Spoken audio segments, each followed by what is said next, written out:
Yes, yes, yes. The morning roast. As you can tell, there was no oh baby, because Bonte and Shasky are starting the weekend early. That's right. They are out for the next couple of days. So you have myself, Alan Stiles, and the one and only Larry Krueger. Larry, it's good to be on with you. Wait, man, this is the earliest I've gotten up in a long, long time. I was going to ask, what's your situation? Because you got the kiddos, but they're older. Do you get up this early normally? You know, my wife was thrilled today. She's like, oh, my God, we're getting up at the same time because she likes to get up super early. And I'm like, come on. You know, if I'm up before 10, there's an issue. Well, I'm glad you got the cobwebs out and you're up with us today because we got a big one. You don't have Shasky and you don't have Bonte, but you will have Joe Montana, arguably the GOAT, or not arguably, depending on who you talk to. We know what he's done for the Niners, a Niners legend, a football legend, 4-time Super Bowl champion. Joe Montana is in the building, and we're not going to take it easy on him, Larry. We've been talking. How are we going to grill him? We're going to grill him a little bit in a nice way, for sure. I'll tell you, this is a thrill because I have interviewed Joe a few times through life, but you know what? I mean, I was 11 years old in 1981 when Joe Montana won the Super Bowl for the 49ers. And Alan, I can't even tell you what it was like to be a 49er fan in the 70s. It was like anybody, you could get tickets anytime you wanted. We had friends called every Sunday. Hey, you want our tickets? Hey, you want our tickets? Yeah. It's amazing how that just ended in 1981. It was like nobody ever called again saying, do you want tickets? Yeah. And Joe Montana had a lot to do with that. So one of the things I want to get into with Joe, and we'll definitely chat about, is Shanahan and the idea of Shanahan being a little prickly with the Jimmy G comments, and really just the current, and I hate using this term, the current narrative of Kyle Shanahan, and how for somebody who's had so much success really is getting hated on because of that success. You hate on him because he hasn't won the big one, because he's been in the NFC Championship so much, and because he's been to Super Bowls, right? But he just hasn't won the big one. Where are you at with Shanahan, where the Niners are, and how do you view it? I don't think he's on any type of hot seat. I don't even know if it's lukewarm. He's a great freaking coach is where I'm at with him. I mean, the guy's offense produces points. They just scored 33 a game with a third-string quarterback. He went to a Super Bowl with Jimmy freaking Garoppolo. I mean, come on, Kyle Shanahan, let's get real about this. Only the nuttiest of nutty 49er fans are like, get this guy out of here. Yeah. They've been in 3 of the last 4 NFC Championship games. I mean, this guy's offense works. If the 49ers fired him tomorrow, there'd be like 5 other coaches in the league that'd be fired just because that owners of those teams would be like, maybe there's a chance we can get Kyle. So he's, now, does he get a little prickly with the media from time to time because he doesn't like to be questioned? Sure. He's not the guy who likes to admit, when he's wrong a lot. Right. He kind of turned it a little bit back on Matt Mayoko yesterday when he pushed him a little bit on Garoppolo. But, at the end of the day, come on. John Lynch, Kyle Shanahan, do we forget, or do we have such short-term memory we can't remember Chip Kelly? Exactly. Or Jim Tom Sula? Exactly. Those guys were relative donkeys compared to this guy. So, I every time I see on Twitter, on social media, fire Shanahan, I always think to myself, you know what? That's like saying I'm going to take a sledgehammer to my kitchen counters. It's like, yeah, okay, you can destroy it. Anybody can destroy it. But can you build it back up? Who are you going to replace him with? Who's better than Shanahan? Exactly. And that's not to say that there isn't somebody, but it's an unknown. And as they say, the devil you know is better than the devil you don't. And if the devil is getting you to the NFC Championship basically every year, that's not really a bad situation. And I look at it, Larry, very similarly to leaving a job, right? You can not like your job and think, I deserve a better job, but you better have a job in place before you quit. Because if you quit and you don't have another job lined up, now you have no money, and now you're not going to have a salary or an income. So unless you have a surefire plan with who you think can be that much better than Shanahan, I don't know if the juice is worth the squeeze, so I don't even know why we're talking about it. But, Larry, let's go to the cut that you just mentioned about Shanahan and the back and forth about the QB situation and the use of the word weird versus unusual.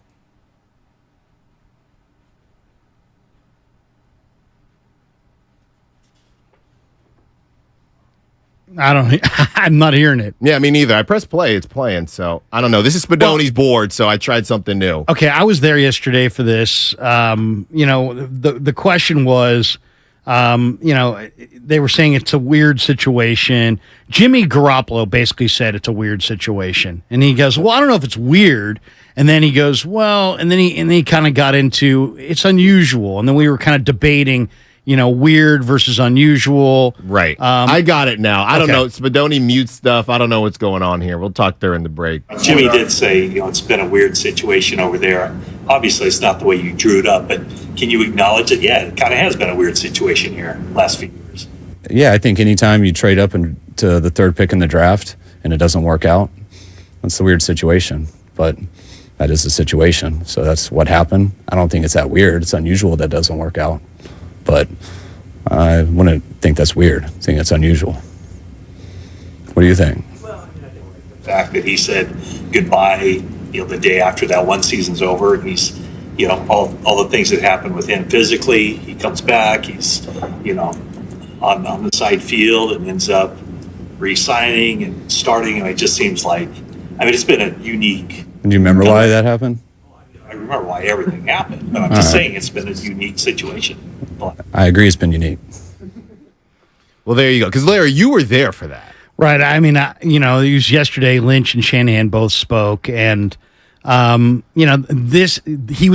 was asking a question about Jimmy Garoppolo's. You saw Jimmy Garoppolo's quote from the day before, right? Where he basically said, "Oh, there's a lot of weird things that are going on there." And then Kyle said, Jimmy.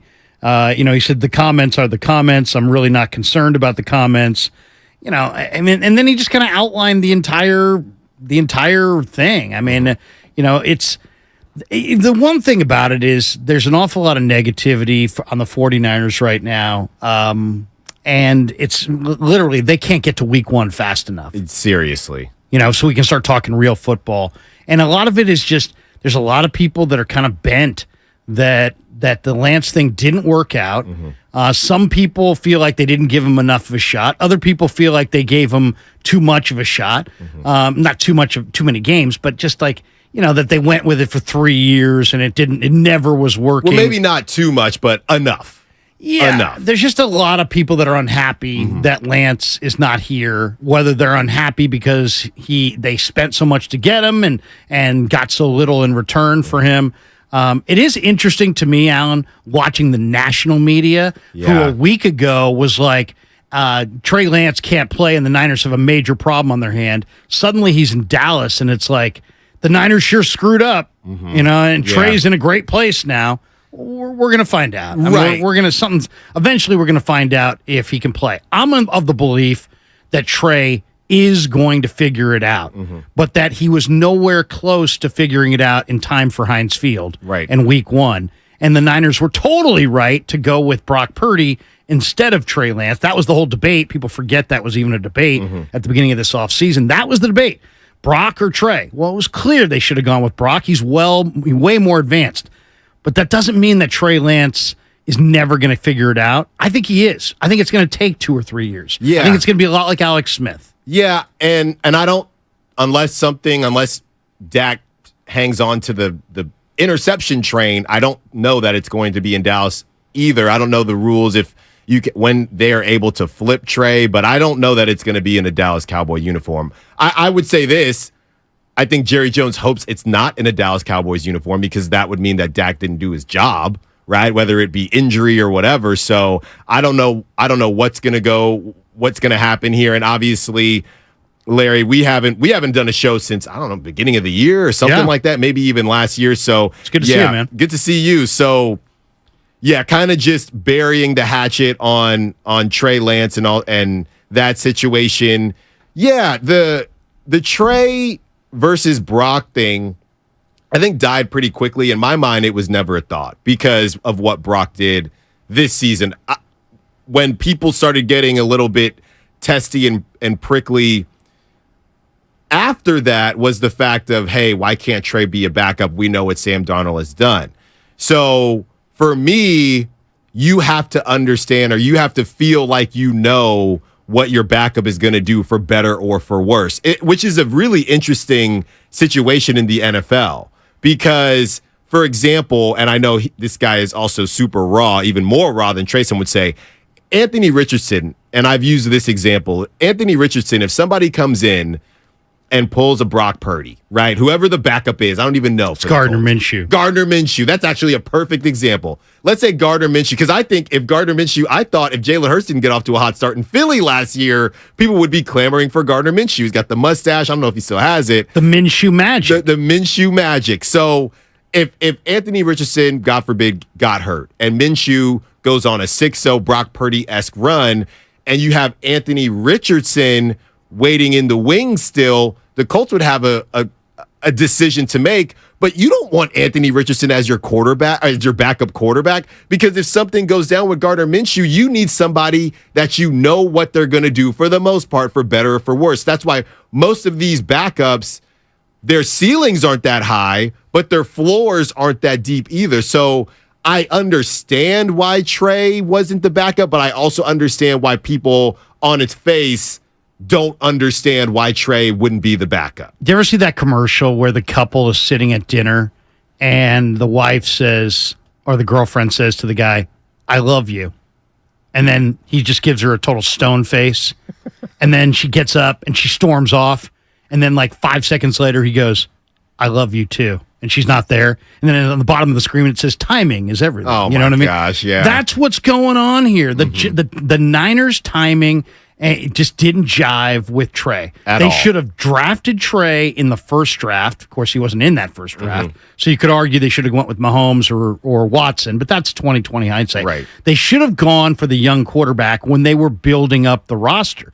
Instead, they waited till they were well within their Super Bowl window in that deal. And then suddenly it's like, well, do we have time to develop a young raw quarterback who's played fewer snaps than almost anybody coming into the league out of the first round and at the FCS level? Do we have time to do that in the middle of our Super Bowl window? And they decided no. So at the end of the day, I really think I think Richardson's got to play because Richardson, they're ready to, he's young. All those guys, Richardson, CJ Stroud, Bryce Young, they're all going to be bottom feeders. And they're all at the beginning. You know, D'Amico, it's year one for D'Amico. Right. If this was 4 years in and there's Super Bowl expectations, maybe they don't want to go with CJ Stroud. Right. The Niners to me, it was just like their timing didn't jive with Trey's timing, and that's why it didn't work, and that's why he had to move on. I'm of the belief that he outplayed Sam Darnold. I was at every single practice. Okay. I was at every single See, this is why we love having game. Larry on, because Larry was there. I thought he was better. I thought he had more upside than Darnold. I thought he was a little bit better. What about so going back to what I said about the backup experience, what would you say about consistency? Well, I mean, you're going to have inconsistency when you've played as little as Trey Lance has played. He did not look good against the Raiders. I mean, Darnold outplayed him. If it was just that Raider game, Darnold was better than Trey. Right. But the preseason is more than that, and the training camp was more than that. And you know, I just kind of disagree. I mean, Kyle said that it was. I asked him what did Sam do to separate himself from Trey, and he's like, well, over the last 10 days, 2 weeks, you know, he really was better in all phases, and everybody here felt that way. So. Now I'm pushing back against everybody, right? You know, the coaches, the scouts, Kyle himself. That's what I was going to know ask. More than them, but to my naked eye, I thought Trey was a little bit better, but I get the sense that they're not really telling us one of the major reasons they decided to move on. And I just think that the discourse was getting truly ugly, and they wanted to go to Sam. Sam was their handpicked guy, and Brandon Allen was their handpicked number 3. And that was their off-season plan, and they wanted to go with it. And I just think that there was a competition this summer, but what they didn't tell us was that Sam started that competition in the lead, and that Trey was going to have to literally beat him out. And instead, they went neck and neck, but Sam had the lead going in, so Sam got the job. But I think the Niners were not naive to the fact that the dialogue around these quarterbacks had become very polarizing, very negative. And I think they were eager to move on from the whole let's debate who the best quarterbacks are on the team. Right. They wanted to go with a defined quarterback room. Brock, Darnold, Allen, 1, 2, 3. Not a lot of debate there. Yeah, 888-957-9570 if you want to be a part of the conversation. Is the Shanahan stuff overblown? How confident do you feel going into the season? One thing I will push back on, Larry, that I've seen, and I love the fact that you're giving your opinion. This is what you saw, because it did change. I mean, I'm following here because you see me with my boots, so I didn't limp on out there to training camp, but I'm following everybody reporting, and I'm telling you, Larry, I do not remember there being a time where it turned into the way that they flipped it, even within those 10 days. We're watching every single day, reading snap counts, reading the reps that everybody's getting, and all of a sudden, now everybody shifts to, oh yeah, well, Darnold was always number 2. I mean, if you want to say Darnold was leading, sure. Like I said, I wasn't there, but I saw nothing that said that it was clear. And now all of a sudden, now that when everything broke or leaked and Trey's almost out the door, then it turned into, oh, well, it wasn't really close. And I'm thinking, I don't know, I can't scroll through everything, but I don't remember that being the conversation even those 10 days ago. Okay, but there's a couple things too. Darnold would make 1 or 2 plays almost every practice or every other practice that was like, wow, look at that. Mm-hmm. Like he looked like the best quarterback on the field, Purdy included. Right. Trey would make 1 or 2 throws every practice or every other practice that was like, wow, man, you got to hit that. That was a layup. That was just a running back in the flat, and you airmailed him by 3 feet. He didn't get a finger on it. So, there was some of that. And maybe we were looking at the wrong thing. I think a lot of people were looking at ceiling. I was. And I think the Niners were looking at floor. Yeah. And Sam's floor might have been higher than Trey's floor, while Trey's ceiling was maybe higher than Sam's ceiling. Mm-hmm. But, it clearly, I said it in February, Alan, when I heard John Lynch go to the combine and say, you know what? And then he was asked about Trey Lance, and he's like, Trey needs to play. And that's the issue, because we got a team that's ready to go. As soon as he said that, I'm like, that sounds like they're going to commit to Brock Purdy and move off of Trey Lance. And I said it. I said, that's what it sounds like. And I got ripped. I mean, for months, people going, oh, you keep talking about this Trey Lance trade, and he's not going to be traded. He's here. And I'm like, well, if he's here, then what's Sam Darnold doing here? Right. And why is Brandon Allen here? And why did you bring Jimmy back last year? I'll even go back to that. Exactly. Why are you hedging on Trey if he's the guy? And clearly they made an evaluation. I think at the end of the day, what we learned here was that the Niners were not committed to Trey. They were committed to moving to a younger quarterback so they could retain all their players. Mm-hmm. They wanted Bosa and Ayuk and Debo and all these big-time players. And they knew they needed a quarterback on a rookie deal.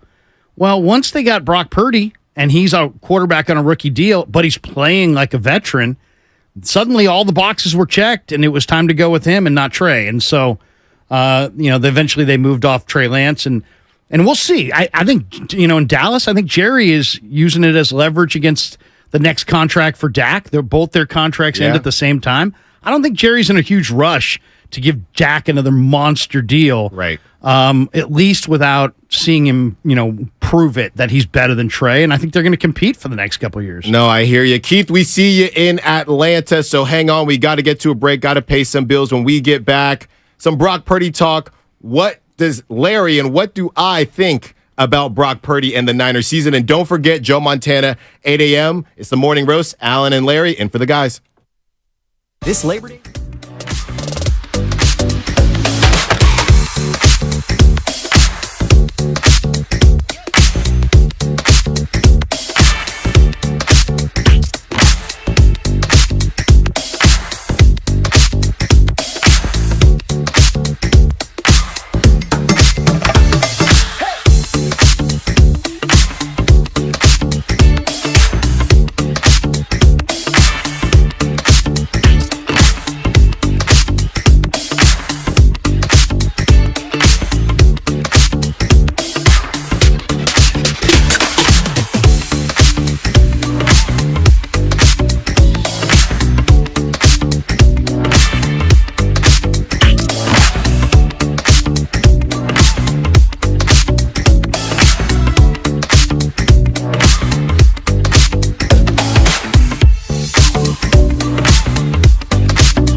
of the game. We are back. Thursday morning roast. Alan Stiles and Larry Krueger in for Bonte and Shasky today and tomorrow. They got a nice long weekend, and you'll be back with them on Monday. Got to go a little bit of Giants here, Larry, because you're a baseball guy. I'm a baseball guy. And at this point, I don't even really want to be a baseball guy. I'm kidding. But the Giants lose last night 4-1, or yesterday 4-1 to the Reds. And at this point, the question is, do you even want them to make the playoffs? Because that's how a lot of people feel if they sneak into the playoffs again in this, I guess, playoff purgatory, if you will, or purgatory of the in-between, and they don't like Kapler, they don't like Farhan. I think they're ahead, right? I think they're ahead of schedule based on the young talent that they have. But if you were expecting them to do anything this season, sure, I would be a little bit upset. But I just want to know who was expecting them to do anything this season. Yeah, I mean that's hyper negative to say I don't want them to make the playoffs Right. so they can have regime change. Yeah. But I'm not a Kapler fan. I don't like Kapler. It's nothing personal. Nothing. It's not like he's ever done me wrong. I just think he's just not a kind of guy I would want to hang out with. Mm-hmm. I've seen him in the dugout. I went to spring training, and it's just the way he interacts with the media is just kind of. There's just this kind of fake. He just seems very phony. Yeah. I like Farhan because I think Farhan's really smart, and I think Farhan's rejuvenated the farm system. I mean, Patrick Bailey was a great selection. I'm looking at the Giants prospects now compared to 3 years ago, and I think that they have a deeper collection of players coming up. We just saw Kyle Harrison. That was a Farhan pick. So I kind of like Farhan. And I think Gabe's competent. I just don't like Gabe. You know what I mean? I just don't. He's not. At least likable. you're honest about it. I heard you guys discussing last week, and the question you asked was, is he overrated or underrated? Yeah, is that something like that. And personally, it's not. He is not underachieved. Mm-hmm. If anything, he possibly has overachieved based on the talent that he's had. Mm-hmm. I just don't like him. I mean, I liked Bruce Bochy. I liked Roger Craig. I liked Dusty Baker. I like these guys. I hear Gabe and the way he talks and just some of the things he's done, and it's just like, come on. I've never really heard the players be super endorsing him as some awesome guy that they love. I don't know. There's something about him that's just not a dude. He's just not a dude. Mm-hmm. So I would not be. I'm not going to root against the Giants making to the playoffs to try to get him out or anything like that. I want to see him go to the playoffs. I want to see this team get some, energy. But it's to me, I like Farhan. Don't like Gabe. No, look, you're entitled to your opinion. I like Gabe Kapler. What do you like about him? Honestly, I do. I don't think. I guess the question ultimately comes down to whether you think there are a couple questions. Number one, do you think he's authentic? No, I don't think he's authentic. Sure, I do, personally. Number one, do you think he's authentic? And then number two, just in terms of baseball, the way he operates a baseball game. I don't like that either. I don't like the fact that it seems like he's, it's cue cards, and it's like the game's managed at 3 o'clock in the afternoon. It doesn't feel like there's any gut, any heart. Right. Well, I mean, it's not, I wouldn't say lack of heart. I just think that the decisions are made at 3 o'clock in the afternoon, not in the game while the game's going on. Yeah. So that kind of bothers me. No, I question people who take a lot of notes. If you're constantly writing things down and looking at notepads and stuff, where's your instinct? You played baseball for decades. What do you need? You got to look at all these notes. You got to write everything down. I mean, to me, I don't remember Bruce Bochy writing that many notes. It just seemed like he had it. Either he had it down. I just also get this vibe that, like, would Gabe Kapler have stayed with Madison Bumgarner in Game 7 of the 2014 World Series? There's no way. No way. But couldn't you argue that 24 things have changed a lot, even in that amount of time, though? No, I mean, has the game of baseball changed that dramatically since 2014? You still got to go with your gut. I mean, it's like the Kevin Cash. Was it Cash, the guy who pulled Blake Snell? 2020. Yeah, so I mean, he's got Blake Snell cruising in the World Series, and he yanks him because of analytics. Mm-hmm. But then if you looked at his numbers, the 3 hitters that were coming up for the Dodgers in that last inning were like combined 0 for 9 with like 6 strikeouts in the game. But he was looking strictly at the pitching, just certain numbers. And it's like if you cherry pick numbers, you can, the old saying, stats lie and liars use statistics. Yeah. If you're going to just, I like analytics as much as never anybody. Heard that one. I've heard numbers never lie. Yeah, I mean, that's the old saying, stats lie and liars use statistics. Yeah. But, I mean, it's just like one of those things where he made a strict adherence, Cash did, to a certain analytic and ignored other analytics and then just defended it by saying, I'm going with analytics. Well, no, because analytics also tell you that the 3 hitters that were coming up in the last inning were 0 for 9 with 6 strikeouts, and you ignored those analytics and you looked only at, Snell after a 7th inning, and it doesn't take into account adrenaline or that you're having a great day. I mean, come on, if anybody who knows who's competed in anything, even if you're just a jogger, there's some days you're going to run 2 miles and you're going to run it and it's going to feel like you ran 20 feet. Yeah. Other days you're going to run 2 miles and it felt like you ran 10 miles. Yeah. And it's the same 2 miles. So what's the difference? It's like some days you're on, some days you're not. And the same thing for baseball players. Some days they're cruising. I asked Bruce Bochy, I did an interview with him after the 2012 World Series in his office, and I said, Bruce, come on, you've now won a couple World Series. What's the key to managing?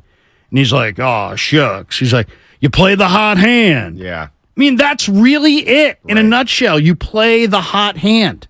So I just kind of think that sometimes when you're so caught up on all these advanced numbers and your game plan at 3:00, that you just ignore the hot hand that's staring you right in the face. Sometimes you should go in the clubhouse and make a sandwich and just see how it all works out, as opposed to trying to control every situation. Yeah, and Mookie Betts famously said, and I can kind of speak to this as well, baseball players, hitters, obviously, they're not thinking, okay, now I'm going to get this guy because he's tired.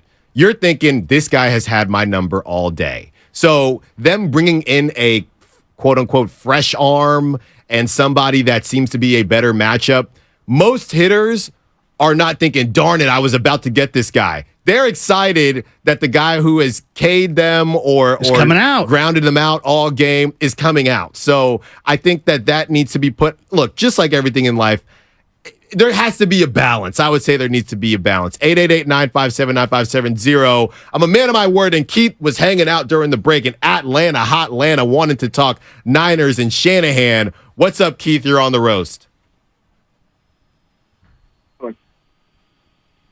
What's going on? How you doing? What's up, man? Keith? I swear this last 7 years has been the most functional, dysfunctional run organization I've ever been a part of as a Niners fan. How so? What don't you like? Well, the first thing I didn't like is we had a top 3 pick in the first year, and you don't even scout a quarterback.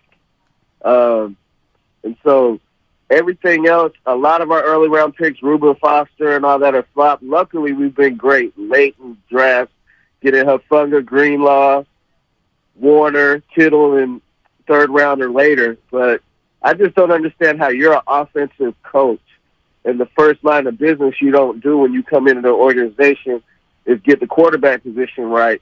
When you have a chance to scout a Mahomes or Deshaun Watson, guys like that, at a high talent level, at the cost of you trying to wait for Kirk Cousins, who's a middle-of-the-road quarterback at best. And then 6 to 7 years later, we still are at the root of not having a franchise quarterback. It is interesting the way they went about it. I think that, first of all, I mean, anybody who looks at quarterbacks can tell that it's really difficult to handicap the quarterback market every year. There's been 70 quarterbacks drafted in the first round this century. 6 of them have won the Super Bowl. Wow. Like 15 have been Pro Bowlers. That's a lot of busts in there.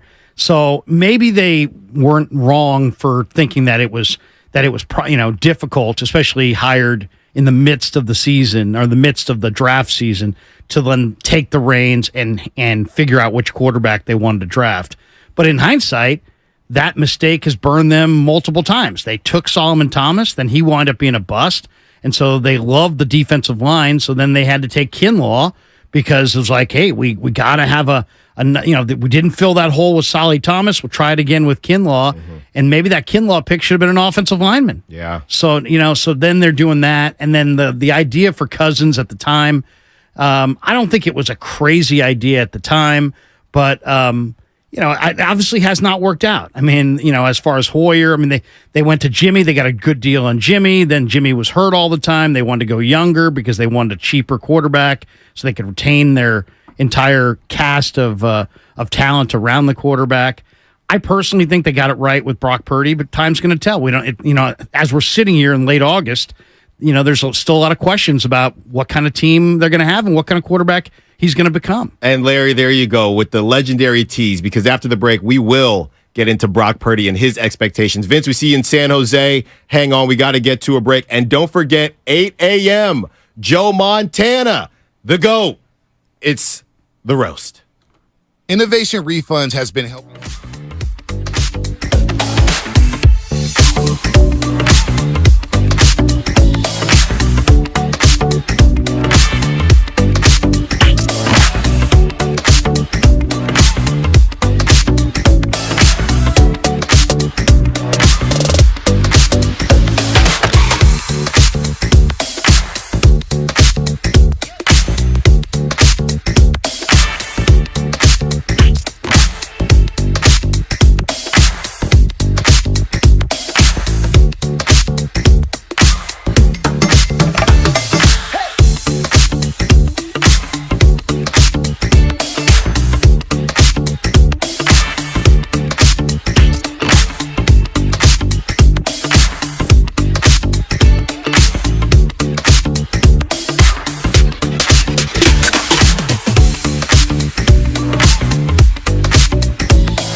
and Shasky. We are back. Morning roast, Bonte and Shasky. Alan Stiles, Larry Krueger in for the guys as they start their weekend early. We are in today and tomorrow morning, and you're not going to want to miss this. 8 a.m., Joe Montana, Niners legend, NFL legend, Super Bowl champ. We are interviewing him at 8 a.m., so you are not going to want to miss that. That is good stuff, hanging out with my guy, Larry, as we talk a little bit of Giants here, and Larry talking about how much he loves Gabe Kapler. That's what he told me during the break. Yeah. He said, this is all fake. I love the guy. 888-957-9570. Let's go to Vince in San Jose, who wants to talk Gabe Kapler as well. What's up, Vince? You're on 95.7 The Game. Hey, guys. What's going on? Good morning. What's up? Good morning. I'm not the biggest fan of Gabe Kapler. I just have to be 100% honest with you guys. When I'm scrolling on Instagram, it seems to me that, the guy is more worried about being handsome on Instagram and getting all, the middle-aged women all riled up and excited. Great. If that's who you want, if that's who you, again, am I jealous? Absolutely. But if that's who you want to run your team, we came from a guy named Bruce Bochy. That was a real manager. That was a real guy ready to put it all out on the line for his team to win. And He's a competitor. I'm on Instagram. I follow all the Giants. I follow the players. Follow tons of players. And when I see Kapler, and he's like doing a photo shoot thing, I just get a bad feeling in my stomach, fellas.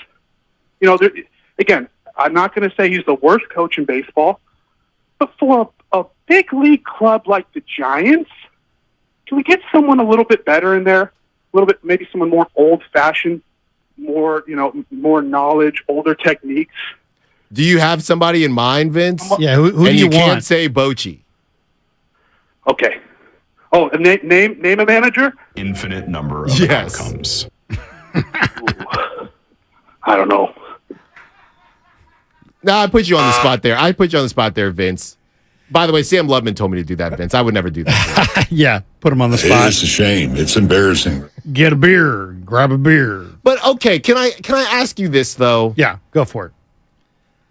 Like I said, we kind of need to keep things middle ground. Is the Bochy thing, because we've had people on that worked with Bochy, and I'm not saying Bochy isn't authentic, but I am asking, is Bochy's just shoot from the hip persona, is that a little overblown, and maybe Gabe's I am a robot thing underappreciated? You know what I mean? Is it a little bit of both? Because I do feel like Bruce Bochy, we view him as this guy who I just wake up in the morning and it's summer ball, and that's not him either. Well, I think both guys are really smart. Yeah. Okay, so it's not like one guy's not smart. They're both smart guys. I just think Boch goes by feel, where Cap goes by what Farhan wants him to do. That's why he's there. I think Farhan, in a lot of ways, I asked Farhan during the transition, I'm like, what do you like about Gabe? And he talked about, hey, you know what? I really want to see our analytics, see the field like all the time. Yeah. So it's like, so do you want to manage, or do you want him to manage? Right. And it's like, well, Boch was going to listen to the analytics, and then he was going to manage the game the way he wanted. Farhan wants all the analytics to be, to make it to the field every night, every inning of every game. And I think that's why Kapler's there, because Kapler is going to do exactly what Farhan wants. He's going to manage the game exactly the way Farhan wants him to manage the game. Where I think, it's a different feel altogether. I also think Boch was much better at handling a bullpen and kind of creating roles. I mean, how many times have we seen Giants pitchers go, yeah, they're just going to do what they're going to do? Like I saw Alex Wood a few weeks ago basically say exactly that. It's like, I'm not crazy about, coming out of the bullpen or whatever, but you know what? They're going to do what they want to do. So it's almost like resignation from some of the veteran pitchers that, I don't necessarily endorse this plan, but I'm not going to rock the boat either. I'm just going to kind of go along with it. Yeah, the opener thing has caused a lot of commotion. When it works, you're a genius. when it doesn't work, you're not a genius. And even when it does work, I will say it's not traditional. And when you're not winning, it makes it worse. I would say this, though, Larry. At some point, I think one of the connecting dots with the opener and the platooning is you just need to get dudes. You just need to get guys that can play every day. And, we know that the farm system is on the way up. We hope. Out of that group, there's a large group. We think Patrick Bailey's a hit. We're going to leave pitchers out of it there's for no now. doubt he is, in my mind. Yes, he's definitely He's a hit. Schmidt's a hit. I don't know about Schmidt. Oh, no, I do know about Schmidt. Okay. I think Schmidt, you got to remember this, Alan. Schmidt's been in the minors. He didn't get a lot of tutelage. They kind of put him on the fast track. I think the fact that he's already arrived, now he's made some adjustments after a few weeks in the minor leagues. I just think he's real. I think Schmidt is a real part of their future. Okay. I think Matos is a real part of their future. Okay. I think Bailey's a real part of their future.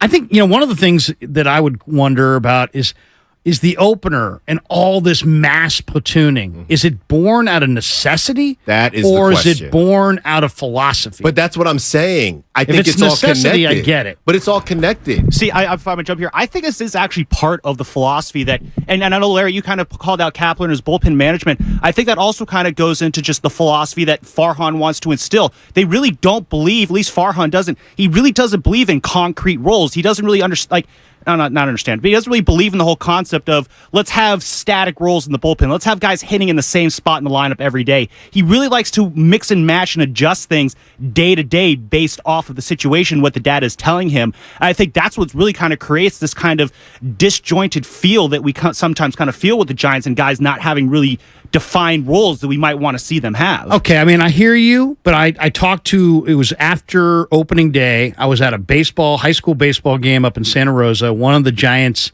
longtime people that I've known for years, who's done almost every role in the organization, just happened to be there. And I said, this is when they had Wisely. Remember, they promoted Wisely. Wow. That his family went to New York for the opener because Giants fans destroyed Wisely. And then they sat Wisely, or they sent him back down. And this guy said to me, he's like, Krug, it's not that these moves aren't smart. It's just that when you make so many moves every day looking for incremental advantages, it creates a chaotic feel, and the guys start tuning the whole thing out.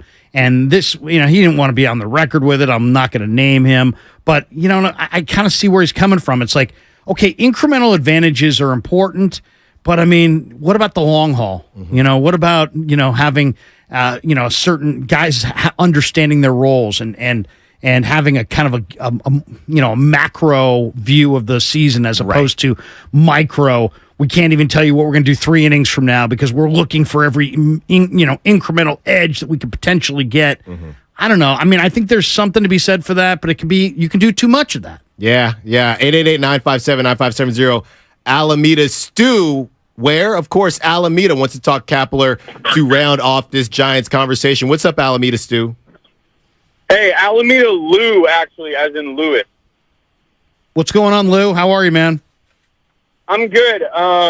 So previous caller was pretty good, but I kind of want to defend Kapler. He kind of described him, which I think is a cheap shot, as this robotic person, which, in the reputation isn't unwarranted, but I think Kapler has shown more humanity in the last, month and a half than pretty much his entire Giants tenure. And he said a good word. What was it? Oh, God. It was,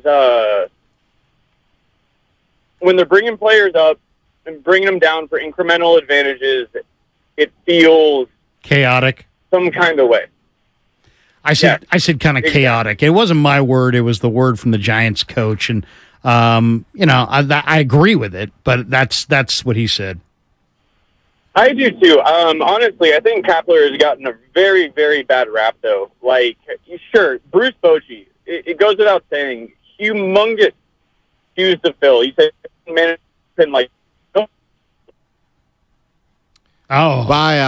Alameda Lou. Yeah, I mean, well, who knew? Now we have no idea what he was going to say, but it was probably going to be genius. Well, now I'm wondering if Larry cut the line because he was about to say some good things about Gabe Kapler. I'm just giving you a hard time. Yeah, look, we'll see what happens with the Giants. They're still in a good position. The Phillies, they're hot and then they're not. So you never know with the Giants. So we'll see what happens. Brock Purdy time. It's time to talk Brock Purdy. Should we? Because I know that I think you've already done your victory lap, right? And which very much well-deserved on kind of calling out, hey, I think Brock Purdy. And by the way, I did the crossover with Willard, right? And I did the crossover with Willard and Dibbs. I was on with Guru, and I said there were people that had buzz for Brock Purdy before everything kind of got going. And Willard said, nobody besides Larry Krueger. And off the top of my mind, I thought, well, it was Larry. I don't know if there were more people, but Larry was kind of the catalyst for that. So you definitely deserve a bouquet of flowers for that. Now looking into year 2.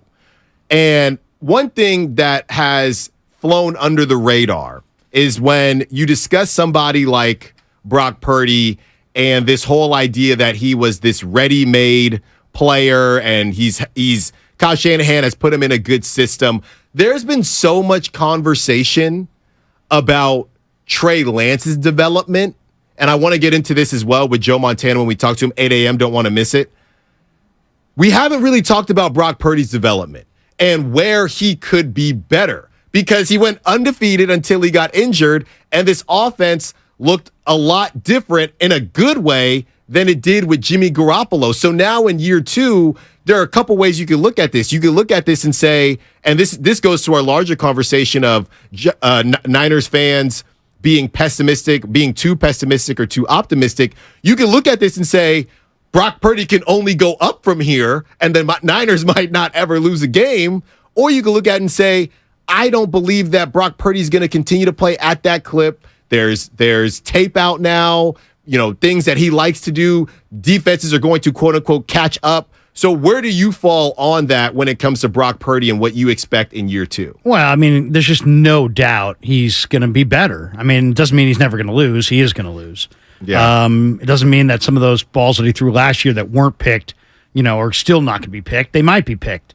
But, I mean, I asked him in May, I said, hey, Brock, where are you right now in this offense compared to where you were a year ago? And he's like, oh, my goodness. It's like night and day. Last year at this time, I was walking to the line of scrimmage just trying to remember the verbiage to spit out the play and to, just to have an understanding, a grasp of the offense. Now, I know the entire offense. I've run it, in a number of games, playoff games, and now it's about nuances within plays. But I think ultimately, so there's the one thing I thought was comical is all the people that were like, he's going to regress. People are going to adjust. What, last year they didn't adjust? Yeah. Last year when he was rolling through, he beat Seattle once in the playoffs. You don't think Seattle's coaches, who all get paid a lot of money, didn't try to adjust to him? So that I think is overblown. I think the 49ers have, first of all, he's way better than Garoppolo. And anybody who's got this kind of like Garoppolo, scarring, basically. Right. I put all my love in Garoppolo, and he was great initially, and then he crapped out. So now I can't, support Purdy because I believe that he's going to be Garoppolo. Your scope has to be wider than just Garoppolo versus Purdy. You have to have seen more than just 2 quarterbacks. To me, this guy's way better than Jimmy Garoppolo because he operates the short game, the bootleg game, the play action game at a much higher level than Garoppolo ever did. He's more accurate. I think he's way smarter. He's way more dedicated to his craft than Garoppolo. But the real reason I think the Niners are so in love with Purdy is just that they wanted a quarterback who could make plays out of structure, like a Mahomes, like an Allen. They wanted somebody who could make plays late in the down, like those guys, like Jalen Hurts and some of the special quarterbacks. And this guy, the mobility, the escapability, that 1-5-4, 10-yard split, he can get away from defensive linemen. He can buy himself extra time. And I think that's what we've seen so far. He's making plays late in the down. He's extending plays, scrambling, finding receivers after scrambling. He's doing a lot of those things that Mahomes does, that Allen does. He doesn't look the same as those guys. He's not as big, but he does a lot of the same things that those guys do. He makes off-schedule plays. And I think if you're Shanahan, you feel great about the play that you call, but then a lot of times those things break down, and it's on the quarterback to figure it out. They have confidence that he can figure it out.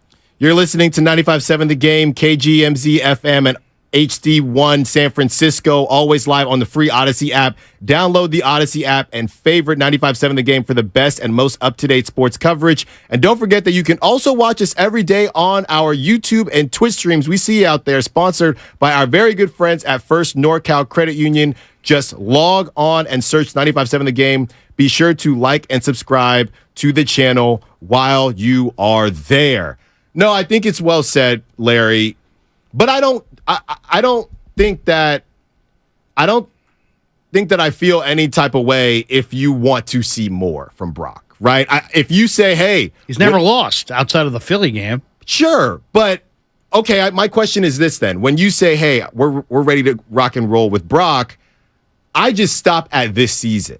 I'm not willing to say, I don't know. I'm not willing to say, hey, it's going to be, specifically with Kyle Shanahan, I'm not willing to say it's going to be Brock for the next 4 or 5 years. I just know it's going to be Brock this year. Yeah, and you're not alone. There's a lot of people that, Alan, I think you represent a big portion of the fan base that likes what they've seen, but isn't ready to anoint him as the guy and feels good about him going into this year, but that's about it. You know, right. I mean, it's like, I need to see more. I think that's fair. I think that's fair to say, hey, look, we've seen a handful of games, and man, the guy looks good.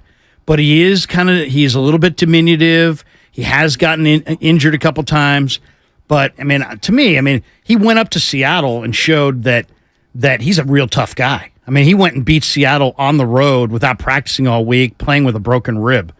To me, that was a pretty good example right there. The guy's kind of tough. Yeah, definitely tough. But at the same time, you just said, you talked about the rib and then obviously the UCL. That was in what, 8 games? Right. So, and you have some question marks at the offensive line position. I don't think he's a dink and dunker like some people think. Oh, that whole conversation just made me infuriated. Right. I don't think he's a dink and dunker, but I will say this, and this is more about Kyle Shanahan than Brock Purdy. Kyle Shanahan, he doesn't need a quarterback that's going to throw wide receivers open or throw guys open. He needs a quarterback that's going to hit the guys when they are open, because with Kyle Shanahan's scheme, on top of these weapons, it feels like there's always somebody open. So just go, and I would add to that list, be able to firmly go through all your progressions. The happy feet that we saw from Jimmy G at times. Now, did we see it as much with Chris McCaffrey? No, we didn't. But he had the check down there with McCaffrey. He would have the check down now. And he was really good with McCaffrey. He was exactly the best that I think Jimmy has ever been with the Niners. I agree. Was when he had McCaffrey. I agree. So there's no way I can say that and not also say, well, Brock has a lot of weapons. I don't think anybody would deny that, but you still have to go through. And I think that even though we're not seeing Sam Darnold with the first team, it does look a bit different when Sam Darnold's in the game. And I think that has different how? In not a good way. With all the arm talent that Sam Darnold has had, or actually has, I think that seeing Sam Darnold, well, it's ticked off anybody who wanted to hold on to Trey, but it's also, and again, this is just preseason. I know a lot more weight goes on practice, which you were at, but there is a drop off between Brock Purdy and Sam Darnold. No doubt. Before anybody says, and I'm not going to say I wasn't one of those guys, right, that has been in the camp of, well, look at all those weapons. I think you can talk about the weapons, but also say, just kind of look at what Brock does. In my mind, Larry, Brock goes down between every single option that he has from 1, 2, 3, 4, 5, 6. That's why he never gets the happy feet. Now, maybe some of that is knowing that Christian McCaffrey is out there, but Chris McCaffrey hasn't been playing in the preseason and you haven't seen happy feet. So I think that is what has kind of brought me along on the Brock Purdy train, just seeing just how easy he makes things look. Did things ever look easy with Jimmy Garoppolo? Not really. No, you were holding your breath. Yeah. If the first look wasn't there, you're just like, oh my God, is he going to throw a pick? I just always, I always was nervous with Jimmy. As far as Darnold goes, you saw that throw to Conley against the Chargers. Yes. That was a flat out dime. You saw the play to Ronnie Bell in the first preseason game, dime. Darnold makes 3 or 4 throws, a week, let's say, that are just amazing. But Darnold, when faced with pressure, I think everything bogs down. His thinking, his decision making, his footwork. When he faces pressure, he's just not the same guy. No. As far as Purdy's concerned, I thought Alex Smith with Mayoko up in Tahoe at that American Century golf tournament this summer, I think said it best. He's like, you know what? All these factors that people talk about with quarterbacks are so overrated. Talking about height and 40 times. Ultimately, what it comes down to is, can you process what you see pre-snap and post-snap? Can you get the ball out on time? And are you accurate? Those are the three factors. And Brock Purdy checks all those boxes, man. Yeah. He can process, the ball comes out on time, and he's very, very accurate. So, and Smith, who, knows a lot more quarterbacking than I know, that's for sure, said, you know what, not only do I think Brock is real, I think it's sustainable. And to me, that was the key word. Because I think the number one argument that people that are anti-Brock or skeptical say is that, yeah, he's had success. Yeah, it looked good. Yeah, he's undefeated. But it's not sustainable. And Alex pushed back on that and said, look, the guy's accurate. He throws on time. He can process. And what he's doing, his skill set is sustainable. I don't even know how somebody would come up with that, because you can't have something not being sustainable, but then also he doesn't have a high enough ceiling. Normally, it's one of the two. Normally, it's his ceiling is so high and he's reaching it. That's not sustainable. Like I would say, even though they weren't really winning games, Justin Fields last season, that's not sustainable. You can't run for your life and play hero ball like that. I would make the argument how Josh Allen has played isn't sustainable. Or back in the day, a Cam Newton, and Cam did sustain for a long time. But I wouldn't ever. You can't be that's what people get so tripped up about. You can't be a game manager, but also this isn't sustainable. You can't switch all those things up. All right, this segment sponsored by Lazy Boy Furniture Galleries. Lazy Boy makes so much more than recliners, and right now, don't miss the Labor Day event, 30% off store-wide. There's a Lazy Boy Furniture Gallery near you, so hurry in. These prices won't last. Lazy Boy Furniture Galleries. Long live the lazy. Got to get to a break. When we get back, we see you, Robin. And Jay, I see you in Oakland. You are not going to want to miss what Jay has to say. And don't forget, Joe Montana at 8 a.m. It's The Roast.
coconut got stuck in my damn throat. Now, back to the morning roast with Bonte and Shasky. We are back, morning roast, but not Bonte and Shasky. They are taking an early weekend starting today and tomorrow. You have Larry Krueger and myself, Alan Stiles. And at 8 a.m., you will also have, yeah, that's right, Joe Montana. The first time, our boss was telling us, first time he will grace the 95.7 The Game airwaves. So you will not want to miss that at 8 a.m. We're talking all things Niners. Kyle, Brock, Robin, Jay, I see you. You've been waiting through the break. Let's go to Robin, 888-957-9570. What's up, Robin? What you got to say? Good. Hey, Sugar. Good morning. It's a lot. So I just want to start off by saying this. I'm a straight shooter, so anything I say it directly to that person, and I think you know that. So, Larry, I would like to say this to you. I do believe that you let your personal biases... No, that was going to be fire. Robin called back. What was her topic? I think she was, she said she was covering an array. I think we were in for a nice call there, but I think she was going to get at you. My guess is she was going to start Kapler and then go back to Kyle. Okay. I think she was going to, that's just my guess though. That's my guess. I would say this. How can anybody not allow their personal biases to, we all have personal biases. Well, at least you're saying that this is your opinion. You're not saying it's fact. Yeah, no, there's nothing wrong with Gabe Kapler. What I don't like is I don't think he's authentic. Yeah. I don't think he's authentic. I did a season worth of interviews with the guy. Sometimes if you got him in the right mood, you could ask literally any question and he'd be like, that's a great question. And then there would be other days when he was in a bad mood and you could ask a great question and he would kind of bite your head off because I just think it's like predetermined. He's moody and I just think he's inauthentic. That's fair. Look, I have said I think he's authentic, but like you said, you've been in the room asking questions. So Robin, call back because please call back. We can't let Larry off the hook. Let's go to Oakland. Let's go to the town with Jay, who wants to talk Brock. What's up, Jay? You're on the roast. Hey, how's it going, fellas? Good. Good. Pump the brakes. 49er fans, please pump the brakes. I understand, I'm all for optimism, but I think we got to be cautious optimists. Brock Purdy is likely to fall off a cliff as far as his production. And I'm just going to call it how it is.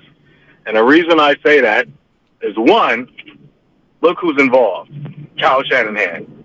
I mean, do we really trust this to go any other direction than for this to go straight down the toilet? I'm going to throw a couple names out at you guys. Baker Mayfield, Jameis Winston, Jared Goff, Johnny Manziel, Mac Jones, Kyler Murray. All of these quarterbacks had their flash in the pan moment where they looked great at one point in time and their production just dropped precipitously. Now, I would even throw Deshaun Watson in there. But Houston Texans' Deshaun Watson was great. Do we really think that Brock Purdy is a better quarterback than Houston Texans' Deshaun Watson? Look what he looks like now in the Cleveland Browns. Who's your team? Let me ask you this. Who's your team? Who's your favorite team? My team? Yeah, who's your team? My favorite team is the Las Vegas Raiders, to be honest with you. I thought so. I thought. No, you sound very much like a Raider fan. You definitely sound like a Raider fan. I'll say this: I like the Raider young quarterback, the kid from Purdue. Yeah. I think he looks really good. I would be. Here's my prediction on the Raiders: that kid's going to take over for Jimmy G at some point this year. Right. Well, look, Jimmy G could be in the XFL, the CFL, Arena Football League, and he's going to find himself a quarterback controversy. It doesn't matter where. He finds a way to find it. And look, I I like what I'm seeing from the kid. We'll see what happens with Jimmy G. There's a lot of belief with Jimmy G, and he's out of that weird situation in San Francisco or Santa Clara. 95.7 The Game, thousands of other stations, and millions of podcasts are free on the Odyssey app. Sports talk, music, news, and podcast are all available completely free. You can catch every Warriors game live on the Bay Area app all along with music, news, and Bay Area needs. Follow your favorite teams, stations, radio shows, and podcasts now by downloading the free Odyssey app. As we are a little bit more than 30 minutes away from Joe Montana. Yeah, we'll see what happens with the Raiders. They're still in a tough division. I don't know what's going on with the Chargers, right? I mean, they have Herbert and the Broncos as well, but I do think that the Raiders will be better. They will be better. They've got a good regime. Yeah. They got the New England double, combo.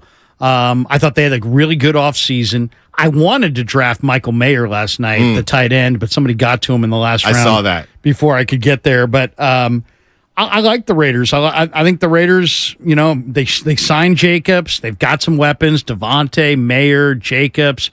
It's all going to be about their O-line and their D. They got a great defensive front. You got Chandler Jones and Max 2X's Crosby coming off the edges. Yeah. It's really just about the back seven for the Raiders. Are they good enough on D? Do they have a good enough offensive line? I don't think so. I think Jimmy's going to get hurt again. But I think the Raiders are on the right path. Well, and it was incredible how you just sniffed it out.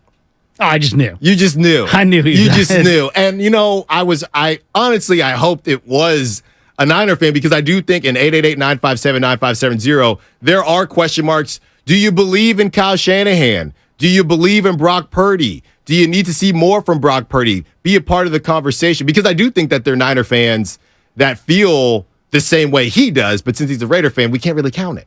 Exactly. And all these quarterbacks, because there have been quarterbacks that got off to hot starts and petered out, now Brock Purdy's got to be that guy. Well, if you ask, I mean, first of all, I get a chance to talk to a lot of these guys. I get players are never going to bash their quarterback, right? So it's not about, hey, they said positive things about Brock. Of course, what do you expect them to say? But it's the conviction that guys like Ayuk and Debo and Kittle and McCaffrey and the way even guys on defense, Juwan Jennings called him a Brock star the other day. Yep. There's just a lot of belief that Purdy's pretty solid. The other thing, you got to remember is look where he played. He played at Iowa State. Right. They were garbage before he got there. When he was there, he led them to an incredible season or two. They went to the Fiesta Bowl. Guess what they did the first year he wasn't there? They went 1-8 in the conference. So I personally think that Brock is not going to be a flash in the pan. But you know what? Time's going to tell, right? We're going to find out. Here's my thing, and this might come off as disrespect to Brock, and it shouldn't, because it's the reality of the situation. But I would just say it's incredibly hard for somebody to fall off a cliff with Kyle Shanahan and those weapons. And I know that there has been a drop-off. There is a drop-off between Sam Darnold and Brock Purdy. I won't deny that. But I also think that if Sam actually played, we'd see the best version of Sam. I don't know that it would be as good as Brock. So I understand that there's a difference between Sam and Brock, but I also feel that you can't deny the weapons that they have and having Kyle Shanahan. Somebody's got to execute, and Brock does one of the best jobs that we've seen of executing Kyle Shanahan's offense. But I would not bet on Brock Purdy being now the question becomes, what is falling off a cliff? Is falling off a cliff not playing as well as he played last season? I don't know. But the idea that Brock is going to, I don't even know what that looks like, Larry. What does that even look like besides getting hurt? I mean, turnovers, losses, just a regression, regression of arm strength, regression of accuracy. I'll say this from being at practice every day. I don't see a difference in arm strength. If I've talked to Willie Snead played with Drew Brees. He says he reminds him of Drew Brees. Yeah. I've interviewed Russell Wilson. I've interviewed Tom Brady. I've interviewed Drew Brees. And a lot of the same characteristics that those guys had, and I'm not talking about physical characteristics, I'm just talking about mental, Brock Purdy has. Very, very confident, very, very humble. The kind of the aw shucks, kind of a thing. Not on the field, though. But on the field, just like a killer. Yeah. Just a killer. Just incredible intellect, mental maturity. Russell had it. Breeze had it. Brady had it. This chip on your shoulder that's just, I call it boulder shoulder, where you're walking around and you just got this perennial chip because people have counted you out. Yeah. The Brady 7 or whatever it was, that whole show, that was all because Brady, basically knows every single quarterback that was drafted in front of him. Brock is a little different in that he's a religious guy. His faith is what balances him. So he doesn't get too up, too down. But this guy's tough, man. This guy's tough. And he's now shrinking violet. He's not, Ray McLeod told me, man, last year I was saying something, I was in the huddle, and he just got in my grill and, told me off in front of everybody. And he's like, I said, how did that make you feel? And he's like, well, I didn't like it at the moment, but it told me a lot about, the toughness and the fire of Brock Purdy. So, I think you need a little bit of that. You can't be too nice. You can't be too nice. You sometimes have to get in there and yell at guys. I mean, you saw Brady, the way he would yell at receivers, yell at his linemen. And that Russell Wilson does the same thing.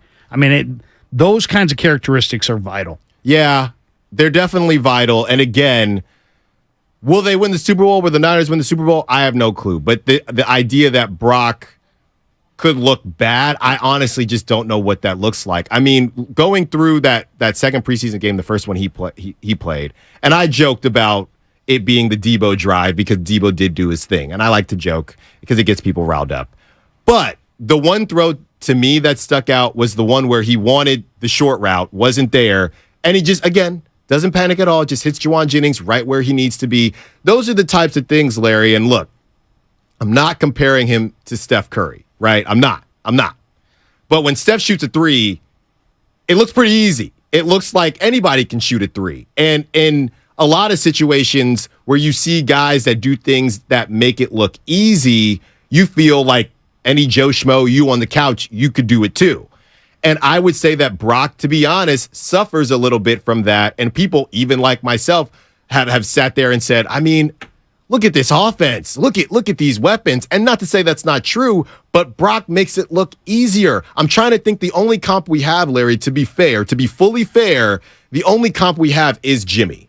And thinking Jimmy last season after McCaffrey, for those games where he had McCaffrey and he was rolling. That's the only comp we have. So I'm thinking how it looked with Jimmy and how it looked with Brock Purdy. And even though numbers wise, if you actually look at the numbers, they weren't astronomically different, but it's just the way things looked, to your point, when plays broke down. So that's why I would say Brock makes things look easy, and then in turn, it almost turns into it being a detriment to what he does because everybody sees it and thinks, I mean, who else could we get? And now we're probably not going to see Sam with the ones at all, so that'll still be something that people can hold on to.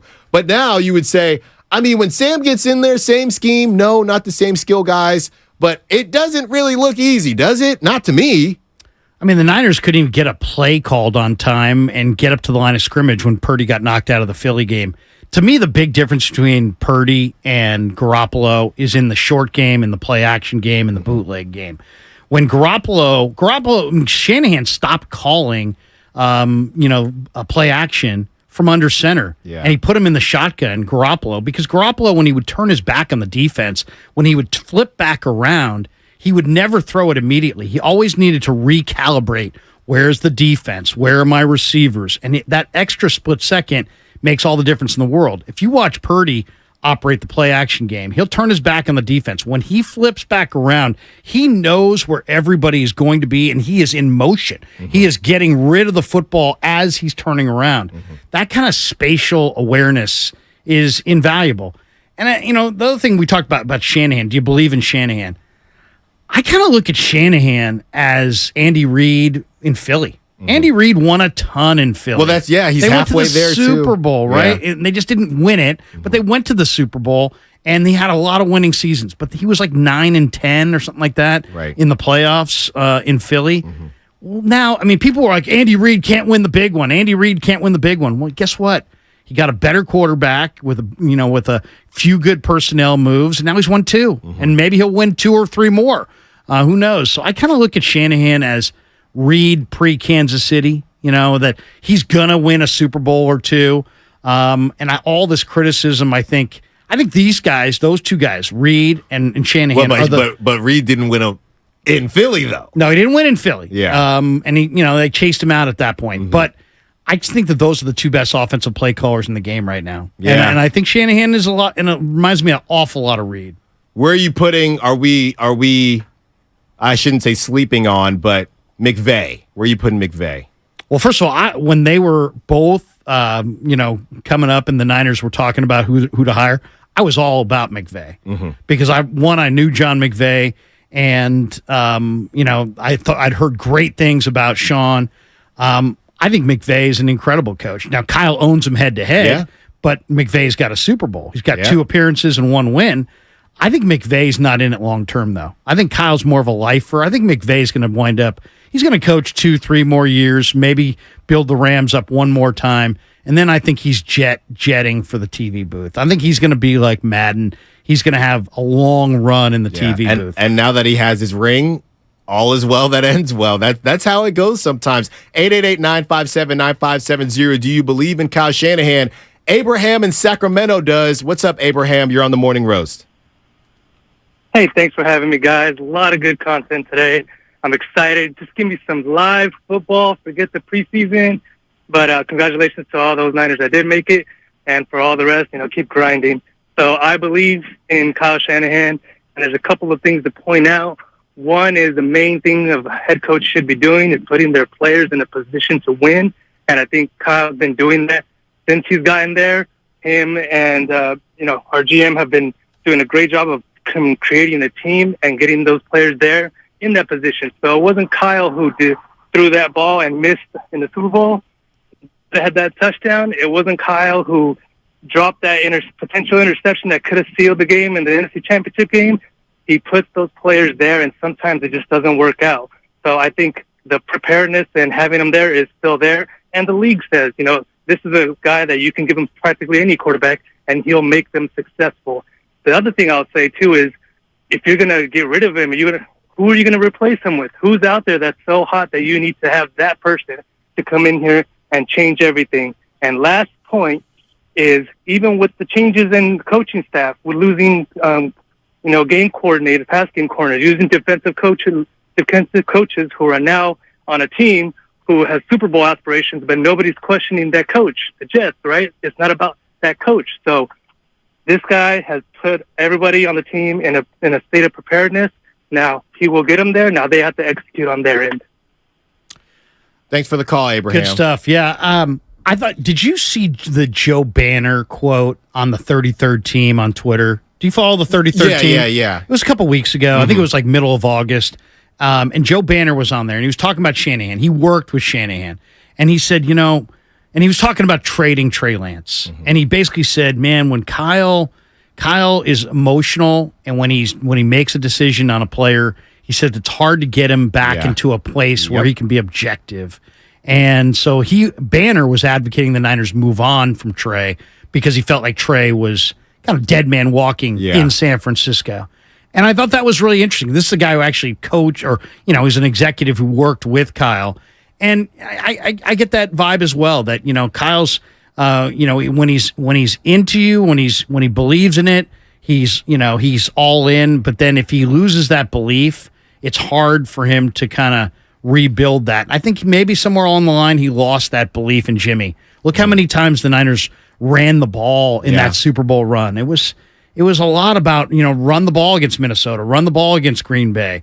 When Jimmy actually had to throw it against Kansas City in the Super Bowl, he was atrocious. Yeah. People talk about that Emmanuel Sanders miss in the fourth quarter. How about the interception off his back foot with Chris Jones's face mask basically attached to his, and he just floated some weak pass to the sideline that got easily picked off. So I just think Kyle had lost his belief in Jimmy. I think maybe to some degree he had lost his belief that Lance was going to be able to operate his system.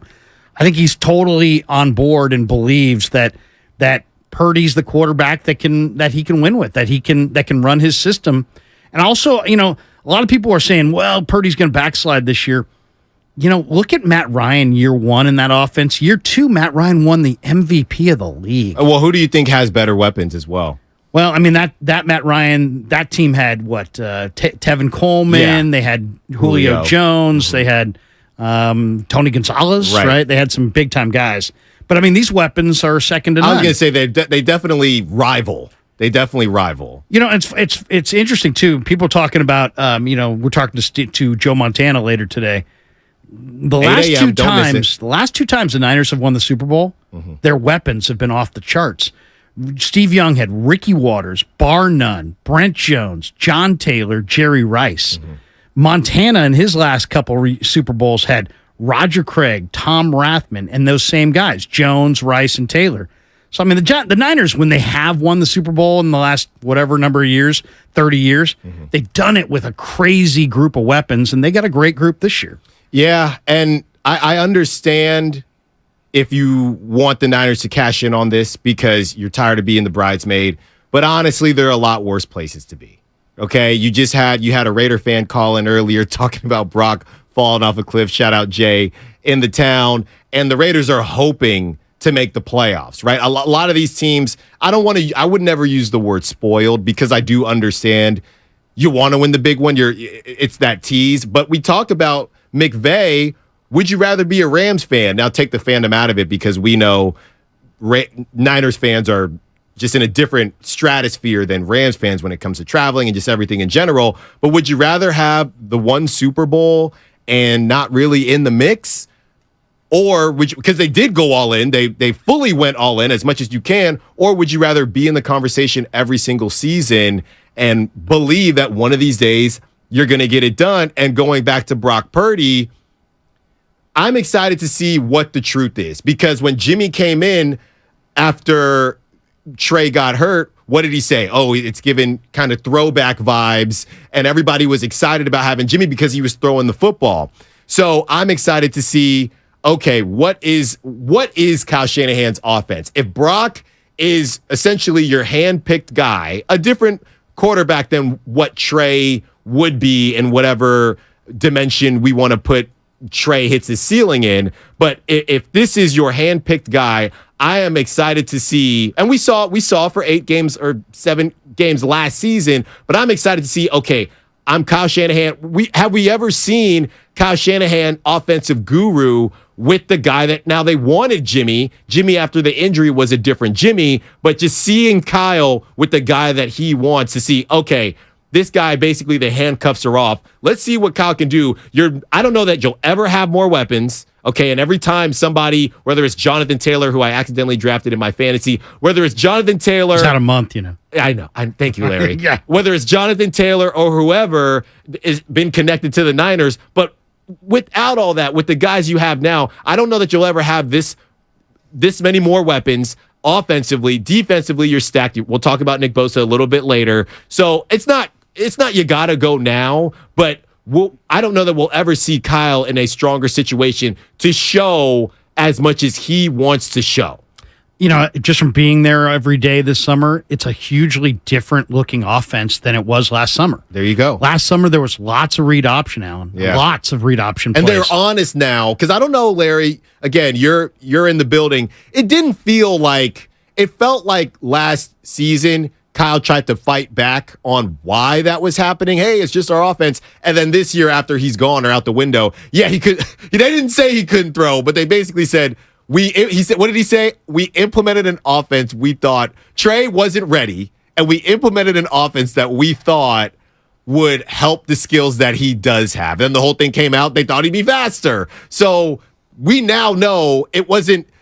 We know that it wasn't just, hey, we're just going to try this out and see how it looks. No, we don't believe that he can throw the ball the way I want. So now, to your point, we're going to see what Kyle Shanahan actually wants. Yeah. I mean, it's funny.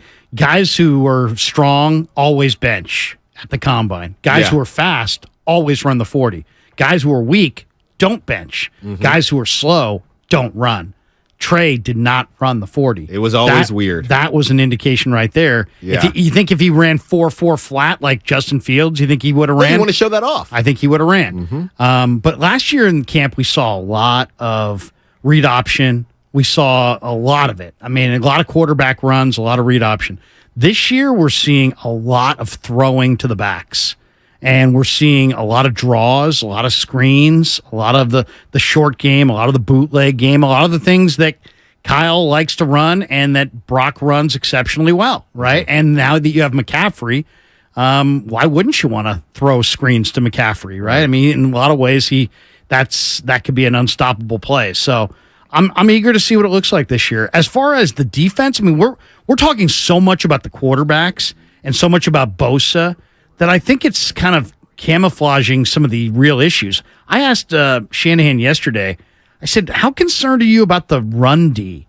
I go, you guys have given up two. If you just go on the preseason, get Denver and Chargers, both those teams gashed you for 6.5 yards a pop. Right. He said, you know what? I haven't liked the run D the entire camp. He goes, I didn't like the run D in the Raider game either. I thought our run D was getting gashed there too. So, he also kind of, put it in perspective and said, Chargers had a running quarterback. We didn't adjust to him. Joshua Kelly got loose for a 75-yard run. That changes the numbers. Yeah. But I think the run D, especially, they haven't had a run plugger in the A-gap since DJ Jones left for Denver 2 years ago. So how good are they against the run? Can Kinlaw be a factor there? And then, Ebukam, Amenahue, and Willis, those guys averaged 91 snaps in the 3 playoff games last year, and you replaced them with Kerry Hyder, Austin Bryant, Cleveland Farrell. I don't think those guys are as good as the guys you had. So if you don't get Bosa back, I mean, Drake's going to be way better, and Bosa is Bosa. I like Drake. Drake's, but how many snaps is Drake going to be asked to play? And can these other backup defensive ends, because I asked Koceric about 3 weeks ago, I go, you going to play your number one D-line a lot more snaps? He's like, no, I'm going to rotate my guys the way I always do, because otherwise my guys are going to be done before we even get to December. So that means that those backup DNs have better be able to rush the passer. Right. And it's going to start week one against Pickett at Heinz Field. Can the Niners rush the passer, and can they stop the run? I think both those questions are kind of up in the air, especially when Bosa and Jackson are not on the field. Yeah, and ultimately, it's all connected. That's why they call football the ultimate team sport, because if you can't get to the quarterback, now you're exposing your secondary, and that's the question marks with the nickel and that whole situation. And if you can't stop the run, Alan, who cares if you got Nick Bosa, the greatest pass rusher of all time? If you're constantly sitting at 3rd and 1, 3rd and 2, guess what? You got Nick Bosa's awesome if you get to 3rd and long. Right. But if you can't get to 3rd and long, what good is he? Yeah. Exactly. 888-957-9570. Let's head back out to the town, Oakland. Dave wants to talk Kyle. What's up, Dave? You're on the Morning Roast. Hey, fellas, thank you for taking my call. I'm tired of the excuses. I think Kyle Shanahan is underrated, first and foremost. To be honest, I don't even think he would be in the NFL if his dad wasn't Mike Shanahan and it wasn't for nepotism. He had one of the biggest losses comeback in the Patriots game in Atlanta, and y'all talking about weapons. He had weapons then, and they still couldn't get the job done. The fact of the matter is, he's not a winner. Winners win, and he has proven himself not to be a winner. He had all the success last year. They couldn't get it done. And wait, you said he's underrated, but you mean he's overrated. Who's your team? Yeah, who's your team? I don't have a team. I used to be a Raiders fan. Oh, there we go. There we go. 2 for 2, Larry. I can smell a Raider fan from a mile away. Look, man, if you're going to call in here, we're going to find out if you are a Raider fan or not. If you're a Niner fan, we can tell. You might think you're hiding it. You're not hiding it, all right? We can tell. It's like nose blindness, when some guy smokes a bunch of cigarettes but trying to hide it. It's like, hey, bro, we can smell the cigarettes. We can tell. So a couple weeks ago, Willard was out. I was on with Dibs, and we did a long conversation when Steve Kerr's son, Nicholas Kerr, got hired. And we had a long conversation about nepotism and Nepo babies. And we basically came to the conclusion that does it help? Obviously. But if you stink, right? Didn't Doug Peterson just cut his son, yesterday from the Jaguars? Did he maybe, and I don't know anything about his son's stats or what he's able to do, but did he maybe get in the building because of nepotism? Sure, but you're not going to keep somebody around. This is a business, okay? This is a business. So if you, back in the day, did it help that Kyle Shanahan's dad was in the NFL? Probably, but Kyle Shanahan would not still be around if he stunk. That nepotism only lasts so long. We're talking 3 decades here. I mean, and he's not Steve Belichick. Right. You know what I mean? He's not just like a guy who's on the staff. This guy's been a head coach in the NFL. He's one of the most successful head coaches in the NFL.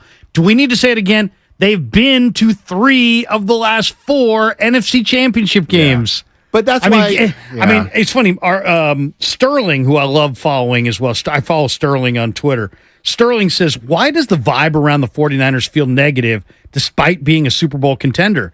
And I think that's a great question. I mean, it's like, why is there so much negativity around a team that is one of the favorites in Vegas to win it all? Yeah. And who, I mean, the Niners probably have, if not the best roster, they've got one of the 3 or 4 best rosters in the entire league. They've been in 3 of the last 4 NFC Championship games. They haven't climbed to the top of the mountain. But where is this massive amount of negativity coming from? It's like, seriously, I mean, do we not remember Joan from accounting and Jim Tom Sula? Do we not remember Chip Kelly who, after each when the games were lost week after week after week and the Niners were getting gashed by Jaquez Rogers and Bilal Powell and all these guys. The Niners, I mean, he would go to a press conference, the post-game presser, and Chip Kelly would just talk a million miles an hour. I'll tell you. And it's like, how quickly we forget what the Niners had pre-Shanahan. Yeah. And look, I don't think Kyle Shanahan is perfect. We talked earlier about Gabe Kapler and being a bit prickly. Where does he rank, though, in the NFL head coaches? I mean, he's probably top 5. I would say for sure top 10. Yeah. Probably right around 5 or 6. Yeah. So, I mean, you're talking about a top-tier coach. Right. And I think the whole question for me that I have is when people say, he's mid or we got to hold Kyle Shanahan accountable. I'm just not really sure what that means. If you want to personally not be a Niner fan until we just talked to somebody who used to be a Raider fan, I'm assuming that's because of the move. If you want to not be a Niner fan until Kyle Shanahan's gone, you can do that. If they do win it, I better not see you at the parade, but you can do that. I just don't know this whole not good enough accountability. Do you want to put him in timeout? I'm just not really sure what exactly you want. And when you look at the rest of the league, the reason to me, Larry, it's almost like, and I'm still in my boot. I can walk now, but I'm still in my boot. I'm working on it. To me, it's the equivalent of if you do a really nasty move to the hoop and then you smoke the layup, right?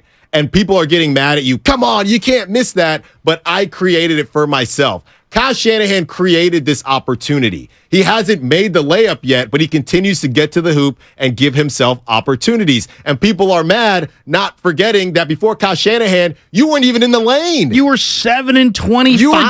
You were getting Dikembe previous Mutombo. 2 years. Yeah, you were exactly. getting blocked. So that's what I don't understand about it. 888-957-9570. Let's go to TC and Sac, who I think wants to talk about the Niner fans calling Shanahan underrated. What's up, TC? You're on the Morning Roast. Good morning, Styles. Good morning, Larry. What's going on, Larry? It's your boy, TC. Hey, what's going on, man? How are you? I'm all right, man. Look, check it out. So, Styles, look, it's about being overrated, not underrated. Including like me in person, a lot of Niners fans, bro, are like tired of Shanahan's stupidity and tired of him he can get his credit. He did what he did, but he's not. To answer you guys' question, yes, I'd like to be the Rams because we would have got our 6th Lombardi out the way and we'd be rebuilding, trying to get something else. Wow. Shanahan is a glorified, high-level loser. But hey, think about the Rams for a second, though. The Rams did win a Super Bowl, and now they're in a salary cap, 2, 3, 4 year window where they're going to have to rip it all down. They're in the dumpster. I mean, really? I mean, seriously, would you rather have the one ring and then 3 or 4 years where you're basically 500 or worse? To me, I like their approach. They haven't climbed to the top of the mountain yet, but I think their approach is sustainable, which is go for it every year. Try to win, get yourself in the mix, and don't put all your eggs in one year. I mean, it's like the Florida Marlins in baseball or the San Diego Padres.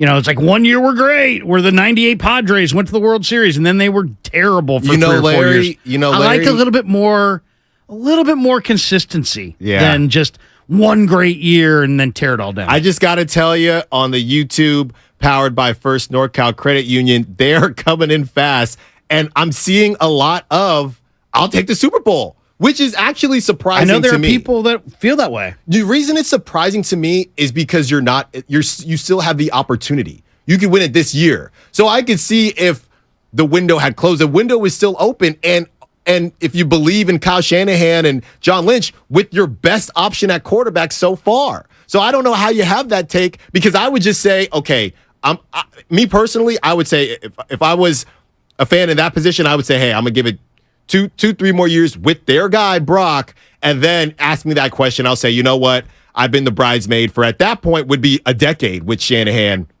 Let me go ahead and want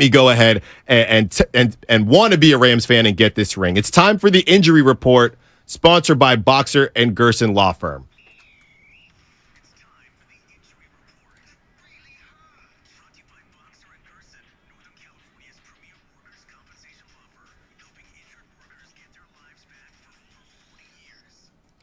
The Giants could be close to getting back Brandon Crawford. He began participating in light baseball drills this week as he continues to rehab from a forearm arm strain. There is a chance that Crawford could be available to come off the injured list this week when the Giants are in San Diego, though no official determination has been made yet.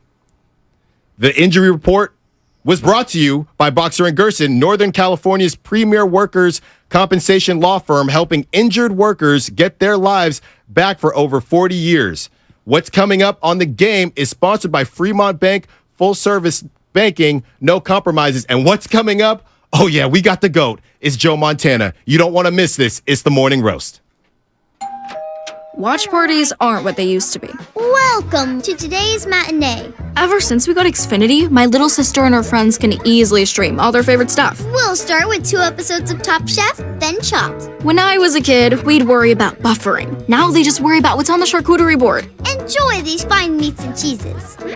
These are just cut up hot dogs and spray cheese.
Yes, yes, yes. The morning roast.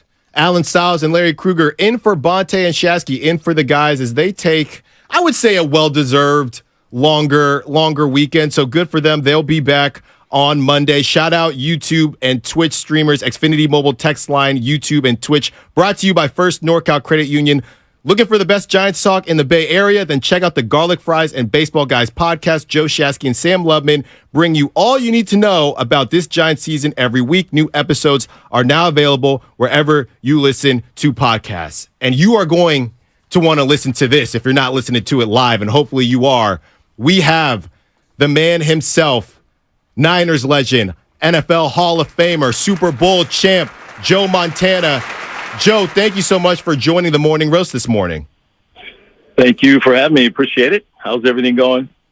Good, good. How's everything going for you? Tell us about your partnership with Gold Bar Whiskey and what you got going with them. Yeah, it's been a fun collaboration. It's been one of those things that you think about all the time, and then you have an opportunity to do something special. And got over here with these guys and have been working on a couple whiskeys, and that are going to be released. The first ones are coming out in September 15th, along with the opening here of the distillery. So we urge people to come over here and take a look at this place. It's pretty special. And I think what we've been doing with the whiskey is also going to be pretty special. We have a special collection coming out, and then a championship box that'll be coming out a little bit later. But the first release is coming up on the 15th. So, Joe, have you always been a whiskey guy, or is this a new thing? No, I've kind of been down that alley for a long time, but never thought I'd have an opportunity to do something like this. And I think it's great. It's local. It's here in the Bay Area, out here on Treasure Island, and also associated with the 49ers. And I think we got some pretty good products coming out here that I think people are going to love. Along with, you can't even. The packaging itself is kind of crazy. You get this special patch that comes along with it that you can tap your phone onto, and it'll show a little video of me making my cocktail. And it's something new, something pretty fun to see, and hope they enjoy it. You know, Joe, Niner fans are thrilled to hear from you, and one of the it almost feels like old times now because, in your heyday and in a lot of the 80s and even into the 90s, people used to critique the 49er wins. And you're going good when the fans are in that mode to critique wins. But it's almost like a joyless thing. It's like the 49ers have been to 3 of the last 4 NFC championship games, Joe, and yet there's like this kind of almost negative vibe that permeates the 49ers from time to time. Is that born out of passionate fandom? I think the bar has been set pretty high in the past, and I think they have high expectations, as does the team. Once you've been there, everyone expects you to go back every year. It's a little bit more difficult, as everyone knows, than it seems. But, hey, they got a pretty good team again this year, and they got Super Bowl quality opportunity coming up, and I'm really looking forward to the season and seeing how it goes for them. And hopefully, our quarterback is healthy and stays healthy throughout the year. And hey, it's going to be a fun year. Talking to Joe Montana here, Niners legend, Niners 4-time Super Bowl champ, NFL Hall of Famer, as we get ready for this football season. So, Joe, this is probably the last week we can even talk about it, but when you heard the Trey Lance news, what were your first initial thoughts? Well, I honestly, and I said this before, is that I think it was a tough fit for him in that system. And with Mike down there in Dallas, I think he's going to run into a system that might fit him a little bit better. I kind of saw it coming when you saw him getting a lot of playing time in the last 2 games there, or a lot or more playing time. I think they were trying to give him an opportunity to stay in San Francisco, but in the end, I think that they just needed someone that was a better fit in case Purdy doesn't make it through the season.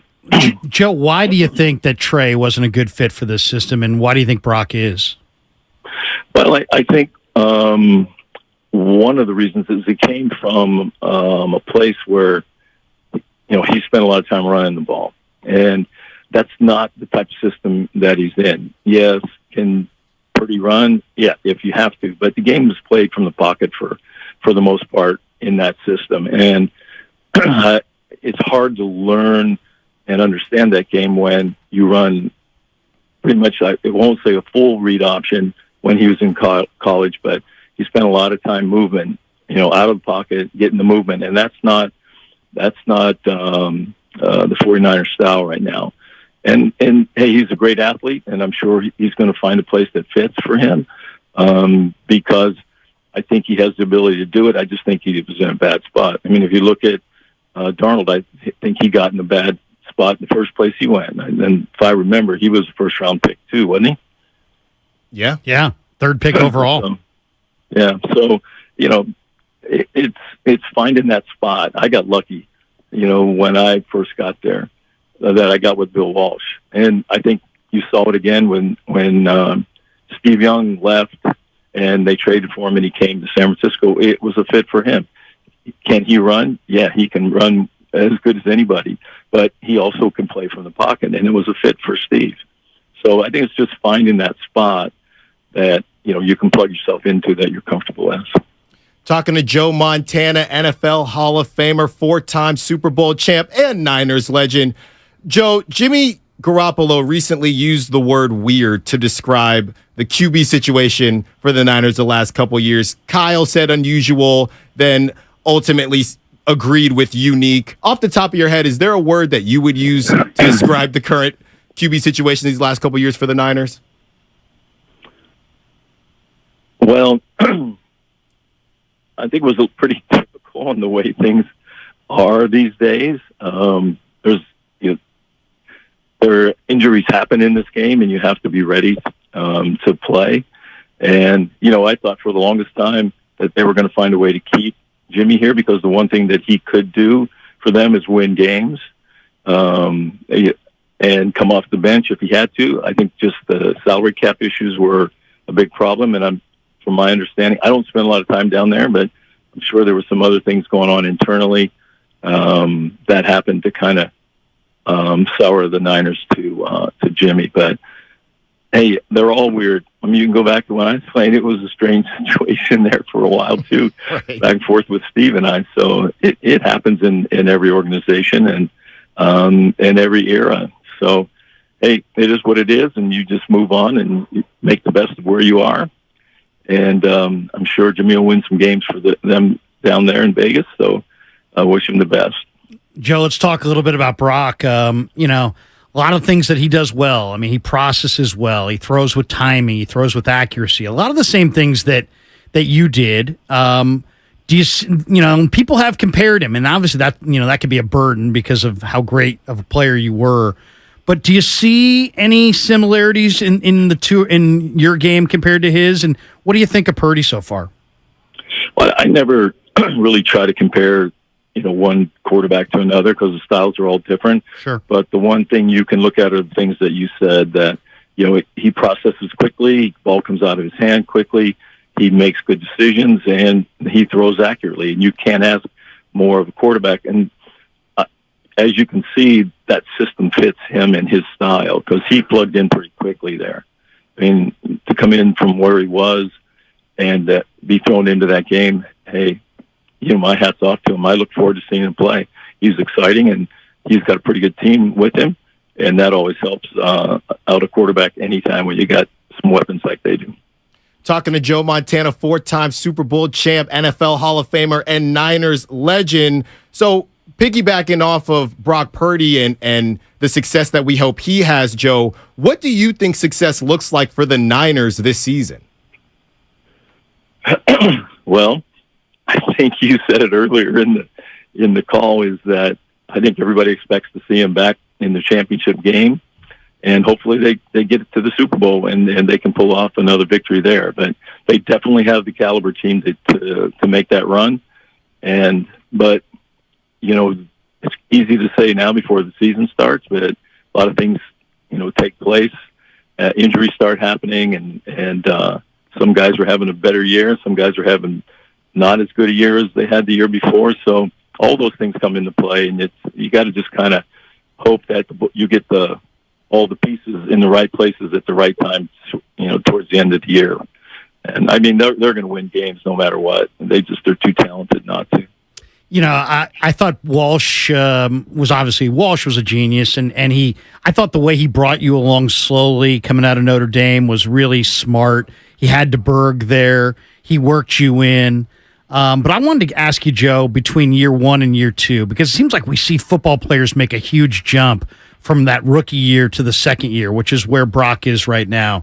Why is it that we see quarterbacks especially make that jump in year two? What's it like that second time around that you don't have as a rookie? Well, I think the biggest thing is you get comfortable in a system. In that first year, you're just trying to figure out, what you just had learned in college, and now trying to make a transition into a new offense and learn it.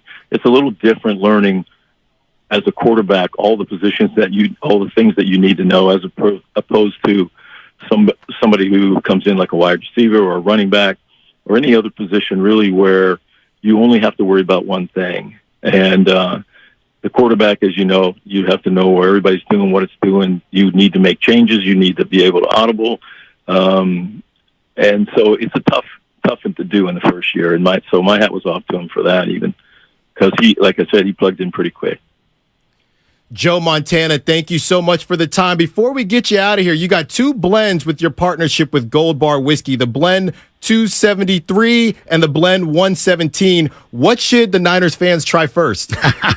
Well, 273 is coming out first, and then 117 will be coming out later around Thanksgiving. And so go for the 273. I think you're going to like both. You'll see a difference when you get a chance to try the 117 as it comes out. It's aged a little bit differently in different barrels. So hopefully they like it and enjoy it as much as I have, and hopefully we see a great 49er season. Thanks so much for the time, Joe. That is Joe Montana. You know who he is, four-time Super Bowl champ, Niners legend, and NFL Hall of Famer. And be sure to visit the Gold Bar Whiskey Visitor Center on Treasure Island, which officially opens up September 15th. What do you think about that, Larry? Well, it's just great to hear Joe, and I mean, he has such a unique perspective, right? Because there was tons of pressure in the 80s. Right. There were many years. I would say probably almost every year that Joe played after 84. So they won in 81. Right. They had the strike shorten the year in 82. They lose to the Redskins in RFK. In the NFC Championship game on some bad calls to end 83. It lit their fire for 84. 84 was one of the greatest teams in the NFL history. But from 84 on, I think almost every year was in what you're describing, Alan, that Super Bowl or bust mode. Yeah. So if there's a guy who kind of understands that mindset of, elation or devastation and nothing in between, it's Joe Montana. No, it definitely is. And I love what he said just about when you asked him about Brock Purdy and the comparisons there. But he did say this. I mean, he said that fan expectations are to get back at least to the championship round. So I would agree with that. And I would say when he was talking about Brock Purdy and Kyle Shanahan and the weapons, you definitely have the team to do so. So when you're talking about Super Bowl or bust, you have to keep in mind, I mean, we're not just coming at this willy-nilly. At the end of the day, this Niners team, you would say a top 5 offensive roster and a top 5 defensive roster, right? Oh, no question. I mean, well, defense, we'll have to see. Sure. Right? Because we don't know exactly what they're going to look like defensively. They lost top 10? Yeah, I mean, they were number 1 last year. Right. Niners had the number 1 D last year. They were number 1 against the run, number 1 overall. I think they're going to be a top 5 D again this year. They're projected number 4 with Nick Bosa, number 7 without. Yeah, I mean, there's a lot of expectations on the 49ers, but it was just great to hear him, and it's great to see him when he comes out to the games. And The Niners have such a great history. I mean, Joe is one of the reasons. Steve's one of the other reasons that the 49ers are this iconic franchise. And those guys are the main reasons why there is so much, if you want to call it pressure, if you want to call it expectations. A lot of it's born out of the standard that the 49ers played to in the 80s and 90s. And I think everybody ever since has wanted to see this team get back to playing consistently to that Niners standard. And they've gotten really, really close to winning the Super Bowl. They've been to 2. Yeah. Heck, they could have beaten the Ravens in New Orleans. They could have beaten Mahomes. They had a 10-point lead in the fourth quarter. And the blackout. They couldn't finish either one of those deals. To me, the Ravens' loss is almost more bitter than the Chiefs' loss. But 49er fans are not used to seeing their team lose the Super Bowl, so I think they won't be fully satisfied. I mean, we can talk about it. It's not reasonable, but Niner fans are not going to be fully satisfied until they win that 6th Lombardi. Yeah, no, definitely not. And I should save this for Flex Friday tomorrow, but I got to get it out. It took everything in my being to not say to Joe, I actually graduated with his son, Nate, and we graduated together. And my little sister, when I told her I was interviewing Joe Montana, she said, well, are you going to bring it up? I said, no, I kind of want to, but I'm not going to. So shout out Nate Montana. I graduated with him many moons ago. But yeah, I mean, Menlo? Is that Menlo? It was De La Salle. De La Salle. De La Salle, yeah. So he came up. And I live across the street from De La Salle. I know you do. I know you do. Right But there. your kids went Northgate, right? My kids went Northgate. Yeah. I see Spadoni looking in. He's wondering if he's going to go De La Salle or not. He's on the fence. I can give you a recommendation. I got you. Spadoni better. I don't know if I have the cash for that yet. I can't help you there. The pregame show ain't covering that. I can't help you there. Spadoni does more good fill-in like he did a few weeks ago. Maybe De La Salle could be in his future. That's right. Keep it up, Spadoni. Northgate, though, right? Oh, here we go. It's a Los Lomas in me. Oh, look at that. I Look at that. hear ya. Not just because you couldn't make it at Northgate, probably. Oh, just on the Larry. better side of Walnut Creek. That's why. Sam, you don't want to end up on Larry's bad side, all right? The Battle of the Creek. There you go. You take it seriously out there in the creek. It's the only thing we got. That's right. My kid pitches for Northgate, and so I'm a Northgate fan. They play Friday night. There you go. Who are they playing Friday night? I think they're playing Tam. Okay. They're playing Tam out in Walnut Creek, the home opener for football. So if go you guys check that ever out. play Alameda High or anywhere over there, let me know. I'll slide by. I watch a lot of baseball, Larry. Well, we're talking football here, but then my kid My kid plays my younger boy plays baseball, and I'm eager to see him pitch this year. There you go. Good stuff. And yeah, Joe Montana coming in and doing what the GOAT does, just talking about the Niners and expectations. What were your initial thoughts, what he said when you asked the question about the comparison to Brock Purdy? Well, it's like he's very respectful of the fact that he knows that anybody that's compared to him that's a tough deal. Yeah. You know what I mean? He said, I don't like comparing players, period. Yeah, he doesn't like comparing, but I'm sure he also understands the burden that it puts on a guy like Brock Purdy. But I think one thing that's really abundantly clear is that both Joe and Brock have underrated athleticism. Joe Montana was thought of as a skinny guy, but he was a great all-around athlete. The guy could dunk. He was a basketball player. He could play multiple sports. The one thing about Brock, and John Lynch said it just days ago, I think Friday night he said it, the one thing about Brock that really is surprising is that when you look at him, he's kind of stocky. He's about 6'1". Yeah. You talk to him, he's very serious. He's got a chip on his shoulder. He's very smart. But the one thing that John said he even surprised him was his ability to make plays off schedule, to escape that 1-5-4 10-yard split, which is literally only a fraction of a second slower than Tyreek Hill. Yeah. I mean, think about that. Right. Tyreek Hill is maybe the hardest guy to corral in the entire NFL. Brock Purdy's 10-yard split, the first 10 yards of the 40, is what they call the 10-yard split, is comparable to Tyreek Hill. Yeah. I mean, that's what enables him to escape and to buy extra time and to improvise. And we saw that in the last preseason game when he scurried into the end zone, and David Lombardi, friend of the show, friend of the station, tweeted that number, the 154 number, and he compared it to, he said he's in the Lamar Jackson area, and just like social media does, it blew up. Right. I know you're not comparing Brock Purdy to Right. Lamar Jackson. And no, he's not. I mean, if you told me,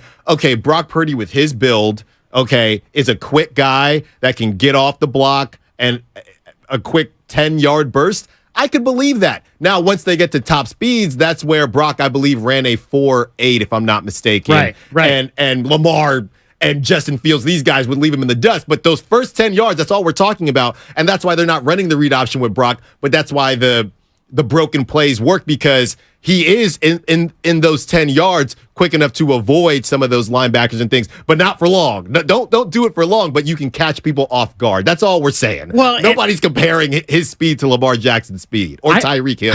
Exactly.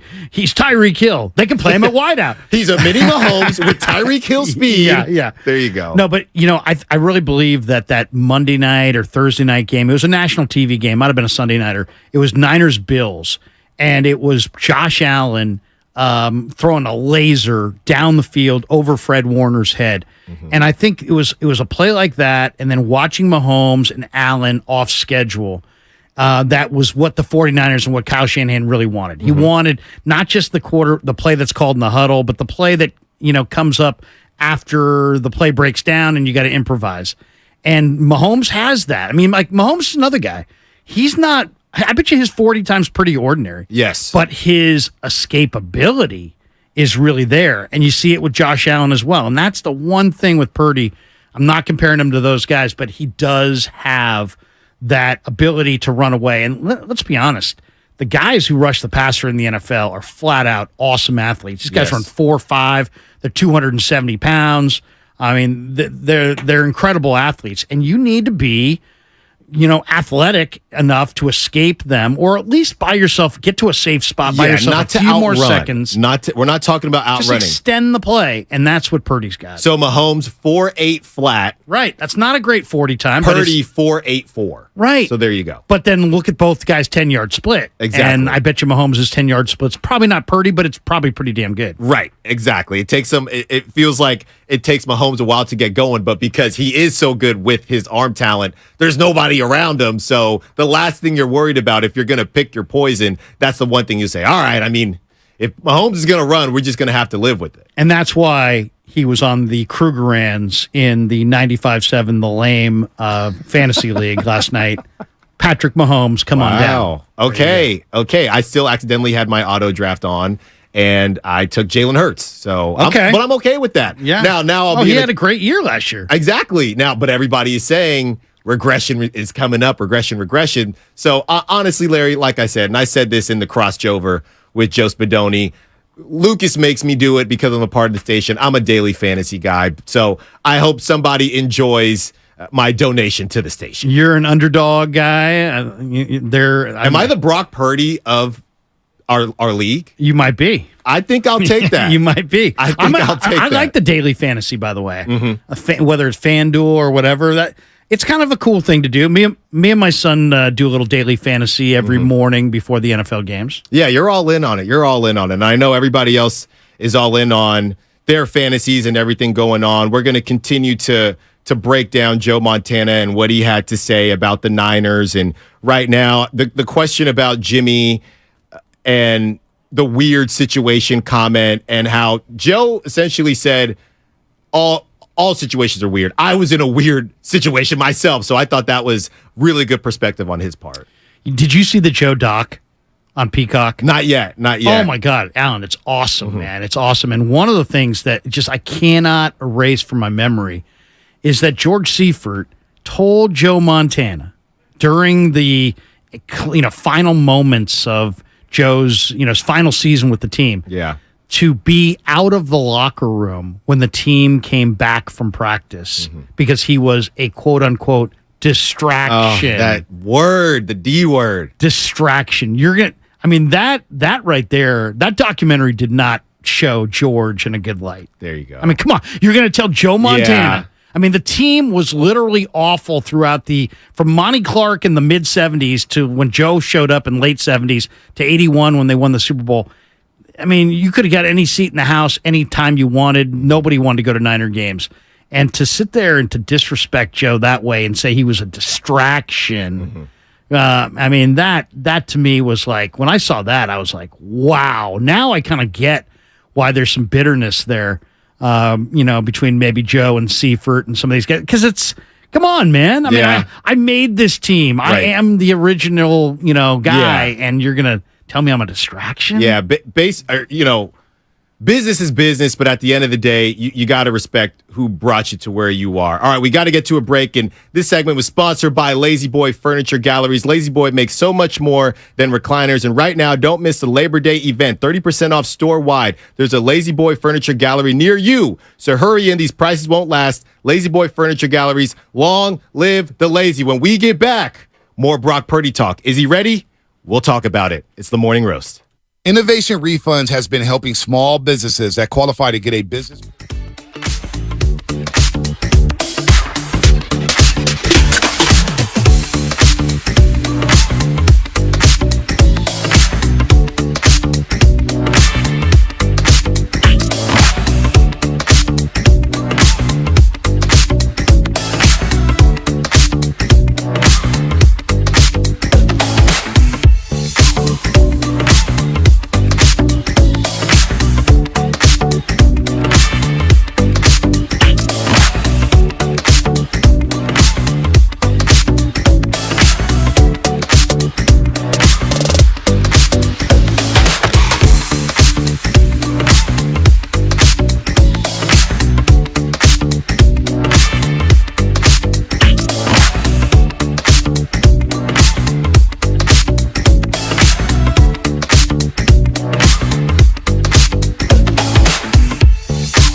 Bonte and the Butcher today. It's Alan Stiles, or tomorrow, actually. It's Alan Stiles and Larry Krueger in for the guys as they get their weekend started off early. Coming up at 9:20, you are not going to want to miss. If you didn't hear it live, we got you because that's what we do at 95.7 The Game. You are going to want to hear from the GOAT. Joe Montana was on with us the first time in 95.7 The Game's history. I love it. Talking all things Niners and specifically Brock Purdy and also Jimmy G and his comment about the situation being weird in San Francisco. That's at 9:20. You're not going to want to miss it. Out to the phone lines we go. 888-957-9570. Let's go to Duke and San Bruno. Wants to talk about the Super Bowl. Is it Super Bowl or bust, Duke? Let us know. It's the roast. Hey, gentlemen, thanks for taking my call. Sure. So I'm from the more mature demographic, and I have a different take on the Super Bowl, having lived a little. I'm not going to lose my mind if the 49ers don't make it to the Super Bowl. Of course, a player wants to, win the Super Bowl. I want to be entertained. I want to see good football. Make it to the playoffs, great.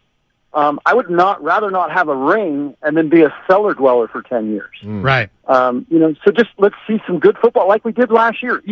Think about all the crap with all the quarterback stuff that happened last year. That was a fun season to watch. No doubt. And, it's funny. Alan was saying that there were a lot of people on YouTube who were like, hey, I'd take that Super Bowl. I think most people have that perspective right now because they've seen a consistent winner. Yeah. So when you've seen a consistent winner and you're pursuing that Super Bowl, you're like, I just want that Super Bowl. But in reality, if we had been looking at the last 5 or 6 years, instead of being in 3 of the last 4 NFC Championship games, if we had seen them miss the playoffs 5 years in a row, I think people would change from, yeah, I need the Super Bowl to, hey, I just want a competitive product. I want to be in the mix every year. I think that's the healthier approach. And at the end of the day, it's like, man, does a past championship make you feel that much better as you're enduring bad basketball, Right. bad How baseball, do Rams bad fans football? feel right now? Right. Right? I just think that you want part of it is the destination, but a lot of it's the journey. And if you can't enjoy the journey, if it's only about the destination, I think that's short-sighted. In reality, it's really about how entertaining is the journey, and I think the caller's spot on. Well, it's interesting you say that because I think that's why some Niner fans feel that way because they've been so close. If they hadn't been close, then maybe you would say, if we talk to, I referenced the Raiders earlier because we had a couple Raider callers call in. If you have been incognito Raider callers, right, trying to act like, you had on the invisible cloak from Harry Potter or whatever it is. Richie Incognito. There you go. Yeah, exactly. There you go. That's a 3. I'll give you a 3 on that. The Texans. If you were a Texans fan right now, you think any Texans fan saying, no, Super Bowl or bust. No, you just want to get into the playoffs and be a respectable franchise. How good did the Jags feel last season? Just getting in and making some noise, or the Chargers. So it's one of those things where you can't compare the fans, I guess, the same way because you're saying, hey, man, we've been knocking on the door for how many years before some of this, to be honest, Larry, Shanahan inherited. He inherited a mess in the immediate when he came in, but it's still that Ravens Super Bowl with Harbaugh. They've been so close for so long, and you're just saying, look, somebody's got to knock this door down. So I get it. Maybe Super Bowl or bust isn't the right terminology. Well, I think of the Warriors because, I think a lot of the fans of this radio station are, think of the Warriors as a team that perennially contends for a title. Right. As somebody who grew up in the Sunset District in the mid-'70s, the Warriors were bad every year. Right. I considered it a success when they went 40-42 in the Run TMC days. You had to derive your joy out of more than just, appearances in the NBA conference finals, or otherwise you were going to be miserable. So it's like, and yet I enjoyed many of those years of Warrior basketball because you got to enjoy the ride. Now there's a reason why they have expensive parades down the middle of Market Street when they win, because it's rare. It's rare. And I think almost like at this point, I think the Warrior fan is a little spoiled, and to the point where it's like, hey, are they going to be a title contender? Well, Probably not. Right. I mean, to be totally honest, this year, I mean, they might be. I mean, they're going to be they're in a the title contender. They're going to but be in the mix. I wouldn't but they're call not them one a of the favorite. favorites. No. They're definitely not one of the. No. If the Warriors do this year what they did last year, I think that's probably what my expectations would be. But there are other people that are more newer Warrior fans that are like, "Hey, man, it's finals or bust." And if that's your standard, you're probably not. You're going to be unhappy most years. I think you just have to acknowledge that. But it's a little different only because basketball is different than football. Than called football the ultimate team sport, and you just feel like you got to put your best foot forward with Steph, right? I don't think Warriors fans would feel like that once Steph is gone. But it's just milking everything you can out of having Steph, and they feel like last year. I don't want to say it was a wasted year, but. So it's a little different. I hear what you're saying. Because Steph's an all-timer and he's inside of his prime and you're trying to maximize. But, it's really, really, really hard to climb to the top of the mountain. You know what I mean? Yeah. It's just and when the Warriors were there with KD, it just felt like they were always going to be there. Yeah. And now I think a couple years removed from that, you see how difficult it really is. Mm-hmm. Yeah, no, I hear you. I would You're say not ready to acknowledge that this upcoming Warriors season is not going to be a championship type season. I think it is. Well, if you have Steph and you have Draymond, if Draymond can be Draymond and Clay can get closer to who he was prior to injuries. You're hoping. Second year. I think they're going to be in the mix. I think so where I'm stuck is top 5 might feel too elite, but top 10 feels disrespectful. So I don't know if I'm putting the Warriors in the top 7. Top 7 feels good to me. And if you're top 7 in the NBA, not just the West, top 7 in the NBA and top 7, you have a chance along with those 6 other teams. That's where I would put the Warriors. When I was a kid, if the Warriors made the playoffs, it was like, what? They made the playoffs. Right. It was an incredible year. Now, that's kind of taken for granted. Like, they're going to be in the playoffs. Mm-hmm. It's just a matter of how deep can they go once they get there. And and I'll be totally honest, I kind of felt that last championship team with KD was, it was awesome, but it was also starting to become joyless because when you get to the point where you're critiquing wins, right, then you're like, you've lost perspective. It's really, really, really hard to win in pro sports. And when you're winning and you're like, yeah, but we won by 20, but we should beat that team by 30. Yeah, we beat that team by 12, but man, we really should have beaten them by 25. That's when you start getting into this kind of like joyless mode. And I kind of think what Sterling tweeted out earlier, which is, the 49ers have had this enormous amount of success, and yet there's this kind of negative vibe that kind of permeates them right now.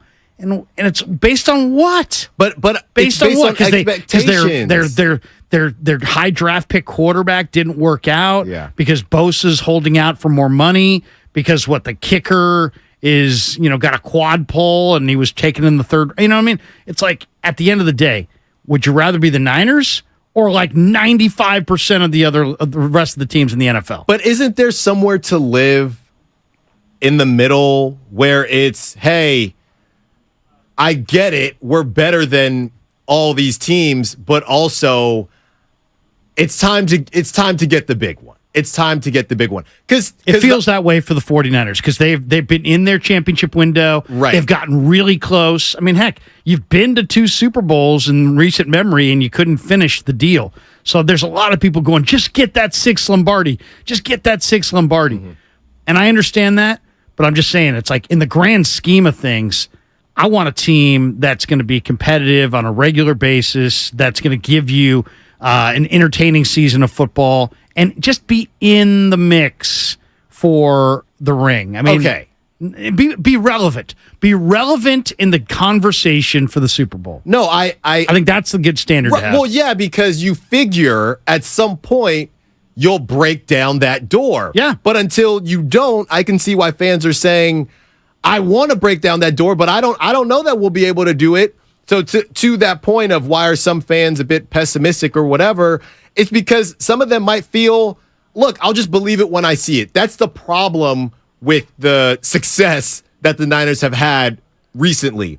Because if you're standard, you get used, and I'm not going to say spoiled, I'm not going to use the S word, but you are used to NFC championships. You are used to at least getting to the Super Bowl. You are used to being one of the top 5 teams. So then it turns into, okay, well, at what point should you be able to feel like, hey, I know I might sound spoiled here, but it's not enough because they haven't won the big one. Now, if you're the franchise, organizationally, you're correct. If we're in the mix every year and there's always a belief that we can win it, butts are in those seats. I don't know how many butts were in those seats during those Chip Kelly years. Yeah, not the same amount. I just think when you go from, hey, I'm disappointed we didn't win the Super Bowl, to Shanahan's got to go. Well, yeah. Well, then okay, you're nuts. Yeah. No, I got a buddy who runs a donut shop in Walnut Creek, and every time I go in there, and as you can tell, I go in there often, he's always like, man, Krug, they got to fire Kerr. I'm like, what? That's also a thing. I'm like, the guy. I'm like, dude, they had a parade a couple years ago. The guy coaches the Olympic team. Yeah. But there are people. I was high when I said that. There are people that are, in the Warrior media that were like, Kerr had a disaster year and he was terrible and I get it. Even Steve came out and said, hey, upon reflection, I didn't necessarily bring the entire group along last year. And he kind of copped to it, right? Right. That it wasn't one of his better coaching efforts. But there's a big difference between not one of your better coaching efforts and run the guy out of town. Yeah. I mean, are we going back to Brian Winters? Are we going to go get Dave Cowens? Right. Hey, PJ Carlissimo, come on back. I mean, seriously, where's the perspective? Yeah, and maybe some of that is just fandom in general, and there's not very many mini grounds that people are willing to live in. That maybe is just a part of it. Shout out YouTube, Twitch, Xfinity Mobile text line, and download the Odyssey app. 95.7 The Game. Thousands of other stations and millions of podcasts are free on the Odyssey app. Sports talk, music, news, and podcasts are all available completely free. You can catch every Warriors game live on the app, along with all the music and news the Bay Area needs. Follow your favorite teams, stations, radio shows, and podcasts now by downloading the free Odyssey app. Let's head out to Gene in Oakland. Says Brock just needs to stay healthy. What's up, Gene? You're on the Morning Roast. Yeah, morning, fellas. First of all, it's great hearing Joe Montana. I know he does very few interviews. I was fortunate enough to be able to follow his career from the beginning. I still believe he's the GOAT. Not going to get into the debate on it. Just simply say that's all right. Look at their but if you look at their Hall of Fame statistics, Super Bowl statistics.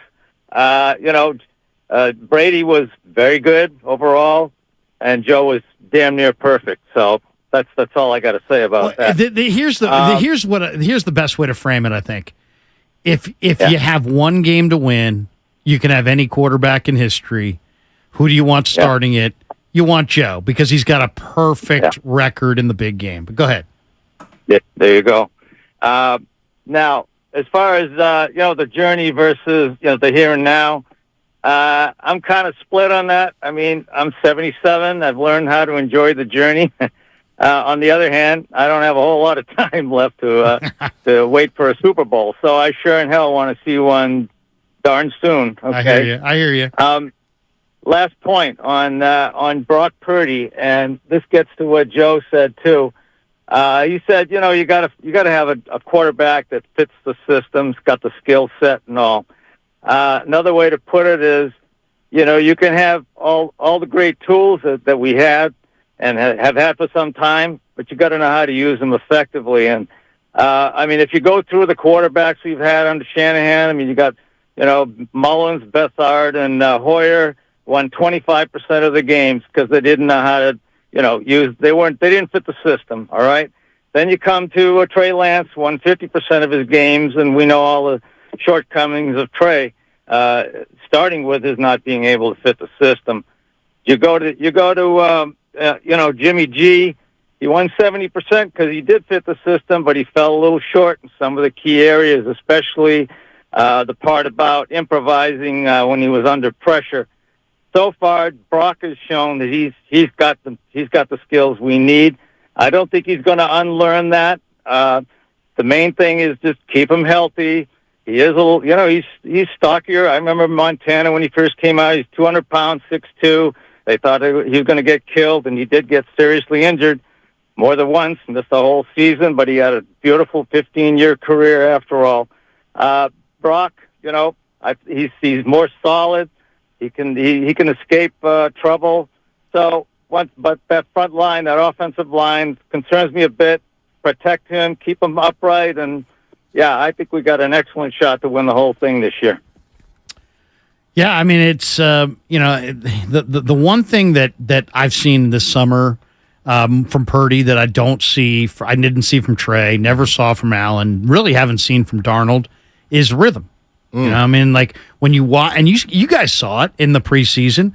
The other quarterbacks who played for the Niners in the preseason, they're out there playing and they're running plays. Yeah. But the offense never really seemed like it was in a rhythm. Right. And Purdy has an uncanny ability to establish his rhythm. And we saw it at Iowa State. We've seen it already with the 49ers. I mean, to me, the most amazing part of last year was the Miami game. Yeah. I mean, the guy played 3 preseason games in August, didn't play in September, didn't play in October, didn't play in November. And in the middle of December, when he didn't know he was going to play, trailing against the Dolphins. And they came out hot. And they threw the kitchen sink at him. All kinds of zero blitzes, Van Ginkel off the edge, and all kinds of 5-man, 6-man. Offensively, he had a deficit. Right. They were behind in the game, and they just brought the house, man. I mean, it was 5-man rushes, 6-man rushes.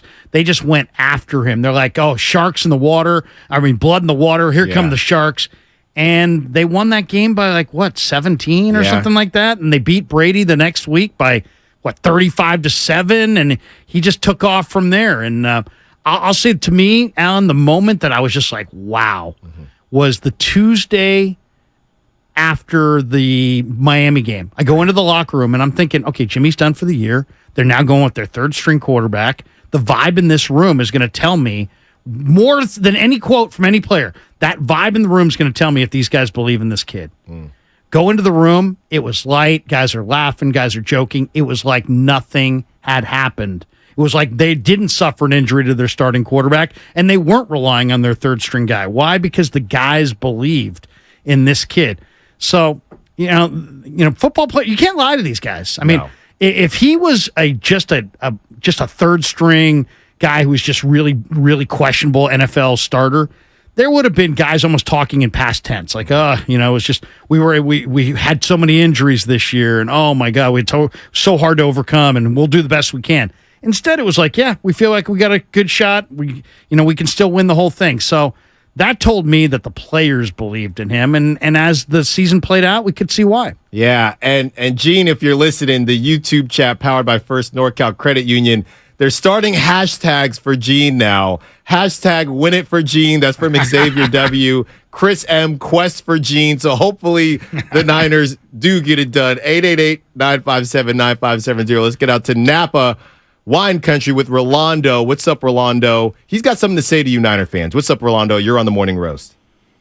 Hey, I'm a big fan, you guys. Larry, I remember you. I love listening to you back in the day with you and Gary.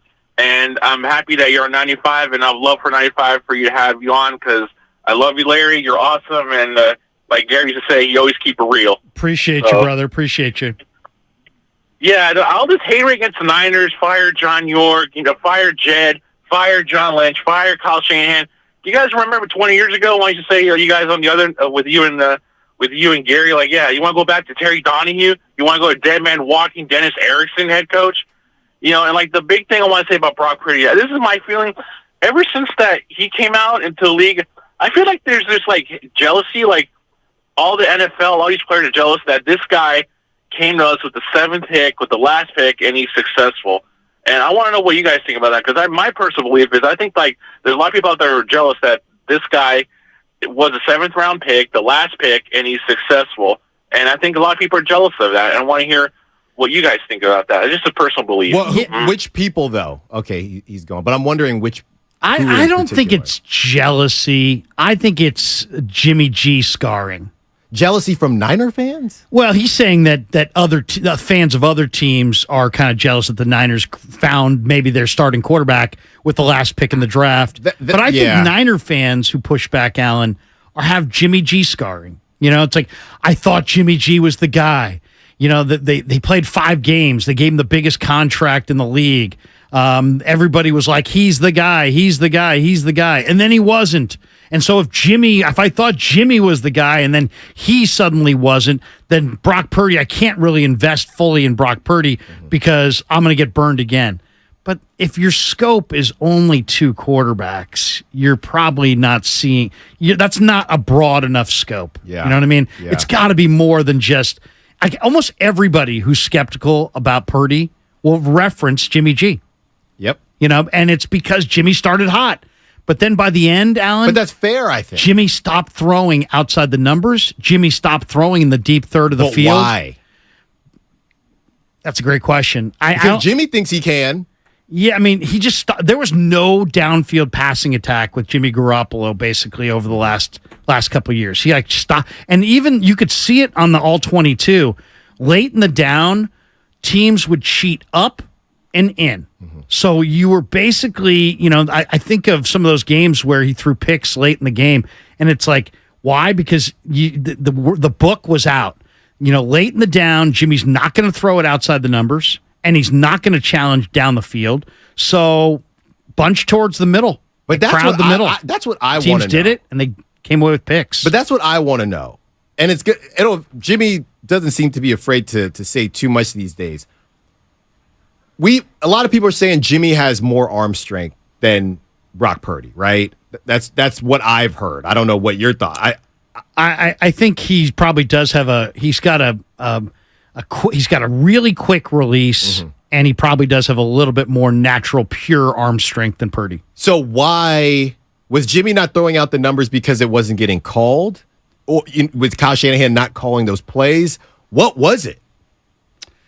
I mean, I think it's a lack of confidence to throw the ball outside the numbers. And also Jimmy, one thing you see with Purdy steps into his throws. Jimmy oftentimes didn't step into his throws. He'd just flick it, right. And, it's a great question, though. I don't know what happened to Jimmy, but over time, he stopped throwing outside the numbers, and he really wasn't challenging down the field. The one thing that was really clear watching the Niners every day in camp this summer, Brock Purdy took more shots down the field than Brandon Allen, Sam Darnold, and Trey Lance combined. Wow. Now, is that because he has the job and he was trying to use practice as a way to hone his craft for week 1? Yeah. And the other guys were more worried about maybe completion percentage and checking it down, and because people were every day, hey, the part of the camp stats that really was annoying this summer is people would be like, well, Trey was 4 of 5 and Purdy was 4 of 12 with a pick. Yeah, but Trey checked it down to the running back almost 90% of the time and never threw it down the field, and Purdy was blitzed on the pick that he floated to the middle and got tipped, and Gibson picked it. Camp stats. Right. There's no context. Context. Right. There's no context. And depending on who you're reading, you take it with a grain of salt if you want, if you like it. You don't take it with a grain of salt if you don't. I'm thinking here, Larry, because I don't want to be too nice to Shanahan here. I'm trying to not be nice. But the bottom line is you can clearly find ways to be not nice to somebody who's gone to multiple NFC championships and Super Bowl. But I'm thinking here, Larry, and I'm going to hang with me here, because a name that I'm going to throw out is Brad Stevens. And I throw out Brad Stevens because with the Celtics, he was supposed to be a boy wonder, right? He came from Butler. Everybody thought, wow, this guy's going to be the next dude. But he never really made adjustments in game. No, he didn't. But what would happen is, and I believe he was the coach when Kyrie was there, what would happen is his team kept getting injured, and Brad Stevens was a master at exceeding the expectations once the expectations were lowered. Once somebody went out, whether it was Tatum or Kyrie, whoever, then they would get further than everybody expected. But when they were fully loaded, they would lose early. And I'm thinking now, as it pertains to Kyle Shanahan, in that Kyle Shanahan, he had Jimmy Garoppolo, who I think when they initially signed Jimmy, people were calling him Jimmy Jesus. People thought Jimmy was that dude. Post-injury, Jimmy did not seem to be the same person. He keeps on getting injured. Now you have Nick Mullins, all these types of things. He goes out and he gets to Trey Lance, who, look, I followed college college football fairly well. I don't watch a lot of North Dakota State football. So when Nobody does. So when his name popped up, and I looked this up last week, Larry, Trey Lance was projected to go as low as 10 and I think as high as 5. So it was a bit of a reach. So is there a little bit, and now all of a sudden you move off of Trey Lance. You're saying this mystery relevant is now your guy, and we've now seen you say that this is the third guy you've had. You said Jimmy was your guy, you said Trey was your guy, and now you said Brock was your guy. So I could see why certain fans feel, okay, well, we'll believe it when we see it. And now on top of that, you bring in a Sam Darnold, who a lot of people have already said this guy's done. We've seen enough in the amount of games he's played. So does it feel at all like Kyle Shanahan, and this kind of goes to, basically the idea that he wants to be the star. Do you see any of that where people are coming from as in terms of, hey, he's putting himself in bad situations. Now, obviously, he wishes that Trey worked out. I believe that. But maybe you go with the Justin Fields, who actually went, a couple picks after Trey. But maybe is it a disease of I want to be the smartest person in the room, and I can do these things without having the franchise guy, and maybe fans are tired of that. Just go out and get your guy. Now we got to deal with figuring out whether Brock Purdy is the guy or not. And honestly, Larry, if they lose, you know what they could say? Well, this was only Brock Purdy's second year, and they're not wrong. They're not wrong. Sure. I mean, you're going to always have people who, you got to think about this, though. There are people that are really, really critical of Shanahan and think that he's not that great. And then there's been an entire offseason of a lot of people who don't think that Brock Purdy's for real. Yeah. What's amazing, then, how did they average 33 points a game and get to the NFC Championship game? Right. If Shanahan's not a good coach and Purdy's not a good quarterback, how did they average 4 points a game more than the Kansas City Chiefs with Patrick Mahomes and Andy Reid? The number one scoring team in the NFL last year, Kansas City. They averaged 29 a game. The Niners with Brock Purdy averaged 33 a game. So how do they do it? How do they do it? If Shanahan's a bozo and Brock Purdy's a flash in the pan, how do they win all those games? How do they run the table? How did they score 4 points more than the top offense in the game?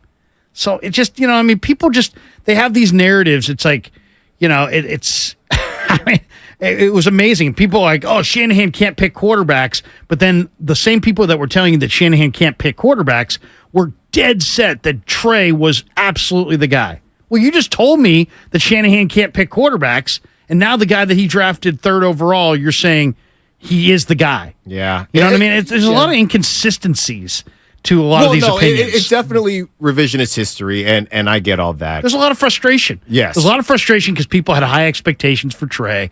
They were all in because he's a great kid. And it just, I think Trey is going to get there. I see Alex Smith. I see a guy who is very cautious. When you throw no picks in college over a full season, chances are you didn't take enough chances with the football. Alex Smith was very conservative. What did Shanahan say after that Raider game?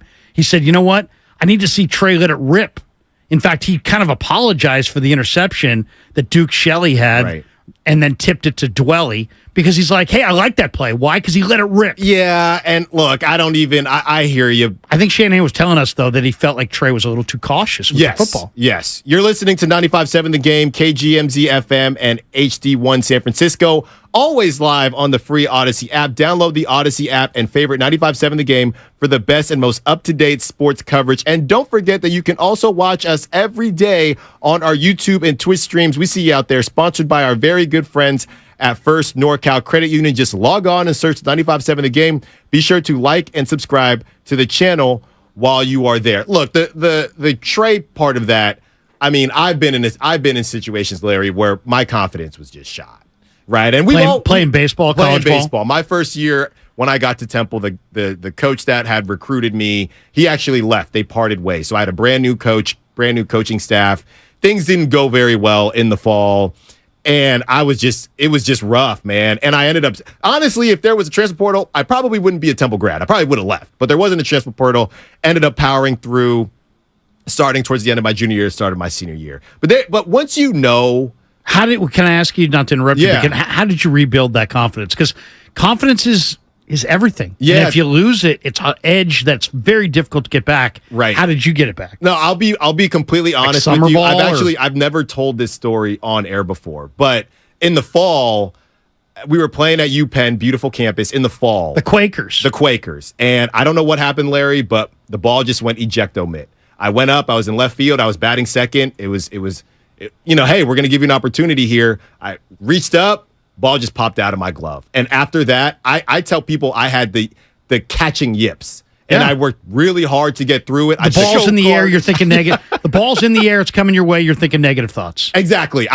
Please don't hit it to me. And it took just, honestly, once that happened, it became a thing. Right. So now it's, hey, Alan, we don't know. And a belief that I never had, or a disbelief that I had never had, almost took over. And I had to just, I didn't end up starting. They ended up bringing a second baseman out there. So I was sitting on the bench, and I'm just thinking, I got to figure this out. And I just did a bunch of extra work with the reps. Waking up. Same time we woke up this morning with the assistant coaches, just taking reps. And I'm thinking, I had never had this problem before. Ended up powering through. But once you know that the coaches are out on you, basically, they were in on Trey, and then he missed a fly ball, right, essentially, and then he knew they're out on me, so you're doing everything you can to get back. And to that point, from the 33rd team, like you said, there wasn't really any getting back for Trey, because luckily I didn't have another left fielder come in and ball out. If I did, I probably never would have got back in there, and that's Brock Purdy. It's interesting, too, because one of the things that Trey kept saying throughout the offseason is, I just want a chance to compete. I just want a chance to compete. It's the kind of thing that you would say when you weren't getting a chance to compete. Yeah. Like if you were actually getting a chance to compete, why would you say it, right? Because you're getting a chance to compete. But I almost get the sense that once the Niners signed Sam Darnold and Brandon Allen and added, it's just like anything else. You're at your place of work, and they hired two people who do what you do. And they hired one of them on Friday and another one on Monday. And suddenly you're probably not feeling too comfy about your place at that company. And I bet you when he kept saying, I just want a chance to compete, I think that was him not complaining, but at least trying to tell the media, hey, guys, they're listing this as a competition. Yeah. But this competition is not a real competition. Right. And I got that sense, because if it had been a real competition, I think it was very, very close. But I don't think it was a real competition. I think the Niners had a plan. Their plan was, we're going to bring in Sam Darnold, we're going to sign Brandon Allen, and we are going to move Trey Lance on. And I think it took a long time for it to all happen. But I think Trey, by saying, hey, I just want a chance to compete, was kind of telling us indirectly, I'm not getting a chance to actually compete. Right. And I have so much more I want to hit on with you, Larry. But 888-957-9570. We got to get to this call. Miley in Walnut Creek has questions about the donut shop that you mentioned. And actually, as do I. What's up, Miley? You're on the Morning Roast. Okay, I got something for you too, Alan. All right. I went to Concord High. My son played football at Clayton, so we hate you. But basically, what I wanted to tell you was 2 hands. Use 2 hands. I know. When you get the catching yips, 2 hands. I know. I hear you. And now when I go out and Shasky has me out or whatever, I don't even think about it. It's all mental. It was all mental. You're right. The confidence thing is definitely, it drives sports, because you look at a player like James Wiseman, who never got any confidence whatsoever. Part of it is his own fault, but you just see that with young players. When they don't have confidence, you can't even really compete.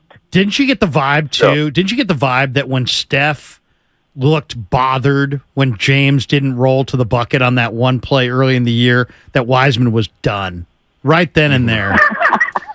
Seriously, I mean, because he sensed I don't want to talk about it. He sensed Steph's disappointment, and I don't think Wiseman recovered from that. But go ahead. Well, same thing with Poole. When Curry's throwing mouthpieces because of a young player's reactions, I mean, that tells you all you need to know. Yeah.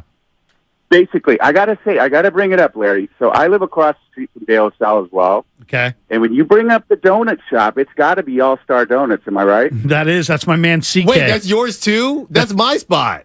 Yeah, you in the creek? Well, I grew up in Concord, so I went to De La Salle, so it's right down the street. My buddy CK owns that donut shop. And CK, you know that guy? Yeah, The most positive Warrior fan I've ever heard. but he's constantly telling me that they should fire Kerr. No, I know. That's what low IQ fans say. But I got to say, Larry, so your kid's at Northgate. Right. That's so cool. My son's playing football right now in Santa Barbara, but they asked him to coach over there. Nice. Ben Ballard's a good man, the head coach there. He is. He's a great guy, and he actually tried to get Parker to come over there and play football there, but Clayton Valley was kind of a powerhouse for a minute. So. Oh, I know. Clayton Valley is a powerhouse, but they're Larry, where do you hang out? Because we got to hook up. Where do I hang out? I hang out in the creek. I pretty much hang out at my house. I mean, I'm on YouTube 15 hours a day. It seems like, but yeah, I mean, I'll be at the Northgate game Friday night. Okay, cool. Who are they playing? They're playing Tam, so I got to call my buddy Murph and talk trash. Oh, hey, one other thing, Alan, real quick. As a De La Salle guy, I used to hate De La Salle for everything, but now I go to the games because my best buddy's kid plays baseball and football there. Nico Baumgartner, let's go. There you go. Jeans, Dave Thanks, Jeans. Miley. Well, that's my guy, Coach Jeans. Kyle Harrison, he's doing it up. Jeans has been all over there along with his family, so shout out. How great was Harrison the other night? I mean, he was cooking. Oh, my God. He was awesome. cooking. He was cooking. 888-957-9570. Let's head out to JD. And I see you on the text line, Austin San Jose. Too much East Bay talk. Look, we got 2 East Bay cats in here. Give us 2 days, Austin. All right, give us 2 days while the boys are on break. What's up, JD? You're on 95.7 The Game.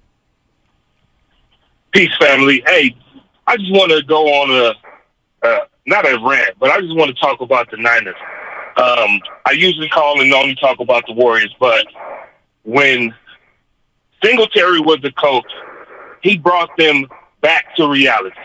Jim Harbaugh was able to slide in and get something going, but they mistreated Alex Smith. He was having the best year of his career. He's conservative, but the reason why is because he was injured.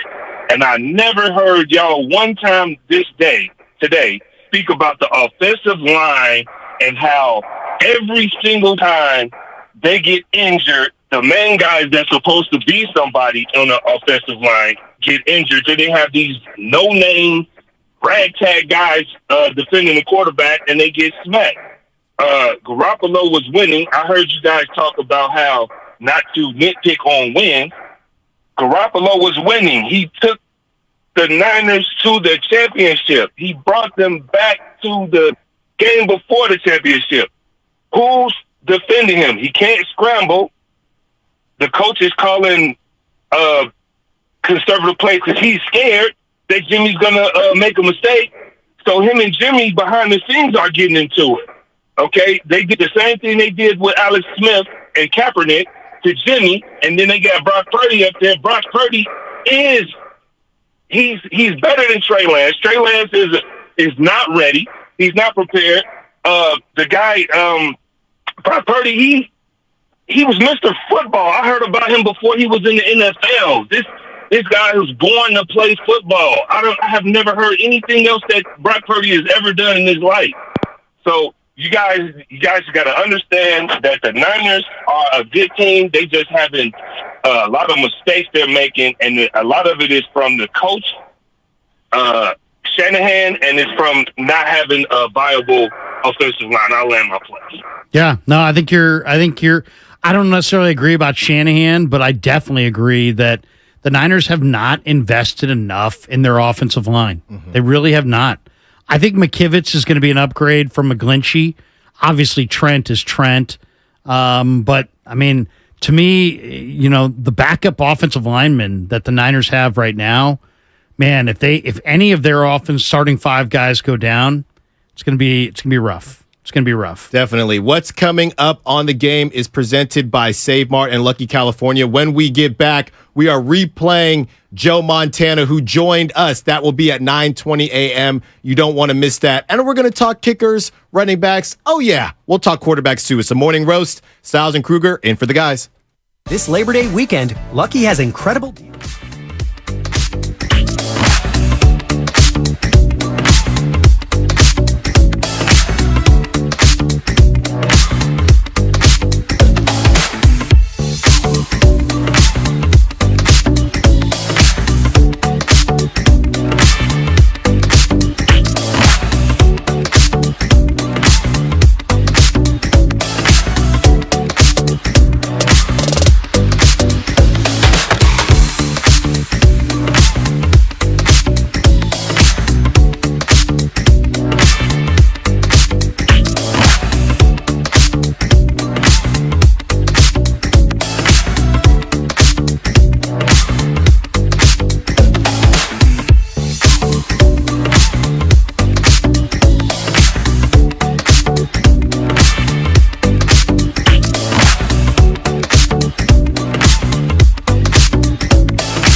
This is Klay Thompson, and you are listening to the Morning Roast on 95.7 The Game. It better not be roasting me if I'm giving them all these intros. Not. We are back. Morning Roast. Styles and Kruger in for the guys as they get their weekend started off early. So it will be Styles and Kruger tomorrow on a Flex Friday as well. And if you missed the Joe Montana interview that we had, and I'm sorry if you did, but the good thing is we got your back because that's what 95.7 The Game does. We got it for you right here. Let's hear from the GOAT, Joe Montana. We have the man himself, Niners legend, NFL Hall of Famer, Super Bowl champ, Joe Montana. Joe, thank you so much for joining the Morning Roast this morning. Thank you for having me. Appreciate it. How's everything going? Good, good. How's everything going for you? Tell us about your partnership with Gold Bar Whiskey and what you got going with them. Yeah, it's been a fun collaboration. It's been one of those things that you think about all the time, and then you have an opportunity to do something special. And got over here with these guys and have been working on a couple whiskeys, and that are going to be released. The first ones are coming out in September 15th, along with the opening here of the distillery. So we urge people to come over here and take a look at this place. It's pretty special. And I think what we've been doing with the whiskey is also going to be pretty special. We have a special collection coming out, and then a championship box that'll be coming out a little bit later. But the first release is coming up on the 15th. So, Joe, have you always been a whiskey guy, or is this a new thing?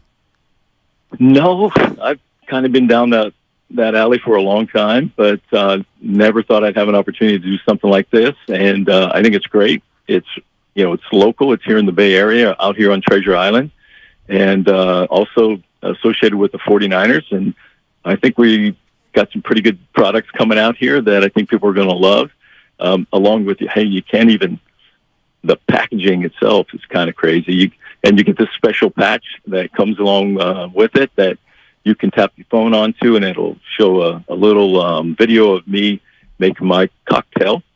And it's something new, something pretty fun to see, and hope they enjoy it. You know, Joe, Niner fans are thrilled to hear from you. And one of the, it almost feels like old times now because, in your heyday and in a lot of the 80s and even into the 90s, people used to critique the 49er wins. And you're going good when the fans are in that mode to critique wins. But it's almost like a joyless thing. It's like the 49ers have been to 3 of the last 4 NFC championship games, Joe, and yet there's like this kind of almost negative vibe that permeates the 49ers from time to time. Is that born out of passionate fandom? I think the bar has been set pretty high in the past, and I think they have high expectations, as does the team. Once you've been there, everyone expects you to go back every year. It's a little bit more difficult, as everyone knows, than it seems. But, hey, they got a pretty good team again this year, and they got some Super Bowl quality opportunity coming up. And I'm really looking forward to the season and seeing how it goes for them. And hopefully our quarterback is healthy and stays healthy throughout the year. And, hey, it's going to be a fun year.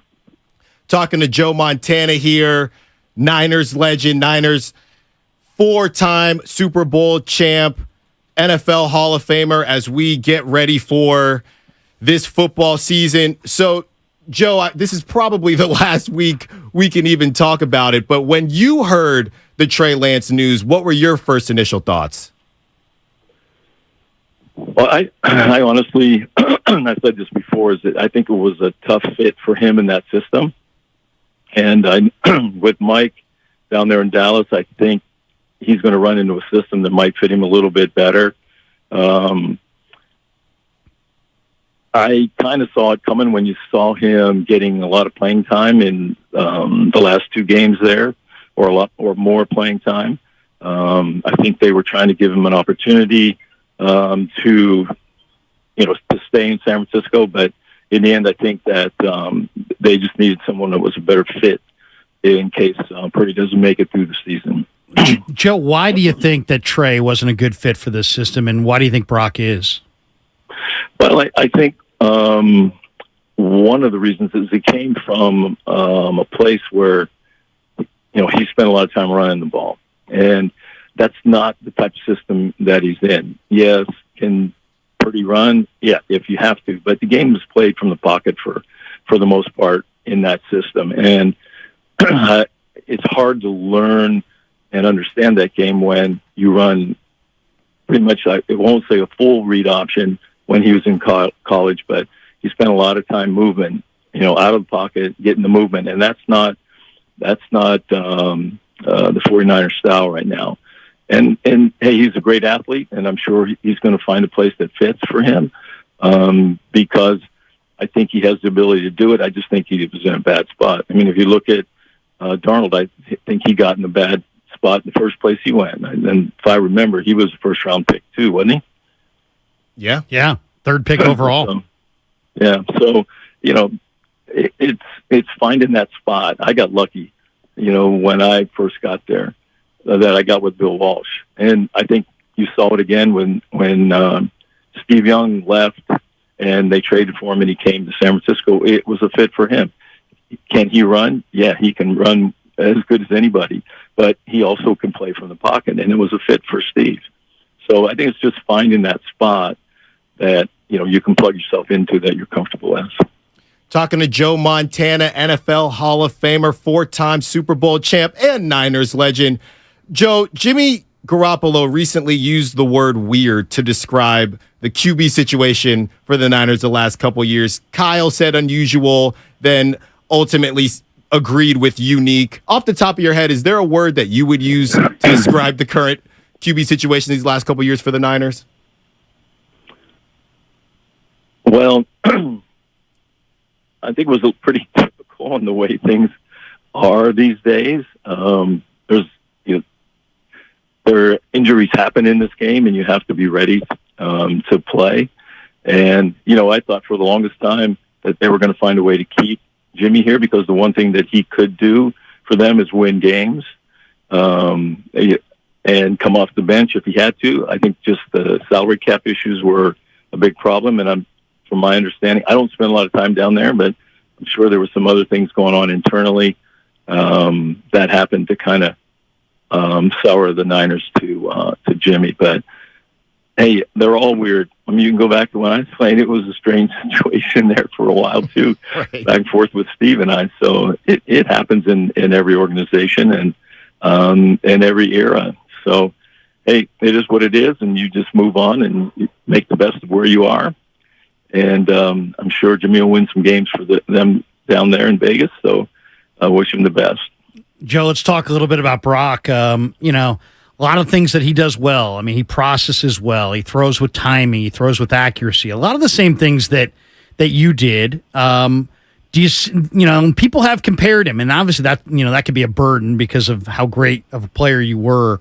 But do you see any similarities in the two in your game compared to his? And what do you think of Purdy so far? Well, I never really try to compare, one quarterback to another because the styles are all different. Sure. But the one thing you can look at are the things that you said that, he processes quickly, ball comes out of his hand quickly, he makes good decisions, and he throws accurately. And you can't ask more of a quarterback. And as you can see, that system fits him and his style because he plugged in pretty quickly there. I mean, to come in from where he was and be thrown into that game, hey, my hat's off to him. I look forward to seeing him play. He's exciting, and he's got a pretty good team with him, and that always helps out a quarterback anytime when you got some weapons like they do. Talking to Joe Montana, 4-time Super Bowl champ, NFL Hall of Famer, and Niners legend. So piggybacking off of Brock Purdy and the success that we hope he has, Joe, what do you think success looks like for the Niners this season? Well, I think you said it earlier in the call is that I think everybody expects to see him back in the championship game, and hopefully they get to the Super Bowl and they can pull off another victory there. But they definitely have the caliber team to make that run. But it's easy to say now before the season starts, but a lot of things, take place. Injuries start happening, and some guys are having a better year. Some guys are having not as good a year as they had the year before. So all those things come into play, and you got to just kind of hope that you get all the pieces in the right places at the right time, towards the end of the year. And I mean, they're going to win games no matter what. They're too talented not to. I thought Walsh was a genius, and I thought the way he brought you along slowly coming out of Notre Dame was really smart. He had DeBerg there. He worked you in. But I wanted to ask you, Joe, between year one and year two, because it seems like we see football players make a huge jump from that rookie year to the second year, which is where Brock is right now. Why is it that we see, quarterbacks especially make that jump in year two? What's it like that second time around that you don't have as a rookie? Well, I think the biggest thing is you get comfortable in a system.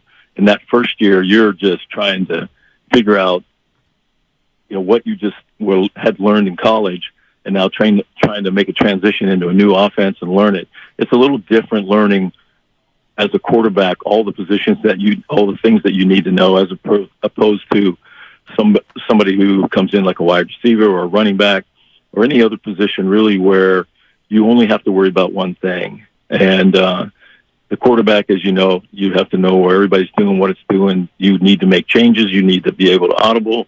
And so it's a tough thing to do in the first year. And my hat was off to him for that, even because like I said, he plugged in pretty quick. Joe Montana, thank you so much for the time. Before we get you out of here, you got two blends with your partnership with Gold Bar Whiskey, the Blend 273 and the Blend 117. What should the Niners fans try first? Well, 273 is coming out first, and then 117 will be coming out later around Thanksgiving. And so go for the 273. I think you're going to like both. You'll see a difference when you get a chance to try the 117 as it comes out. It's aged a little bit differently in different barrels. So hopefully they like it and enjoy it as much as I have, and hopefully we see a great 49er season. Thanks so much for the time, Joe. That is Joe Montana. You know who he is, four-time Super Bowl champ, Niners legend, and NFL Hall of Famer. And be sure to visit the Gold Bar Whiskey Visitor Center on Treasure Island, which officially opens up September 15th. What do you think about that, Larry? Well, it's just great to hear, Joe. And I mean, he has such a unique perspective, right? Because, there was tons of pressure in the 80s. Right. Well, Larry, and all the listeners, I hope you enjoyed it. If you heard it the first time, great. If you're hearing it now, great as well. Maybe you hit the snooze on your alarm, but that's what 95.7 The Game does. Gives you an opportunity to check it out. And as Joe was saying about the weirdness of the situation and how every team deals with that, would you agree with that?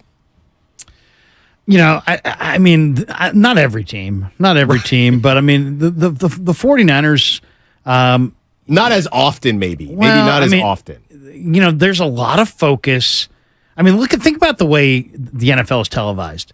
You get a play, and then you get a close-up of the head coach, and then you get a close-up of the quarterback, and then you get another play, and maybe you get a crowd shot, but then you get a close-up of the head coach, and you get a close-up of the quarterback.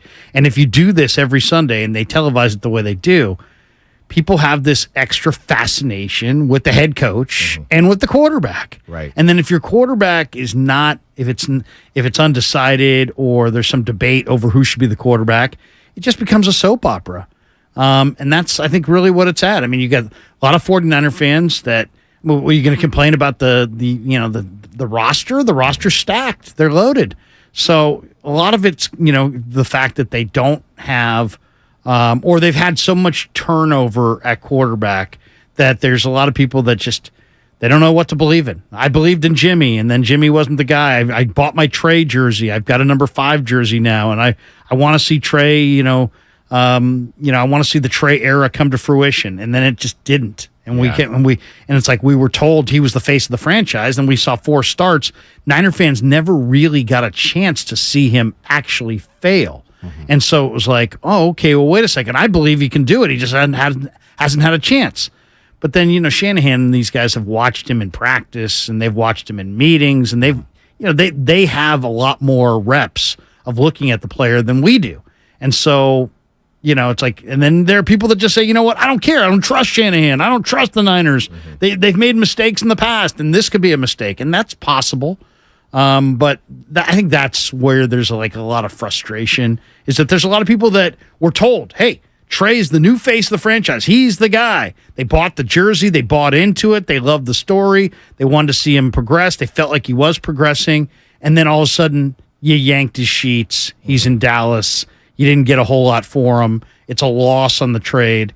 And people can understand. Even if you're a hardcore Trey Lance fan, I think those people can understand that Brock Purdy's more ready to play and ready to win right now than Trey was. I think we saw that in the preseason. But still, there were a lot of people that were invested. I mean, not just there emotionally. There are a lot of Trey jerseys out there. There's a lot of people that were financially invested because they bought the jersey. You gifted your kid a Trey jersey, and it feels like, look, again, when you're talking about fandom, just keep him on the team, right? I don't know what the conversation would have been if he actually was QB3, if, let's say, nothing gets leaked. And really, really how this whole thing broke down with Kyle saying, oh, it's going to be QB2 and 3, we're going to be flip-flopping, and then it leaks, the next day. So I think people were upset about that, feeling like they've been lied to. And then it's just this idea that you're giving up on the kid and he's still young, when logically you probably can't argue that it makes sense, not just for the Niners, but also for Trey. Now, the trade partner that you got, he's also going to be a QB3, so he's not really going to get that many reps either, but that's not the Niners' problem. The Niners' goal was to get the best return that they could for Trey Lance, and I think they did. So here's my thing, and I've kind of been taking the stance of those who might have questions for Kyle Shanahan. And you brought up a good point when you talked about Brock Purdy and why some people are willing to go all in on Brock right now or say he's the guy. He's not. But here's the thing, Larry. Kyle Shanahan is the same guy who said, I don't know where we're going to be tomorrow or whatever. Right. So I can't predict the future. So maybe it's that people just don't believe Kyle Shanahan. And I'm not saying I do or don't believe Kyle Shanahan. I'm just saying I believe him as it pertains to this year. I don't, and they haven't said, because even Kyle Shanahan, I think he went on Sirius NFL after he said the real deal comments, and he said, he didn't necessarily walk it back, the real deal comments, but kind of, right? He basically said, he's the real deal in terms of I think he can get the job done, and he practices well, and he played well, and everything that we've seen. When they keep saying everything that we've seen, and this again is a business, but that's why maybe people aren't willing to say, okay, let me go buy my Brock jersey. You still got your Jimmy jersey. You still got your Trey jersey. So with the success that they've had, I could see why people just have some cause to pause and just want to see it this season. I wouldn't say that that's not believing in the team. It's just, hey, we saw it in a fairly small sample size. I'm not going to say it was a Jeremy Lin type run, but you could argue that it is until it isn't, couldn't you? Well, it's like the caller who called earlier today who said, pump the brakes. I think there's a lot of Niner fans that are kind of echoing that sentiment, just pump the brakes. It is funny, though. I'm the one who asked that question about, are you going to announce your backup quarterback, or are you going to juggle the thing week to week? And he's like, yes, and yes to all that. And then I followed up and I said, so you're going to juggle potentially your number 2 quarterback and number 3 quarterback all season long? And he's like, yeah. And then the next day, I kind of wonder if maybe just putting that idea out there brought this thing to a head. And maybe some agent said, whoa, wait a second. Right. We thought you were going to have a competition this summer. You're going to continue this all season long and jump back and forth between Sam's number 2 and Trey's number 2. And maybe he got some pushback on that. I don't know if he was just saying what he wanted to say in the moment, or if he was being evasive on purpose, or if he got a lot of pushback from one of the agents or one of the players or the owner himself. Who knows? Maybe Jed said, hey, look, I don't want that. I don't want you to have week 1, Sam Darnold's number 2, week 2, Trey's number 2, and this constant back and forth. It's just not necessary because if Brock's healthy, it doesn't matter. So why even put yourself in that situation? And the last thing you ever want with your number 2 and number 3 quarterback is to have it be a distraction. Mm-hmm. And don't you think if you're going to jockey back and forth between guys, that in and of itself kind of defines what a distraction would be? Mm-hmm. So I don't know. I don't know how this whole thing came down. I don't think we're going to get a straight answer on it. I think it's just kind of guesswork at this point. But at the end of the day, I kind of wonder if, people say, well, why is Trey not here? Well, because Trey wanted to leave. You know what? I'm not sure if I buy that. I mean, we asked Trey many, many, many times, do you want to be traded? Would you like to be here? And before you could even get the question out, he's like, I want to be here. I want to be here. Right. I kind of get the sense, Alan, that he sensed that the 49ers wanted to move on, that they were committed to going with Brandon Allen and Sam Darnold, and only then did he say, okay, it might be best for me to leave. This idea that he's not here because he decided he didn't want to be here, I think they decided they didn't want him here, and I think he sensed it and said, get me out of here. Right. And when you... it's not compared to a girlfriend situation, but, she's saying that she's, doesn't care who you go out with or what time you're coming home or what time... Well, you get the sense that maybe she doesn't care that much about you. And then you're like, well, maybe we should just break up then. Yeah, I think that would be good. Well, then who broke up? Well, technically, I broke up with her because I said, well, but you got all these indications that it was over. And I think he got several indications. Trey got several indications that it was probably over. Yeah. And then he said, okay, get me out of here. Well, I got to ask you, and again, that's my read on it. Alan Stiles filling in and Larry Krueger filling in for the guys. And that's why I need to ask you these questions, Larry, because haven't been able to kind of chat with you and the 95.7 The Game airways being blessed with your knowledge. So I'll ask you this just straight up. Do you think part of this is, and again, this is the last week we can really talk about Trey. So with Larry on, I'm going to ask him about Trey.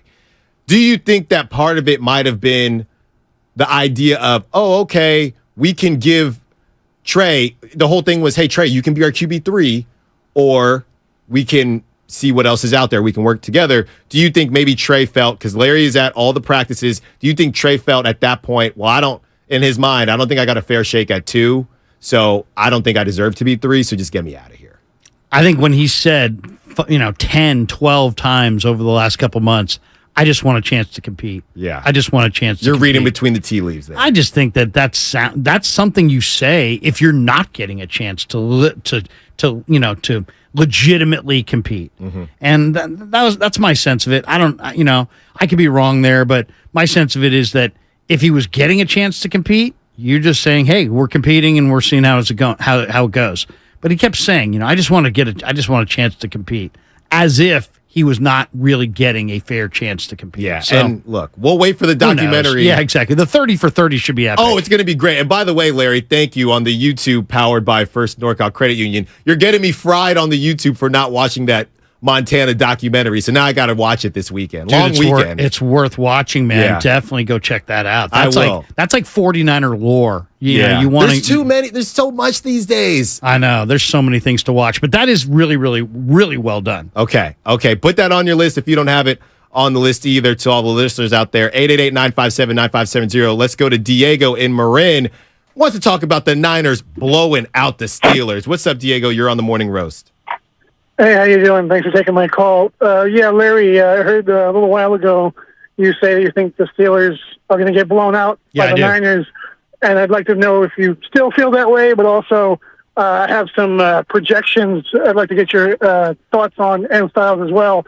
I think the Ravens are going to get the 1 seed in the AFC, and Lamar is going to win MVP, and if he can get by Mahomes, they will beat the Niners, but if not, the Niners will beat the Chiefs. And I also think the Eagles are going to have a bad year because last year they had the easiest strength of schedule, and this year they have the toughest. 5 of the last 6 teams to lose the Super Bowl and then have the toughest strength of schedule didn't make the playoffs. Yeah, I like the Niners to win week 1 against the Steelers. I think last year the Niners were not emotionally ready. They brought energy at Soldier Field, but they didn't bring focus. I mean, Dre Greenlaw had a couple really bad penalties. There were a couple of broken plays defensively. And I just felt like they brought energy, but not attention to detail. I think they learned from it. I think they're going to bring attention to detail. I expect them to fire in week 1. Now, if Bosa's there, and that's a big if, right? Because he's not signed right now. There's a very good chance we're going to see Nick Bosa against Broderick Jones making his first career start at left tackle. That's major advantage Nick Bosa, even off the holdout. And then the other reason I like the Niners is I don't think Pittsburgh matches up well with the 49ers' weapons. The one thing that's real clear watching the Niners this summer, Debo and Ayuk are going off. Yeah. Those guys are in incredible shape, and they're going off. And I'm looking at Patrick Peterson, Joey Porter Jr., Chandon Sullivan. The Steelers just don't match up in the secondary. Porter's a rookie. Peterson's long in the tooth. Sullivan's just a guy. The Niners have big-time weapons. I think they're going to fire week 1. And as far as Super Bowl teams, I kind of like the Chargers. I mean, really? I do. I kind of like the Chargers. I think the Chargers are interesting to me. I mean, it's easy to pick Kansas City and Philadelphia and just go with the chalk from last year. I like bringing up the Ravens. I don't know what they're going to do, but I do think I'm really excited to see that quote-unquote new offense. You bring in OBJ, so excited to see. Because I think Lamar is an underrated thrower. No, Lamar's had 2 bad years in a row. Yeah. But, I mean, he'll probably bounce back. I just like what I'm looking at with the Chargers. I think Kellen Moore, the new offensive coordinator, will help them. They got 3 big receivers. They got a really nice line now. Rashawn Slater, Zion Johnson, I think is one of the better left sides of the line. Everett's a really underrated tight end. Herbert's coming into his own. They got a couple different running backs, Eckler, Josh Kelly. And then on defense, I mean, you got Khalil Mack and Joey Bosa, and they got a really good young secondary with Asante Samuel and Derwin James and J.C. Jackson. I think the Chargers always have a lot of talent. They always have injuries too, but I think Niners-Chargers, I'll go rematch Super Bowl 29. You heard it here first. The Chargers aren't going to charger this year, according to Larry Krueger. And we had a poll out on YouTube, the most important player on the Niners offense. Who is it to you? 56% said Brock Purdy, 38% said Christian McCaffrey, 3% said Brandon Ayuk, and 3% said Debo. Let's get to these calls quickly. CJ in SF wants to talk about a good coach versus a leader. What's up, CJ? You're on the Morning Roast. Hey, what's up, guys? Good morning. Thank you guys for taking my call. Sure. Of course. I got a couple things I would like to get across. The first thing is I don't think Kyle Shanahan is a great coach. I think he's an elite play caller. And I think I think he wants to be liked by the players more than have to make tough decisions. I think there's 2 levels of respect. I think the players, even though John Lynch is a GM, I think they view him more as a head coach than Kyle Shanahan. And the reason is because he makes tough decisions. He's straight up, and he's not trying to be liked by everybody else. Another thing is Kyle's a choker. Y'all can say he's not. Y'all could back him up, but he's choked. He's choked in the Super Bowl, and he's choked in the draft. He cannot be trusted with high-level picks. He missed out on 3 chances. I get it. You cannot hit on every single first-round pick, but he missed out on 3 chances to go for somebody and then trade that pick for a 4th rounder. I think Kyle is just trying to be liked by the players too much, and he's not out here making tough decisions. He's kind of like, Michael Scott for all my Office fans when he had to keeping the bonus or buying the Office a new printer or a new chair. He's kind of like that. He flip-flops and he just can't make a decision. He's a great caller. I just think they need a new head coach that can be stern and straight to the point and just keep him as a play caller. And the last thing is, sorry, I know I'm rumbling, but the last thing is, I think the Niners should trade Bosa to the Chargers, considering his past injury history, and get Justin Herbert. It'll fix the quarterback situation. Brock Purdy's a great QB2. Everybody will forget. Everybody will be happy. Kyle will get his genius label back, and that's all I got for you guys. Thank you for taking my call. You guys are doing great. I love 95.7 The Game, and thanks for keeping it real always. Appreciate you guys. Wow, just dropping that and then say, I love 95.7 The Game. Who's the backup? So the Chargers quarterback would then be Easton Stick? Well, yeah, because they released Duggan. Right. But they signed him back to the practice squad. Okay, they signed him back. Yeah, so it'd be Easton Stick, or unless Purdy's in that trade as well. Yeah, when does that crack come into play for you? I'll say this about the way I judge head coaches is, does your team ball out? Do they bring energy? Do they emotionally no-show? To me, the one thing I think you can say without a doubt is the Niners fly around and play with energy every single game. I haven't seen them in a low-energy game more than a couple times in his entire tenure here. And as far as he wants to be liked by the players, I don't know. I think the players that I talk to always say, Kyle shoots me straight. John shoots me straight. I think they're both straight with the players. I mean, when Jimmy Ward didn't want to play the nickel, and he's like, "Hey, man, do you want to play?" If you want to be on the field, you might want to play the nickel, right? Because Tayshaun Gibson's going to play that free safety role, and Jimmy didn't like it, but he shot him straight. He told him what was up, and I that's the message that I get from the players, and I go in there, all throughout the season and talk to these guys every single week. They think that Kyle's cool, and they also think that he shoots them straight and he's honest with them. So I think the players can handle anything as long as you're shooting them straight. As long as, and I feel the same way about any place I've ever worked. I'm sure you feel the same way. If your boss shoots you straight, you can handle bad news. Right. And constructive criticism. And again, this has been the theme of the show, just being authentic. All right, Austin, last call of the show. You got about 30 seconds. What you got for us? He wants to talk Trey Lance. What's up, Austin? You're on the Morning Roast. Hey, what's up, fellas? Styles and crew, two of my favorite guys. How you guys doing? Listen, appreciate it. Doing great. Quick one on Lance. I've been on the side of Lance on in terms of defending him. I do think he got a bad deal, but I'm also a Commanders fan, so I saw Kyle's act in D.C., and I saw a lot of parallels between the way Lance was treated and the way kind of he handled RG3 with Cousins and the whole thing with Purdy. None of this, not Purdy's fault, but it's just the way that I see Kyle's style and the way Lance kind of got exiled out the door. I was kind of hoping he was going to go to the Commanders. I'll be honest with you. I think Jerry Jones knows something. I thought he'd be great under Bieniemy as far as tutelage. I think he'd do a much better job with Lance than Kyle. So those are kind of some of my thoughts. Then Larry, the last thing you said was Lance did not want to be traded. Come on, man. What do you expect a young quarterback to say if he wants to survive in the league? I think he wanted out of here earlier than the media is reporting. I think this whole good guy thing with Lance is not accurate. I think the kid is wanted out of here, and if he didn't, his agent certainly wanted him out of here. That's all I got, guys. Hey, you could be right. You could be right. That wouldn't make him not a good guy. That would make him want playing time, though. Yeah. No, I can't psychoanalyze people. I gotta listen to what they say and how they say it. I'll say this: he was asked many times where he'd want to be, and he never hesitated. Now you could push back with, "Hey, man, what do you expect him to say?" Mm-hmm.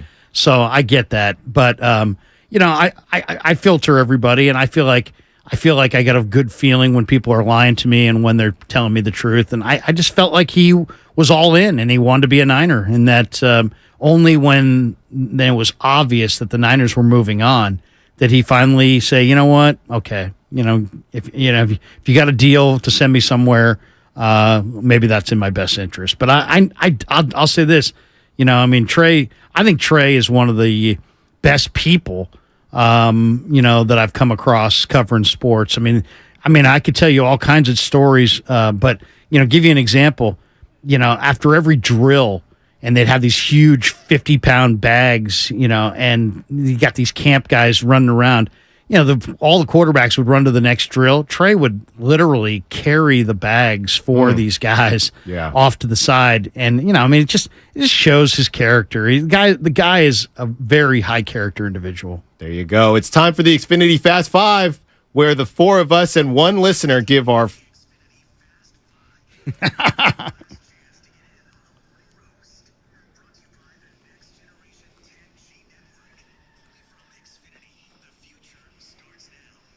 It's time for the Xfinity Fast Five, where the four of us and one listener give our final thoughts on the show. Text us your final thought for the show now, and you might be featured on the Xfinity Fast Five, brought to you by Next Generation 10G Network, only from Xfinity. The future starts now. Let's go around the room for our final thoughts. Larry, what do you got? My final thought, I'll start. There's going to be a lot of Bosa talk tomorrow. A lot of Bosa talk tomorrow with me and you. Let's do it. It's time to get that guy signed. I mean, they can't do it without Bosa. Mm-hmm. That I know for sure. So Bosa, John Lynch, I asked him yesterday, is there any percentage chance that Bosa gets traded? He said no. There you go. Very succinct. There you go. Sam Spadone, what do you got? Yeah, I'll start this off. So last year, the Giants went 20-13 in their last 33 to finish 81-81. Sunday was the 33 games left in the season mark. If the Giants could just have that same finish again this year as they had last year, that would get them up to 86 wins, which is probably your 5th wildcard spot, maybe your 4th wildcard spot. So basically, this is just a long-winded way of saying Giants need to finish strong here this month of September. All right, I need to see something. That being said, the Giants still haven't announced the starting pitcher for tonight, so yeah, gotta be fun. Are they going to pick up Lucas Giolito? Are they going to pick up Harrison Bader? I guess we find out today whether or not those waiver claims go through. So if they got Giolito, I mean, that would be a very nice addition to this rotation that desperately needs it. No doubt. Spadone? Nice love fest today for Joe Montana. He's a great quarterback. Yeah. Very, very good. Probably on the Mount Rushmore. There you go. He's not the greatest of all time, though. That would be TB12, Mr. Tom Brady, 7 Super Bowl rings. Thank you. There you go. And for the YouTube, powered by First NorCal Credit Union, we have Otis Bird III. Huge series for the Giants coming up against the Padres. Thank you, OB3. And that was the Fast Five, brought to you by Xfinity, brought to you by the next generation 10G network, only from Xfinity. The future starts now with Steiny and Goo. Evan in for Goo. It's game on for NorCal Honda dealers.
He's godless.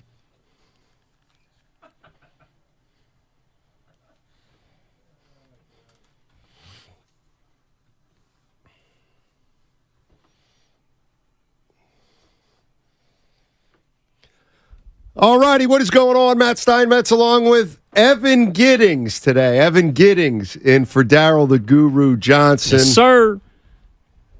No jokes.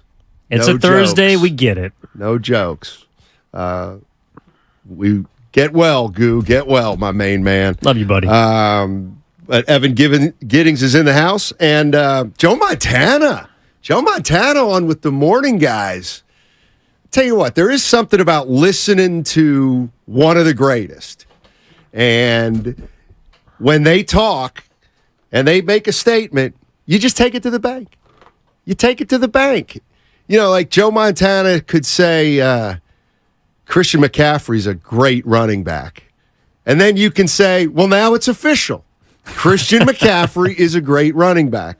That's what I always think of when I think of guys as great as Montana talking. We're going to play some of that throughout the show, but Evan, what'd you think of that? Well, it's always interesting when you listen to greats, especially from previous generations. And a guy like Joe Montana, I didn't have the chance to watch, when I was a kid because I was too young.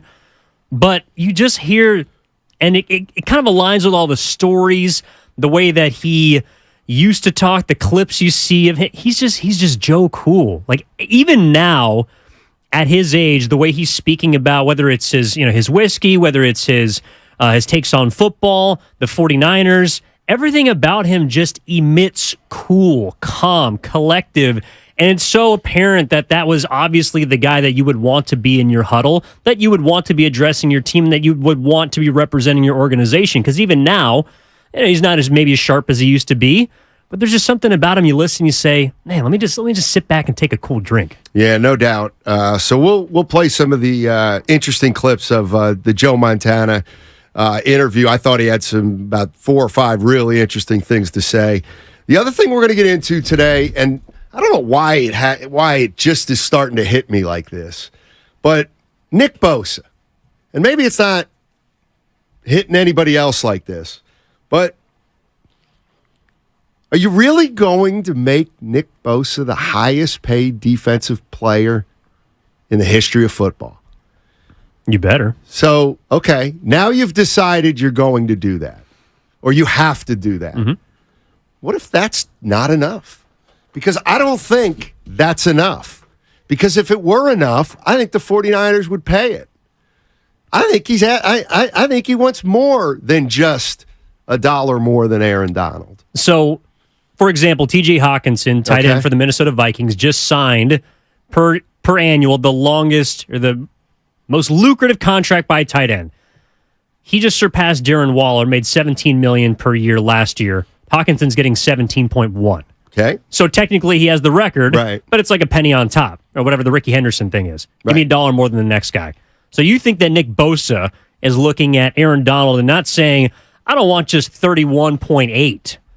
I want somewhere between 35 and 40. Like, I want to kill this market. Or even 32, 33 might be. And what if he wants more years than the 49ers want to give him, or fewer years? What if the Niners say, look, if we're going to pay you that much, this has got to be 5 or 6 years?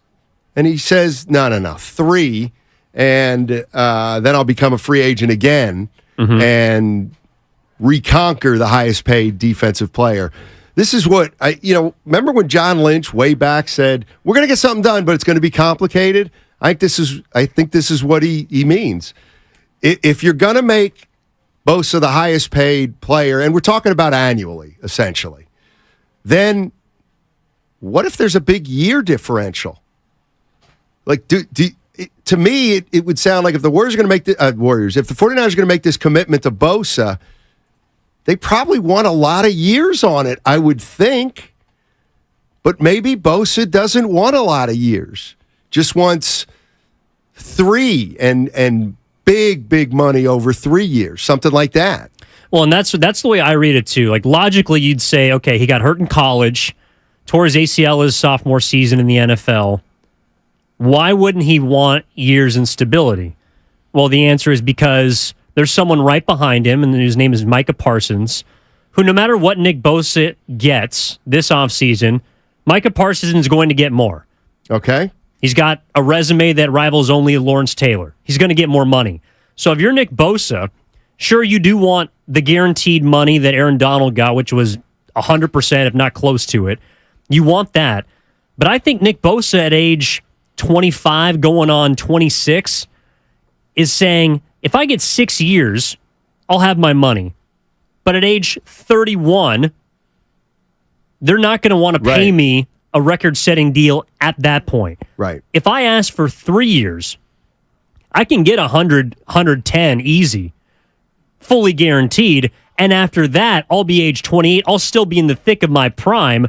I'll still be one of, if not the best defensive players in football. And then I can go get even more because that market is going to be reset, if not once, perhaps twice by the time that I'm a free agent again. And San Francisco, by that point, might need to pay a quarterback, might need to pay another position. So at that point, I'm going to be the most sought-after defensive player by my own team, yes, but if they decide they want to play hardball again, I can go and get my money anywhere. I think Nick Bosa is trying to double up, whereas the 49ers are trying to say, we want to lock you in for a long time because we believe, obviously, you're that good, you're that impactful, but also to kind of protect themselves financially from what Nick Bosa may be asking for in 3 years. You know what? That's a great point. And maybe what we're looking at is Bosa saying, look, give me 3 years at 32 or 32 to 35. That gets me over Aaron Donald. Or you know what? If I'm as important as you think I am, why not? Why not just how many years is too many years for the San Francisco 49ers? Do you think they would give Nick Bosa a 6-year 6-year contract where it would start out this first year, let's say, more than Aaron Donald? So it would go 32, 33, 34, 36, 38, 40. That's a lot of money. It is. He's asking for quarterback money, and I think he deserves it. Which quarterback? Daniel Jones just got 40 a year. Okay. I mean, I'm not disagreeing. I would personally rather have Nick Bosa than Daniel Jones. I know that quarterback is a more important position generally. Right. But Nick Bosa has proven Danny Dimes is a guy who can beat your boy Kirk Cousins in a playoff game, that's for sure. But don't do this. The game where Kirk Cousins was 31 for 39, 2 touchdowns, no picks, and they scored 30 points. I mean, what do you want? It's a defensive loss. It's not on Kirk. It's not on Kirk. Don't do that. Yeah, he just auto-drafted that game. We will get to that. The thing about Nick Bosa that I find interesting is, like, when John Lynch said that things are going to take time, it's going to be complicated, I don't know if he even thought it would get to this point. You never know when you're resetting the market, but I think just because of how many quarterbacks have done it over the years, like the top 15 players in the league, 2 or 3 of them are not quarterbacks. But I think that Nick Bosa is also starting to, like, you're looking at wide receivers. Right. Their money has been hugely increased to the point where Justin Jefferson's probably going to get 30 plus. Like, he's going to be getting quarterback money this offseason.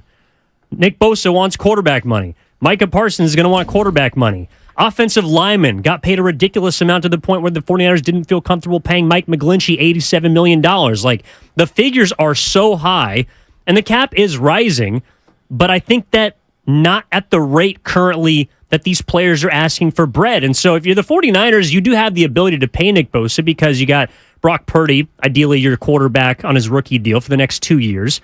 But then after that, that's why if you're saying, okay, do we really want to align Nick Bosa's extension with around the time that we're going to have to pay or think about paying a quarterback? True. Then you're having 2 albatross contracts that take away from other positions. And unless you're supremely sold on a guy like the way the Chiefs are with Patrick Mahomes, that's why they can give him 10 years. Sure. Because he accounts for so many other positions that we don't need to pay Tyreek Hill. We can go win a Super Bowl without him. And this is what I'm trying to extract from the Bosa situation now that we're getting about 10 days out, is I believe, and I'd love to hear how 49ers feel about this at 888-957-9570. My feeling is that if Bosa simply wanted to be the highest paid defensive player, if you want to use the $1 more than Aaron Donald example, that's fine. But he wants more than Aaron Donald. I think the 49ers would go there and do that. But I think he wants more. And it's a number that's more uncomfortable for the 49ers, and that's where we're at. So I feel like, well, Nick Bosa wants more than just to be the highest paid player, because I feel like the Niners, they'd make him the highest paid player on that annual salary thing, right? So then it comes down to how much more than Aaron Donald does Bosa want, and then how many years does Bosa want, and how many years do the 49ers want to give him? And I don't know the answers to that, but I do think you have something with your theory of Bosa's 25 now. Does he really want to negotiate another contract at 31? No, he'd rather do it at 28 if you take the whole injury thing off the table, which he's 25. He's got no reason to believe he won't have a career for the next 6 to 8 years. Yeah, and the reason to assume a 6-year deal is because right now that's the longest contract that a defensive player has. I mean, Von Miller, he just signed a 6-year deal last year with the Buffalo Bills. Right. That's why I picked 6. Yeah. Because we talked about that before. Thank you. But, Nick Bosa he's in this position where he has as much leverage as he's probably ever going to have in his career and wants to utilize it. So he may not just want the years. He may not just want the money. There might be other stipulations involved in the deal that he may want. And the 49ers are in a position where they have not had to... I don't think they've really had to give in to too many of their guys, even ones that have had record-setting deals like George Kittle. At the time, I think Fred Warner was the highest-paid middle linebacker until someone else usurped him. I guess you could throw Kyle Juszczyk in there. Right. Trent Williams. They have had these sort of situations before, but not with a player as potentially transformational or transcending as Nick Bosa. And to Dave Johnson on YouTube, Trent's $31 million. I'm not sure if he's making that much, but it is coming off the books soon. That's true. But then Deebo Samuel's making $20+ million next year. You're going to have to think about what you want to pay Brandon Ayuk in a market with Justin Jefferson, CeeDee Lamb, and a bunch of other really good wide receivers. You're going to have to think about in a couple of years if you want to pay Brock Purdy. To your point, you put this in the cap. If Brock Purdy doesn't work out this year, you may have to think about going out and acquiring a quarterback. That's going to cost you some money.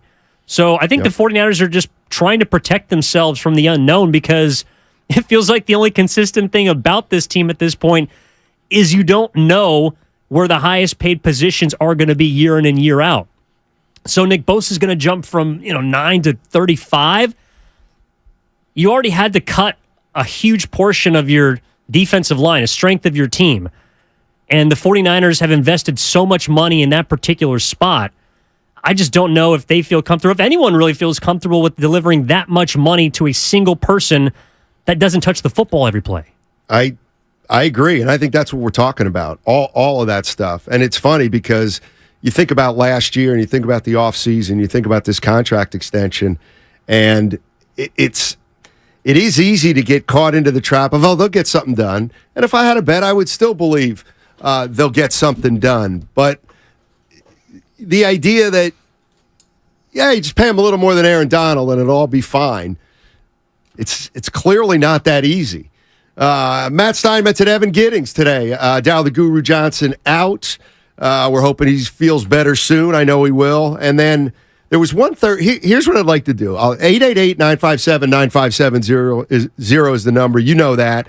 We're going to get into this Montana sound, and we're going to dissect the Brock Purdy, the things he said about Purdy, the things he said about Lance. They're fascinating. We're going to do that at 10:30. But the two other 49er issues is there too much? Is there a point where you got to say to Nick Bosa, that's too much?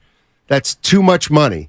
Aaron Donald makes $31.7 per year, essentially on average. What if Bosa's asking $35? Do you just give it to him? And here's the one thing I've heard, and I understand the argument, but I don't know if you can do business this way, is they have to sign him. Well, why? Well, because they probably can't win the Super Bowl without him. That could be an issue. And then lastly, this is the other thing I want to take the temperature of 49er fans. Larry Krueger and Alan Stiles interviewed Joe Montana earlier. And Larry Krueger said, Joe, the 49ers have gone to 3 out of the last 4 NFC championship games. They've gone to a Super Bowl. They're supposed to be really good again this year. They're certainly Super Bowl contenders. But there seems to be a lot of negativity around the team. And I wonder if, and negativity among the fans, and I wonder if, and he continued the question, and it just made me stop and think, is there a lot of negativity around the 49ers fan base right now? Because, and then I must ask a follow-up. There's got to be a follow-up, and it's this.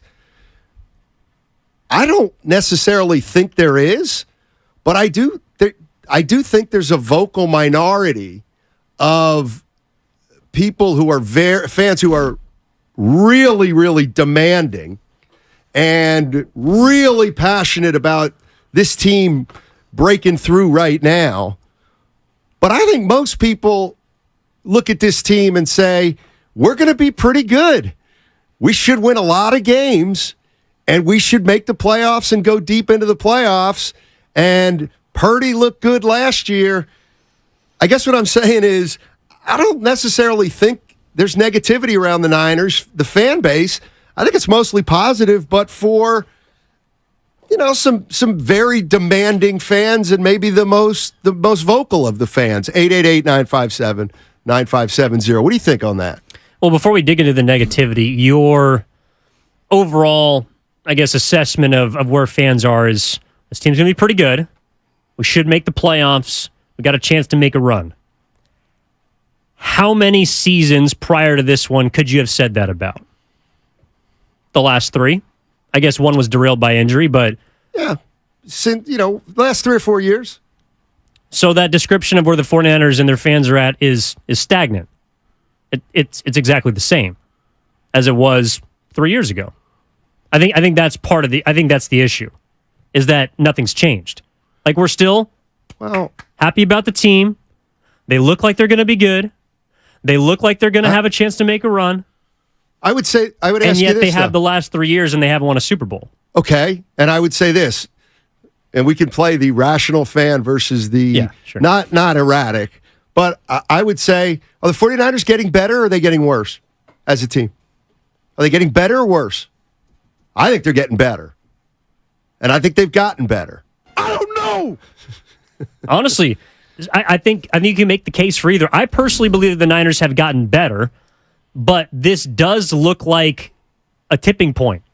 Like this this could be the best that they ever are under Kyle Shanahan. Fair. Which is where now the conversation about the negativity comes in, because to me it's not so much negativity as it is anxiety that manifests itself in the form of concern and I guess negativity. Like, people are anxious about this year because so many things, whether it's Nick Bosa's contract or the money that they've handed out to certain guys, some of the aging members of the core, a budding quarterback, all of these things align to where it's like it kind of does feel like a perfect confluence of pieces, and you just don't know if you're going to have that again. And so if you don't get it done this year and you haven't gotten it done the last 3 years, then why should I believe after this season, which is kind of what we've continued to trick ourselves into, why should I believe that this organization can get it done with this current iteration when they've had a supremely great chance to do so and they've failed? It would be, I guess, 4 out of the last 5 years. Yeah, I hate that you put failed in front of that, though. But that they've fallen short. Haven't won 4 of the last 5 years. I'd be specific and say haven't won a Super Bowl. But that's me. Steiny, just yesterday you said they aren't better. No, what I said yesterday was Brock Purdy came in and won every game as a starter. Like, how can you be better than that? That was the win-loss record. But I think on paper and potentially on the field is what I mean. this team could be better than last year, assuming Brock Purdy continues to ascend or get better. I think you have every right to believe. Like, to me, again, it's simple. Go into the year, it's like, can we, let's have a great year. Let's get home field. Great year, realistic. Win the division, realistic. Best record in the NFC, realistic. Winning the NFC, realistic. Super Bowl, obviously, that's more of a roll of the dice. But to me, that's why is there negativity? If I think most people are saying, we're positive about beating getting to the Super Bowl. We're going to beat the Philadelphia Eagles or the Dallas Cowboys this year in the postseason because we're going to have a good year. Like, that is all positive. So I do think the negativity is still a small minority, relatively speaking. But everything about it that's positive is something that, again, you've made the case for the last few years. And so it doesn't feel positive. It just feels... Well, then it should feels like we're running in circles. Well, then it should feel neutral. It shouldn't feel negative. I think and the negativity could come from the blown pick from Trey Lance. It could come from there's finally signs that, whether it's Lance or others, that maybe the front office is... Look, like Kyle Shanahan and John Lynch built this thing, primarily Kyle Shanahan, but they built this thing from nothing. Like, they came from a place of a rotating cast of head coaches and just wallowing in 3-win or 5-win seasons. They built this thing up to the point where now they're competing for Super Bowls. That is good. Like, if you look at the macro, that's incredible. Over the course of 6 years, they have transformed themselves from the laughingstock into potentially a team that could rise to the occasion of a Super Bowl. That's awesome. But there always feels, I think to fans, it feels like, I don't know if you're just looking towards the end before you realize where you are, but you just don't want to be left in the dust. And unfortunately, there's only one team that wins it every year. But when you're in a conference that allows you the opening to compete for a Super Bowl every year, right, that's not always going to be the case. There could be a great young quarterback that comes into the league the next couple of years that's drafted to the NFC that, is the Mahomes on the opposite side. Like, I just don't think in football anything is promised. And so if you don't get it done, it's very hard to just project, oh, yeah, they're going to be back next year. I mean, who knows? If Brock Purdy could get hurt it could be a 2020 season all over again. Right. And then next year, do you feel that? I don't know. Like, I think it's very difficult for fans to wrap their minds around just being content with being contenders. Well, that's the first thing you got to have, to me, to win a Super Bowl. Yeah, you can come out of nowhere. And you can even win it the first time you get there sometimes. But if you're telling me they're going to, like, how can you not? I get it, okay, we're the 49ers, we hang banners. But it's like, how can you be negative when it's like, you going to make the playoffs? For the Of course you are. All things being equal, this is a playoff team. Let's be honest. All things being equal, this team is probably one of the top 2, and conservatively, a top 3 team in the NFC East. I'm sorry, in the NFC this year. Mm-hmm. You got as good a shot as anybody in your conference to get to the Super Bowl. Like, these are all, what I'm saying is rational. It's not rational if I'm saying it in Phoenix, Arizona. It's not rational if I'm saying it in Houston. It's very rational here. So I think it is a fair question. Is there negativity surrounding the 49ers? And if there is it, I think it's got to be a small minority, but I think most fans are saying this could be a great year. Certainly going to be an interesting year. Hey, we want you to listen at 11:30 for your chance to win a pair of tickets to Hip Hop Made the Bay featuring Ice Cube, E40, Warren G, and many more coming to the SAP Center on November 3rd, 2023, all courtesy of Pacific Concert Group. Also, overdue tolls. Vehicles with overdue unpaid tolls may not be able to renew their DMV registration until outstanding balances are paid. Payment assistance is available. Visit BayAreaFastTrack.org/assistance today. 888-957-9570. Evan, I'm scared. This Labor Day weekend, visit your local Toyota.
Now, back to Steiny and Guru on 95.7 The Game.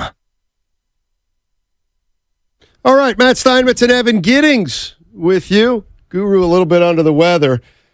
And in the interest of transparency and our audience that we love and respect. Of course. Particularly our P1s and people on the chat line. All the goopies. Who heard me yesterday say that I was going to take today off. Mm-hmm. And yet I'm here. And now Guru's out. Those are facts. Those are facts. And they say, did Guru ruin something for you, Steiny? And I said, so I want to make it clear. The answer is no. So I got my family in town, like everybody. My mom, my 3 daughters, we're all separated. We all live different places, but we're all under one roof this week. So I was like, I got to take a day off and spend the day with them. And I said, let's do it Thursday. Yeah. And so that's what I was going to do. And then Guru got a little under the weather. And the boss said, any chance you can take Friday?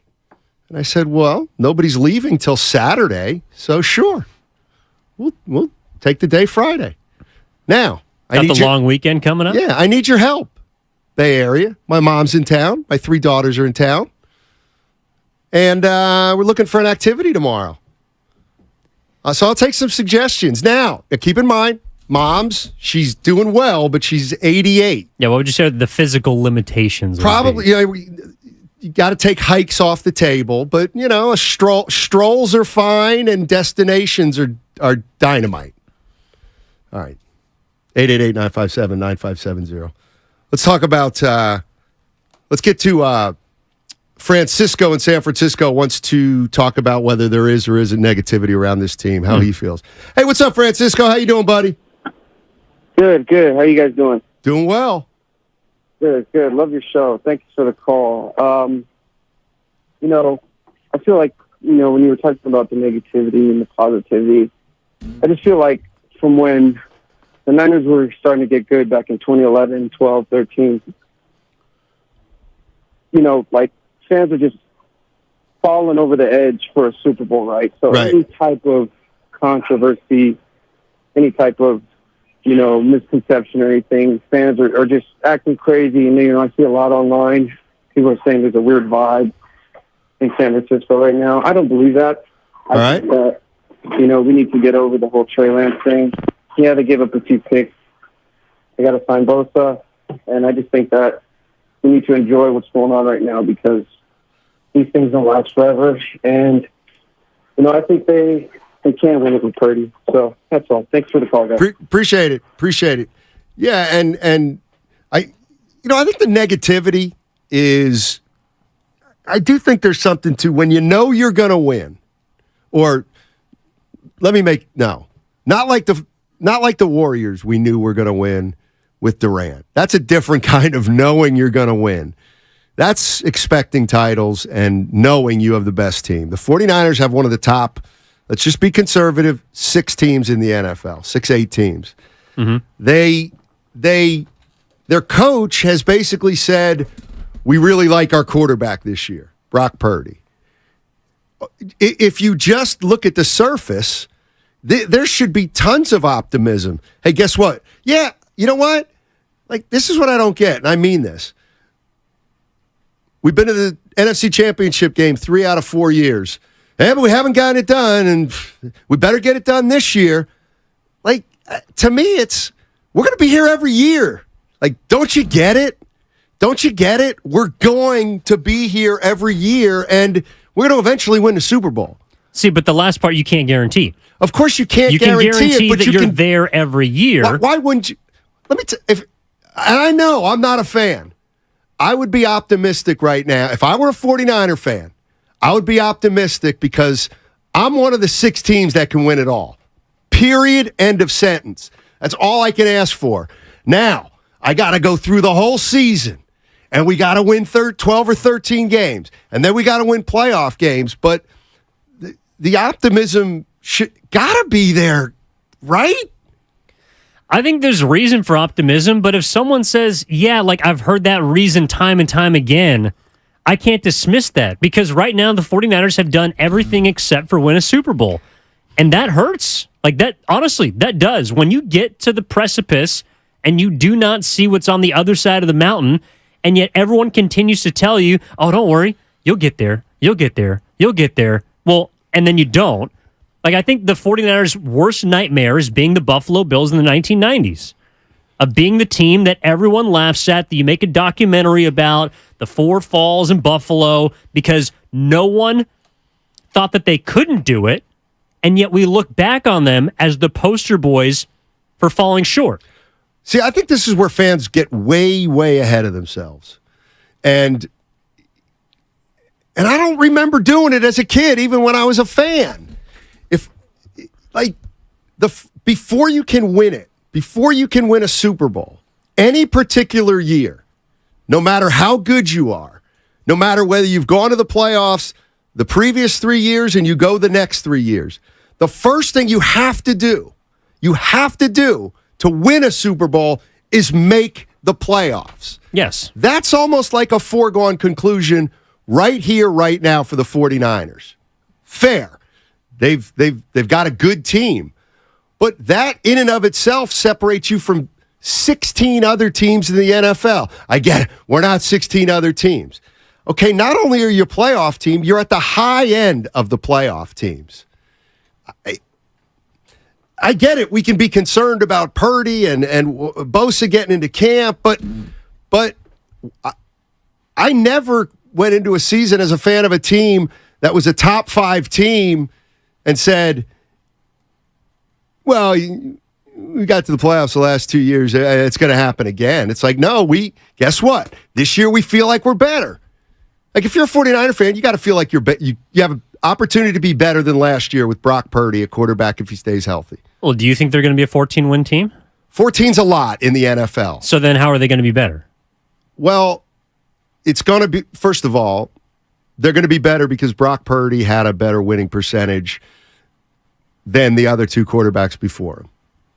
But you won with Jimmy. I mean, you won regular season games with Jimmy Garoppolo. And that was one thing, as I'm sure we'll get into the Joe Montana sound, that he talked about is one of the reasons he was always high on Jimmy Garoppolo is because you could come after his shortcomings and deficiencies, but he won games. You can be better. You can win games with Jimmy Garoppolo. You can win games with Brock Purdy.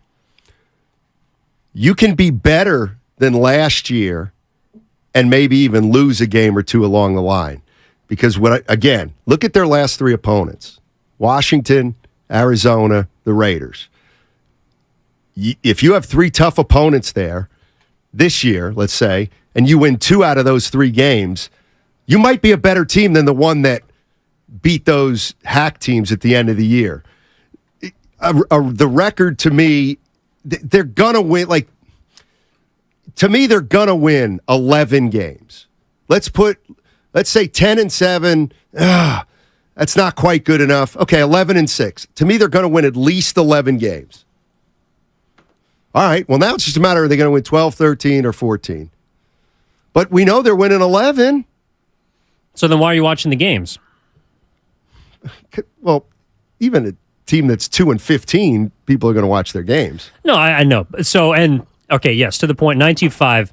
Here's where you're off. Xfinity Mobile text line. How many rings does Buffalo have? None. Niners have 5. You're right. So let's use, all right, who's an organization in sports that feels like they've fallen short recently and has had success? The New York Yankees, right? The winningest organization in pro sports in America. Celtics, maybe? Well, Yankees got 27. Okay. So they, in the last 10 years, or since 2009, last time they won the World Series, have felt like they have come up short. They've had great teams. They've had solid teams. Last 2 years, they've made the ALCS. They've gotten to the championship game, the NFC championship game. Right. They've been beaten twice. And they are disappointed. And every single year that they don't win a World Series, they are disappointed. Mm-hmm. There seems to be a lot of negativity surrounding them. And I know that's the East Coast. Let me ask you a question. Yeah. And now, how are they feeling this year? Oh, they're pissed. Good. Because now they know that it's not easy to just go to the playoffs every year. You can actually have a season where you don't even make the playoffs. No, but see, when you're accustomed to making the playoffs, you do see it as easy because you do it all the time. Fans see it as easy, not the players. You come to expect it. Who? The fans or the players? If you have a good front office, a good head coach, sure, and a quality roster, shouldn't you expect to make the playoffs in any sport? Well, up until recently, it was probably the toughest in baseball. But football now, there's an extra wild card spot. You got another opportunity to make it. There's one less, bye. What I'm saying is, if I'm a 49er fan, we know we're making the playoffs. If we stay healthy, we're making the playoffs. Yes or no? Yes. What about the Rams? What about a Rams fan? Rams got a Super Bowl. I know, but I'm just talking this year. Rams don't know whether they're going to be good or bad, but probably bad. How about Arizona? They're going to be terrible. And then how about Seattle? They think they're going to be pretty good. Yeah, and a fan would tell you we're not them. Who? A 49ers fan. What? Right, that's why the expectation... Why are the 49ers comparing themselves to the dwellers of their division? They're not. I'm just giving you the teams so that, A, you can expect, okay, they're the best team in the NFC West. That's going to get them to the playoffs. Like, that's a hell of a start. You know what I mean? Okay, and they've had the same start. They've had the same start 3 of the last 4 years. Knowing that you can't bypass the regular season, knowing that you actually have to play 17 games. What do you want from the 49ers before the playoffs start? But you're speaking about the regular season like we're bypassing it. Because they're going to win 11 games. That's just a matter of 12, 13, 14. Like you are bypassing the regular season because that's not what matters to the 49ers. What matters to them is the postseason. No, it's not. The reason I brought that up isn't because it doesn't matter.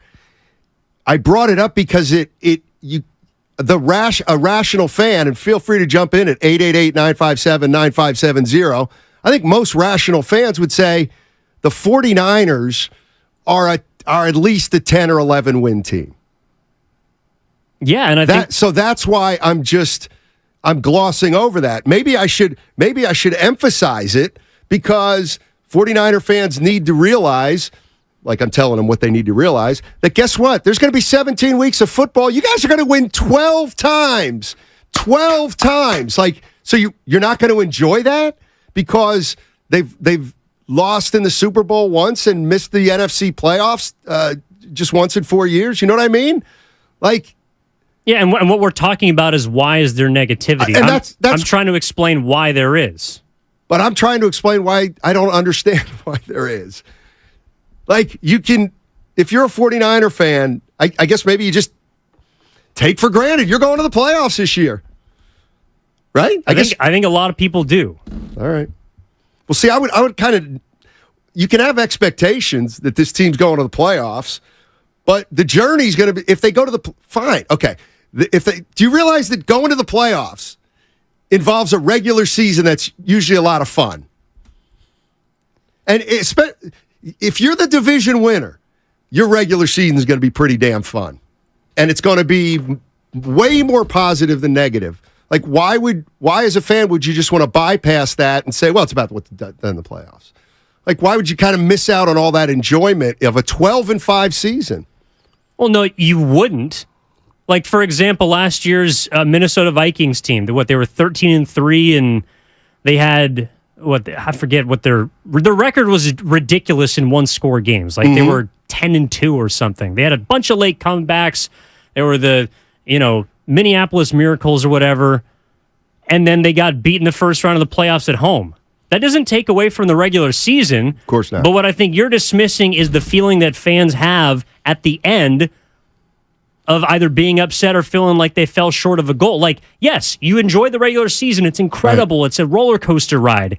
But for all but one team, it comes to a skidding halt. Yep. The 49ers have reason to believe that they're not the team that has to have their season come to a skidding halt at the end of the postseason. Fair. So until it comes to a skidding halt, why would you deny yourself that enjoyment as a fan? For example, when the Warriors won 73 games, that was the most incredible regular season I've ever seen in my entire life, bar none. The playoffs were incredible.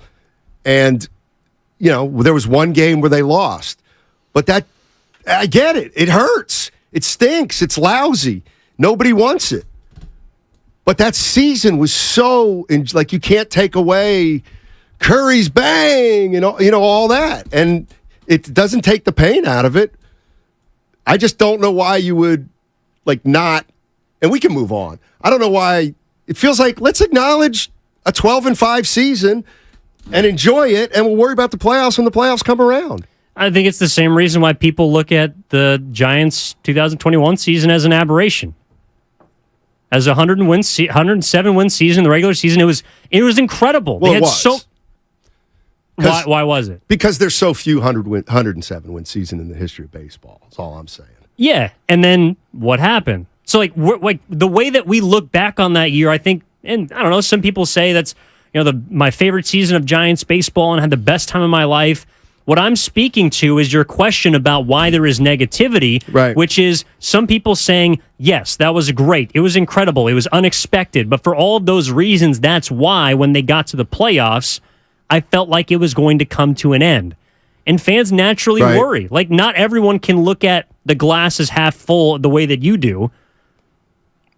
No, I get it. And a 510 says, poor argument, Steiny. The Niners' ultimate goal is a Lombardi, not an achieved regular season. Maybe I'm being too nuanced. Well, I understand that. Kyle Shanahan has multiple postseason wins. Like, every time he gets there, he wins games. So what I'm asking to the 510, this fan, is poor argument, Steiny. Niners' ultimate goal is not an achieved regular season. That sounds to me like a fan who's, when the Niners have a 12-5 season, please enjoy it. Like, you have to get there first. Like, it feels like 12-5, yeah.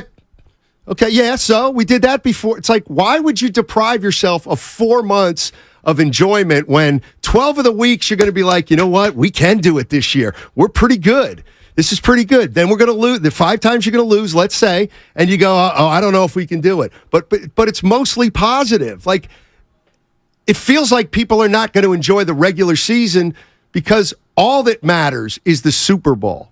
And I think maybe I'm exaggerating that part. I think you are a little bit. I just think that fans worry because if you win, it feels great because you had your expectations lowered and they I don't know. And maybe we do need to kind of move on. But I just think that the perceived negativity is. I just don't think it's as big as we're making it out. Well, I don't either. And maybe that's why, of course, people are going to enjoy the season. Why fans are negative, but I also think that's natural. Like, I don't know why fans are negative. I could see skeptical. Or doubting or a little discouraged. But what was the word? Negative? What do you mean? There's no reason to be negative. You can be skeptical, you can be doubting. You can be even a little discouraged. Come on, don't be negative about this season. Anyway, 888-957-9570 if you want to join into the conversation. Joe Montana was all in the morning show and was asked about whiskey, and he likes it, and Gold Bar whiskey. I love it. Thank you. And but he also obviously was asked about the 49ers and their situation. This is the greatest quarterback that's ever put on a uniform for the San Francisco 49ers. Relax, Spadoni. And let's talk about all the usual suspects. Here's what Joe Montana said about Trey Lance. I think it was a tough fit for him in that system. And with Mike down there in Dallas, I think he's going to run into a system that might fit him a little bit better. I kind of saw it coming when you saw him getting a lot of playing time in the last 2 games there, or a lot or more playing time. I think they were trying to give him an opportunity to stay in San Francisco, but in the end, I think that they just needed someone that was a better fit in case Purdy doesn't make it through the season. So expand on that fit. The game was played from the pocket for the most part in that system, and it's hard to learn and understand that game when you run pretty much, it won't say a full read option when he was in college, but he spent a lot of time moving, out of the pocket, getting the movement, and that's not 49er style right now. And, hey, he's a great athlete, and I'm sure he's going to find a place that fits for him because I think he has the ability to do it. I just think he was in a bad spot. Evan, this is what I mean about listening to a guy like Montana, because it makes me think. So if Joe Montana is accurate about everything he said, okay, because he's the greatest to ever do it, that tells me two things. We've heard Kyle Shanahan say myriad times over his coaching of the Niners, got to be a pocket quarterback. If you can make plays in the pocket, great. So this is the question. Aguret, why did you draft Trey Lance? Either Kyle Shanahan thought Trey Lance could be a pocket passer or already had the skills to be a pocket passer, or he said, I don't think he's there yet, but I'll make him one. I'll make him one. That's the, right? That's the only two ways he could be, right?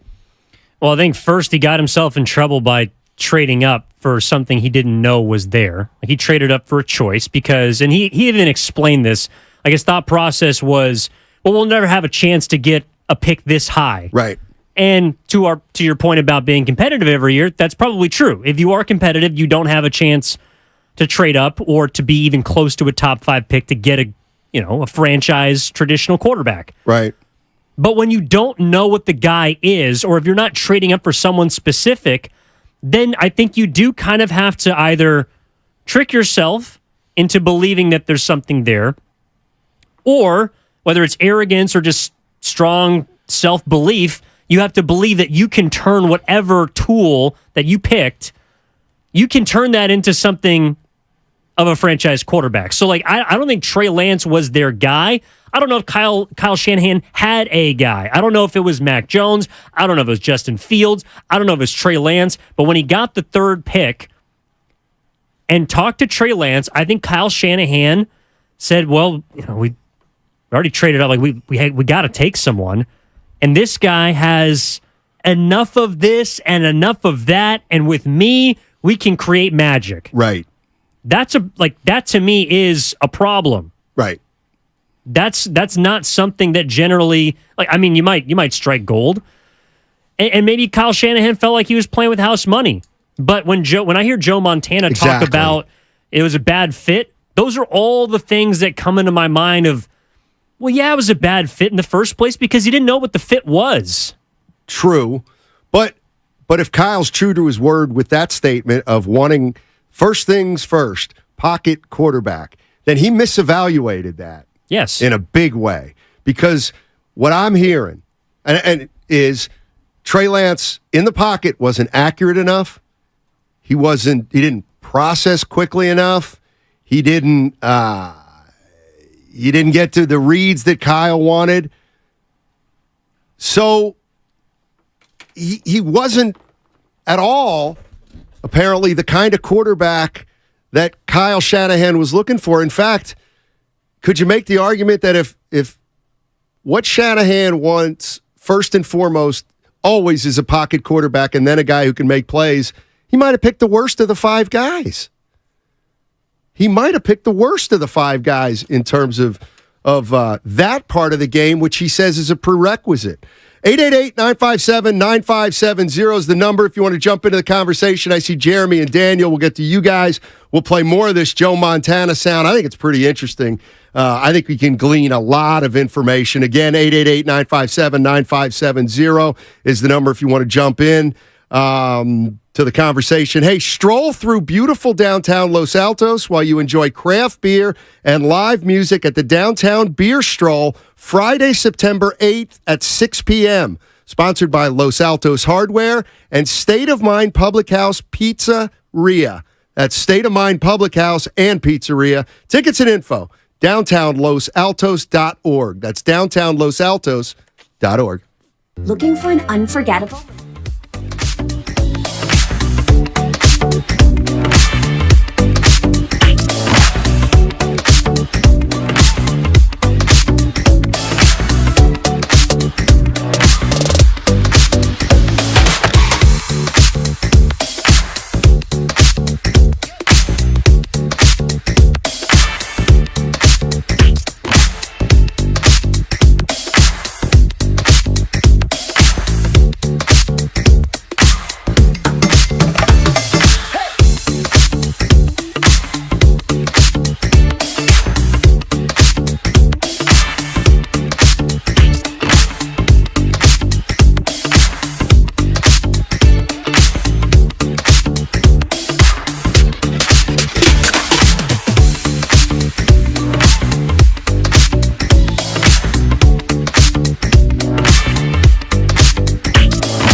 Can't log on for an hour.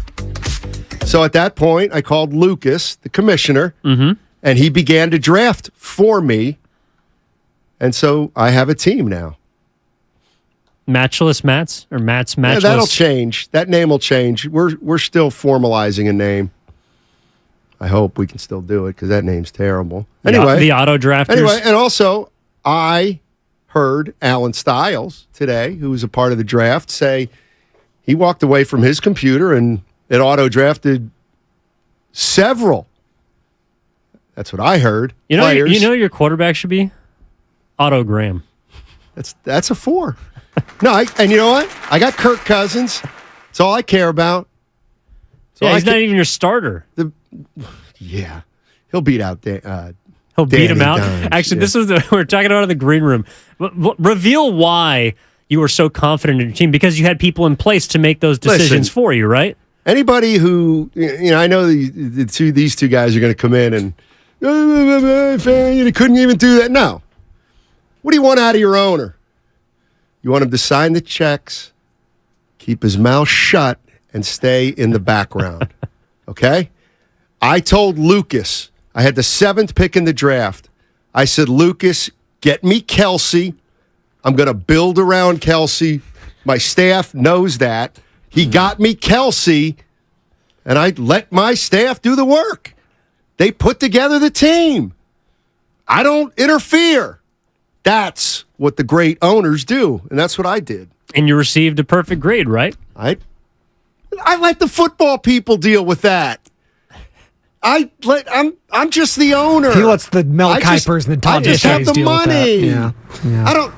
Look at the rankings. You don't want me in the football room. The minute I'm in the football room, you're going to say, "Get out of the football room. You don't belong here." 2 kickers is bold, by the way. I thought so, but that was what you asked for. You asked for 2 defenses. I'm seeing too. Wow. We will. We'll meet as a staff, but that'll be behind closed doors. You guys. You think you have it figured out, but see, there are people in fantasy football that think too much and try to kind of weasel their way around. They draft guys higher than they should. And there are guys in your particular case who just completely hands off. I'm not tinkering, I'm not touching, I'm not doing anything. I was involved from the war room. I just didn't interfere.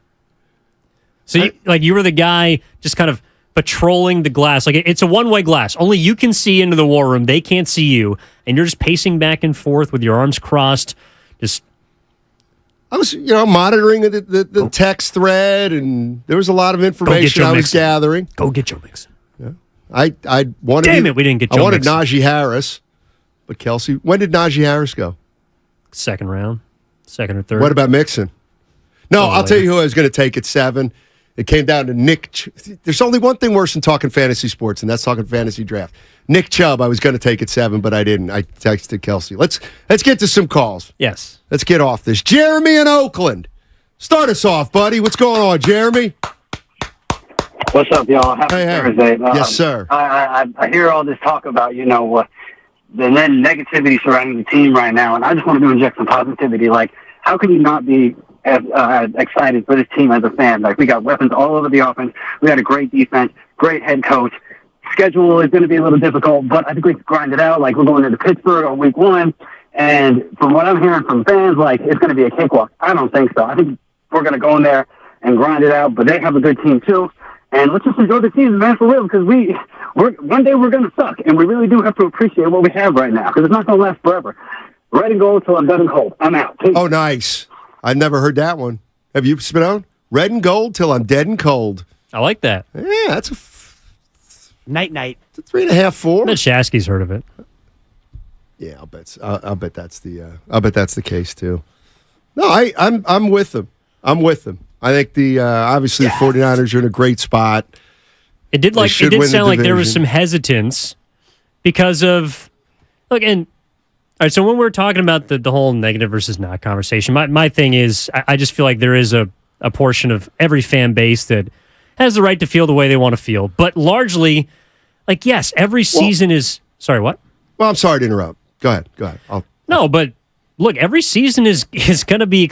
I mean, Kyle Juszczyk said it. It's like every season is going to be its own story. Like every regular season is going to be one that we're locked into each and every Sunday that we're breaking down on Mondays because we are so in love with this team. All right, here it is.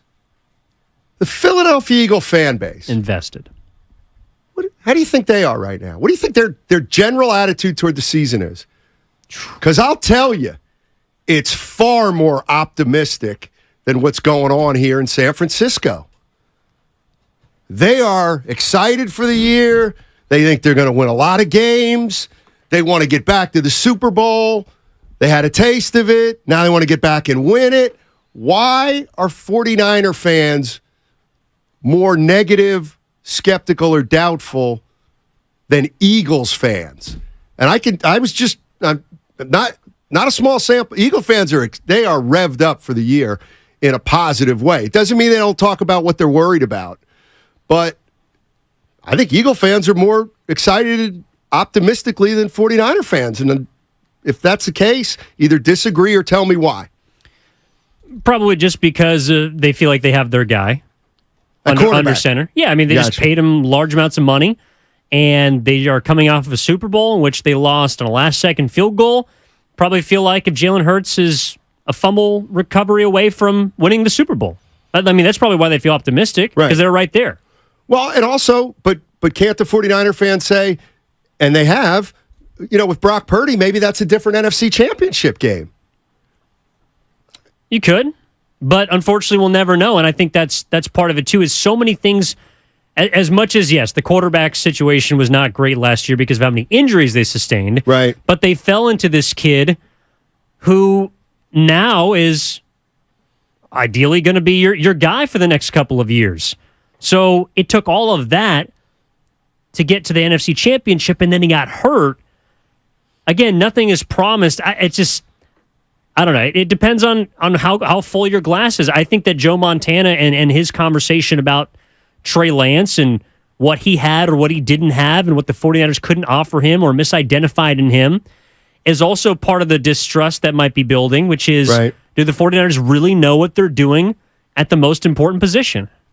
Because it seems like the Philadelphia Eagles do. Right. That's true. But I think if you're a 49er fan, you say, hey, Brock Purdy, the signs are great. Like, this could be the start of, that's the other thing. It could be super optimistic. This could be the start of Brock Purdy's championship career almost. That should be positive. Let's go to Daniel in Martinez. Hey, Daniel, how you doing, man? Good. How are you guys doing this morning? Dynamite. Good.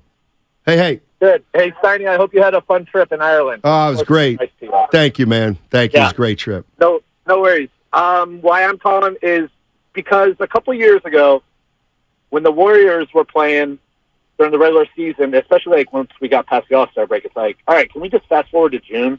Because we know it's going to be Warriors versus Cavs or whoever.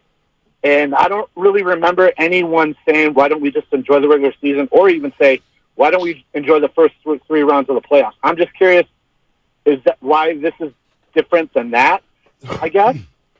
Well, because to me, the Warriors, thanks for the call, Daniel. I mean, the Warriors, objectively on paper, were the best team. They were head and shoulders the best team in the NBA. The 49ers are, I would say, among the top teams in the NFL.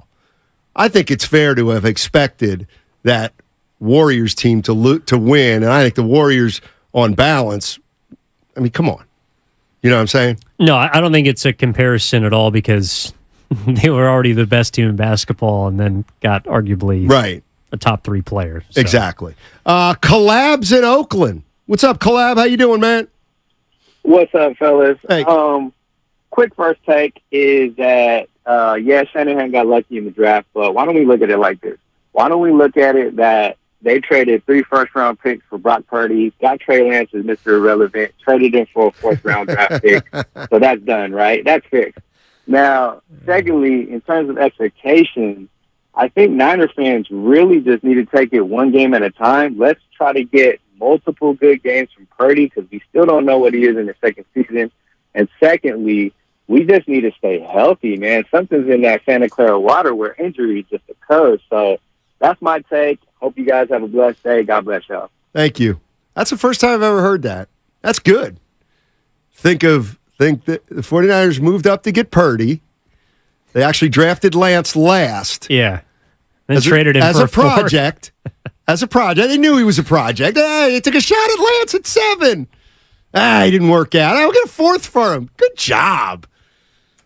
I tell you what, that's one way to look. Now, that's an optimist. My man, Collab. Absolutely. City Boy is in San Francisco. What's up, City Boy? How you doing, man? What up, Matt? What up, E-Dog? Hope you had a good time golfing, Matt, on your world tour there. That must have been amazing. It was fun, yeah. Nice. Listen, I just wanted to say real quick, I mean, the obvious, when you're comparing and contrasting the Niners and Eagles, I think the obvious thing that stands out is the quarterback. Okay. And while Purdy obviously could be amazing, we know what Jalen Hurts is. He's pretty darn good, and the Eagles fans are optimistic for that, and their defense is great. But, I think that the thing that Niner fans, the kind of trepidation we have with being excited about really getting over the top and winning the Super Bowl would be, 1, Purdy, but 2, Shanahan. Shanahan to me is a great coach. I want to keep him. I think he's phenomenal.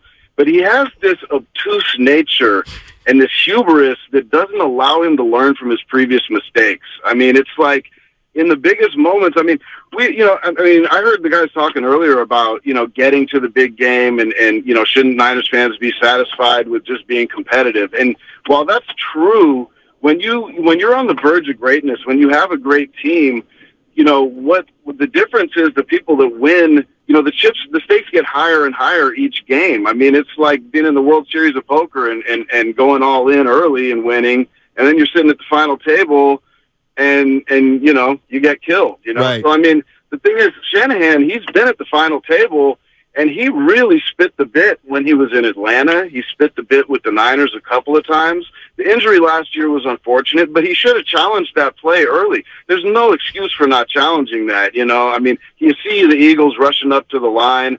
That threw the whole game off. That was before Purdy's injury. We all know that the butterfly effect. Purdy doesn't get hurt if he throws that challenge flag. Anyway, so I think Shanahan is the thing that we're worried about because the guy doesn't seem to learn from his mistakes. Fair enough. Everything else about him's great, Yeah. Good All stuff, right, City Boy. Appreciate it. We're going to play some Kyle Shanahan sound, too. Yeah. I think there's something to that. And I think that there is this image of Kyle Shanahan as being a my way or the highway kind of coach. Because to his credit, it's worked. But it also has been the thing that appears that's kept him from getting to a Super Bowl. Like, I saw this clip on social media. I think Andy Reid went on the Kelsey Brothers podcast, and they were asking him about like the craziest story about a play call.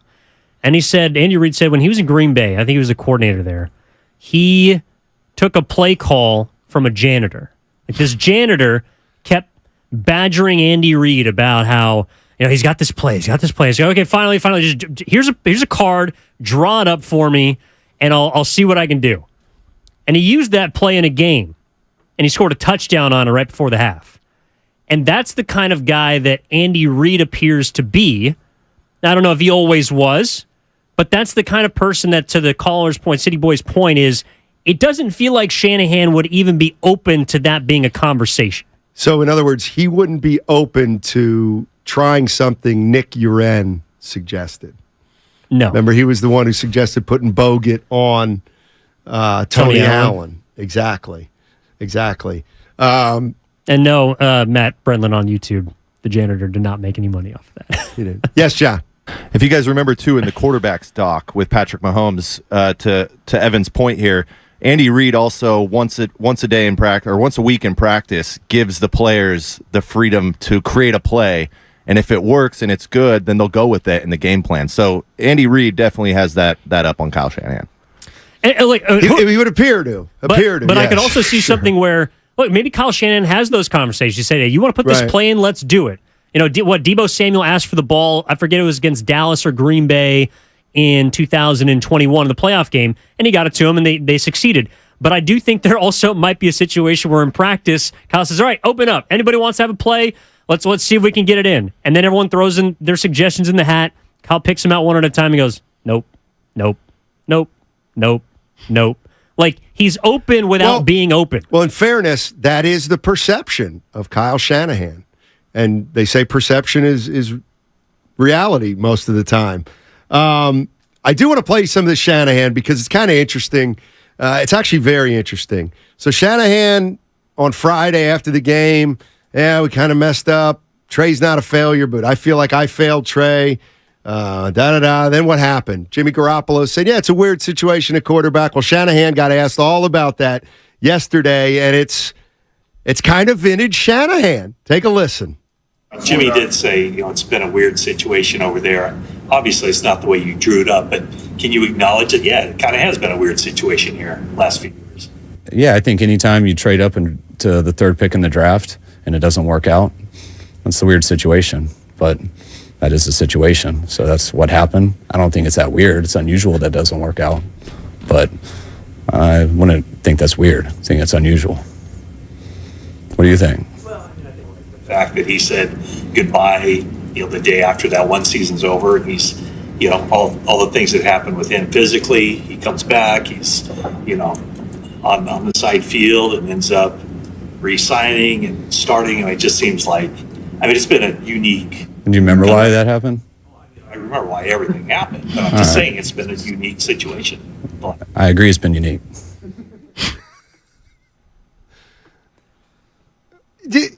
What do you make of that? Look, we've heard that tone or that kind of back and forth, I think, time and time again with Shanahan. And it's why, as much as I wanted to believe that after Trey Lance was traded and Kyle Shanahan came out and faced the noise and offered his explanation in the timeline of why everything went down, why I was still hesitant to say, Kyle's a changed man. Like, he's a completely different person. He's being vulnerable, and that's really who he is, because I think he's willing to do that on his terms, but the moment that he is challenged or the moment that he is questioned, right, then he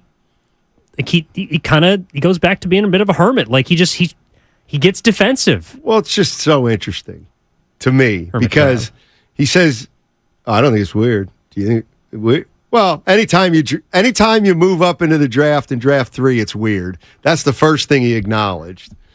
But, But then he also redefined weird as unusual. Right. Well, I do think...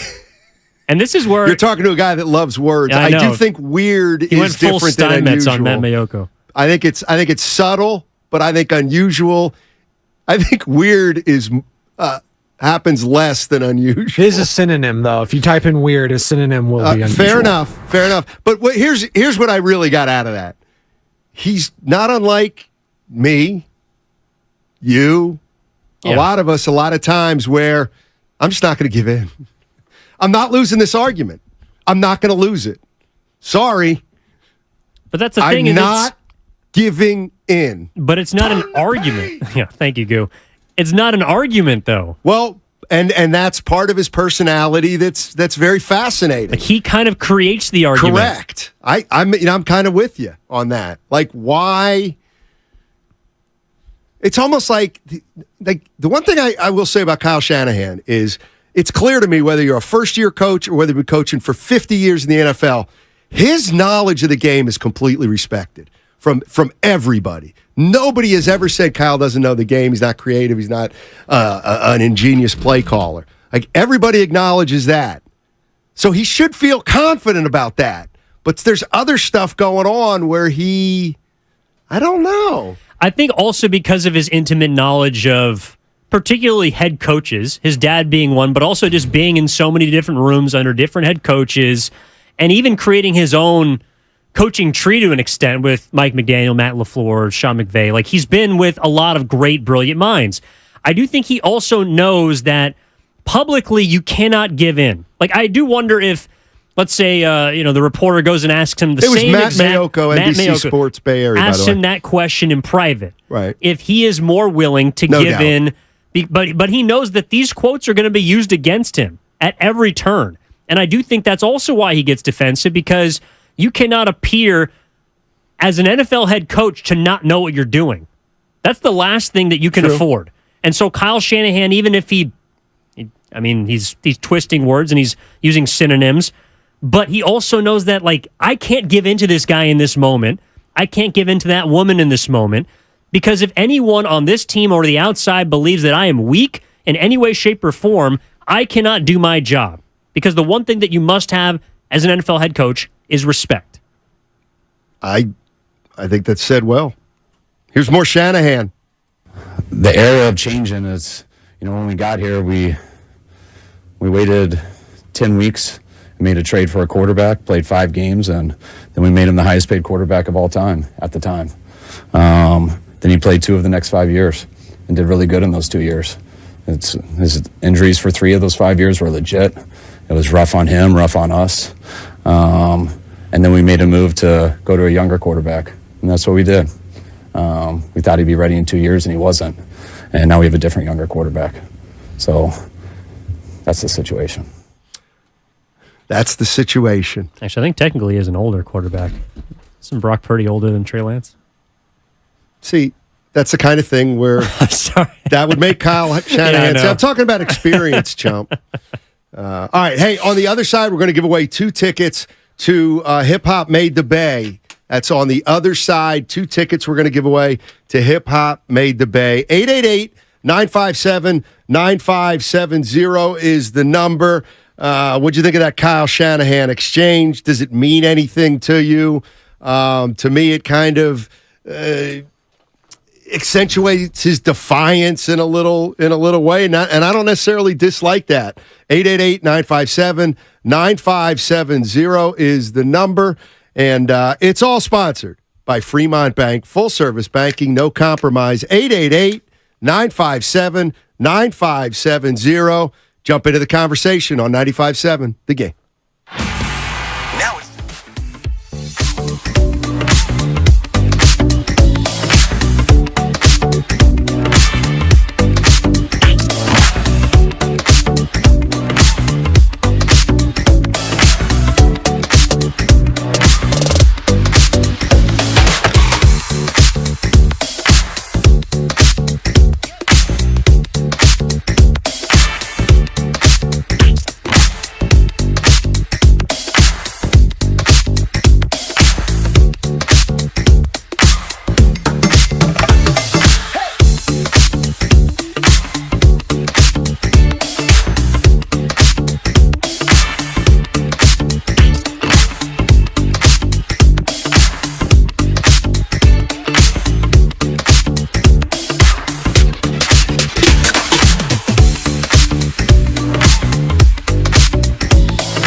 Now, back to Steiny and Guru on 95.7 The Game. All right, Steiny and Evan Giddings with you on 95.7 The Game. Guru not feeling well. Hope he gets better soon. We know he will. He's a big, healthy young man. All right, here we go. Here's your chance to win 2 tickets to Hip Hop Made the Bay featuring Ice Cube, E40, Warren G, and many more coming to the SAP Center on November 3rd, 2023, all courtesy of Pacific Concert Group. Here's what you do. Caller number 5 at the following number, 415-951-2386. Caller number 5 gets 2 tickets to Hip Hop Made the Bay. And the number, once again, 415-951-2386. Get your 2 tickets to that show, which I'm sure is going to be, it's going to be lit AF, I would think. Oh, it's about to be jumping. All the Bay Area hip-hop artists. I mean, there's such a history, Steiny, as I'm sure you well know, and all these different artists and performers that have the Bay doesn't take a backseat to anybody when it comes to hip-hop. Unique sound. One that's actually, just taken and ran with throughout the entire country. I mean, you wouldn't have the kind of sound you have in the South, like your favorite area in Atlanta. Wouldn't have that kind of sound without the Bay Area. We've taken some from L.A. We've given it back. The Bay Area is just there's really not a sound like it. Kind of like Kyle Shanahan. There's just really not a coach like him right now in such a unique spot. Right. I've been thinking, not a lot about hip-hop, but no? I guess I feel like maybe I've been sugarcoating stuff. So let me cut to the chase. So Kyle Shanahan, I think he's a good coach. I think he's a real good coach. Obviously, bright mind. I think he's got some question marks, some weaknesses. I'm not sure how his relationship is with players. Maybe his personality to his players is off-putting. All that kind of stuff. Okay, but we've been here 6 years, and here's what I challenge you, Kyle Shanahan, non-believers or dislikers. How many of you out there actually think you see something in Kyle Shanahan, that you've seen something in his 6 years here, where you can say, they're not going to win it with Shanahan. They can't win it all with Shanahan. It feels like there is a percentage of fans out there that right now are willing to say, he's never going to win a Super Bowl, at least here in San Francisco. And my question is, why would you ever say that? Like, to me, that's the most preposterous thing to say. And also the reason I think it's, like, do you realize how small of a snippet 4 years is? Like, I understand, we've been trying to kick in the door 3 out of 4 years. Yeah, that's great. And go look at Pro Football Reference and look at all the years of football. And sometimes you win a wild card, lose a wild card, get to the NFC Championship, lose, win a Super Bowl, then lose in the first round, then get to the second round, and you look and you're like, we went to the playoffs 6 straight years and we won one Super Bowl. Like, who out there, who are these people that actually think they can make that statement right now that he ain't going to win it? He ain't going to win it here, because to me, that's preposterous. Well, and I think if you have, I think there is evidence to suggest that you wouldn't feel confident in a big moment with Kyle Shanahan, but is there enough evidence to suggest that he can't win it as opposed to he can win it? Because the guy's won a lot of games. Right now, his postseason record is 6-3. That's why he can win it. However, I can throw back at you, and not just his time with San Francisco, but someone could throw the Super Bowl with Atlanta at you. Someone could throw the first Super Bowl with the Niners at you. Someone could throw the NFC Championship against the Rams at you. Someone could throw not throwing the challenge flag at you against Philadelphia last year. Like, there are moments in time throughout Kyle Shanahan's tenure as both the head coach and coordinator that might suggest that when moments get large, he might not be the guy. Okay, well, then they're going to need to blow somebody out in the Super Bowl, which they might be able to do. They could. Okay. Then he's going to win Super Bowl. Just like he blew out Minnesota on the way to the Super Bowl, just like he blew out Green Bay on the way to the Super Bowl. And then when they got in a tight game with the Kansas City Chiefs, didn't go his way. Remember when Andy Reid was criticized? Andy Reid to this day is still criticized for his game management. How many Super Bowls does he have now? He's got 2. Only 2, huh? Feels like 3. Well, I think he was with Green Bay when they won in the 90s. But Well, that doesn't count. Okay. Well, assistant coaches only count if it's Kyle Shanahan and he blew a Super Bowl as an offensive coordinator. 888-957-9570 is the number. I am interested to know because, and I also want to know who would put their name on it. Because I think it's a small percentage of fans that would actually go out on a limb and say that he ain't going to win it here. I mean, let me ask you this, Evan, and if you ask, hey, Steiny, I'll bet you right now, Kyle Shanahan does not win a Super Bowl in San Francisco. Let me tell you something. My first automatic reaction would be, I'll take the bet. Or, no, I'm sorry. My first reaction would be like, I'm not taking the bet because I know how hard it is to win a Super Bowl and only one team and do the math. But if you ask me to bet right now, hey, Stein, you think Kyle Shanahan will ever win a Super Bowl for the 49ers? I think I'm saying yes. And even though I would answer no to that question most for, let's say, 27 of 32 teams. So I kind of don't get it. I'd be inclined to say no because statistics would tell you it's probably not going to happen. But I will say this. I think that Kyle Shanahan is in a group of 6 or 7 head coaches that I would label Super Bowl worthy. Like there are some that have won Super Bowls. Obviously, we're talking about Reed, Belichick, McVay, Tomlin, John Harbaugh, Pete Carroll. But when Matt LaFleur had Aaron Rodgers and had a great roster, they might have been able to win a Super Bowl. Zach Taylor went to a Super Bowl with the Cincinnati Bengals in just his second year? Like Kyle Shanahan to me is on that, I guess, that second tier of guys that are brilliant, guys that can lead their teams, but have not yet won a Super Bowl. I think he is Super Bowl worthy. He just doesn't have one yet. And so that's why, as much as, I don't know, like, the economics student in me would tell you, he's got a 0.5 probability of actually winning a Super Bowl. Sure. I do think that Kyle Shanahan is, if you're looking at teams throughout the NFL that have a chance, you need a great head coach, need a good front office, need a great roster. I think the 49ers have all 3 of those things. Steiny, how many bites of the apple do you think you get? Look at Buffalo. They never won. I can't disagree with that. Let's go to Ryan in San Jose. He says Shanahan can't win the big one. What's up, Ryan? How you doing, man? Hey, it's great to be on. Appreciate you, by the way. Yes, absolutely.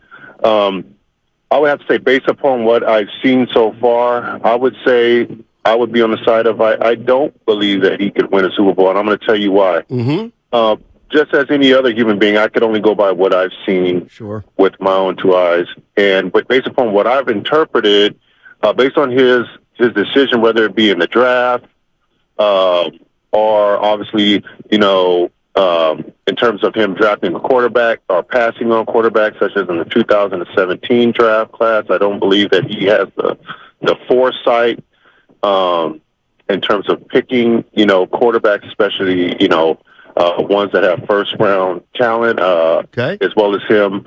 Also, in big game, his management and decision-making has been extremely porous, whether it be in the NFC Championship game a couple years ago against the Rams. He made a lot of huge blunders in critical situations, as well as the Super Bowl. He totally choked and mismanaged that game. He choked against the Patriots when he was with the Falcons. I do believe that Shanahan is a good coach that can take you so far. Just go ahead. Ryan, can he get better? Can he improve on some of those things to the point where he could win one?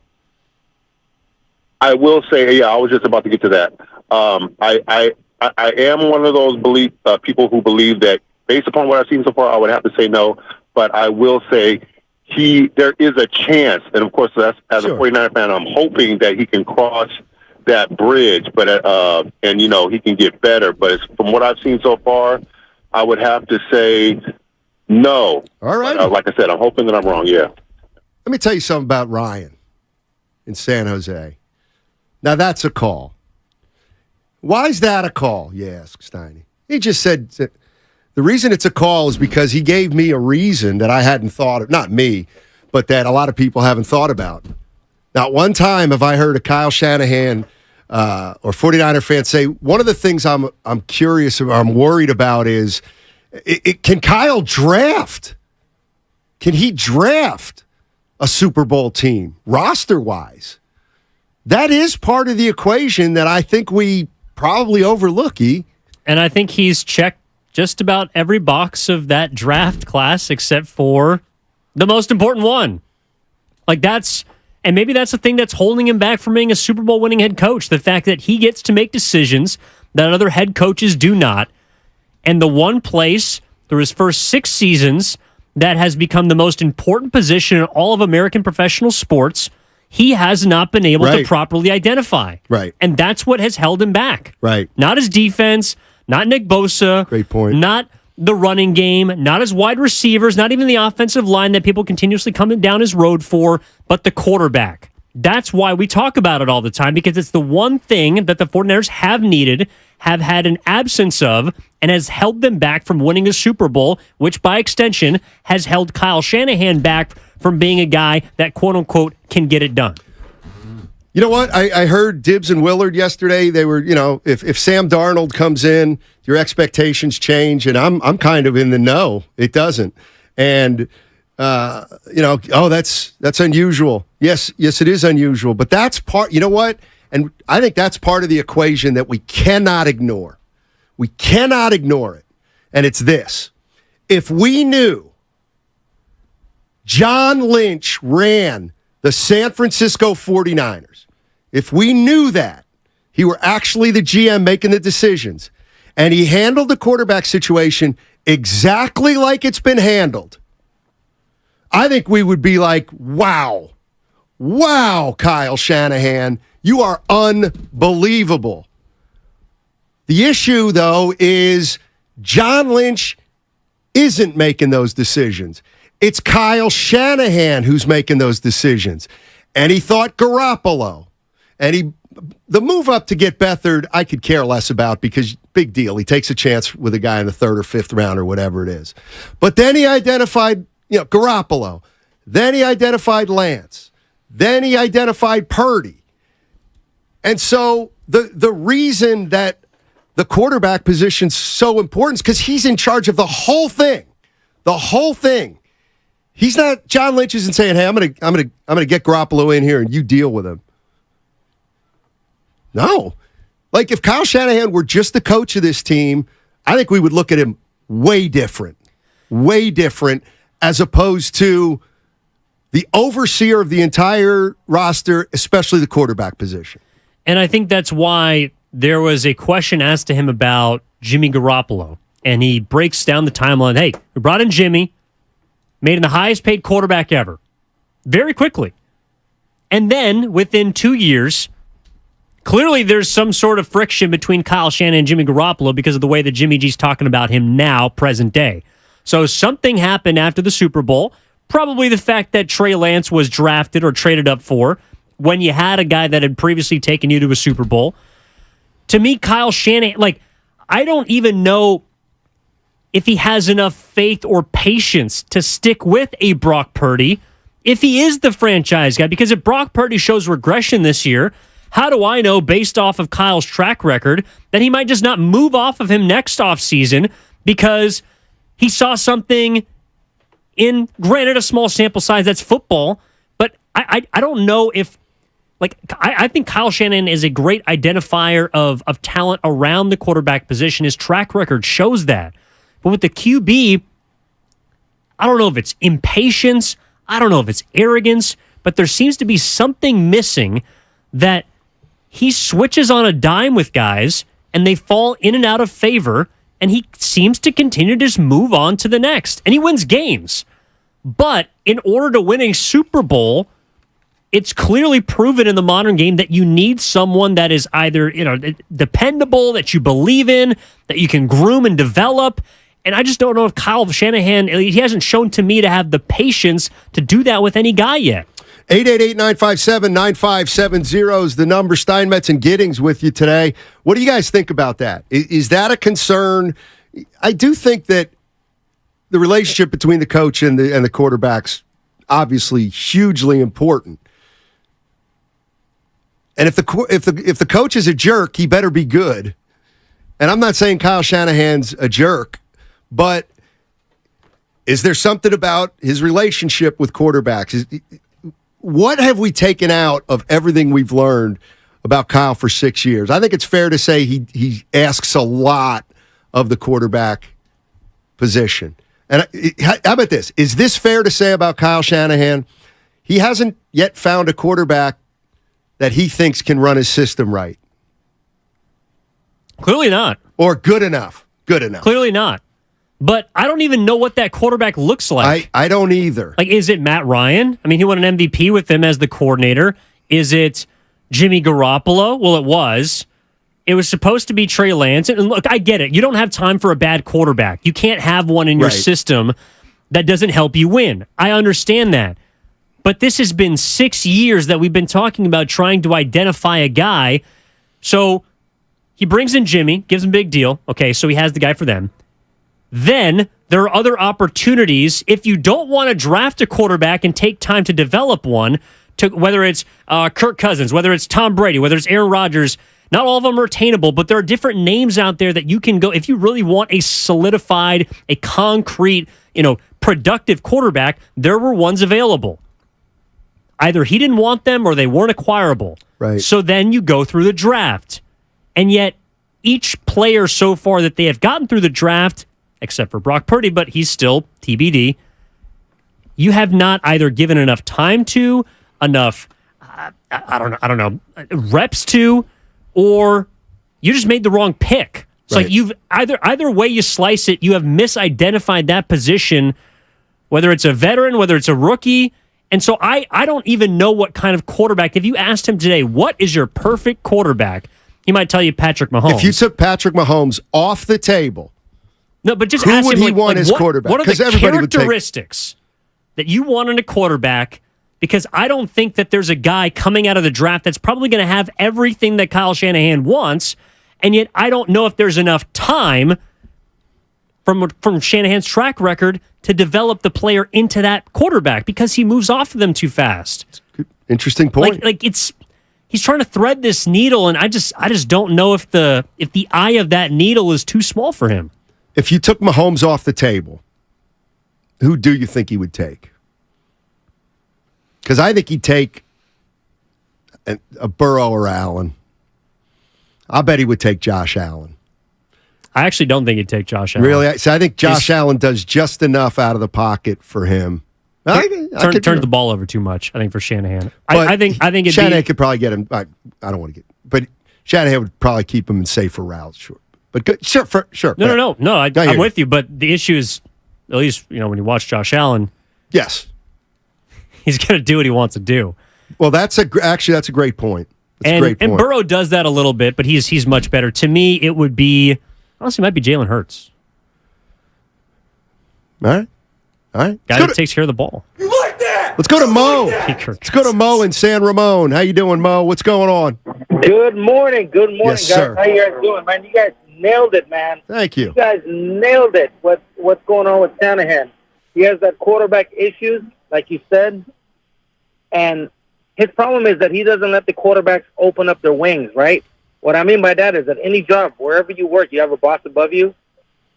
Yep. And if your boss doesn't let you, as an individual, that you have that talent and you're there for a reason, you gave me the biggest contract in quarterback, like Jimmy Garoppolo. But if you come down on me where I can't open up my wings on the field and make certain decisions that I can make, then guess what happens? It makes me go sideways where I can't do my job right. And that's what happened with Garoppolo. And that's why he left. And that's going to hunt us down the line. And that's what's going to happen with Purdy. Hopefully that doesn't happen. But that just shows, like you said, in history with Shanahan. And I love the guy, too. Right. He's one of the best coaches out there. There's no doubt. Thanks, Mo. There's no doubt. Shanahan is a hell of a coach. You know what? The other thing that may be happening is Brock Purdy's, they found him. He's on his rookie deal. He's a quarterback. You know what? If he's not good enough, we won't pay him. We just won't pay him. We'll get somebody else in here. And then the question becomes, well, how much time does he have? Well, I think he's got a lot of time if he keeps getting to the Final Four or the Final Eight. and he'll be able to say, I've kept us in this hunt, and I'm still looking, and I still haven't found what I'm looking for. It's you two. Well, so like take Ireland. Yeah. Shout out Ireland. Yeah. Let's take so like Josh Allen, for example. Okay. And people like to use him as the example. I think more of an outlier, but for like a 30-year leap, right? He transforms, gets a new head coach, gets Stephon Diggs, is finally in a situation to succeed, and he flourishes. His third season, he was incredible. Do you think under Kyle Shanahan, he would have even had a chance to get to that point? Like his first 2 years, Josh Allen turned the ball over upwards of 20 times per year between interceptions and fumbles. I think the answer is yes, because I think Kyle... He's like a 55% completion passer. I think the answer is yes, because if at that point, the Bills weren't the Bills. Like they were... No. But I'm saying if Kyle Shanahan knew he had a 5 and 12 year team, Josh Allen was Trey Lance, and they had to win, with him now. Well, and he that's a undergoes great- yeah. like I don't even know if he gets to that point where Shanahan allows him to quote unquote spread his wings like the caller is asking for, because he seems to be so reactionary, and it works for other positions. I just feel like maybe not for Trey Lance, but you need to allow some room for growth, and I just don't think there's as much of a runway with Kyle Shanahan and quarterbacks as there are for other head coaches. I think that's an interesting point. 888-957-9570 is the number. Steinmetz and Giddings with you. Just to reset what's going on here today, we're talking about Kyle Shanahan, the Niners, Trey Lance, Brock Purdy, all of it. And I'm trying to get a sense of how many fans, if there are so down on Kyle Shanahan that they've already made a determination he ain't going to win the big one here in San Francisco. Because I think it's so premature for that. Like Kyle Shanahan hasn't shown me anything that would lead me to believe, he'll never win a Super Bowl. I mean, I've seen a lot of coaches where I thought they're never winning a championship. I'm not saying that about Kyle Shanahan. 888-957-9570 is the number. If you want to jump into the conversation, 888-957-9570. Also, we'll get back to some of this Joe Montana sound. He had some interesting things to bring up about Trey Lance. Says it's just never a fit. They drafted the wrong guy. The guy didn't fit this system, which then leads you to believe or want to ask what happened and why did the 49ers draft Trey Lance? What did they see in him? 888-957-9570. And it's all sponsored by Chilton Auto Body. Have you been in a car accident?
Stereo guy. Now, back to Steiny and Guru on 95.7 The Game.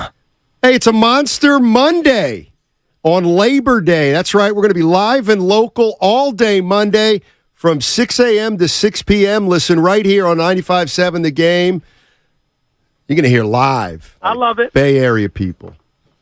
We're talking about the San Francisco 49ers.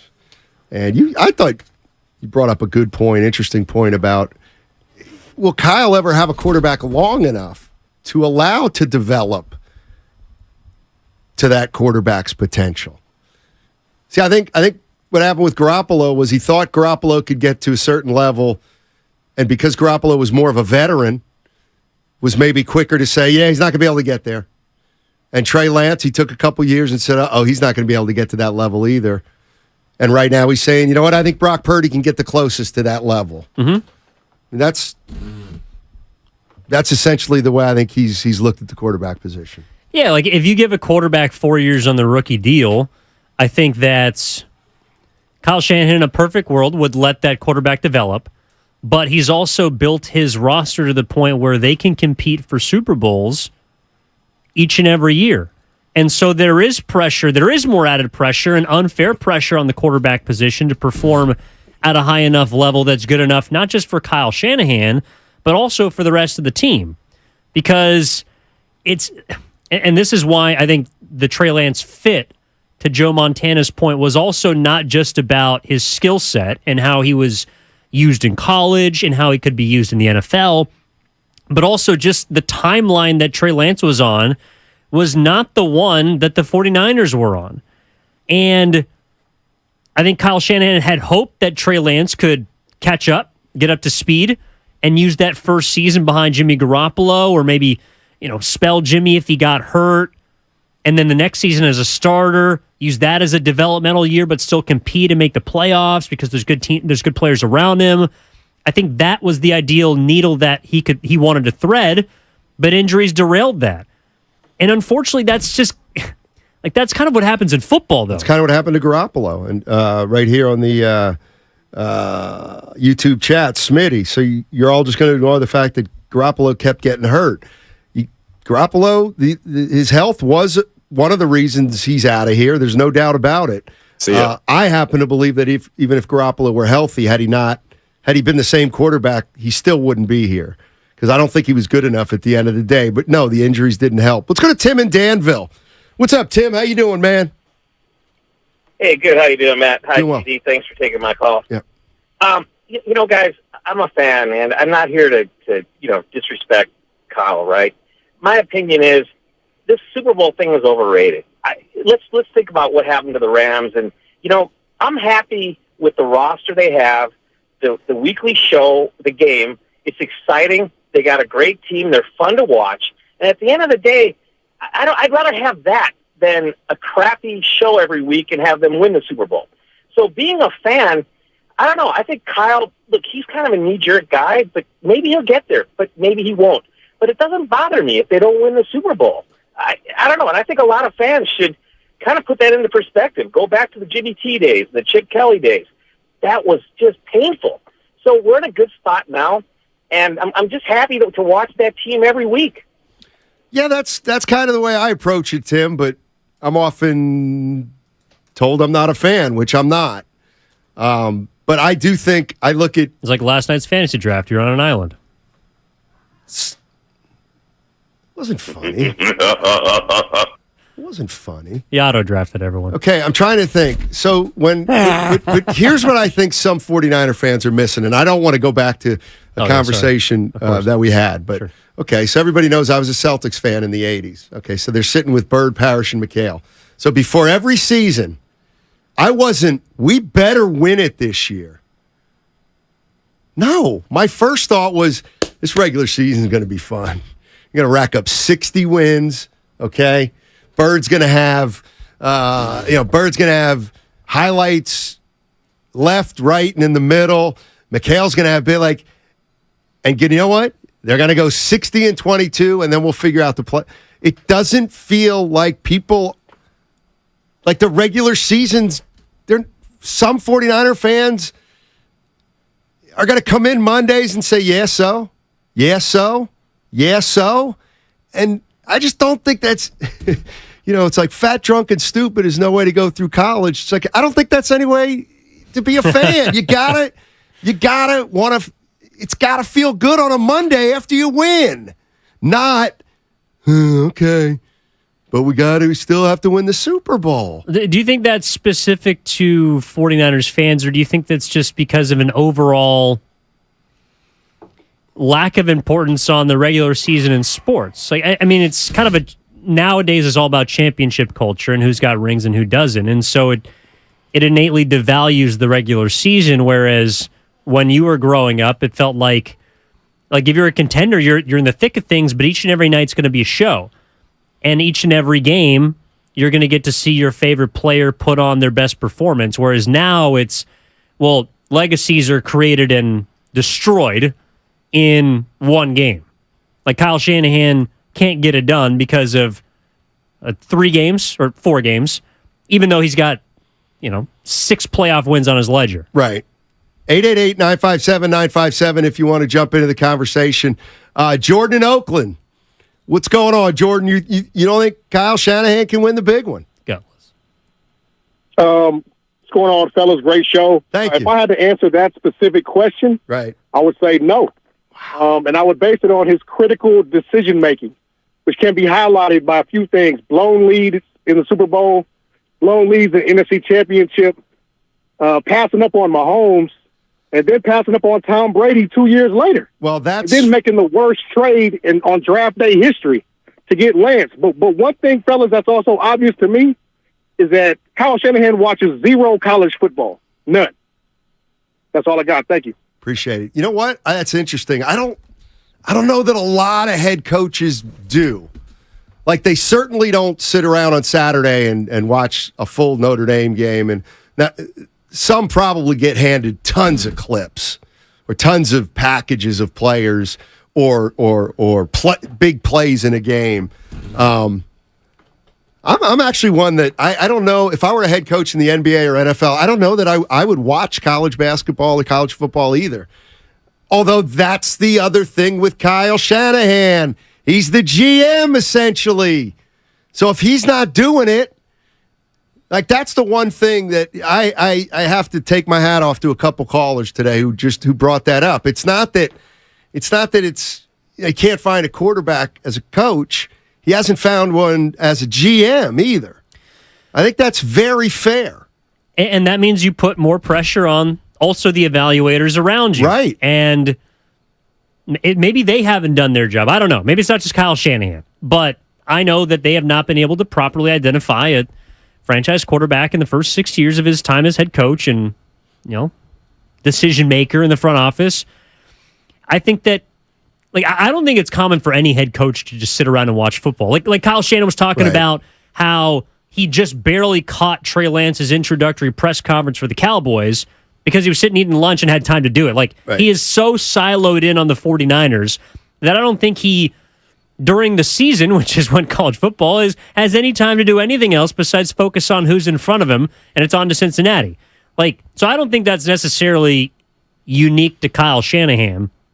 But what we do know is that clearly with the first big guy that he had a chance to identify, hopefully, but didn't develop and groom, Trey Lance, he saw something that was either not true, was false, was misidentified, whatever word you want to use it. And that's why when he's talking in press conference, he's kind of spinning himself in circles about what he didn't see and why it was weird or why it was unusual, because anytime you trade up for the third overall pick and you whiff, it's, back to the old drawing board. Exactly. Ryan's in Burlingame. What's going on, Ryan? Yeah. How you doing? How's it going? First-time caller. Great show today. Oh, thank you. I just wanted to say, everyone's been dumping on the Niners about taking and wasting this pick on Trey Lance, and I get it. But at the same time, no one's giving them credit for not throwing away the last pick in 2022 and taking someone who did a phenomenal job on the field last year. He had a great show for the product they're putting on there. I really got into it. A lot of people love it. Maybe there's some promise with Purdy here.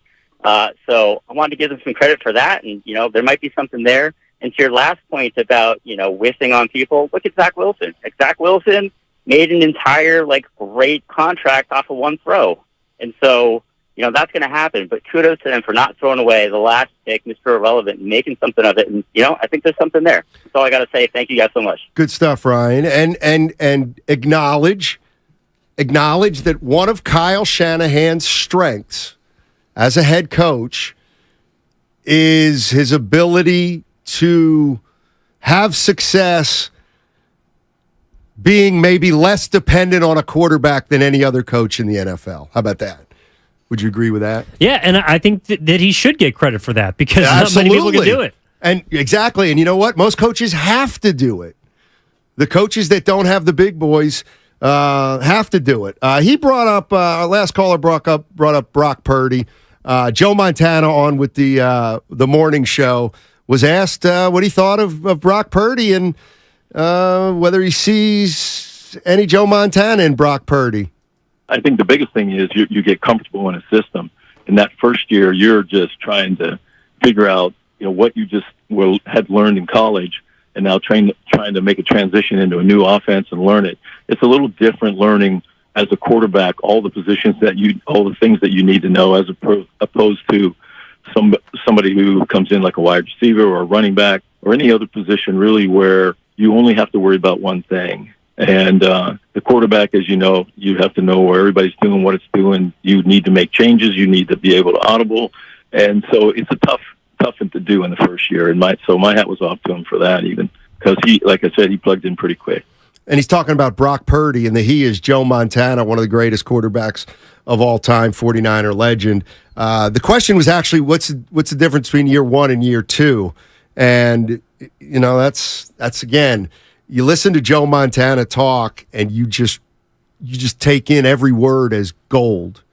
And I think it does bode well. Is he going to get better? Is he going to get worse? Is he going to get subtly better? The fact of the matter is Purdy came in and he obviously can process things very, very quickly.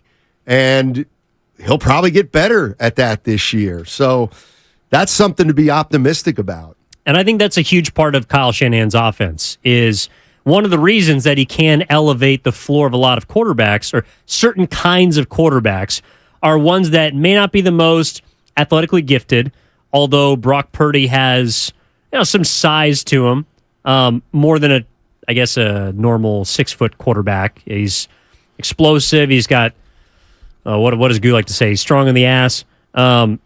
But I think that Brock Purdy and a lot of quarterbacks, if they can make the proper decisions within Kyle Shanahan's offense, then they can be successful. That doesn't mean that I think that Brock Purdy can go anywhere else and flourish, but it is a requirement, and I think that's what held Trey Lance back the most in Kyle Shanahan's offense, is he was too hesitant. There were some split-second decisions that Trey Lance was required to make that, whether because of inexperience or youth or inability, he couldn't do it. Brock Purdy clearly can. And he showed that from the first snap he took coming into a game he had no business being in against the Miami Dolphins. And so I think that with a year under his belt, even though he was hurt, didn't get a full offseason, I do think having a year in the system, I don't know if Brock Purdy can be statistically better, but I wouldn't expect a massive sophomore slump or like some falling off of a cliff just because the NFL has now, lots of tape to go off of. Like, I think that's where Shanahan is ahead of the curve, is each and every year he finds a way to get the best out of his offense. And Brock Purdy, along with Christian McCaffrey and the other weapons he has, did it at a level that we haven't seen since 2019 in terms of putting up points. All right, hear me out here. Yeah. I got a theory. It just came to me. Maybe it's just, you tell me what you think. And because maybe some of my thoughts are wrong here. Brock Purdy, right? 55 college games, right? Yep. Iowa State. Yes. What was their? They played some really good teams, right? In the Big 12? Yeah. Yeah. What were they in the Big 12? What were their records there? He had a couple successful seasons, but they were never 10-2. They were always. Maybe his freshman year they're pretty bad. And I bet you they had a lot of games where they got beat pretty good by the big boys. Yeah, I think he also went toe to toe with, it was either Murray or Hurts at Oklahoma. Okay, fair enough. Joe, if you can come in with some numbers, I hope you'll bear with me. Okay. Yeah, I got some of the, so in 2020, I'm looking at the Iowa State Cyclones football. So 2020, they won the Fiesta Bowl against Oregon. Give me their record. So 9-3 there. That was 2020. That was Breece Hall, though, Steiny. 2021, 7-6, fourth. They lost the Cheez-It Bowl. That's a classic against Clemson that year. Prior to that, 7-6, 8-5. So that 2020 year. Perfect. I'm in the middle of my point. I will get to it. Okay. So you have Brock Purdy, who played against the big boys and took a lot of L's during his career in college. Mm-hmm. He knows what it's like to be under pressure from an Oklahoma defense. In other words, he knows playing at Iowa State, right? You ain't physically dominant. You're not the most talented team. So he knows what it's like to play against a really good team, be under pressure, and get rid of the ball. Or he's almost had to do that his whole college career. Not that he didn't sometimes go out and beat a team where he had time and he picked them apart. But you talked about this. You're the guy, Evan Giddings, who saw Trey Lance play in college. Yes. You saw him play in college, and he didn't lose a game, and he only threw one interception. Like, clearly he's always played quarterback from a position of, I can just do whatever I want. You know what I mean? Because there wasn't pressure on him at that level, or his team was dominant, so he wasn't under duress at all, like a guy who played in the Big 12 and was on an average team in the Big 12. No, I mean, it's the FCS. Like, they don't... Anything you think? Yeah. No, I was about to run with it. You just handed me the baton, right? Yeah, sorry. There we go. I needed credit, though, before you took it. No, I think that's interesting. The concept of knowing what it is to fail or knowing what it is to be in an unusual situation. Like, one thing that I know, I want to talk about the GOAT here, but like one thing that Tom Brady always talked about was the fact that at Michigan, he dealt with so many different role changes. Like, he was the backup, then he was brought in to save the games. He was the starter sometimes, he wasn't sometimes. He was never the guy. Right. And so nothing was ever given to him, and he always played with a chip.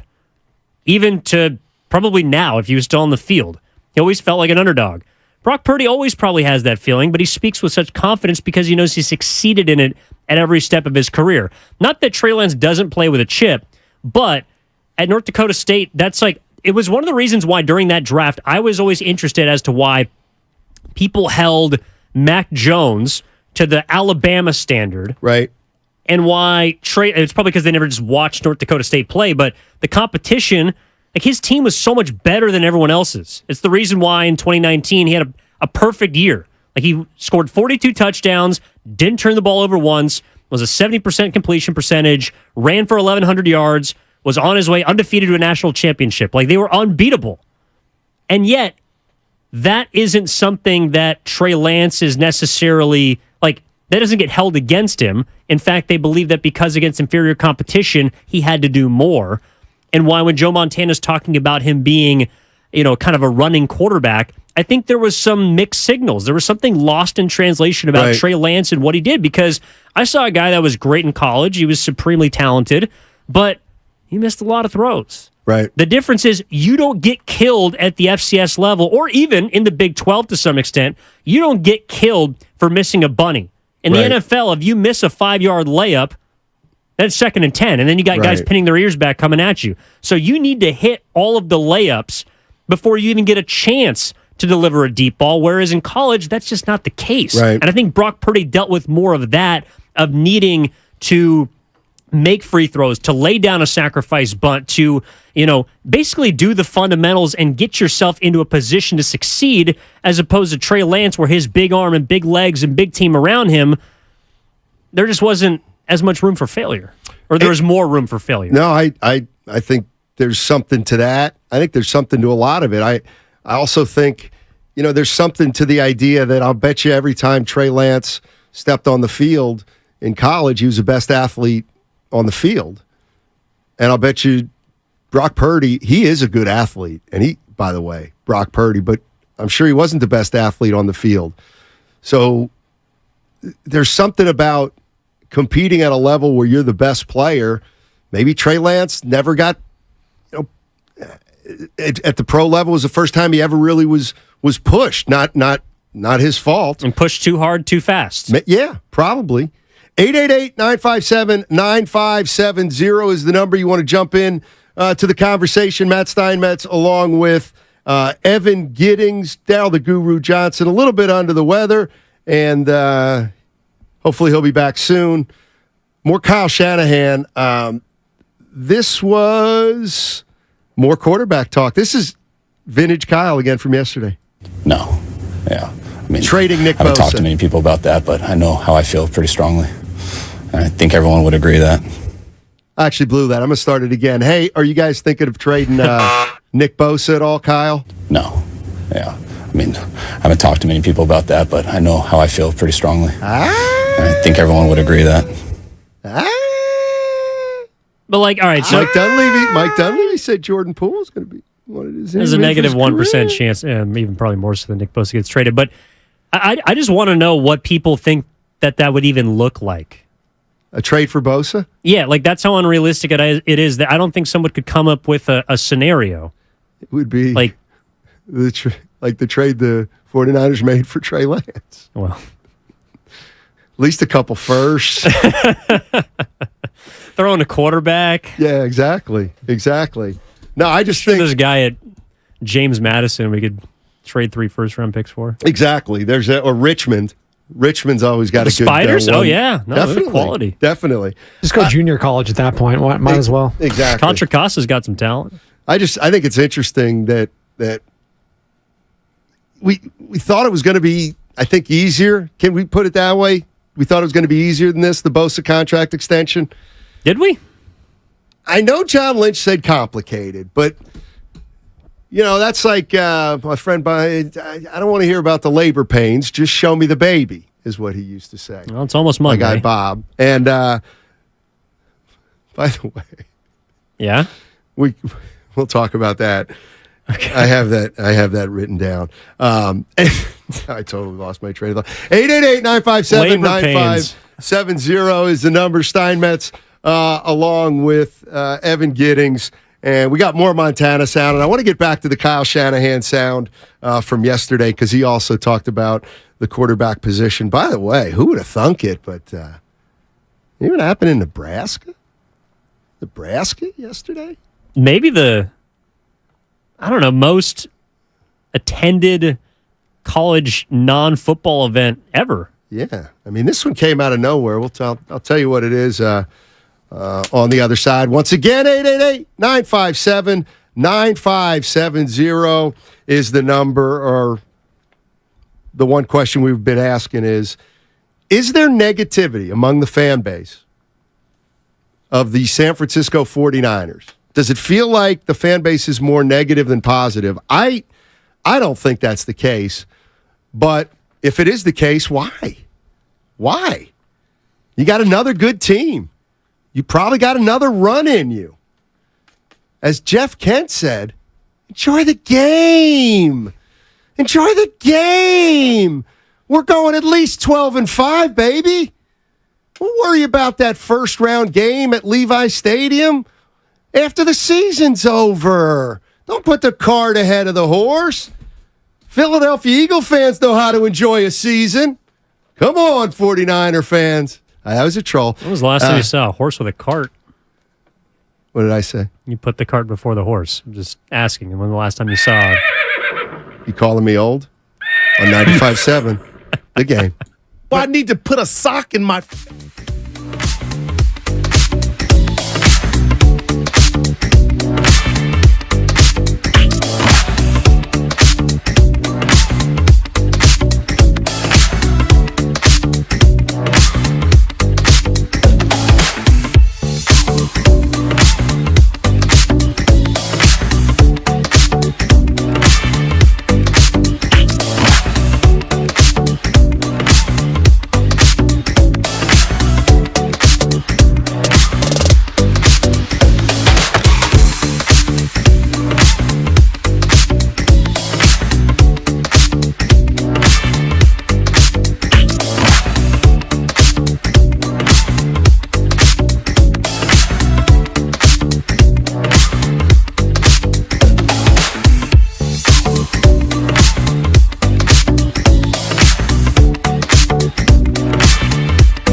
They might be looking at conservatively 13 wins. See, that's where you lose me. What do you mean? Because I don't think any team can say conservatively 13 wins. Even the well, maybe Niners might have a tougher schedule than the Eagles this year. Well, I wasn't talking about the Eagles. I was talking about like Kansas City or a team like that. But they won 14-2 last year. Yeah. But there's no over-under number. There's no 13.5. There's no way the highest number's got to be 12.5. I think it actually might be 11.5. Yeah, I believe that. See, that one may get me to start sniffing around. Yeah, Niners 11.5. Is that what I'm to understand? Yeah. So you don't show me 10.5. Don't you dare show me 10.5. But it's funny. We were talking about negativity. I do think this is where people confuse your expectation with negativity because, like you just said, 11 wins, right? Which is that's a good regular season that gets you to the playoffs. Yes, but that's the under. So people hear you say, "I'll take the under," and it's like, "Oh, you don't believe in the 49ers." See, this is precision. You don't believe that they can do it. This is precision. I said you can lock in 11. I didn't mean 11 for 11-6. I meant no doubt at about least 11-6 is what I meant. So worst case scenario, 11-6. Yeah, Sam Darnold's got to play the entire. I mean, Brennan Allen's going 11-6. I'll preface it with all things being equal, lock in at least 11 wins for the Niners. Yes, yeah, that's not. So I would take the over on 11.5. I would be inclined to also. However, what's DraftKings as of Niners at 10.5? They know something. See, they know it's already come down. They know there's dissension in that locker room. This team's ready to revolt. That's the number post Trey Lance trade. Trey Lance cost him a win. I'm kidding. Speaking of Trey Lance, Joe Montana was on with the morning show today. And as you know, he's one of the greatest football players of all time, greatest quarterback in 49er history. And anytime he comes on, he's going to be asked about the 49er quarterback situation. He was asked by the morning show what he thought about Jimmy Garoppolo saying it was kind of a weird situation here, whether or not Joe Montana agreed. Injuries happen in this game, and you have to be ready to play. And, I thought for the longest time that they were going to find a way to keep Jimmy here because the one thing that he could do for them is win games and come off the bench if he had to. I think just the salary cap issues were a big problem, and from my understanding, I don't spend a lot of time down there, but I'm sure there were some other things going on internally that happened to kind of sour the Niners to Jimmy. But hey, they're all weird. I mean, you can go back to when I was playing; it was a strange situation there for a while too, right. Back and forth with Steve and I. So it happens in every organization and every era. So hey, it is what it is, and you just move on and you make the best of where you are. And I'm sure Jimmy will win some games for them down there in Vegas. So I wish him the best. This is one that you wanted to mention. Why? Yeah. So Why? Jimmy Garoppolo's comments about things being weird. Kyle Shanahan, we heard from him earlier saying they're not weird. Well, they're kind of weird. Well, they're not really weird. They're unusual, but they're kind of weird. More unusual than weird. And then Joe Montana being asked about it, and I understand where he's coming from, which is, look, everything's weird. Like I'm the greatest quarterback of all time, arguably, and I went through a weird situation. But also, what we've been discussing this entire time is the lack of continuity at the quarterback position. Is it Kyle's fault? Is it the quarterback's fault? It's probably somewhere in between. But things have been weird at the quarterback position far longer than even maybe Joe Montana had to deal with in San Francisco. And I just think that when, Joe Montana knows exactly what he's talking about, and everything he says, like you mentioned off the top of the show, is gold.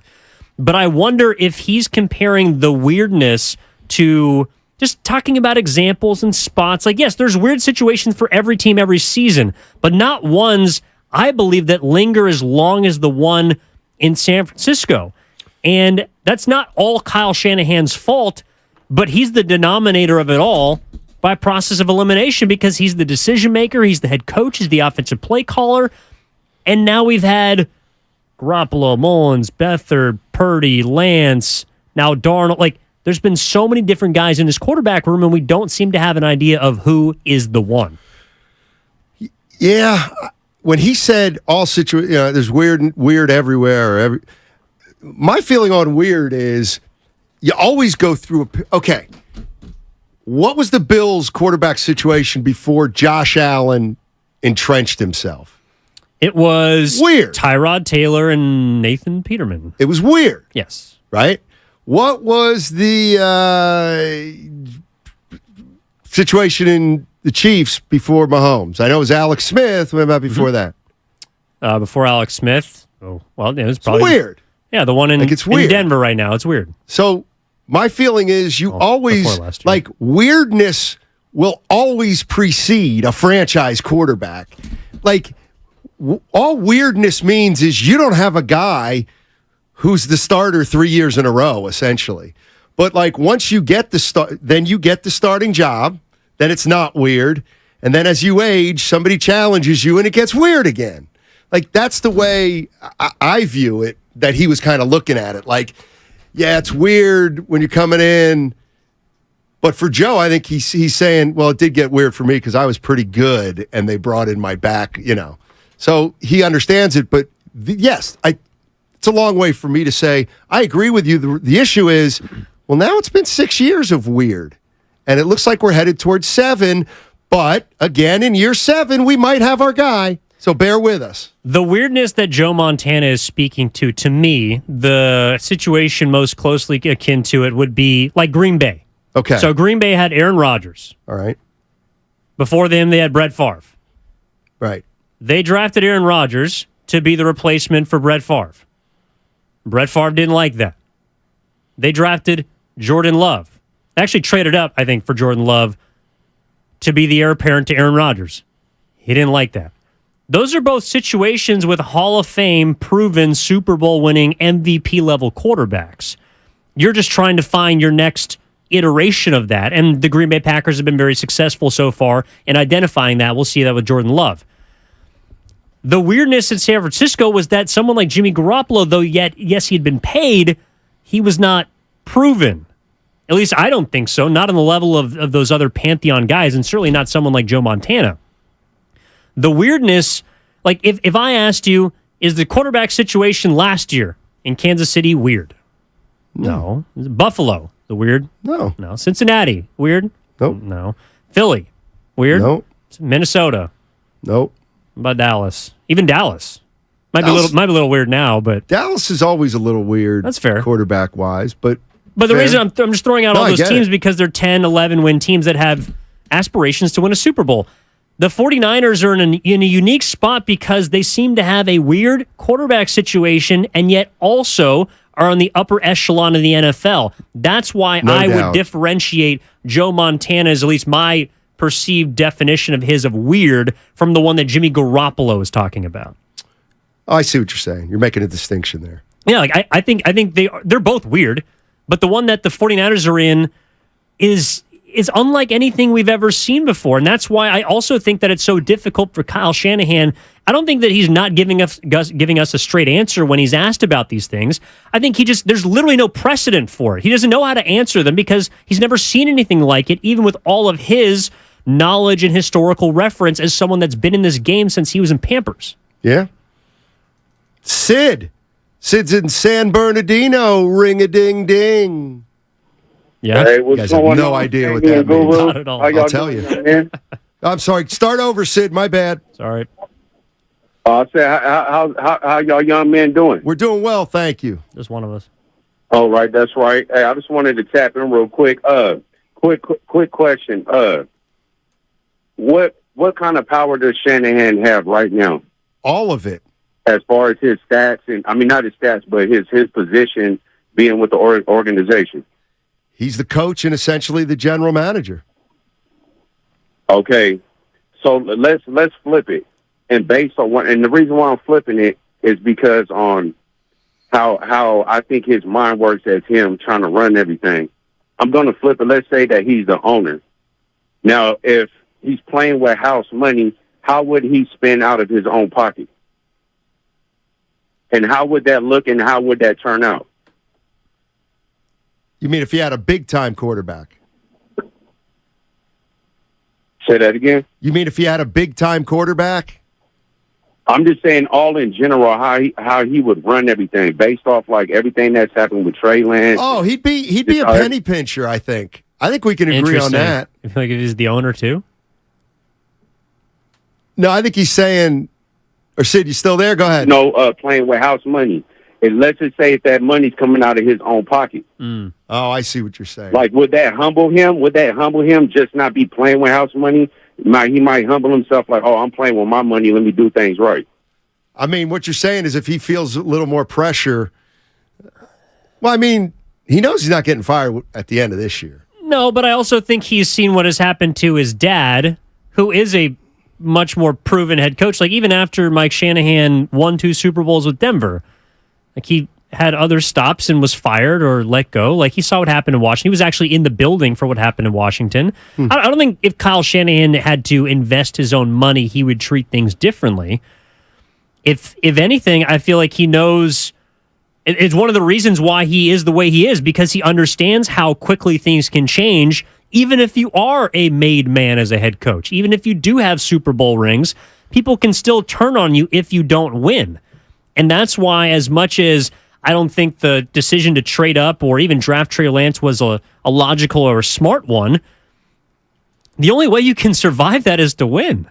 Like, no doubt. Like, when you put all your chips into a single pick, Kyle Shanahan's smart enough to know that there's a possibility that might not work out. So, what's the alternative? Well, I got to win games, despite that pick. If that pick helps me win a Super Bowl, great. That's how it's supposed to go. But as a head coach, as a manager, as whether you're in the NBA, MLB, NFL, like, your job is to think about what might happen that you have to react to. And so if Trey Lance didn't work out, which he didn't, you got to find a way to succeed. And to his credit, Kyle Shanahan has still found a way to do that. Absolutely. Absolutely. By the way, the last caller was from San Bernardino. Yes. And you might have heard me say, I'm going to San Bernardino, ring-a-ding-ding. Where's that from? You've never heard that before? Okay. John, you heard that one? I'll just let it. Why? We can just let that there. No, I was born pre-1985. Yeah, well, you know what? That doesn't mean you don't still respect your history. Post. We're millennials. Doesn't mean yeah, we are. You don't have to. Barely. You still should respect your history. So would you like to enlighten us? No, not right now. I want to see if somebody in the text line gets it. Okay. I'm going to San Bernardino, ring-a-ding-ding. Great song. Anyway, let's get back to the task at hand, which is I want to cliffhanger. Oh, you guys all waiting right now? Go ahead. Oh, for the 650 Xfinity mobile text line. What about taking the family? Because you are taking suggestions about what to do with your daughters, your mother this weekend. What about taking the fam for a short walk through the San Mateo Japanese Tea Garden? Grab some pics. That's not a bad idea. Yeah. They're taking the ferry over to the city today. Some people wanted to know some of the suggestions. Take them to the ship. Some people wanted to know some of the suggestions. Okay. Somebody had a good one. Half Moon Bay. Half Moon Bay. That's on the possibility list. Sonoma Square. Could introduce him to Skinny Bob. Give it to me, John.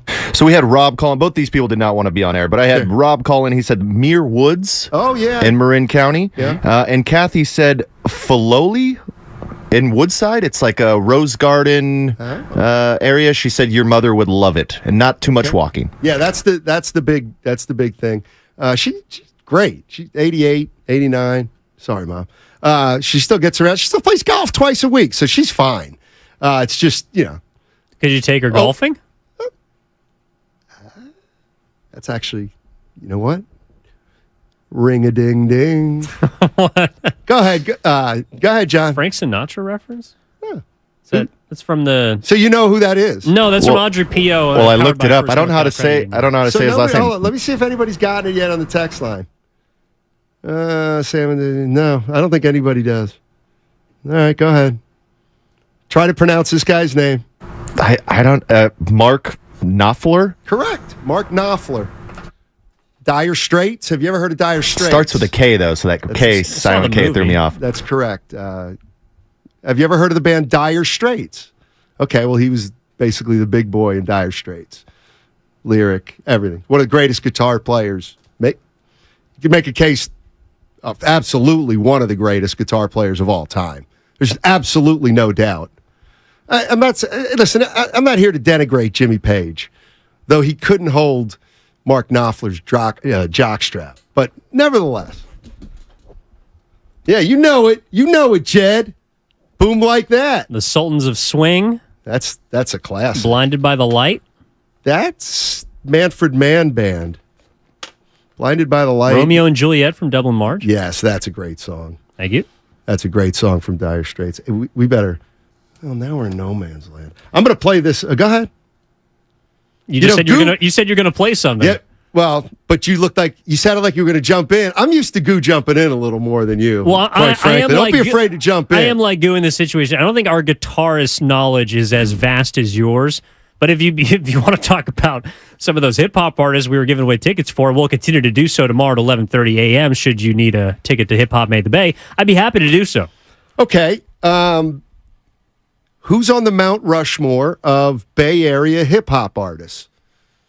So you're going to all time. So for my generation, you're going to get some. No, I don't want generations. I want. But you're going to get varying opinions. You're Evan Giddings, and I'm asking you. You better be careful. Well, Too Short's got to be on there. All right. Too Short's got to be on there.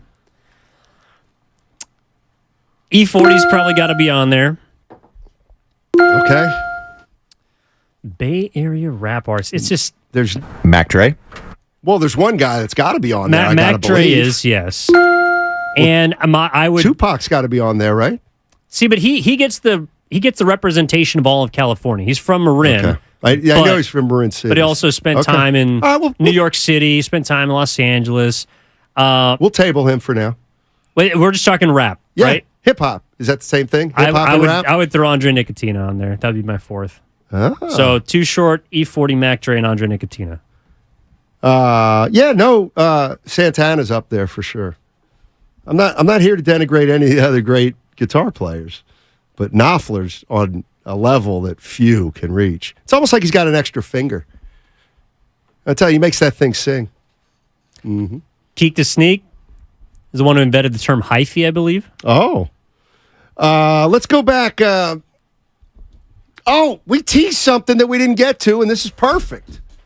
Then on the other side, tease it? Well, no, we're going to say it this time. Okay. But on the other side, we will play the Kyle Shanahan sound where he got a little defensive with Matt Mayoko of NBC Sports Bay Area. Okay. And we'll have fun dissecting that. But do you know that last night in, it had to be Lincoln, Nebraska?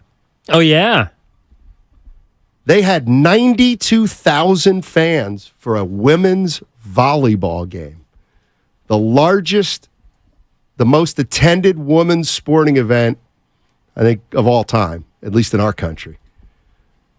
92,000 for a volleyball game. That must have been... See, now that's one of those things where I would have liked to have been there for that. Tough day for the crowd that says people don't care about women's sports. Because 92,000... believe otherwise. It was in a football stadium. Did you see some of the photos? Oh, yeah. I watched a couple of the clips. Like, the eruption, the roar was... Now, I do wonder, those sitting up in the nosebleeds, if they're able to see anything. But just being in attendance for an event like that, I wonder how they got everyone together and how they... Like, the actual telecast of it was brilliantly done.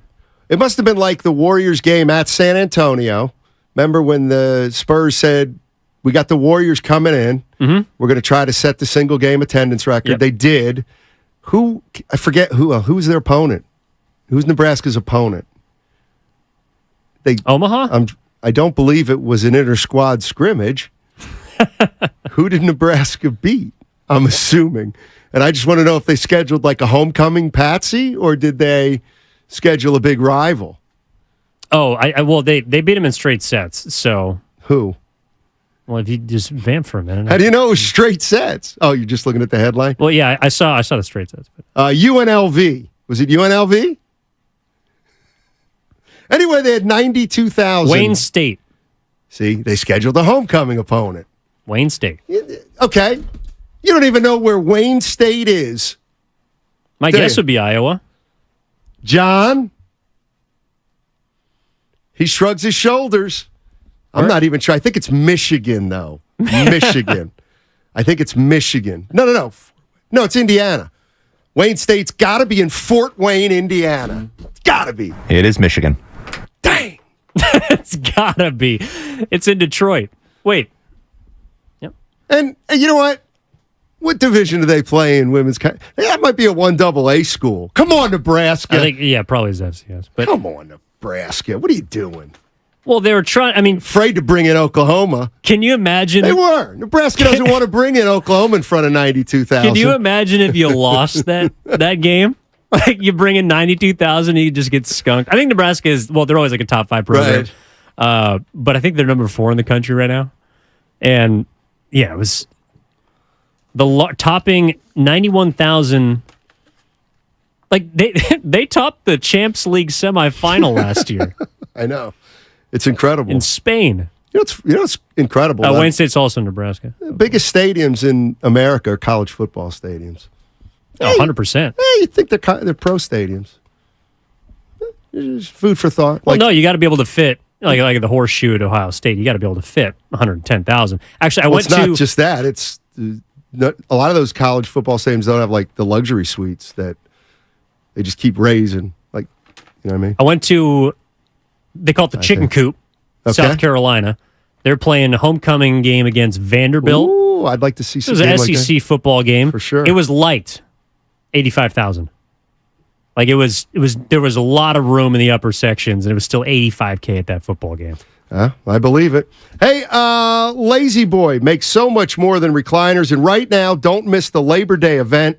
30% off store-wide. There's a Lazy Boy Furniture Gallery near you, so hurry in. These prices won't last. Lazy Boy Furniture Galleries, long live the lazy. Sometimes I struggle to get to sleep. My body stopped for the day, but my mind is still running. So I take ZQuil. ZQuil, the world's #1 sleep aid.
You don't know Matt Steinmetz. You don't know me. Oh, man. I know this song. Now, back to Steiny and Guru on 95.7 The Game. It's sacrilegious to even talk over this. That's why I don't even want to say a word. Well, on YouTube, they can't hear it, so. Oh, really? We do have to talk. Yeah. I Powered by I First should've- NorCal Credit Union. See, I should have sung along with it. Mm-hmm. What happened before we went on break, guys? What are you talking about? You got nothing right. What do you mean? Nebraska women's volleyball team played Omaha. I said that first, and you said no. I didn't say no. I had no idea. Somebody said no. And then who said Fort Wayne was in Indiana? Oh, sorry. Here's, the It's crowd in from Nebraska's Detroit. 3-set sweep of in-state foe Omaha. Right. Yeah. Fort Wayne is different from Wayne State, and Wayne State is in Michigan. Fort Wayne is Indiana. Well, so we were all right. Well, you were wrong about Omaha. So many factual things that we have just been. Fort bullseye on. page. Thanks, Scoop. Yeah, Fort Wayne is in Indiana. 1, 2, 2. There's something. Oh, Thanks, 707. Hey, I heard and we'll get to some of this. We'll get to the Shanahan sound with Matt Mayoka of NBC Sports Bay Area in a second. But I have something on my list we didn't even touch yet. I've learned a new word. And you know how much I love words. I was going to say that is big for you. You want to know what it is? Yes. Deloading. Deloading. Have you never worked in a warehouse? I'm just saying. I never heard it called that. To deload? Deloading. To deload something. No. What do you deload? A load. Listen. So you have a load on a truck. You do. Then you deload it into the warehouse. Yes. That's all. That's it. That's it for the deloading. It's now in the warehouse. You don't deload from the warehouse. You're sick, dude. Just saying. So you have heard of the word before? No, I'm using my brain within the last minute. I used to do graveyard shifts in the Amazon warehouse. We had to deload everything. Let me tell you something. Back in the 80s, I worked for Pepsi Cola in their warehouse, and your boy can drive a forklift. We never use that term deloading. Ever. Ever. Anyway, you know who used it? Who? John Lynch. They're deloaded Trey Lance? No, they're deloading Brock Purdy. Brock Purdy's throwing. I saw a quote this was from Jennifer Lee Chan. It was a real good stuff. So yes, you can unload something. You can also deload it. We get it. Purdy isn't throwing as much this week as he has in the past, and the reason is because he is deloading. Yeah, they want to get him ready for week 1, right? Right. So it's supposed to be 700 throws, and now it's, cut in half? About half. Any cause for you know what? Any red flag there? For negativity? Well, I do think it's fair to wonder about that. I don't think it's... See, I wouldn't just jump to negativity on it. I'd worry negativity are different. Concern. Anyway. No, I think it is. Because, again, when you trade your former number 3 overall pick, you are telling everyone that the man who usurped him, Brock Purdy, is now your guy. He might not be 5 years from now, might not be even next season, but he is the season's man. Okay. If that guy coming off of arm surgery is not ready or has a setback or gets hurt that has to do with something that you could have foreseen, well, then that does fall on you because you got rid of a quarterback that might be able to play. Unless, of course, you believe that Sam Darnold is someone who can perform equal production. We've got a lot of new information. 415 says it's load in or load out from warehouse, depending upon the direction of the materials, are flowing from or to the truck. Deload is not a word. That's Rocky in San Francisco. And we're going to go to Trucker 23 right now. Trucker 23. What's up, my man? Clarify. Clarify away. Hey, what's going on? Hey, so when a load is on or off a trailer, it's you load a trailer and you unload a trailer. When it is in a warehouse, it depends on what warehouse you go to, but they deload from the warehouse onto the truck. So the warehouse will call it deload, and the trucker will call it loading. Damn it. Thank you. That's just one guy. I'll be like Kyle Shanahan. His name is Trucker. Yeah. Well, that's just one guy. I mean, and stuff. He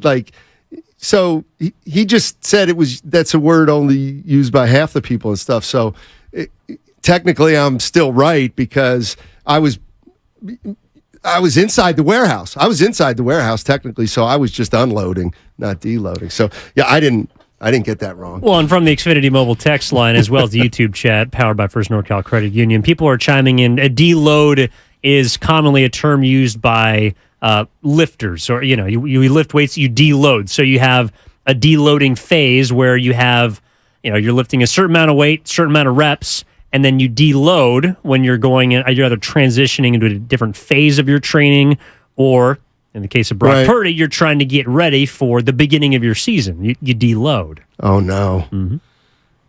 Rocky and SF said, you know what? I'll accept that. He sounded very confident. Appreciate it. That means, you know what? That means I was wrong and stuff. Is that your Kyle Shanahan? It's my Kyle Shanahan. If you want to hear the real Kyle Shanahan, it's right here. If you haven't heard, Jimmy Garoppolo yesterday said, the situation in San Francisco with the quarterbacks involving the trade of Trey Lance was weird, and it got a lot of attention. Well, yesterday, Kyle Shanahan was asked about it by Matt Mayoko of NBC Sports Bay Area, and it's an interesting give and take. And what I'm going to ask of 49er fans is, do you make anything of it? This is a little back and forth between Kyle Shanahan and Matt Mayoko of NBC Sports Bay Area. Jimmy did say, it's been a weird situation over there. Obviously, it's not the way you drew it up, but can you acknowledge that? Yeah, it kind of has been a weird situation here last few years. Yeah, I think anytime you trade up to the third pick in the draft and it doesn't work out, that's a weird situation. But that is the situation. So that's what happened. I don't think it's that weird. It's unusual that it doesn't work out. But I wouldn't think that's weird. I think it's unusual. What do you think? The fact that he said goodbye, the day after that one season's over, and he's, all the things that happen with him physically. He comes back, he's, on the side field and ends up re-signing and starting, and it just seems like, it's been a unique. And do you remember why that happened? I remember why everything happened, but I'm just saying it's been a unique situation. I agree, it's been unique. So now that I listen to it again, I find it more intriguing. By the way, Xavier W., that $1.99 text has to be read. Conservatory of Flowers. That's a suggestion for my family. Thank you, Xavier W. Oh, that is very nice. Yeah. What? Good call. See, this is where I know there's a segment of fans, like, why? What's the difference between weird and unusual, except to a wordsmith? Right? It seemed like he was trying to deflect. You feel like one's more negative? No. I think they're both strange, weird, unusual, awkward. Well, why did he say, why was his first thing not weird? Or even why did he acknowledge, it's weird anytime you draft a third, but I think it's more unusual than weird. Like, what's he doing? You want to know what I think? Yeah. Jimmy Garoppolo used the word weird. That's why he doesn't want to use it. You're probably right there. Like if Jimmy Garoppolo is calling something or is labeling something about Kyle Shanahan, their rift is not publicly documented except for some major stuff. But I'm sure there's a lot more things behind the scenes that we don't know about that Joe Montana kind of referred to that I'm sure Kyle Shanahan has behind lock and key that he's never going to tell us about. And so their friction in their relationship would prevent Kyle Shanahan from admitting that Jimmy Garoppolo's definition of anything that Kyle Shanahan has to do with his quarterbacks is 100% accurate. That's what I think. I think you're probably right. A couple people on the YouTube text are never go full Jeff. Steiny, I think Kyle would use the word weird if it was asked, but because weird wasn't his word out of his mouth, he won't agree with it. I think there's something to that. And somebody also said, well, because Jimmy used the word weird, he wasn't going to use the word weird, and I get that. And here's what I'm saying. If Kyle Shanahan, it's okay to be like that with the media. But if that's the way Kyle Shanahan is with his players, the important players, then we may have a problem down the line. Because what I'm really hearing there is Jimmy Garoppolo just not thinking Kyle Shanahan's all that. Would you describe Nick Bosa's contract negotiation or situation as weird? No, not at all. There's precedent for this, right? Guys hold out a lot. No, I agree. Okay. That's why it might be unusual because it's record setting, and maybe that's where the difference is to him. Like, I don't know. I don't think it's neither weird nor unusual nor strange. I just think it's business, and I think it's very clear what Nick Bosa wants. We just don't have the exact number. But there's a line in the sand. There's an X. The Niners are a Y. And right now there's no place on the graph that they're trying to meet. Meanwhile, Jimmy Garoppolo is kind of throwing these cryptic terms into the 49ers quarterback pool. And Kyle Shanahan, like, he probably just doesn't want to hear from Jimmy Garoppolo anymore. Like, that's why they moved on from him. Well, of course. Of course. So why Quit asking me about Jimmy G. Well, no, ask me about Brocky P. No doubt about it. No doubt about it. But I know I don't want to listen. How a coach treats the media is not the same as how they treat their team. But you also can't be 180 different. You can't be a completely different person, if you know what I mean. Like the players will see through that. So what I'm getting at is if Kyle's that way with the media, but he's not that way with the team, then he's a complete phony, right? Yeah, so like someone like Dan Campbell appears to be the same person with the media as he is with his own team. Correct. So if Dan Campbell... So that tells me that Kyle's snarkiness, can we call it snark or whatever? Sure. That a lot of that does happen with the team and with the players. That's a part of Kyle's personality that I believe obviously presents itself at various times during his tenure, and I'll bet that's the way Jimmy Garoppolo views Kyle Shanahan. Like, you can't tell me that Jimmy Garoppolo is like, man, Jimmy Garoppolo knew Kyle Shanahan didn't trust him because Kyle Shanahan kind of made it known to everybody through his words and his deeds that he didn't all the way trust him. Would you? Yeah, and by not letting him throw the ball more than 10 times in a playoff game. I also think that maybe one of the reasons why we're talking about Kyle Shanahan wanting a specific kind of quarterback, someone like Jimmy Garoppolo has tools or had tools when he came to San Francisco that Kyle Shanahan could use, but he also had the reference of playing behind Tom Brady and playing under Bill Belichick.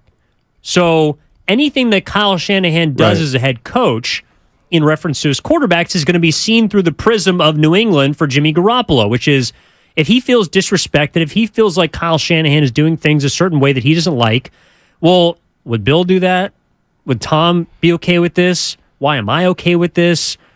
I have the faith of Kyle Shanahan via money, but I don't have the faith of him via play calling. There's a mixed signal there. And then it begins to fester, and of course, Kyle Shannon's probably saying, well, Jimmy, I'm sorry, like, you got hurt, man. I mean, you're an injury-prone quarterback. What am I supposed to do? I have to protect myself and my team. Meanwhile, the athlete is saying, well, yeah, but you put all this trust in me, and yet you won't. Like, I think that's where the relationship kind of gets weird.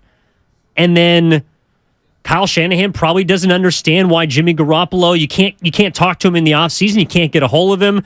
He doesn't want to get his surgery when you want him to get his surgery. He doesn't want to do what's best for the team, it appears, but he wants to do what's best for him. And then it just all gets so cluttered that if I'm Kyle Shanahan, I also understand, let's just part way. We need to be separated. And get me a guy in here that will do exactly what I want when I want him to do it. And also doesn't have any reference because Brock Purdy is the last pick in the draft. He has no ammunition to combat Kyle Shanahan with, even if he believed it. It does feel like, and again, I want to make sure this discussion, people understand it's in the broader context of, I think Kyle Shanahan's a great coach. We're talking about an aspect of his coaching. So I don't know who it was on the text line. So you'd rather have Dan Campbell than Shanahan? That's not what I'm saying. That's not what I'm saying. But there are different aspects of coaching. Dan Campbell's probably a better motivator than Kyle Shanahan. Doesn't make him a better coach. It makes him better at one thing. But as it relates to Shanahan, I do think that he's so entrenched with the quarterback. He came here as a quarterback guy. I don't want to say guru, but quarterbacks. And he's been in charge of trying to acquire one and then trying to coach that one. And so he can acquire one that either doesn't know anything about his system or he can acquire one who he thinks can come in and fit right away. Apparently, he drafted two of those guys in the same draft. So I do wonder if Kyle Shanahan's in search of a quarterback who's meets his standards talent-wise, but also needs to be a little malleable and subservient like a guy who hasn't proven himself. And I think it's tough, too, because if you're Kyle Shanahan, everything you've done has worked except for winning it all. But that's the one thing that probably separates him from being able to impose a czar-like reign over everything he wants. But he knows that his process works. Like, it clearly works.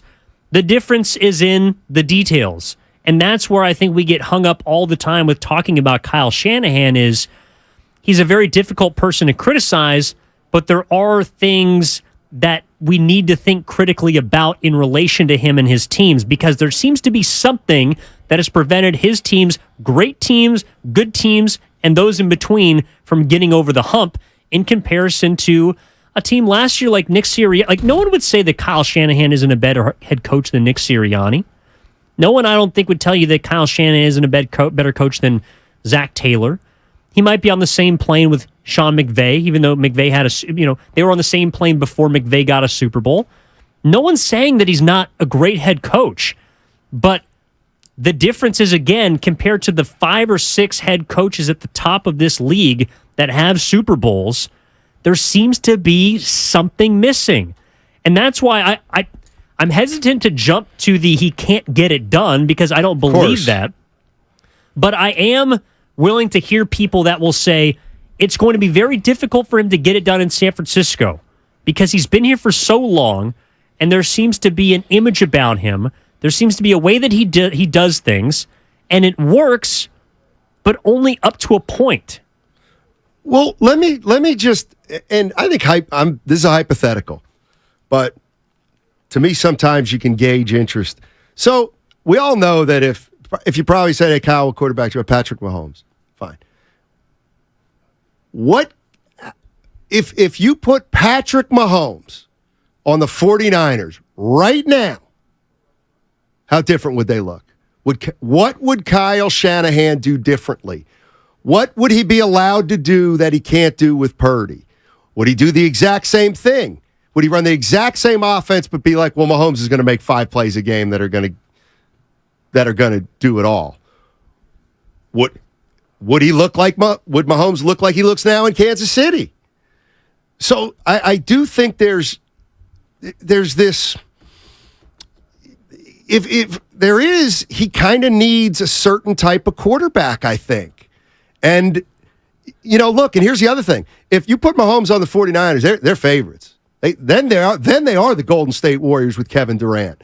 If you put Josh Allen on the 49ers, I think they become the Super Bowl favorite. Would you agree? Yeah. What about Burrow? Yes. Okay. So I do think there's also something of, not that you could go out and get those guys, not that you can find them in the dime store, but, guess what? If Tom Brady had come here and the 49ers had won a Super Bowl, how much credit would Kyle Shanahan have gotten? Not a lot. Not as much. But I also think it is. Sometimes I do think there's something to. It's not only he wants to win it all, he wants to win it all with a guy like he's used for the first 6 years of his career. Meaning, he wants to get it done with a Garoppolo, with a Lance, who would have been his guy, with a Purdy, as opposed to, I'll bet you. And the reason I think he's probably okay with Cousins is because he's coached Cousins before. He knows Cousins coachable, and yet Cousins that's why he likes Cousins, and Cousins has all the experience that he wants out of a quarterback. I personally don't think that Kyle Shanahan is someone that needs all of the credit, that has to do it 100% his way. But I also don't know if, to me, what I do believe is you need a quarterback that sometimes can make your head coach secondary, that it can be a head coach on the field. Like, one of the reasons why for a long time being a defensive-minded head coach was in is because there were so many cerebral, veteran, experienced quarterbacks. Someone like Peyton Manning means that Tony Dungy doesn't have to be an offensive-minded head coach because Peyton Manning's your head coach on the field. It means that, Mark Fox can be a head coach that takes care of his job. Peyton Manning deals with the entire offense. Tom Brady, obviously. Even Aaron Rodgers to some extent. I think that's why he will do very well in New York, because they're giving him, number one, his guy, Nathaniel Hackett, but also Robert Saleh as a defensive-minded head coach. Aaron Rodgers does not have to deal with someone that's consistently in his back pocket, in his ear, or maybe more importantly, in his playbook at all times, questioning what he's doing on the field. I don't know if Kyle Shanahan, I don't think he doesn't want that guy, but there is something in him that I believe feels like his way is the best way. And no doubt, those type of older quarterbacks, through experience and being in the NFL, they also want to do it their way. And so maybe that's where the disconnect with Jimmy happened, because after a while, Jimmy felt like there was a better way to do things than Kyle's system. Rookie. Yeah, quit treating me like I'm a kid. Thank you. So there is something to that. Yes. Kyle Shanahan's got a kid. He's got Brock Purdy. Tyler in San Francisco. What's up, Tyler? How you doing, man? Hey, what's up, guys? Hey. I wanted to get your guys' thoughts. Do you I keep hearing Kyle Shanahan compared to Sean McVay a lot, and I just wanted to know, Steiny, who had the better team when the Rams won the Super Bowl, the Niners or the Rams? I mean, pretty comparable. Yeah. I mean, the thing that hurt about that was the 49ers had beaten them 6 straight times in the regular season, but the one they really needed, they didn't get. I thought those teams were pretty evenly matched, to tell you the truth. I thought that too, but it's just, championships. I mean, that's the better coach at the end of it. That's all I got, guys. I just wanted to state it. No, I mean, look, and listen, if you say McVay's a better coach than Shanahan, you'll never lose that argument right now, because you can just point to the scoreboard. But it's interesting too, because I think the Niners would have beat the Bengals. So the Niners were the second best team in the NFL that year, not the third. How about fourth. What about this? I know everybody 3 points worse. Everybody kind of chuckles at McVay's enthusiasm, but what if But we all know McVay's a great mind. What if it came down to McVay's as good a mind as Kyle Shanahan, but he's a little bit better motivator? Just food for thought. All right. 888-957-9570 if you want to jump into the conversation. We got 12 minutes before we get Dibbs and Willard in here. Let's see. What else? It is all sponsored by Fremont Bank. Full service banking, no compromises. Who the hell are you? Who asked you? Watch parties aren't.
are you? Who are you? Why would I ask you anything?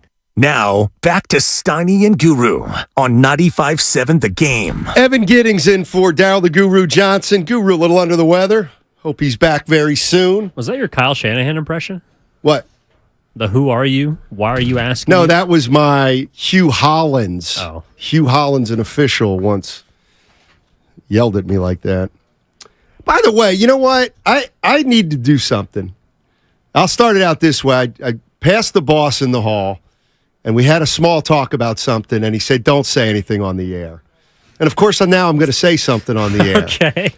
But I'm not going to give specifics. All right. And I can't be more serious about this. So, Bonte Hill is on the soda weight loss program and lost over 30 pounds. He is.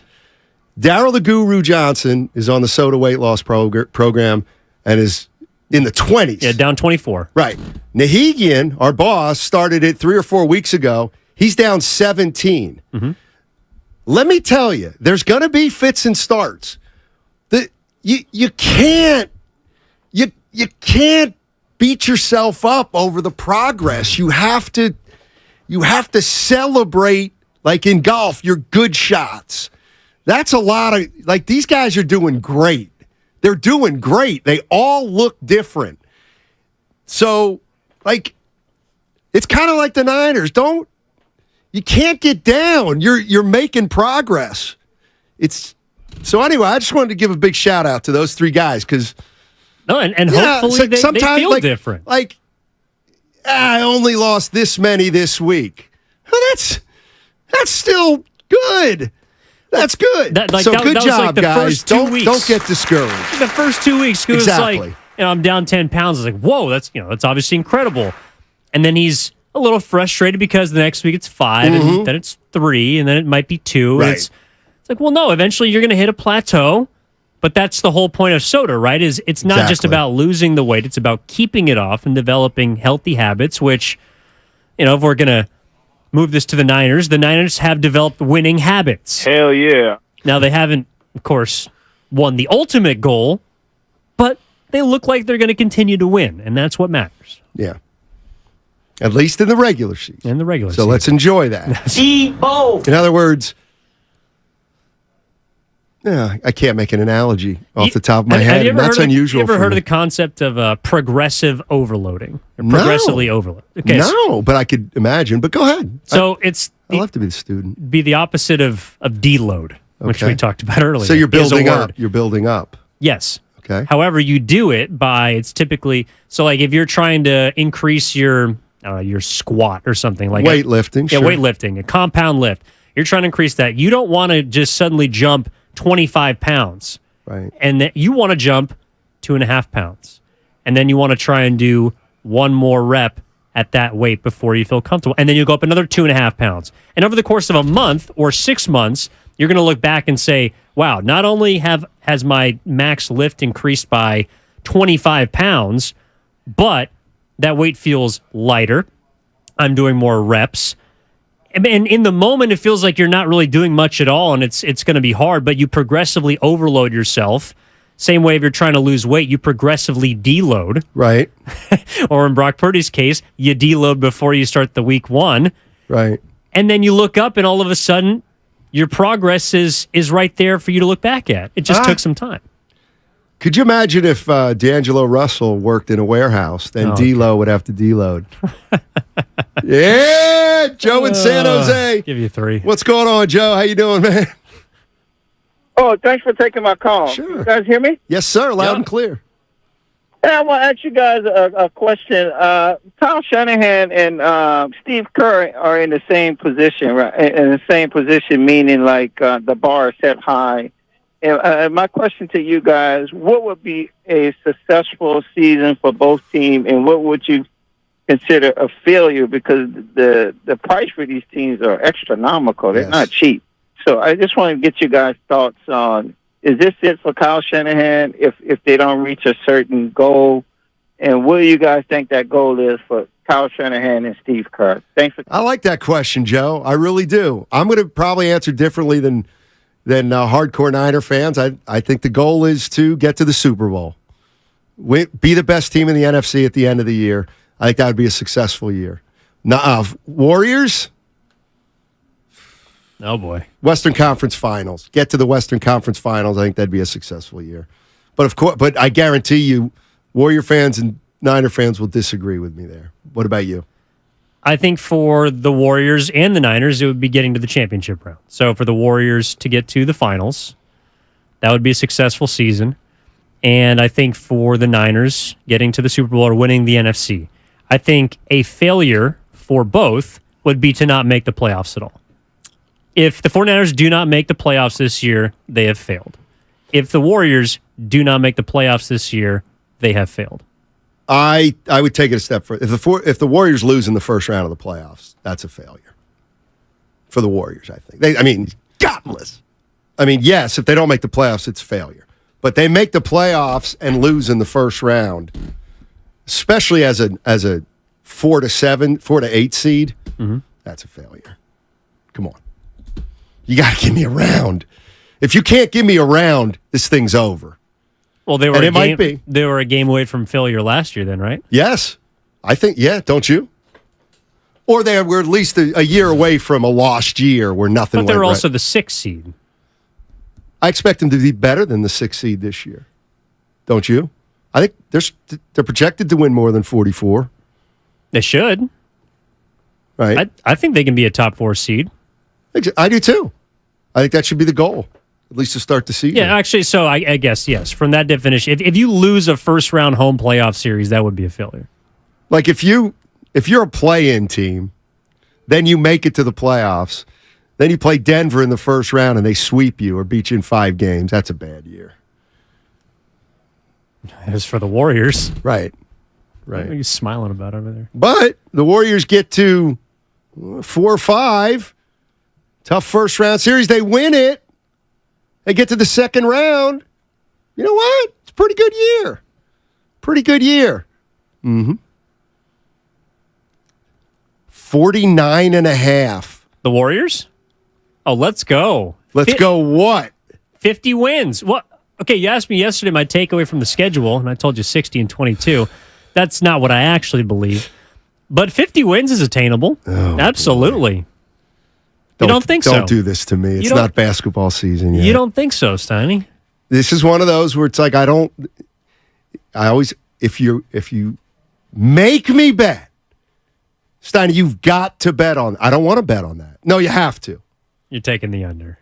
I'd have to take the under. I would have to. And I just would have to. With all the things that went wrong last year, you don't think that a 6-win improvement is it's possible. Probable? Oh, yeah. Probable? I don't. Plausible, but not probable. I don't. It's a tough number. It's almost basketball. I cannot wait. It's a tough football number. Season, too. Hey, who's starting at point guard for the Warriors? You know who'd be great coming off the bench? Pachemski. 42. Coming up next, the crossover with Dibbs and Willard. Lazy Boy makes so much more than recliners, and right now, don't miss the Labor Day event. 30% off store-wide. There's a Lazy Boy furniture gallery near you. Hurry in. These prices won't last. Lazy Boy Furniture Galleries. Long live the lazy.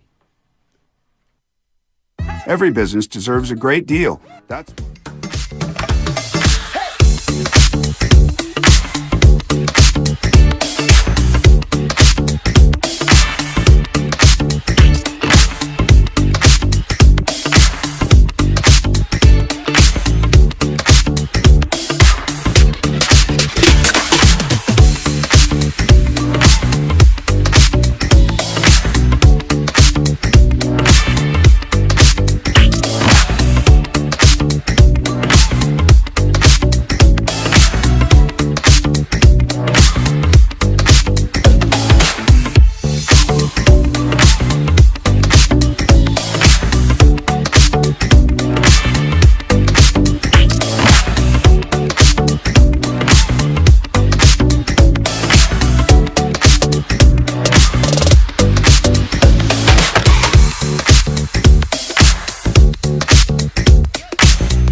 Willard stuck it in me.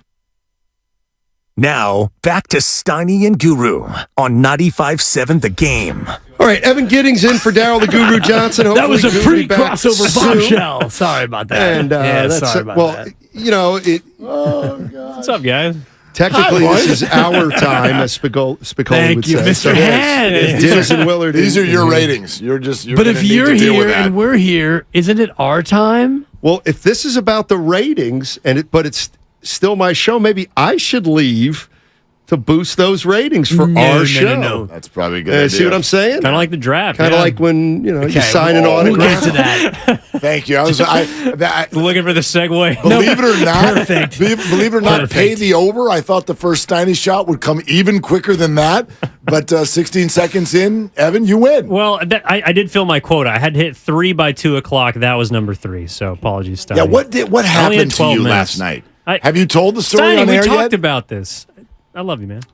What happened? No, genuine. What happened? So I signed up on my phone. Oh my God. Okay, fantasy. I'm not doing this. I'm not doing this. No, what? Oh my God! Every other time. All right, so just come on. You and Dibs have known each other for 100 years. What happened? I opened an account on my phone. Okay. I wanted to use my computer. Okay. And when I logged on to Yahoo, I used an old Yahoo account. Put the wrong password in twice. Into the phone or the computer? The computer. Okay. And then it locked you out. It locked me out. And then, oh my God. Then I found out the Yahoo account. I didn't even know I had this. It was like Matthew's time at 64. It's like from 1964. Well, that's when I was born. Born and raised. So, yeah, I did too. 18, anyway, and it turned out to be a very stressful night. For me. you. Yeah, just for you, though. Oh, I don't know. Was there cussing? Did you throw stuff? What did this look like in your home? Lucas called me. He was very concerned about you. Like I imagine this. And you know what? I try to join this fantasy league. I want to have some fun. And now it turns into a stressful situation. Well, Dibley's got now 6 weeks, 6 months where he gets to. It's like, Lucas, I can't get on. What do you want me to do? No, this is perfect. This finally erases Mavs in 5. And so this will be the new thing. It compounds Mavs. I understand that, but at least let's make him feel good for the day. This will be the new thing that lasts for a year that everyone makes fun of you about. Wins the league. You know what's interesting, and then it's cool. I've already declared I'm out. I want my money back. What? Alan Stiles. You got 15 minutes to make your first pick. No, I got 90 seconds. He did not auto draft. He auto-drafted over the course of the draft at times. He claims he auto-drafted a running back. Yeah, that's not true. He was there. That's he was all there I did. talking to us. He did not prompt the entire proceedings to come to a screeching halt, and I designed my whole baby bedtime. I changed the diaper at 7:52. No, it's about all of us, and that's what. Don't you get it, Matt? No, I don't do. you get it? I feel bad. It's not about you. Right, I feel bad because enough you couldn't already. log in. You had to, Lucas. I can't log in. I'm an old guy. I can't do it. I'm gonna do something I don't. I'm do. outraged. Let me get Steiny's back here for a second, because that is a plausible story. It's a plausible story, and the reason there was a 15-minute delay was actually not because of Steiny. It is because Lucas placed a 15-minute delay that he did not know he couldn't tap out of. But why did he place a 15-minute delay? Because you put the pause in when someone's having some trouble with their computer. We thought, yes, that is on you.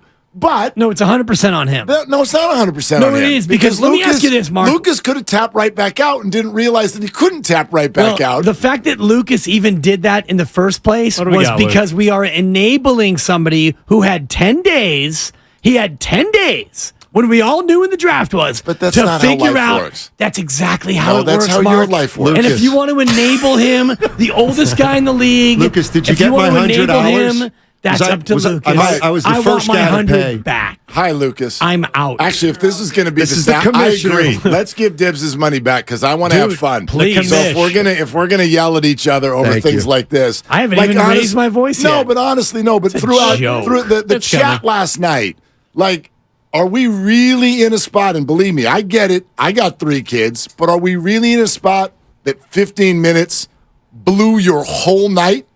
Because you and Spadoni made it sound like that. It was under 2 hours. How many kids do you have under 1?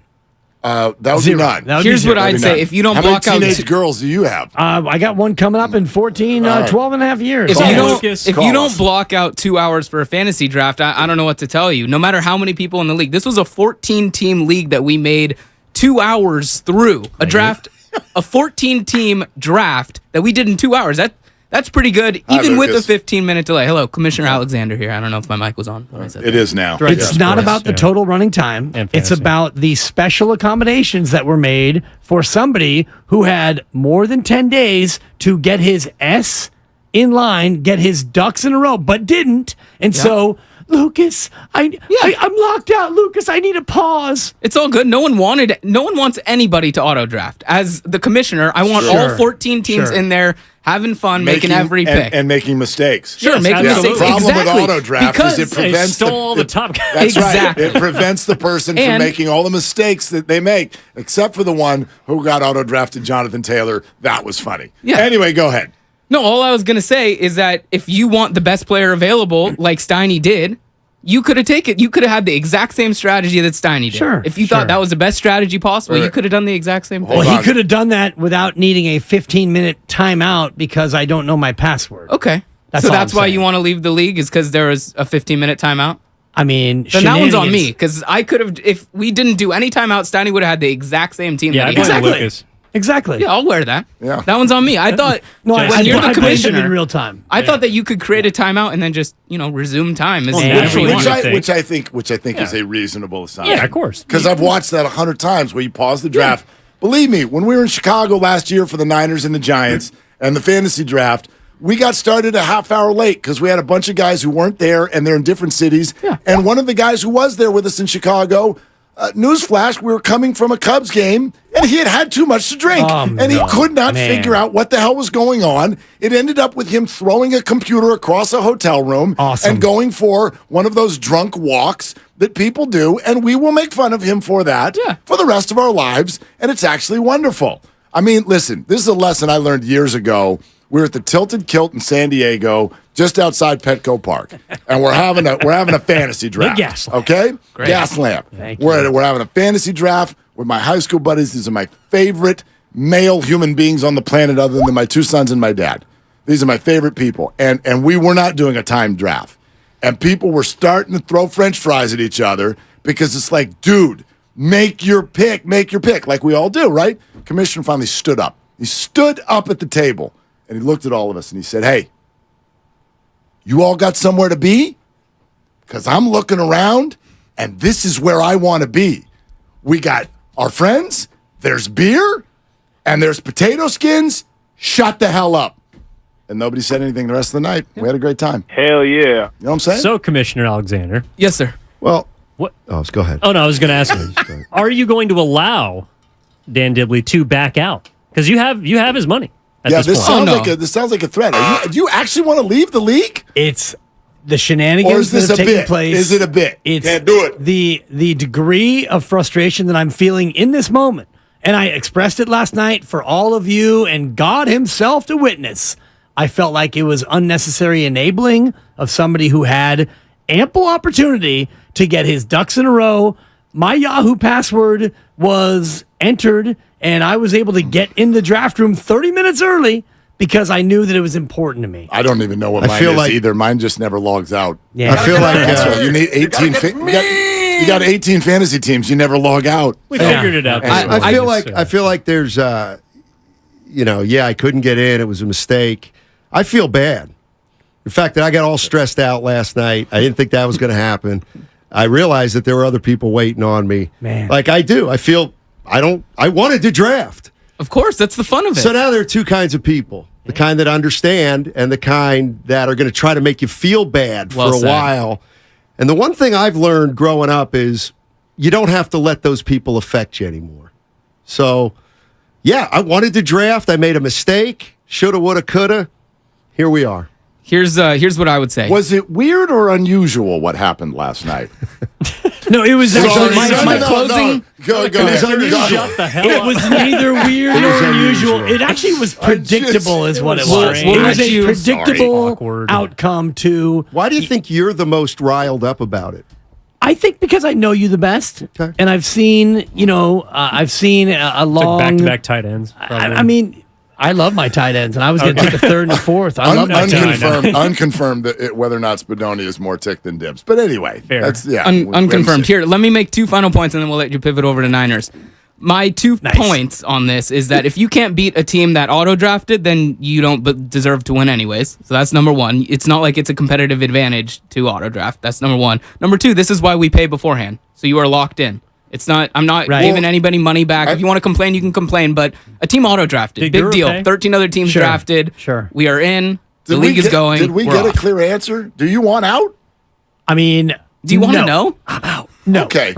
I mean, then leave I it do, there. but I would Then rather leave it there. I would rather ride it out and be able to use this You're as not going to be fodder. able to. That's why we're squashing it now. That's why we're squashing it. I'm not afraid of looking bad, and that's the difference between you and I. Is I'm willing to die on this hill, knowing full well that, and if you do better than me, and if you win or you cash, it's because you got an extra 15 minutes. That's why. Well, actually, you know what? As long as we're getting this deep into it, the bottom line is you're wrong. I didn't have an extra 15 minutes. When it was my pick, Lucas called me and said, I can't get in. He goes, well, make your first pick. I'll make it for you. I said, Kelsey.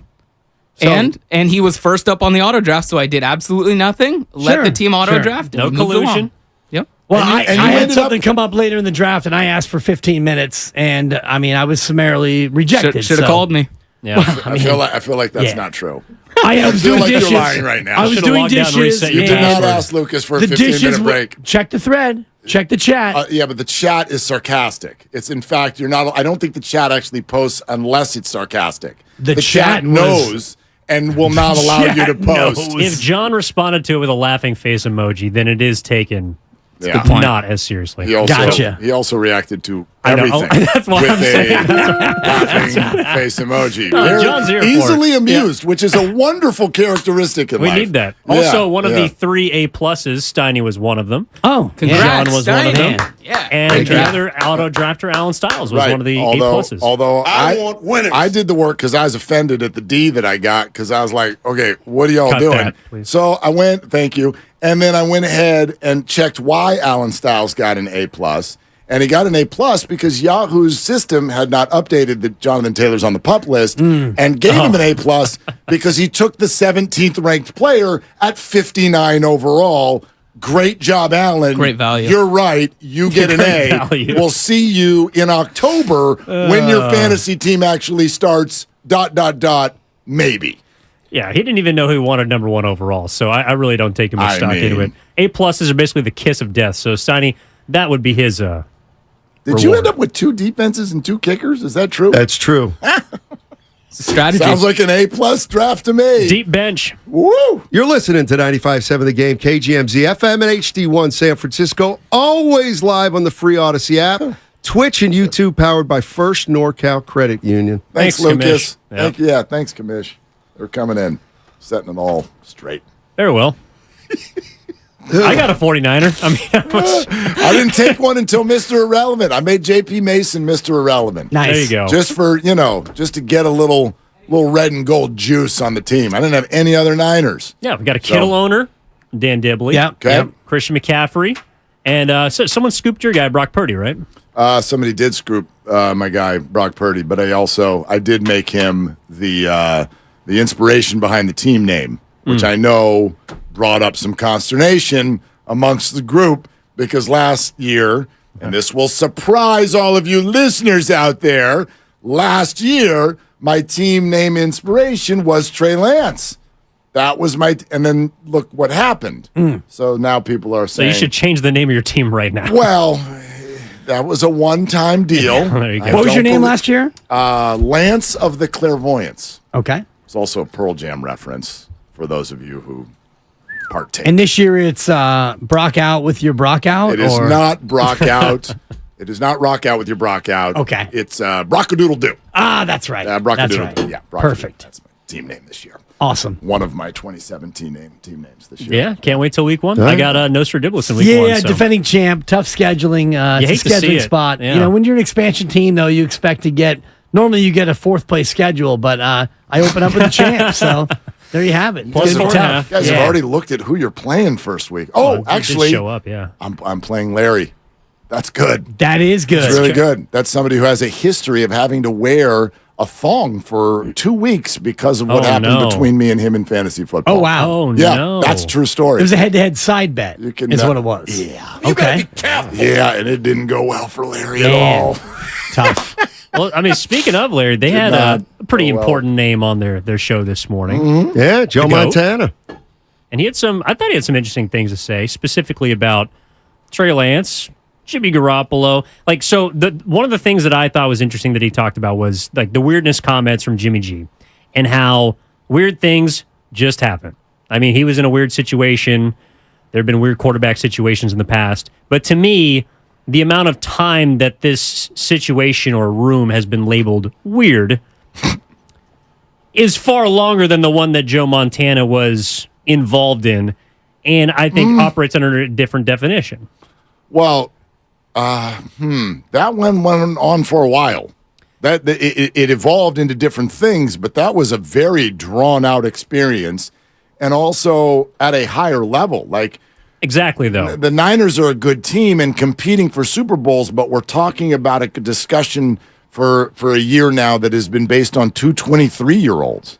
That was based on the absolute, two Hall of Famers. Exactly. Two Hall of Famers. So, for my money, that one was still way more dramatic, higher stakes, more drawn out than this. I guess this one's more weird because you had Jimmy on the kiddie field and then he's back, and then you brought in Sam, and then Trey got hurt, and then Trey's a starter, but then he's not, and then you have Sam and Brandon, and Jimmy's gone, and all the rest of it. So I think that the Joe and Steve was a little bit more like A or B, a little bit more straightforward in terms of, is it Steve? Do you still believe in Joe or whatnot? I look at it this way. It always gets weird when a team is looking for their quarterback. That team wasn't looking for their quarterback. They were trying to decide which successful one was the right one to do. The 49ers, for a few years now, I guess you could argue in different ways, under Kyle Shanahan, have been one of the teams that's looking for their guy. And that often gets dramatic, weird, unusual. Look at all the teams that, you draft someone, that didn't work, we move on to the next, it gets messy. Like, is the Jets quarterback situation over the last 2 years weird? Yes. I would argue very much so, right? And they drafted right in front of the 49ers. There's been no problem with Trevor Lawrence as a player, but he came in with Urban Meyer. Every report has been that it was awful and weird. Mm-hmm. And then you got a new coach, and he played much better. Like, I don't know. This probably is not as unique, and I know he ended up using that word too. It's probably really not as unique as we think it is. It's just been very high profile. I feel like every team's got a unique situation until they have their franchise quarterback. Sure. So it's a matter of how long the weird situation or unusual situation lasts. I do think it's funny, though. The one guy who could say to Kyle, "Oh, I know why," was Matt Mayoko. One of the guys goes, "Oh, I know how you made every move." And I thought that was interesting too. Yeah, we all do. Like, I said this yesterday, Dibs. Like, this is one of those things. If you just view the whole thing from 10,000 feet, it's messy and odd and criticism worthy. But if you sort of go month by month, I think it actually takes some of the wind out of the criticizers' sails. Like, you can understand the decisions in the moment. When you go from 10,000 feet and go, hold on a second, you got rid of your third overall pick for Mr. Irrelevant? What the hell are you doing? But if you go month by month, yeah, that's what we're doing because he's better. Why wouldn't you? I do think when he timelined it yesterday, it makes it a little bit more understandable what they've been through. And plus, they're 23-11. Yeah. Since they drafted Trey Lance, they've been unbelievable. They've won 3 of 4 in the regular year, and they've won 3 of 4 in the playoffs. So I think that's what, for me, kind of insulates them from any real criticism because they still have won. So if he thinks it's Brock Purdy is the guy, then Brock Purdy's the guy. You went 13-4 last year with Trey, Jimmy, and Brock didn't lose a game that he started and finished. So if that is the backdrop against all of this conversation, then go ahead, Kyle, and do what you think is right, even if it means that you blew it with Trey Lance, and they did, and Jimmy Garoppolo is, maybe not quite bitter, but he's clearly still has a lot to say about the way things went here, yet through it all, you're a winning team and you are a Super Bowl favorite. I like what Joe said, too. I think it's interesting right now as we all sort of put our cards on the table in terms of what we think Brock Purdy is going to look like, and I totally understand it's completely fair and factual, quite frankly, to be like, we can't write anything in Sharpie yet, but go beyond the masses and the media and get to Joe Montana thinks he's outstanding. Steve Young thinks he's outstanding. Kurt Benkert today, a name that many of you won't know, but was a quarterback room teammate of all of these guys last year once Jimmy went down, or in fact even before, once Trey went down. Benkert was QB3 to come in behind Jimmy and Brock. And these guys who are obviously so much more educated on it are raving about Brock, this particular system, the fit, what he actually does well. I'm interested in that. When the belief in Brock seems much more so by the people who I think their opinion holds more water. Yeah, I think, too, also Montana was talking about how, that's why he always was an advocate for Jimmy Garoppolo, because he won games. And I think that that's the most clear part about Brock Purdy at this point is that he is someone you can win games with. And the one way that Kyle Shanahan, in my opinion, can deflect or avoid, I don't know if it's firing, but just, overall criticism for botching a number 3 overall pick you traded up for is to win football games. And that's all he's done. And I think that's all he's focused on doing since then. I just wonder, and this is a conversation we were having today about whether it's what kind of quarterback Kyle Shanahan wants, which one he can work with and mesh with. I wonder how much leash a quarterback gets in his system. And who knows, maybe Brock Purdy is the guy, and he's someone that is going to finish out his rookie contract and be in a position where we're talking about him being here for a long time, and Kyle Shanahan wants him because he can do everything he needs him to. But someone like Josh Allen, we were talking about, for example, if Josh Allen turned the ball over and with this current, like if he's drafted in 2020 and got the same type of path that Trey Lance did, his first 2 years, win now team, Super Bowl contender, and he turns the ball over 20 times a year in his first 2 seasons, I don't know if Kyle Shanahan's the type of guy that lets him get to his 3rd season, right?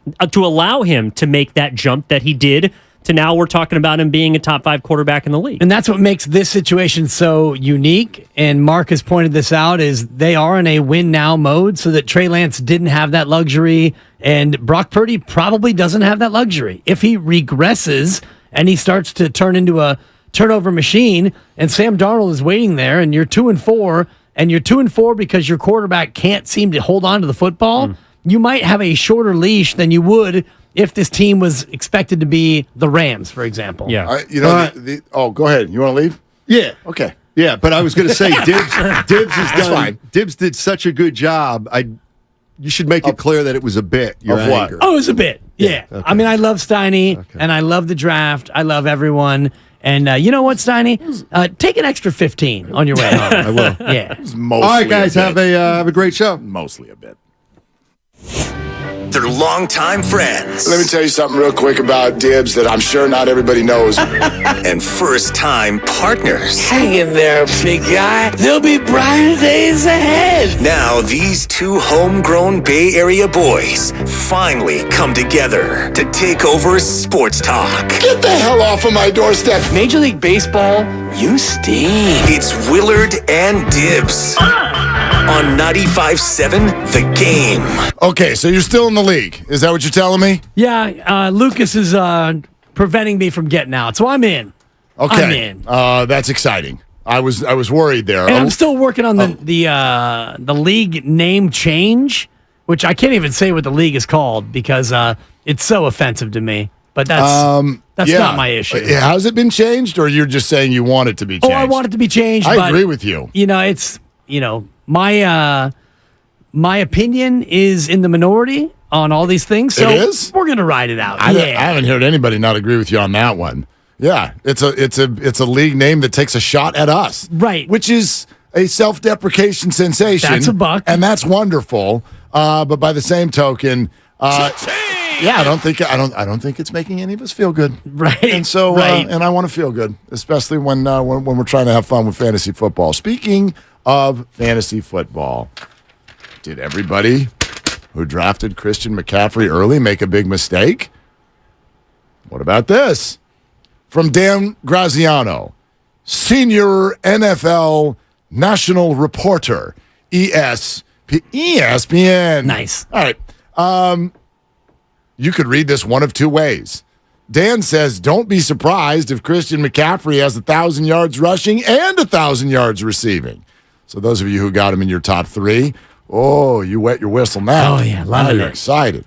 What I'm hearing, he writes, McCaffrey has already accomplished this feat once in his career with Carolina back in 2019, his second year in the league.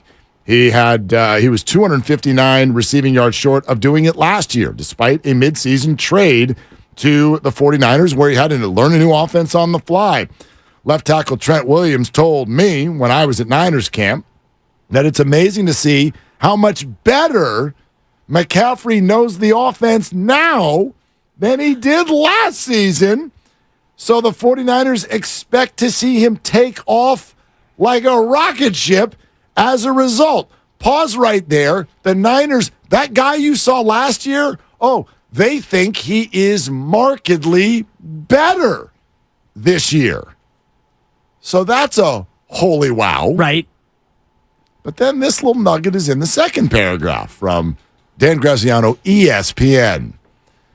San Francisco will still take McCaffrey off the field more than Carolina did, and will use Eli Mitchell and or Ty Davis-Price in spots. Where's J.P. Mason? Anyway, because the Niners know McCaffrey's injury history and want to avoid overloading him.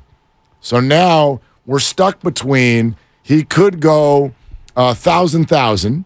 He's better than what he was last year. But, by the way, they're also going to load manage Christian McCaffrey.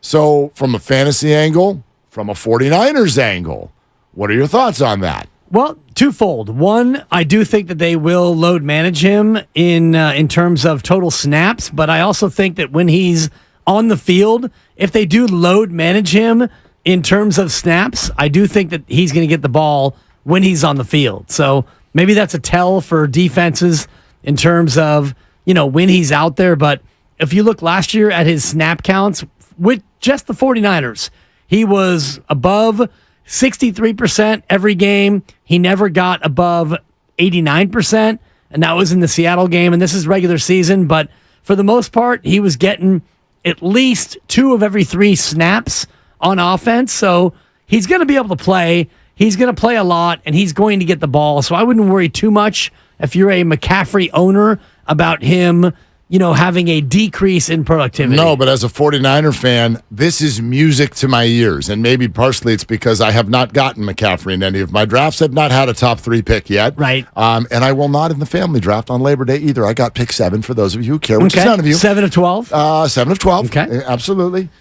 So as a 49er fan, I'm thrilled to hear this because we have spent an inordinate, and in fact, in my humble opinion, a ridiculous amount of time talking about the 49er quarterbacks and the inevitable injuries that we already know are coming. When the truth of the matter is, when we go back to the Red and Gold Summit from a couple of days ago and think about how everybody started to clap their hands the most for who? Christian McCaffrey, when we ask who's the most important 49er, and I'll ask you, who do you all think is more likely to get hurt this year, Brock Purdy or Christian McCaffrey?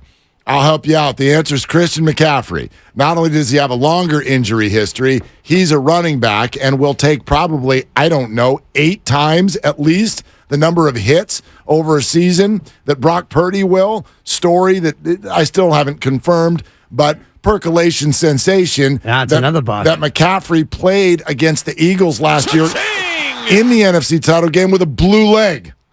With a blue leg. That's how messed up you get as a running back. and you got to find your way to the field. If the 49ers, who I think have capable people behind him, Eli Mitchell, capable, Jordan Mason, capable. I hope Ty Davis-Price is capable. He looks good running the ball. I don't think he can block, and that's sort of his problem versus Mason. But if these guys can come in and at least spell you, look around the league at the way running backs are handled, I think it would be crazy to go McCaffrey right, McCaffrey left, McCaffrey up the middle all day long. I don't want 30 touches a game for Christian McCaffrey. Last year, he had the second most touches of his career, and that's Carolina and the Niners combined. He wound up with 329. 329. He had 244 on the ground, and he had 85 in the air. Did he play 17 games? He played 17. Okay. He played all 17. All right, 329 divided by 17. Okay, that's only 19 touches a game. 19. And if you go back to his touchiest year of his career, 2019, in 16 games, he touched it 403 times. And that's closer to 23 a game. And that's the year where he was third in Offensive Player of the Year. He was an All-Pro and all the rest of it. 2020, he got hurt. 2021, he missed games. Last year, he played all 17. But to that point, last year he did get the ball more often than he had, except for the 1 year in Carolina. So I do think you're right in terms of what is his sweet spot in terms of carries. It's probably 15 carries and 5 catches, somewhere in there. I mean, I actually look at this, no joke, because I think when you're drafting a fantasy team, for me, it's fun to, especially if it's like a tiebreaker. Like last night, I had the 14th and the 15th pick. Right. 15th pick, I wanted to get the best wide receiver available. And I'm looking at either CeeDee Lamb or Amon-Ra St. Brown. Well, I'm taking Amon-Ra. What's the tiebreaker? I don't want to root for a cowboy. Bleep you, cowboy. Yeah. I don't want you. I got stuck in that same spot in the 5th pick. I don't want you. Who'd you take? I took Tyreek Hill.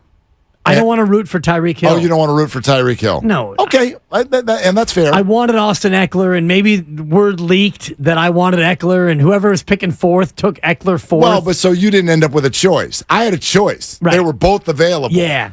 And some would say, why? Well, I could have taken Travis Kelce. I could have taken... But then what would Steiny have done? Holy smokes. Probably waited 15 minutes. We might still be there. Seriously. No, but I do look at it this way. What I'm trying to get at is pick who you want to root for. Right. Like, let that be a tiebreaker. And for me, it keeps ending up, I do have Ayuk on one team, but I draft very few Niners. And there is a method to that. It's because I think they spread the ball out a lot, and it's often not a great idea. Right. But furthermore, I don't want to watch 49er games and root for who gets the ball. I want to root for the 49ers to get the ball in the paint. It's actually one of my pet peeves. On Monday morning, you remember this. This happened all last year. The Niners won what did they finish the season with? 10 in a row? Yeah. Okay. Yeah. We would come in here on Monday mornings, and the Niners would have beaten somebody 34-12, and people were like, we need to get Kittle more involved. No, you don't. Yeah, we do. No, just win. I don't care who gets the ball. I don't care, and I don't want to care. So it's actually part of why I end up not drafting 49ers, because I don't want Debo to get a touchdown, and I'm punching a wall because Brandon wasn't the one who caught it that time. That's one of my pet peeves. About watching the 49ers. I want everybody to be on a completely even playing field. I do too, but this year I do have a rooting interest in George Kittle because I was in a spot where, I think that might have been coming back in round 2 or going the other way in round 3, whatever it was, and it's like, George Kittle's there. I should take Kittle. Sure. I need Kittle. I need a tight end. Let's go with George Kittle, but I'm glad I don't have McCaffrey for the very reason that you just laid out about Dan Orlovsky. Yeah, he could go 1,000 and 1,000, and he did that back in 2019, but that was the year where he had 403 touches. I don't think that anybody here wants him to have 403 touches, and you get to the end of the year, and is McCaffrey going to be a shell of himself because he's been so used? They have enough weapons to where, and you mentioned the running backs and Eli Mitchell and the other guys who can carry the ball and do maybe not fully what Christian does, but Debo can carry it, And when it comes time to throw it, you can throw it to Brandon or Jawan or Debo or McCaffrey or George. You've got options in both ways. Well, I think this is another reason to support what you're saying right now, and people forget. What is the magic number for when things fall off as a running back? Age 30. Yeah. Right? Sometimes even a little bit before that. I think sometimes we forget what the Niners did with this trade. Christian McCaffrey is 27 years old. And you know what the Niners are activated to have him do? Still be good next year. Yeah. And still be good the year after that. He's got 3 more guaranteed years on that deal. And after that, let's be honest, then he's a 30-year-old running back. And you already know what the NFL does with the 30-year-old running back. They're like, thanks, we're moving on. Hell, the Colts did it with a 24-year-old running back. And you watched all over the league what's going on. The Barkleys and Jacobs of the world, even though they settled and got into camp, always for 1 year. 1 year deal, 1 year deal, 1 year deal. So the 49ers are a rarity right now in the NFL where they've got a bell cow, clear lead back who they've got locked up for a number more years. Yeah. And so I am all in on just give me 80% of the touches that you might be expecting. Yeah. Great if he can be involved. Hell, if he's going to be even better this year, that's very exciting. I'm never going to root for him to not get the ball. But, yeah, you have some other capable backs. Go ahead and let them eat, too. And let's have Christian be good for 3 more years. Well, let's have Christian be good in December and January. That too. That to me is maybe the most important. And I wonder if it's not so much age as it is touches, because he's at 2,198 right now, including Stanford. So I take D1, Oh, wow. D1 and heading north. And if you look at his Stanford touches in terms of what they did, he carried the ball 337 times as a sophomore and then 253 as a junior. He had 632 carries of high leverage, high level football, and then you add that into what he's done in the NFL. So, yeah, he's 26 and coming up on being 27. It'll be his 27-year-old year this year. I wonder if it's not so much age as it is the tread off the tires. Of course it is, because there is no. Now, I actually would argue that McCaffrey is the type of player that maybe does last beyond his 30th birthday. He's a little bit different. He's definitely tough. His pass catching ability. Fit. I mean, yeah, his the word on the way he handles the diet and all that stuff. I think Christian is going to get everything out of the orange. He will get absolutely everything out of the orange. But, of course, it's what you just said. There's no, right? The body does not know, I'm not supposed to go down until I'm 30. Right, or the body does not care that, I carry the ball more than somebody else. Every single one of those hits, that matters. So if the 49ers are going to take a little bit of a cautious approach here, I think that's great. Now, Dublin Marge, one of our great listeners, and she's on YouTube, and we met her the other day at the summit. She was just asking from the fantasy perspective. She said, okay, if you don't want Niners on your team, then who would you take at number 3 in your fantasy draft? Don't get it twisted. I would take Christian McCaffrey. I don't even know if he'd still be there at number 3. If I had a shot outside, everyone's taking Jefferson number 1 overall. But if I had a shot at McCaffrey, I'm not saying I would hesitate one bit. All I'm saying is I'm sort of the opposite of what many Niner fans do. In our drafts filled with Niner fans, the Niners go usually a little earlier than they should. I do it the opposite. I got no problem with them being on the team, but I'm not reaching for Niners because I'd rather them just stay that. Just be a Niner. Don't be on my fantasy team. Right. That way you can root for them all evenly. All of them. Yeah, absolutely. Brock, do me a favor. Throw the ball to George in the red zone. Okay, Let's there's go. that too. Yeah, all right. Come on. Just redo Seattle last year 5 more times. That'd be wonderful. All right, we're sponsored by Lucky California. 888-957-9570 is the number. We got a lot cooking today with regard to what Dan Graziano wrote. You can absolutely weigh in on that, and we know everybody is hot to trot with what Kyle Shanahan said yesterday, and more importantly, how he said it. So we can dive into all of that coming up. Glad you're with us. It's Willard and Dibs. This Labor Day weekend, Lucky has incredible deals to help you celebrate the changing of the seasons. From summer to football.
Now, back to Willard and Dibs on 95.7 The Game. Yeah, there it is. Funny Man Dibs is here. You're funny, man. Yeah, I try. Sometimes I come across as too edgy and heavy-handed and mean-spirited, and that's just all part of me. Well, I will say I'm unusual. If I wasn't in the room with you and I didn't know you and I was just listening on the air, it could have sounded like you and Steiny had beef about a half hour ago. No beef. Well, beef? No beef. I just, you know this, Mark. I know this. I'm here to keep it real. I'm here to keep it real. Yes, you are. That's, Apology not accepted. We promised each other that we would be authentic, and so there was a certain amount of authenticity to everything that we talked about. Yeah, but it's, my issue, my issue with that phrase. Of course. No one has ever, okay, you walk up. Keeping it real? I'll give you an example. For those of you who were out at the summit the other day, okay? Come out. If I said to you, and I believe she did, I just said to you, man, the lovely Christy, I love this woman. She is amazing, and we are so happy. You would never look at me and be like, damn, you're keeping it real. I absolutely would. But we would be if we said that. But keeping it real is always critical. That's not always critical. It totally is. It just depends on... Nobody has ever followed up a positive statement and be like, damn, he keeping it real. You were keeping it real. We were. And actually, she was the one who said it to me, and she was keeping it real. Well. And it was a little bit too real. And I had to tell her that. I'm like, okay, it's about enough for the two of you. And your hand holding and your googly eyes and your nonverbal. I've about had it with both of you. I'm just keeping it real. I'm laughing at you and the YouTube chat. Uncle Looney, after I just professed my love for the lovely Christy, wrote, so does Dibs. So there you have it. Hashtag free pizza. Yes. Well, who doesn't love that? Everybody, women, do you know that? I think they do. Women are smarter than us. If you hand someone a free pizza Piping at hot. the end of work every day, the guy's going to fall in love. It doesn't matter. None of anything else matters. None of it. The other stuff is what matters for later. They'll fall out of love if then, you're mean or you nag or I don't know, kick him in the shin every time he gets out of bed. I don't know what the issue is.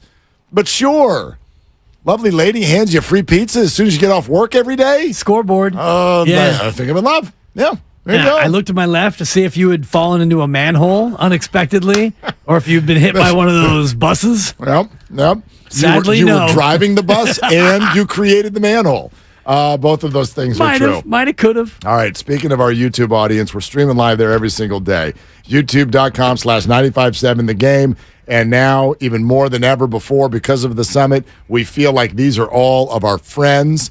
They are our friends right here on YouTube in the chat. So you can hop on in there and be a part of the fun. And we all get to know each other and rip each other. And that's not true. It's usually just ripping me, but it's totally fine.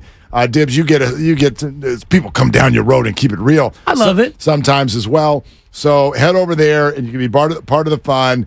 And then if somebody swears, you get to hear that too, and so that's really exciting.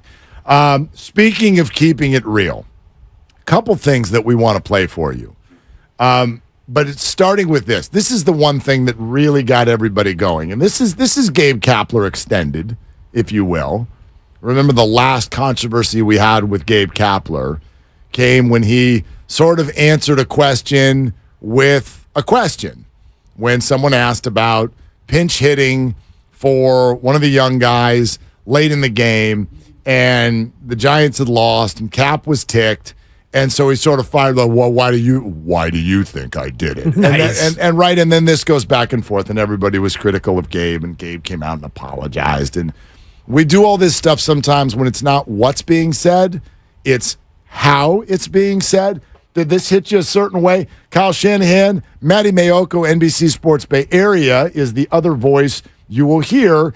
And this is the two of them talking about Jimmy Garoppolo's podcast comments from Sports Illustrated. Yeah, I think anytime you trade up to the third pick in the draft and it doesn't work out, that's a weird situation. But that is the situation. So that's what happened. I don't think it's that weird. It's unusual that doesn't work out. But I wouldn't think that's weird. I think it's unusual. What do you think? The fact that he said goodbye, the day after that one season's over, and he's, all the things that happen with him physically, he comes back, he's, on the side field and ends up re-signing and starting, and it just seems like, it's been a unique. And you remember why that happened?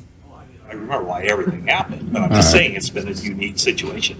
But I agree, it's been unique. Okay, so do you remember why that happened? But okay, you're shaking your head. So, like, what's going through your mind when you hear that? Kyle Shanahan is being defensive, and I get why he's being defensive because he has to defend the biggest mistake in Bay Area history, and it was a massive, massive mistake. And so, hopefully, for Kyle's sake, and I'm sure that Kyle's thinking about this in his own mind. Once I can get through this portion of the season, I can put it behind him. And I don't think that Kyle should or will have to answer any more questions about Trey Lance and the draft day trade. I know it was before the draft, but you traded 3 first rounds and a third round to move up to take a quarterback. Right. And you weren't sure. And I read the Tim Kawakami piece today in The Athletic about like the 10 things in the timeline. And Tim actually, it's amazing. Tim put out there that they drafted up, and this is what Steiny had said before. And I do want to praise Steiny before people think that there's a feud. Steiny said this a long time ago, that they traded up to draft a quarterback, not the quarterback. And it came down to the last weekend, and then Kyle had a private moment or a quiet moment, and he decided that Trey Lance was the guy, and turned out that Trey Lance wasn't the guy. Yep. So Kyle mucked it up. He mucked it up big time, and I do hear him in that back and forth with Matt Mayoko being a little bit defensive. And I'm not surprised. No, and I do think most of us would agree, just, while we're on this subject, like sort of a failed idea to trade up to a spot rather than have a specific player in mind, trade up for a player. Right. Which it sounds like, again, that's the way the story goes. The 49ers traded up to a spot. Their reasoning behind that was twofold. A, if you get to 3, knowing that Lawrence and Wilson are going 1-2, if you get to 3, well, that takes all of the other stuff off. There's nothing can happen. Whoever we decide, he will be there. Mac, Justin, or Trey. Right, and that's one. The other thought being that, you need to have a trade partner, and we were at 12, and so we poked around to everybody who was in front of us, and that's who said yes. So that was their reasoning. But wouldn't you agree that's poor reasoning? That's poor reason. I don't want. I don't think that the reasoning is poor. Well, the result was poor. And you always talk about process versus result. I do think the process is sound if you look at all 3 guys who might be available and you're okay with all 3. And clearly, they were not okay with all 3. No. I don't think that they ever looked at Justin Fields seriously. So it came down to Trey Lance, Captain Upside, or Mac Jones, Mr. Limited, and they chose Captain Upside. And I'm not saying that Mac Jones is extremely limited. I think Kyle Shanahan liked Mac Jones, but then he was tantalized by what Trey possibly could be, and that ultimately is what swung it. Do you want to know why I think Kyle Shanahan sounds the way he does there? I think Kyle Shanahan... Would you say he sounds defensive? A little bit. Yeah. I don't think it started that way. When he first asked Matt, what did you think? It sounded like he was asking in a genuine, like, what did you think? This is what I think. What did you think? But then when he flips it at the end and he does do you remember why we did? That's when we're going a different direction. Defense. Right. Now we're going a different direction. Okay, so is Kyle, and I've heard all these words. I've heard defensive. Yeah. I've heard arrogant. I have... Monotone. No, I haven't heard monotone. That's mainly from you. You've heard stuff. There have been a few other words. They all sort of mean stuff that's in the same area code as that. Yeah. But if it's dismissive, arrogant, angry or defensive, whatever it is, I think he's that way, and this is a tough spot. This is a tough spot to be when you're highly paid and you're the boss, which means the buck stops with you, and you're out front of a very, very public organization. You have a very public job that calls for you to speak publicly repeatedly over and over. You're never going to have a job like that and not get criticized a lot. But I think Kyle looks at this the same way that maybe all of your perceptions are of how I look at this, right? I'm Johnny Blue Sky over here. I'm always defending Kyle. I have a room at his house, right? Yeah. Okay. Yeah. I think Kyle looks at this and in a general sense is like, why are we all so negative about my time here? If I'm Kyle, I think this has gone pretty well. So why is the questioning like this? That would be my guess. I don't know this, but I think the defensiveness, if that's the word you want to use, or whatever you're thinking when you hear that, I think it comes from that place where it's like, okay, right? You weaved your way through the whole Garoppolo-Lance thing. It comes to a head last Friday, and now here we are. He's probably thinking, okay, all right, we're done with the preseason, final rosters. Let's go. First day, new season. All right, everyone, what do you want to ask about? Sir, Jimmy Garoppolo just spoke out on a podcast, and he's probably like, really? Really? Like, really? We're like a favorite? We're a favorite to win this banana, and we were 13-4, and that's where we are. And the reason I have some compassion on that, is I don't think there's a human being alive that wouldn't snap sometimes if they were in his position. That's what I'd say.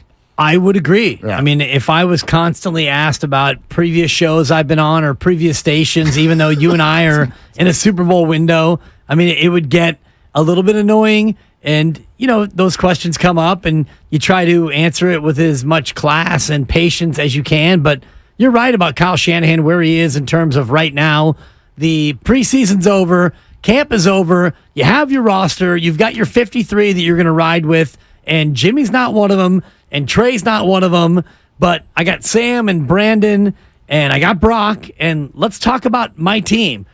Jimmy Garoppolo on a podcast, so I can see where that's frustrating. Well, and part of it is the way the world works. I don't know why this just popped into my head. So this was years ago. Ty Willingham is coaching at Stanford. Wow. Okay? Yeah, long time ago. And I'm cruising around listening to sports radio in the Bay.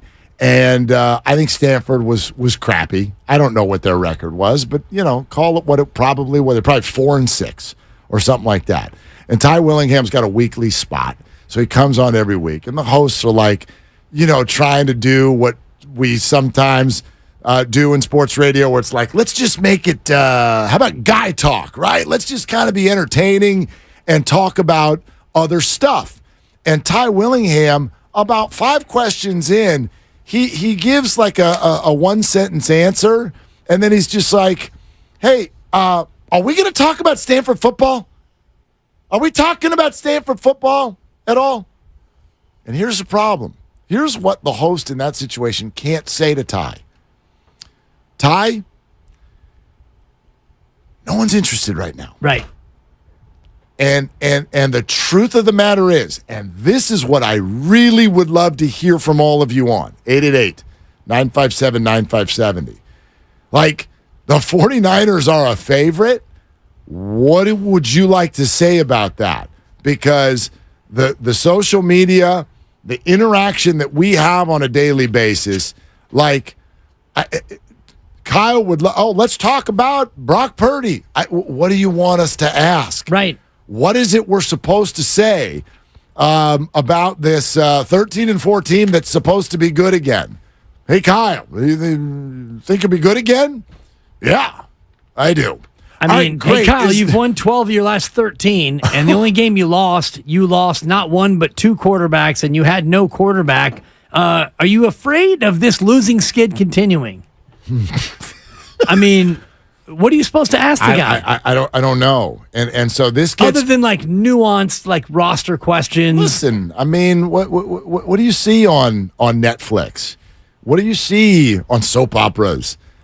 People are going to go for the drama, and that is where this is. You know what I mean? Like I see this a lot when people go, "Gosh, there's nothing but trash on TV."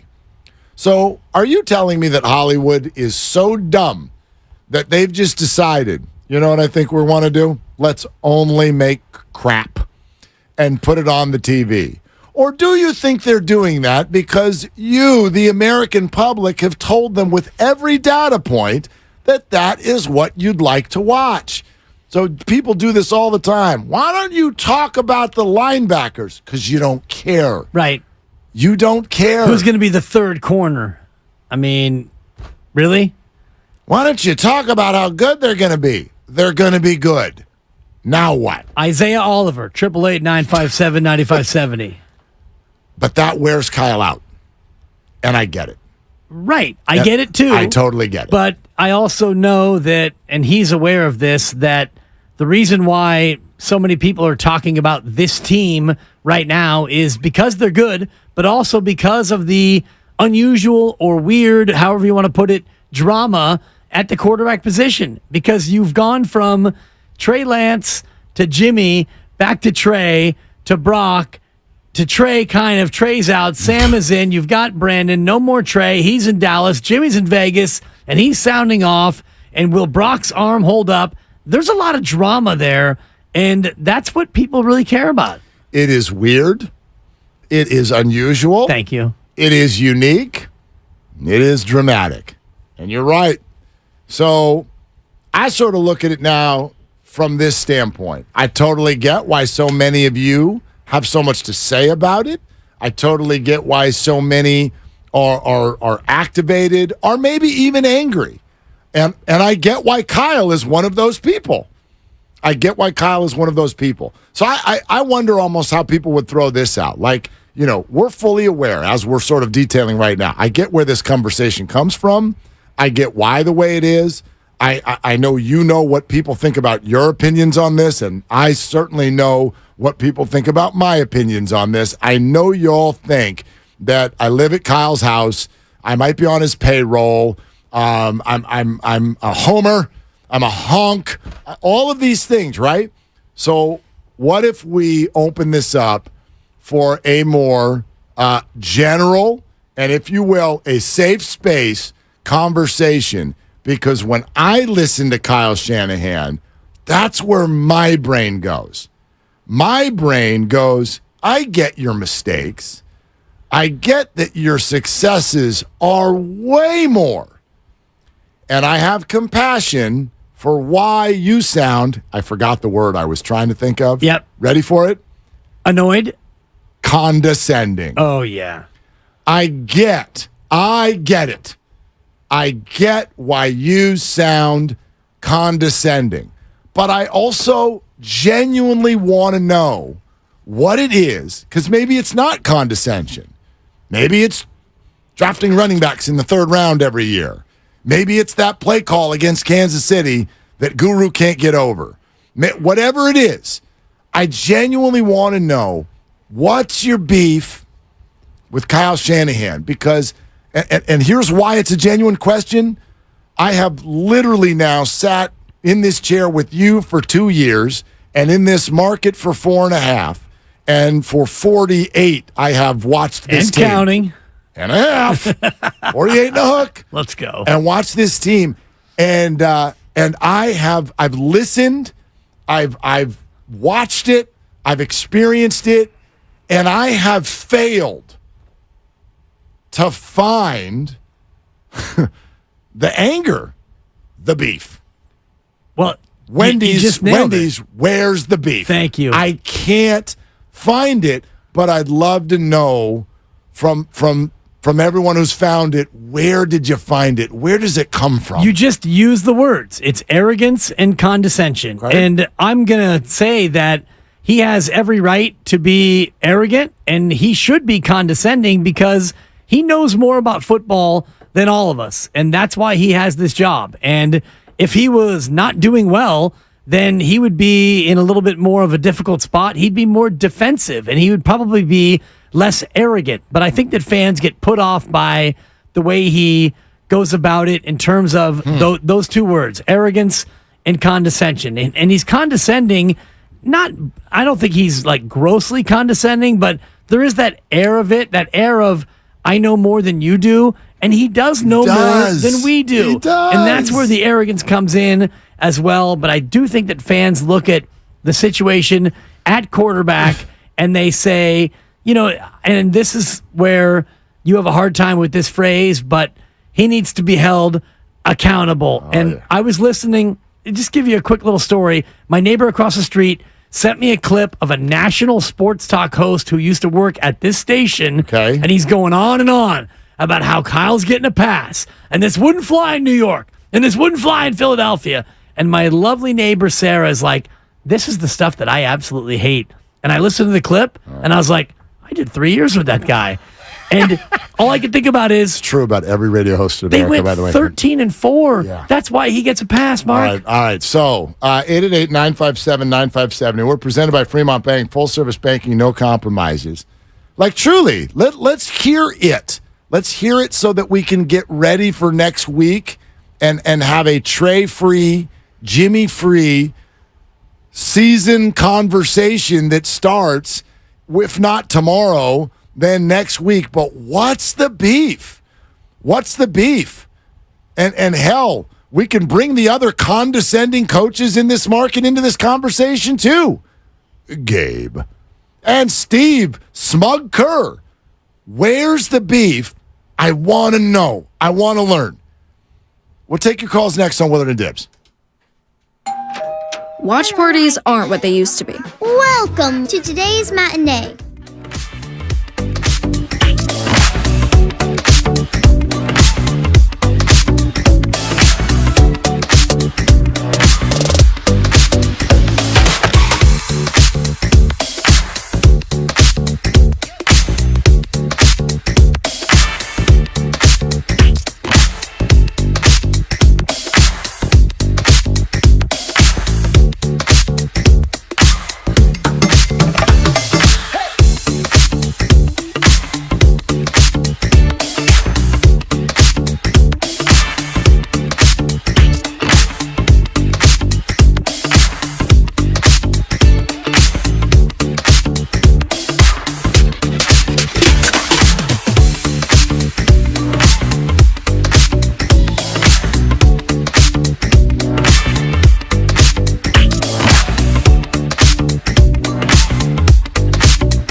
powered by First NorCal Credit Union.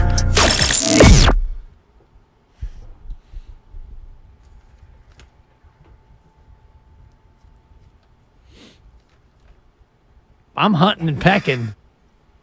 Now, back to Willard and Dibs on 95.7 The Game. Did you know that on Labor Day, it's Monster Monday? Did you know that? Every Monday's a Monster Monday around here. It's true. And Labor Day's always a Monday. So you put those two things together, and that's what you get, brother. It's a Monster Monday, and we will be live and local all day Monday, 6 a.m. to 6 p.m., listen, right here on 95.7 The Game. Live and local the whole day because it's game week, and here we go. But I do think there's something to be said here for these next 2 days. Being a little bit of feeling like we're tying up loose ends. Don't you feel that way?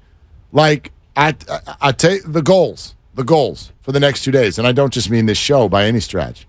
Goals for the start of the football season. Number one, Nick Bosa, sign a contract. Number two, find a kicker who actually can kick the football and have it go between those two yellow uprights. They did do that. They signed another kicker today. Right. As an insurance policy. Exactly. They also stated that Jake Moody is tracking toward being ready for week one, which is exciting, except for you said you wanted a kicker who kicked the ball between the uprights. I don't know if he's that.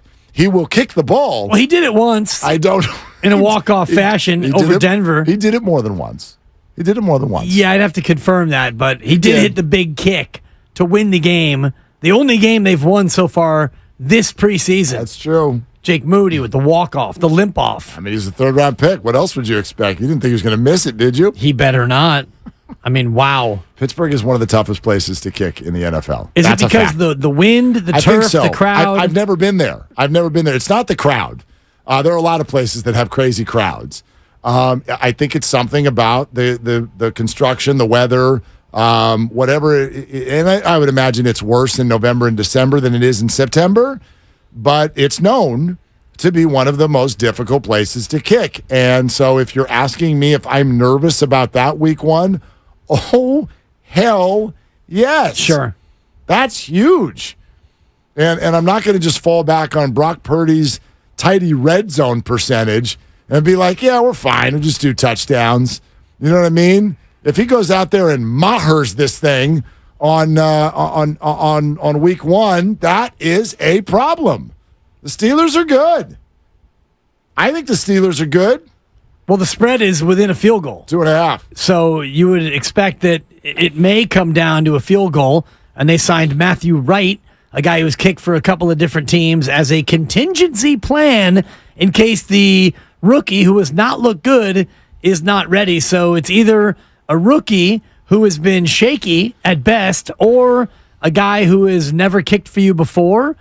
All the while, Robbie Gould is just chilling wherever Robbie's chilling, waiting for some other kicker situation to pop up. Well, Robbie's not going to sign in this situation because the 49ers are planning to go with Jake Moody. Robbie's not coming in for a week.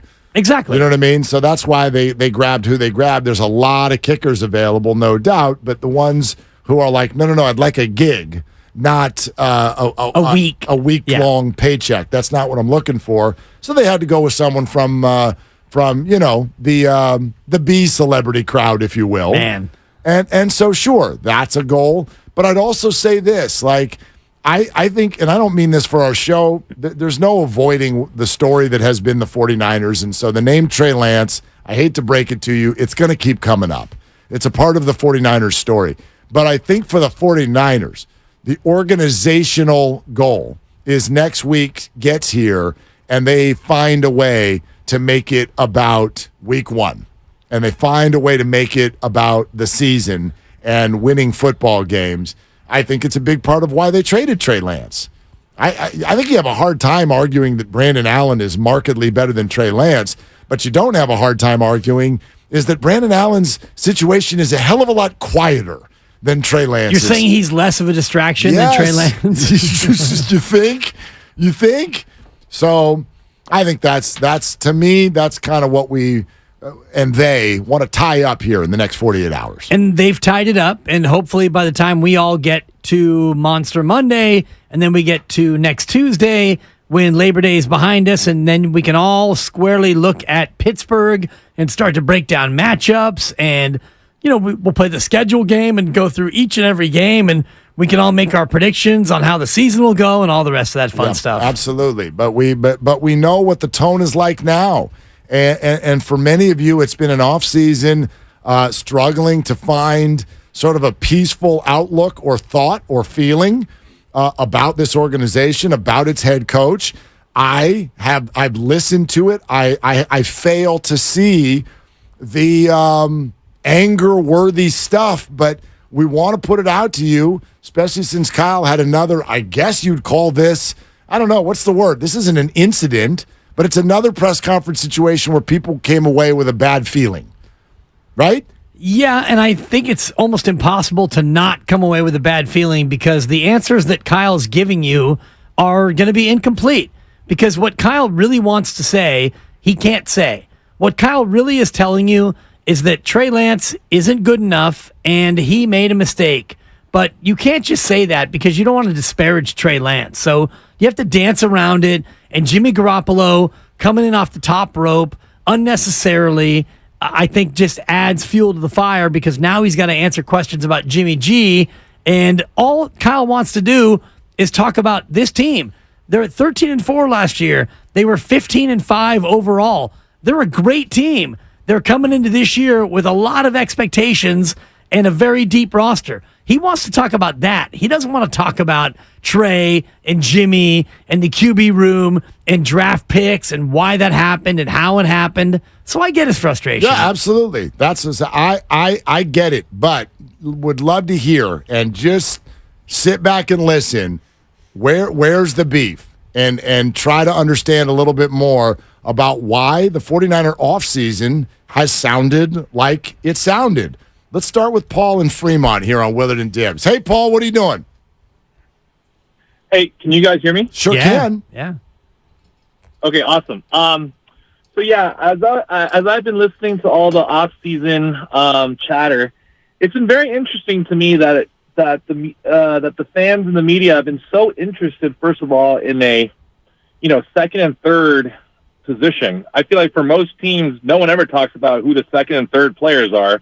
It's usually just focused on the starter. But, since we are in this situation, I do feel like maybe the fans have gotten so angry over the last couple of years, just mainly because the 49ers have been so close to winning the championships in the last couple of years. And when you're just so close to winning it, you just feel like you've tasted the championship already, and you don't cross that finish line. The fans, the critics, whatever you want to call them, they just start placing all the blame on someone. And in this case, it's all Kyle Shanahan's fault that he traded all those picks for Trey Lance and it didn't pan out. And that's why we're not in the promised land, and it's all his fault. But yeah, I would also, I'm more of the opinion that this just happened. So for most fans, I feel like, I feel like we're in a really blessed position already. There's not much more to complain about. I mean, it definitely beats losing every year. It definitely beats not even being close to the NFC Championship. It definitely beats not having a winning team. But yeah, I'd like to hear more of you guys' thoughts on it. Well, Paul, let me ask. So would it be an accurate portrayal of your statement that there's a general frustration of not winning the whole thing, and then people are taking that out on Kyle, basically sort of like misplaced anger? Is that what you're saying? Yeah, I think it's totally misplaced, and I think if we were to look at this objectively, it's just you're just going to miss on your pick sometimes, and when you're trying to go big, sometimes just going to come up a little bit short. But since Brock Purdy has been knocking it out of the park pretty much whenever he has been able to play, it's hard to be too mad at Kyle. Yeah, I see. Paul, thanks. I'm with Paul. So I'm 0 for 1 on where's the beef. You know what I mean? I mean, there is beef, but it's not a big double animal style size burger because they went 13-4. It's the only way I eat them. Right, but in this case, if you want to talk about beef, the Kyle Shanahan burger, there's not a lot of beef on that burger, in my opinion, because they've done so well and they've been successful. And that's why I think this year is so big, because you've got Brock Purdy, and if he does what he did last year, not win every game, but plays well, and you have success, then the Kyle Shanahan burger is a veggie burger once again. Bobby, stay right where you are, but it's fascinating because you're saying it's not a double burger of beef, but I There's feel no beef. But I feel like the offseason there was. This was a loud offseason. This was a very, very loud offseason. And sure, I understand some of the pieces of it. I'm not dumb. Like we all get what the conversation was. But does it just go away now because we've arrived on about a week from the first game? We're sponsored by Chilton Auto Body. We'll take more of your phone calls next. And Adam Rank of NFL Network's an hour away on Willard and Dibbs. Have you been in a car accident? Chilton Auto Body has 15 convenient Bay Area locations to help restore your...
Now, back to Willard and Dibs on 95.7 The Game. You ever seen an illusionist?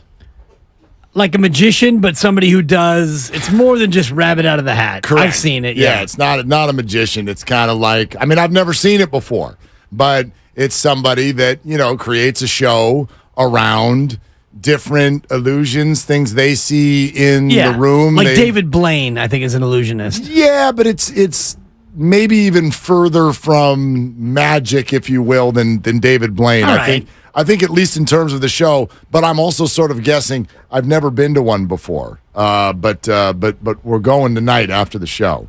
We're going to go see an illusionist. Okay. And I do not want to hear anyone say, yeah, I've seen an illusionist. His name's Farhan. I figured that let's just beat that joke before it actually comes out. But anyway. Swung and missed again in the waiver market today. Well, all those Angels just sitting there to be taken. They couldn't.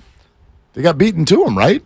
Yeah, only Grichuk went all the way through, right? Sure. Right. So it got beaten. He got beaten by. He never had a shot. If you're playing chess, not checkers, you lay down against the Reds to get in front of them in the waiver, and then you eventually go down and pass them. Damn it, Farhan! Did the Reds get any of the guys? I thought they did. I don't know that they did. Double check here. I thought they got. They got Bader.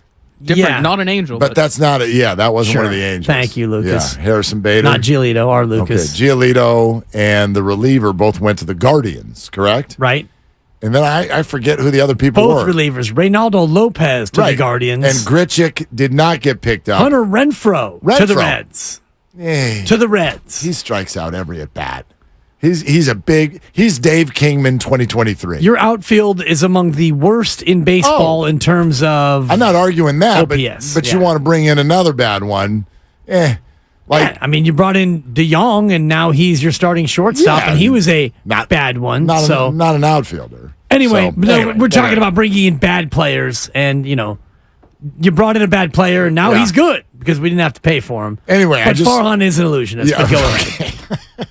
Anyway, I'm interested to see this tonight. So what's the venue? I don't even know the name of it off the top of my head. It's like some sort of speakeasy thing going on, right? So lovely Christy and I are going to go do that. Well, she just got a note about it, and it's 49er related, so it's kind of funny. I just got this text from her. She goes, hey, do you want to hear something funny? I just got an email from our illusionist show, and the normal illusionist is not there tonight.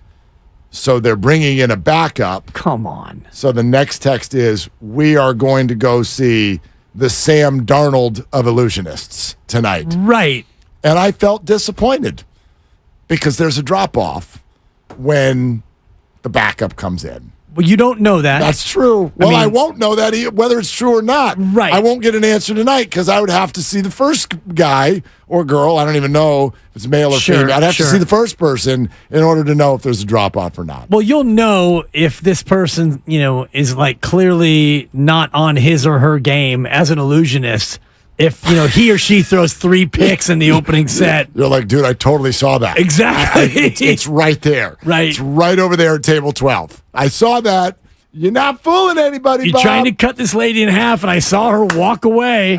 You didn't cover up the weak side. Or even worse, no, you actually cut her in half. Right. I'm sorry, you're now being arrested. You've murdered somebody. All right, 888-957-9570. So trying to sort of find a new spot on this 49er conversation, this Kyle Shanahan conversation.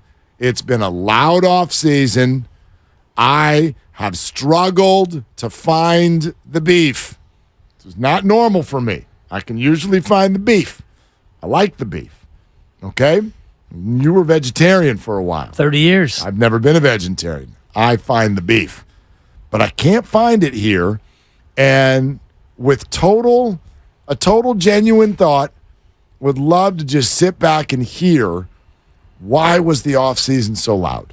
For you. For any of you. Well, it's easy why it was so loud. It's because you had a quarterback, not a controversy. You had a quarterback question. You had a quarterback conundrum. And the big question was, Trey Lance, is he going to be QB2? Is Brock Purdy going to be healthy? And if he's not, then let Trey cook. And why'd you bring in Sam? Because I want you to let Trey cook. And then the word comes in early that, man, Brock's ahead of schedule. So Brock is going to be QB1 and stuff, and they never said otherwise. And so Brock's QB1, well, that means Trey's got to be QB2. Let him cook as the backup. And then let him cook as the backup. Well, let him be the what's that, the sous chef, the assistant chef? There you go. And the sous chef. Let him do meal prep. Let him chop the veggies. Broccoli. Dude, Yeah, totally. there we go. Let Trey chop is what people were saying. And then please don't do that. Sorry. And then Sam gets an apron on, and it's like, Brandon Allen, I thought you were back doing dishes, and now you're in the kitchen. We got 3 cooks all trying to help Brock, and all of a sudden now Trey is on the outside looking in. That's why the offseason was so loud. See, no, I think that's why the offseason's unique and weird and unusual. But I personally, and I'm not saying this is correct, I personally failed to find why it became loud. Loud. Because you used 3 first-round picks and a third to trade up to get Emeril Lagasse, and then you had him do dishes. Right, but I guess, I don't know, that part of it is the part that I don't find unique.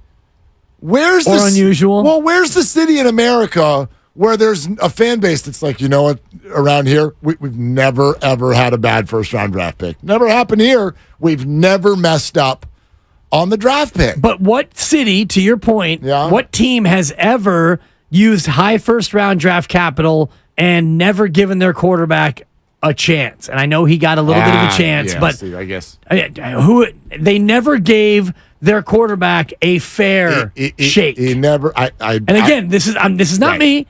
I'm playing devil's advocate because there are fans who believe this. I think that Trey got a fair shake and got hurt, and he got a chance and he got hurt, and Kyle Shanahan realized, my God, I made a mistake. How do I get me out of this mess? But what other team has ever done this in terms of you draft a guy number 1 overall, number 3 overall, and then he gets 4 starts? This has never happened. Well, the guy got hurt a bunch. Right. Hurt a bunch, you know? So 888-957-9570. Jim in Concord. Hey, Jim, what's going on? Where's the beef? Where's the beef for Kyle Shanahan? Well, I like a good steak. It's got to be a ribeye. I have a problem with Shanahan. Okay. And I want to ask you, what has he accomplished? Okay, like you're going to leave it right there? You want to know? I mean, I guess, okay. I would start by, and Jim, stay there because I feel like you have more to say. That might have been it. Yeah, Jim, do you have more to say, or do you want to like do this back and forth a little bit? I got more to say. Okay, why don't you say what you want to say? Okay, Shanahan not that long ago blew a 28-3 point lead in a Super Bowl as a coordinator. Yep. Yeah, well, he was in charge, right? No, he was a not coordinator. in charge. Yeah. Let's keep it to he facts. Was the one calling the offensive plays. He was. He wasn't in charge of the defense. And they gave up a. Didn't he get RG3 hurt in Washington too? Go ahead, Jim. Go ahead, Jim. No. And then in the Super Bowl we lost to Kansas City, he was more than a coordinator. Yes, he was. He was the head coach. And we had a 10-point lead in that game. That's correct. So that's why. What has he accomplished? Well, but I mean, Jim, you get the coaches. All the coaches have lost leads, right? I want to hear him. He's not a savant until he proves more to me. Yeah, I don't think anybody called him a savant. I like that's one thing that and Jim, thanks. That's one thing that I've I don't know. I've tried to do some work over these last couple of weeks on those labels. Genius. He's a genius. Savant. The boy wonder. Anointed. No, he's a man who coaches the 49ers. Sure. And I personally have failed to find the spot where he presents himself otherwise. Now, I know this perceived condescension is where I think people end up with those sorts of labels. None of this is to excuse if you didn't like a play call against Kansas City. I do think that we hang the Super Bowl around He's the only offensive coordinator, by the way, in the history of the game who's ever been in charge of losing in the Super Bowl. He's the only coordinator. Well, he is the only coordinator who was, and I don't want to use the word responsible recklessly, but he was the coordinator for the team that had a 28-3 lead. Right. And his team, for which he was the coordinator, blew that lead. Okay. So now, I am not of the mind. I know you're not. That he blew it. And if you want to go back and watch that game, the play calls were not the reason why they lost that game. New England comes down and scores, and then Matt Ryan coughed it up inside his own 20. Correct. And they scored again. Correct. Like So, boom, boom. game on. Right. So now all of a sudden from 28-3, it's 28-17, and New England, they're back in the game. Well, and don't forget the Edelman catch, which Yes. was miraculous. Bananas. Okay. So here's what this is where my mind goes every time someone brings up the Falcons Super Bowl loss to the Patriots within the framework of Kyle Shanahan. Okay. Here's where my mind goes. And this is what I want to ask every time someone brings it up. But it's not really fair because I don't even know the answer. Kyle Shanahan messed up the Super Bowl. I always want to go. And who was the defensive coordinator? Was that Robert Saleh? Or was that pre-Saleh? Don't know, because I would, again, if I just landed here from Mars, and someone goes, hey, did you hear about the team that blew a 25-point lead in a playoff game? My first thought would be, well, what the hell was the defense doing? No. Who was the offensive coordinator? The defense had a 25-point lead and all of a sudden could not stop anything.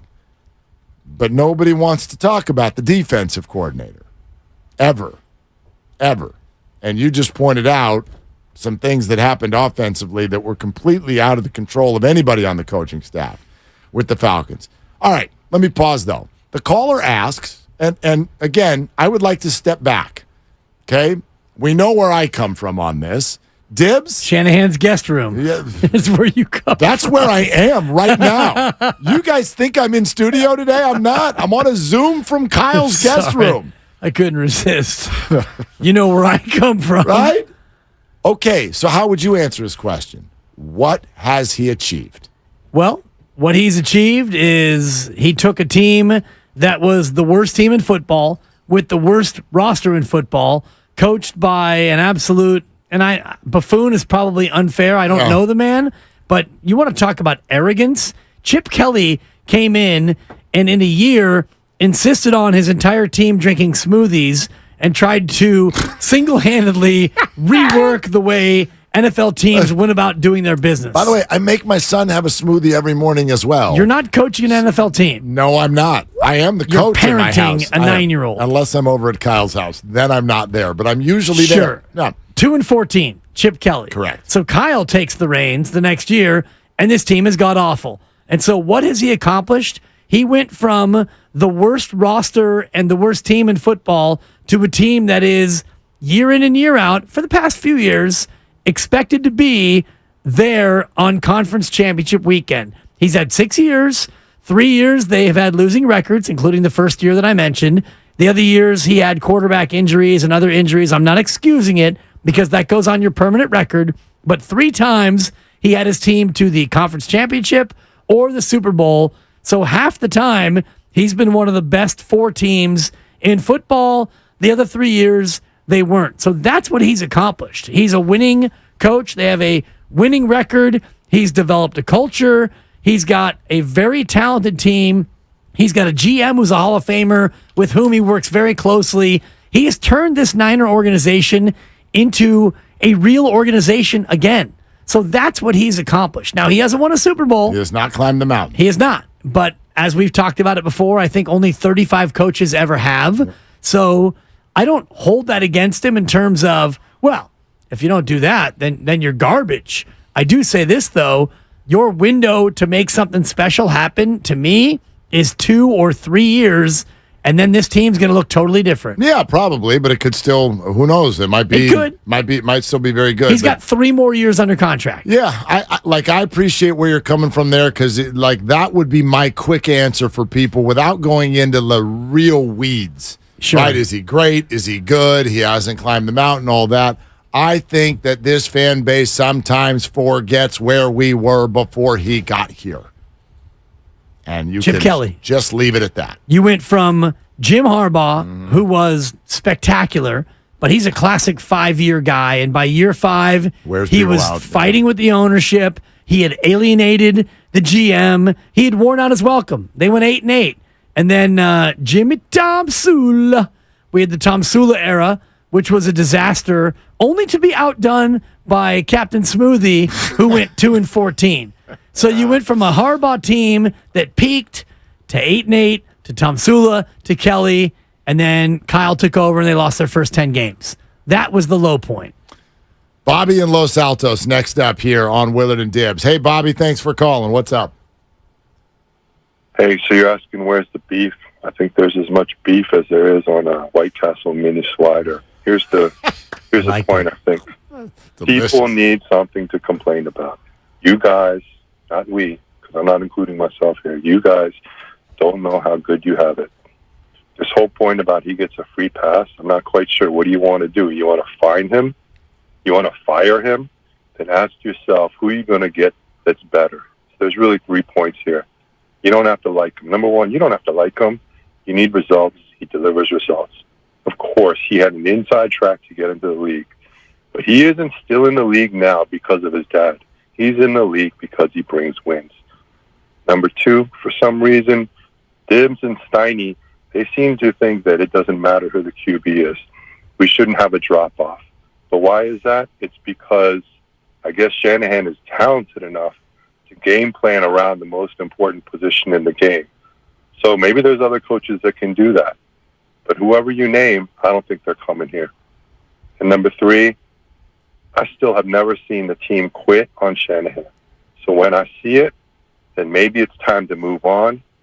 But until I see a team stop giving effort, he is the best thing we have, and we're not going to get anything better.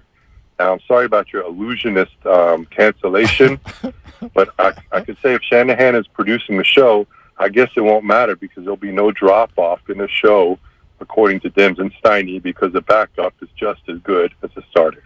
Thank you. Well, that's elite, Bobby, and thank you for invoking Steiny and I in the same sentence because we are in lockstep when it comes to that belief. I don't know if the illusionist has a producer that's as good as Kyle or if they have the depth chart that as good as the Niners is. But if your illusionist is Sam Darnold to the Brock Purdy, then you're going to have a good show. Well, I still plan to have a good time. However, we're going to go early, and I am going to ask to pull this person aside, and I'm going to let him or her know. Here's the deal.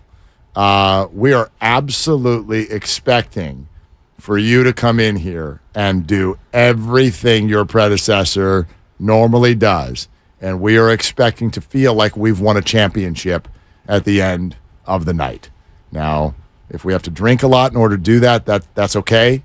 That's on the table. We can discuss that. We can Uber. But the expectation does not change. And actually, in this case, it's kind of true. Right. Because in the Niners' case, it's also it's true. not like we're getting a discount. They didn't offer any money back. Yeah. And I honestly think they should.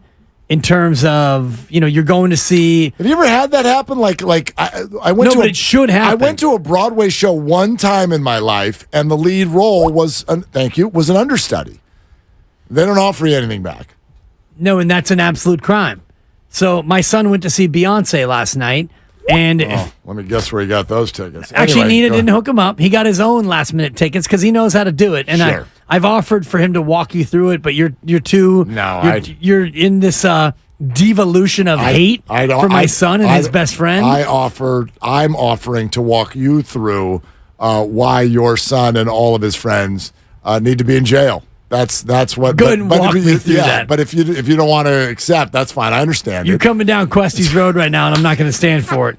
But if he went to go see Beyonce last night, and instead of Beyonce, it was Keonce, If I were him, I would expect some money back. It's a little different. Ladies and gentlemen, Fiance. It's a little. Oh, the single ladies. Uh-oh. Can you feel me out there, Santa Clara? Oh, the single ladies.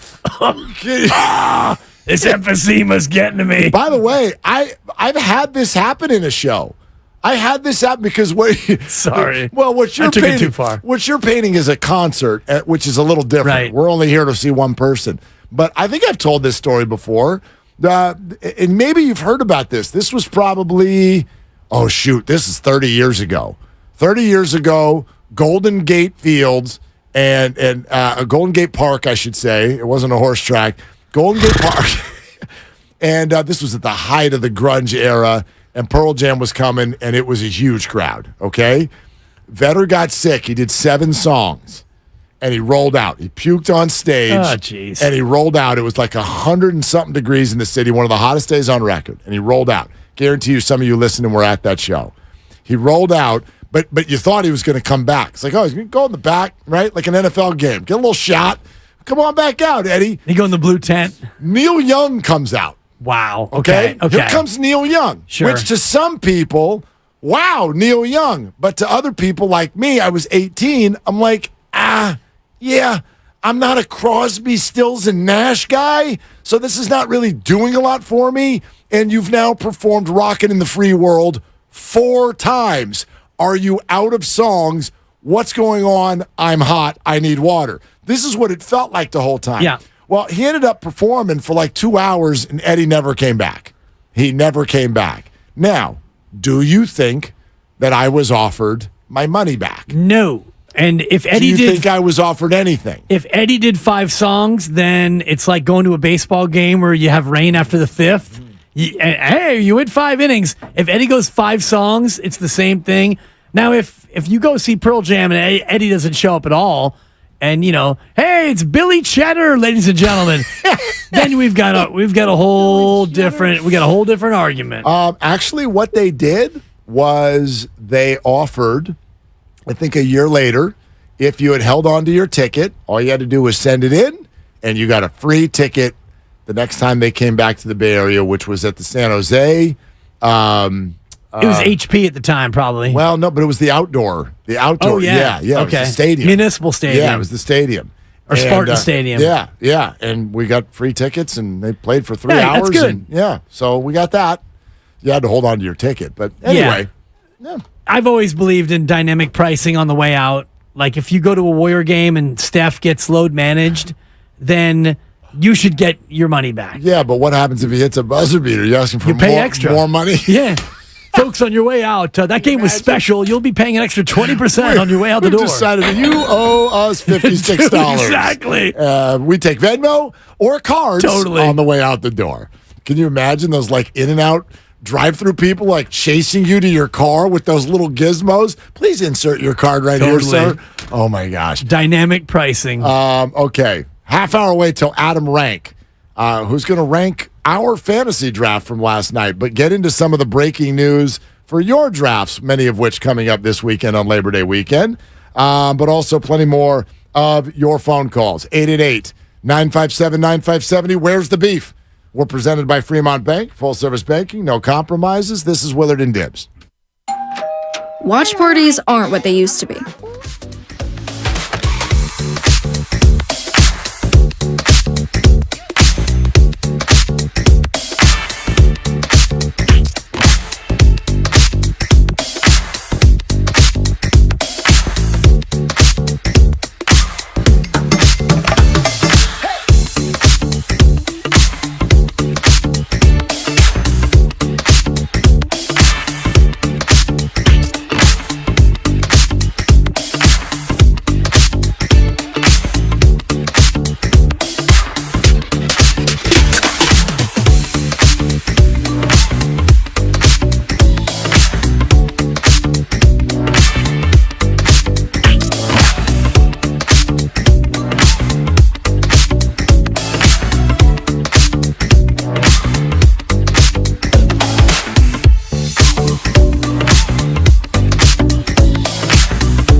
Now, back to Willard and Dibs on 95.7 The Game. I'm not kidding, man.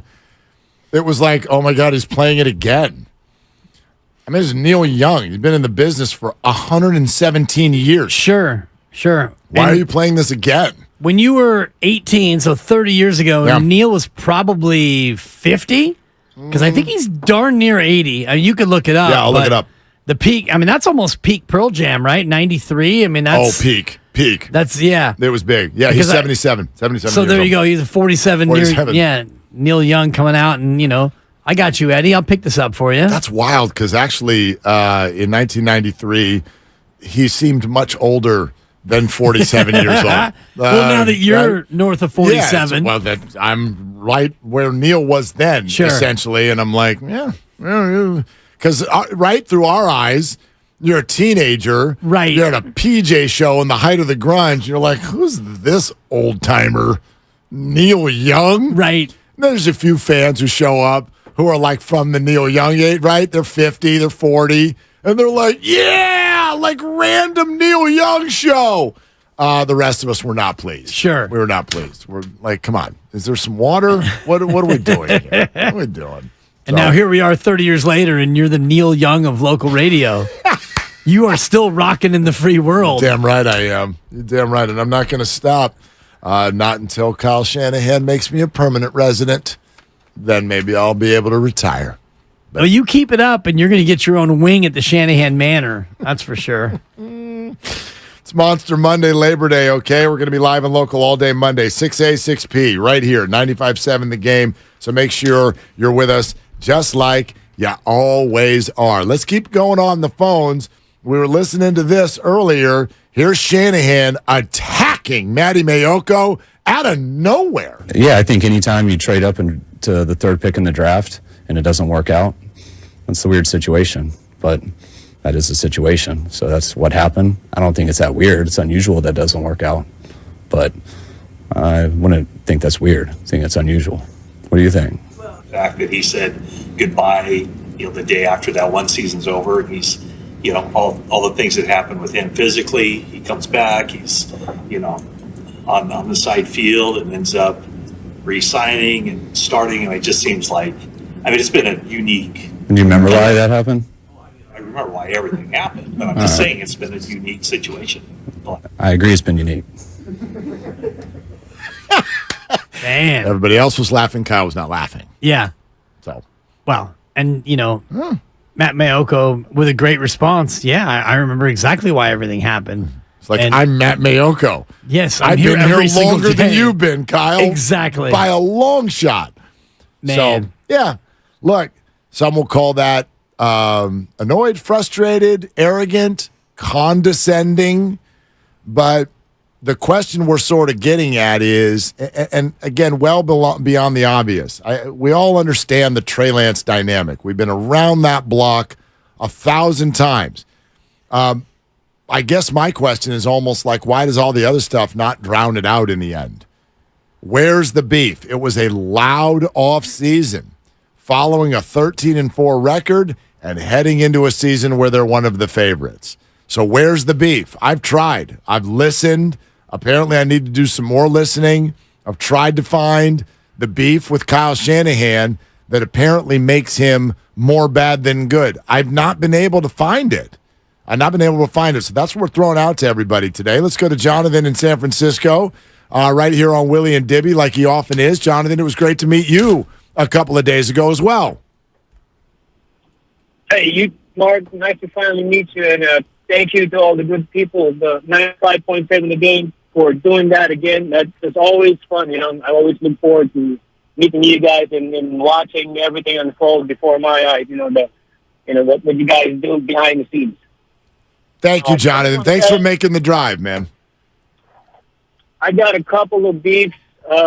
One goes to Kyle Shanahan to answer a question. It's like a 1/3 pound size burger patty for Kyle for not, asking the defensive coordinator, namely Robert Saleh, to be more aggressive, especially in that time where it was 3rd and 15 and they got a double-digit lead, and he lets Robert Saleh call a prevent defense rushing 4 and dropping 7. And you know what happens in the NFL?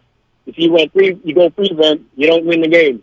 Another beef, it goes to the fan base. The crazy fan base that just won't drop the topic. I mean, the guy is not even here anymore, and they just continue to chirp. So this beef is king cut size, and I just want to close this, call with a, the Depeche Mode. Take 2.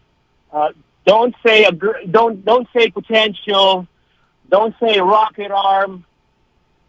Don't say. Oh man, fumble it again because I'm driving. Sorry, guys. Next call, I'll be right on it. Oh, no good. We can't wait, Jonathan. We can't wait to hear it. Take 3 will be great. I don't know what. Like, Jonathan, write it down.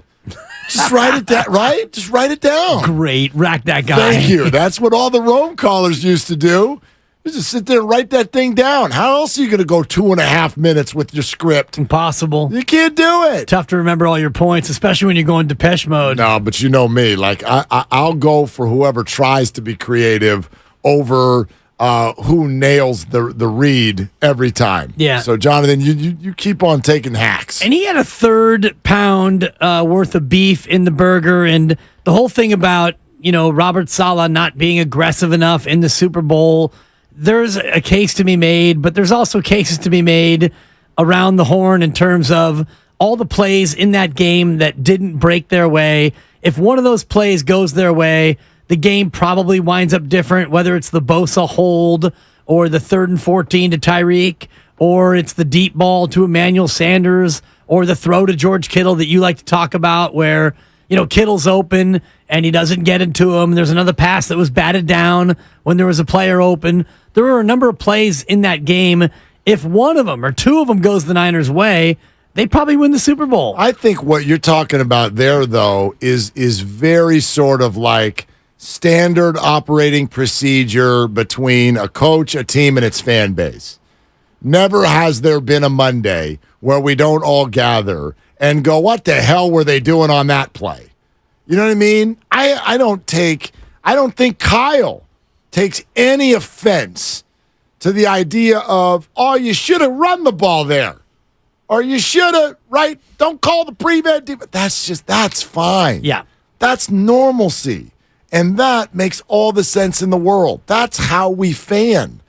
But I do think that there is a sound to this offseason that is unlike what it would normally sound like, and I'm not going to say in other cities, in this one too, what it would normally sound like in a city when your team has done what this team has done the last 4 years and is getting ready to do what we think they've got a shot to do this year.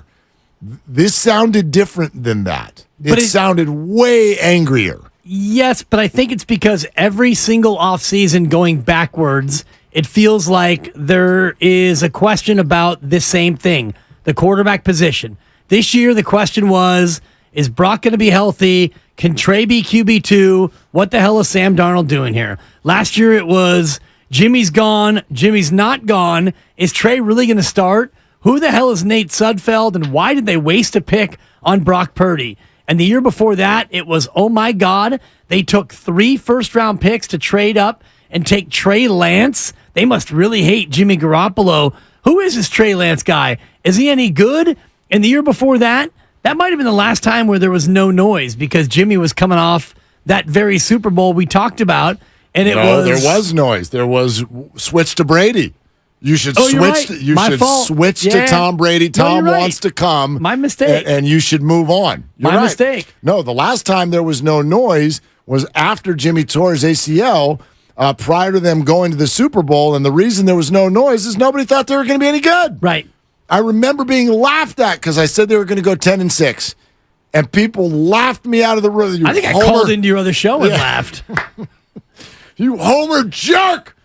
They're 10-6. And what'd they end up going? Were they 12-4? They were 13-3. I'm looking at it right now, 2019. Yeah. But there was no noise because they weren't supposed to be any good, which is the hidden compliment in all of this. Your offseason's not loud if you're going to stink. Now, are the Houston Texans having a loud offseason? No. How about Arizona? Nope. Yeah, I mean, there might be some noise about like, dude, we should not have signed. When does USC play this Kyler weekend? Murray. Yeah, exactly, exactly. So, so I guess in there, tucked into all of this is the emotion the fans have because of the expectation and the hope that they have, and that's all normal, and I get that. Like, I'm no different than any of you on that front. Like, my gosh, the thirst for winning the whole thing. If it's simply that, if it's simply frustration because the team has fallen just short, followed by just short, followed by just short, well, sure. Who doesn't feel that? Who doesn't feel that? But somehow that's been translated to the quotes you were joking about earlier. Where's the accountability, and why is Kyle getting a free pass, and why does Kyle think he's a genius? Well, I think a lot of the frustration comes from the reality that they are yet to find their franchise quarterback. And they may think that they've found him now. Some fans may think that they have found the franchise QB now, but there are also a big number of fans who think that you just let the franchise quarterback walk out the door for a 4th-round pick. And so there still is some frustration over the way that Trey Lance was handled, thinking that it was unfair and that he didn't get a shot and all the rest of it. So because of that, I think that's where the anger comes from. And there is the group of fans who think you've been here 6 years and you still haven't found your franchise QB. And I think I think it's wrong in many ways because you had Jimmy Garoppolo as your franchise QB. He was the highest paid quarterback in the league, and he led you to a Super Bowl. And then you realized you wanted better, and you tried to get better, and you didn't get better, but maybe you did get better accidentally by a guy who you took with the last pick in the draft. So I think the frustration comes from that, where if you're a Chiefs fan, you're thinking, how old's Mahomes? All right, he's 27 or 28. Cool. We got 10 years of him. Burrow, we got a decade. Allen, we got a decade. So there's not this question about who's my guy. You're listening to 95.7 The Game, KGMZ FM and HD1 San Francisco, always live on the free Odyssey app, Twitch and YouTube, powered by First NorCal Credit Union. Can I throw something out there about that comment that you just made? And while I understand the desire for it, just because you have a desire for something doesn't mean you get it. Okay? Man, it sounds like you're being a parent right now. Well, I mean, that is pretty close to some things that I've said before, right? Like a lot of us all listening, right? If you're raising kids in the Bay Area, have you ever had that conversation? You know what? Not everybody gets a house. I want a pony, Dad. Right, great. I'm glad that you want a pony. So, hey, 49er fans, I know you want a Mahomes. You don't get one. It doesn't work that way. Stop saying snap your fingers and give me my Mahomes. Where's my Allen? A little Veruca Salt from you right there. You know what? Like, how many teams are there in the NFL? That have a Mahomes? 4? Yeah. And actually, no. The answer's 1. Because we have fixed that label, and I know where all of our minds go next. Well, but there's Allen, 0 Super Bowls. And there's Burrow, 0 Super Bowls. Jalen Hurts, 0 Super Bowls. Genital Herberts. Justin Herbert, who 0. I face in the opener. 0 playoff wins. Wow. There's Mahomes. There's Mahomes. And then there are others who you're like, yeah, but that's our dude, and we are not wanting for anything. Right. We're cool here. The Jags have a Mahomes. Well, the Jags are like, yeah, we're cool with who we got, but even him, like, I don't know where that's going. But you like, it's so expectant to tell a coach, we're going to give you 5 years, and you better find Mahomes.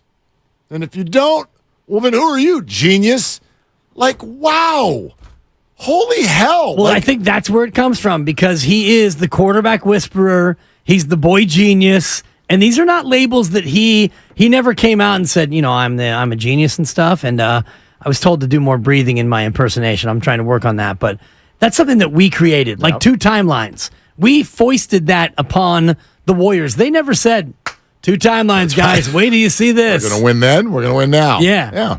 And that's where I think Kyle gets an unnecessary bad rap as being a genius. I'm sure he thinks highly of himself, but he's never come out and said, guys, I'm the genius and I'm the quarterback whisperer. But we all think that about him, and therefore we think that we deserve exactly what you're describing. I think Kyle thinks he knows football. Does anybody want to argue that he doesn't? I think that Kyle thinks that he knows more football than all but probably about 7 people on the planet. Anybody disagree with that? I mean, tough to say, but if you are the 8th smartest football mind in the world and you can't figure out how to get an elite quarterback you waste 3 first-round picks to try to get a guy and he's not the guy, Belichick's never done it. Belichick's never done it. He got Tom Brady. And I'm sorry, so they drafted Tom Brady, right? To do what? To be quarterback. They didn't draft him to be a tight end. Okay, so 49ers drafted Brock Purdy. And he gets credit for that. So, well, there you go. Peter and Millbrae. Hey, Peter, what's going on? Thanks for calling Willard and Dibs. Thank you for taking the call. You guys are absolutely right. I think the beef is around the quarterback position, but a lot of things like for Shanahan that he gets a lot of flack for, like the Super Bowl against the Patriots when he's the offensive coordinator. It's like you said, where's the defense there? I've been watching football for 33 plus years of my life, and you're telling me that the 25-point lead falls on the offensive coordinator?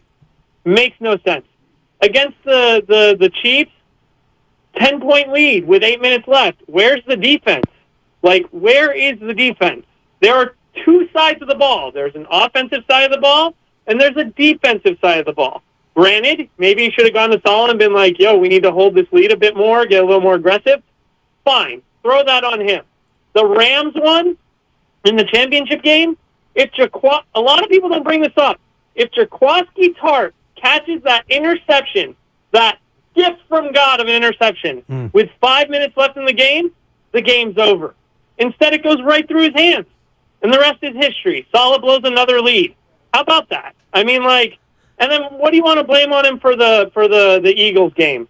He Purdy threw out, it got his arm busted. I mean, we left with no quarterback. What are we supposed to do there? And then for the Lance pick, everybody's saying, we gave up this. We could have had Micah Parsons. We could have had that. Does anybody in this fan base remember that if we didn't take a quarterback in that draft, we all would have rioted?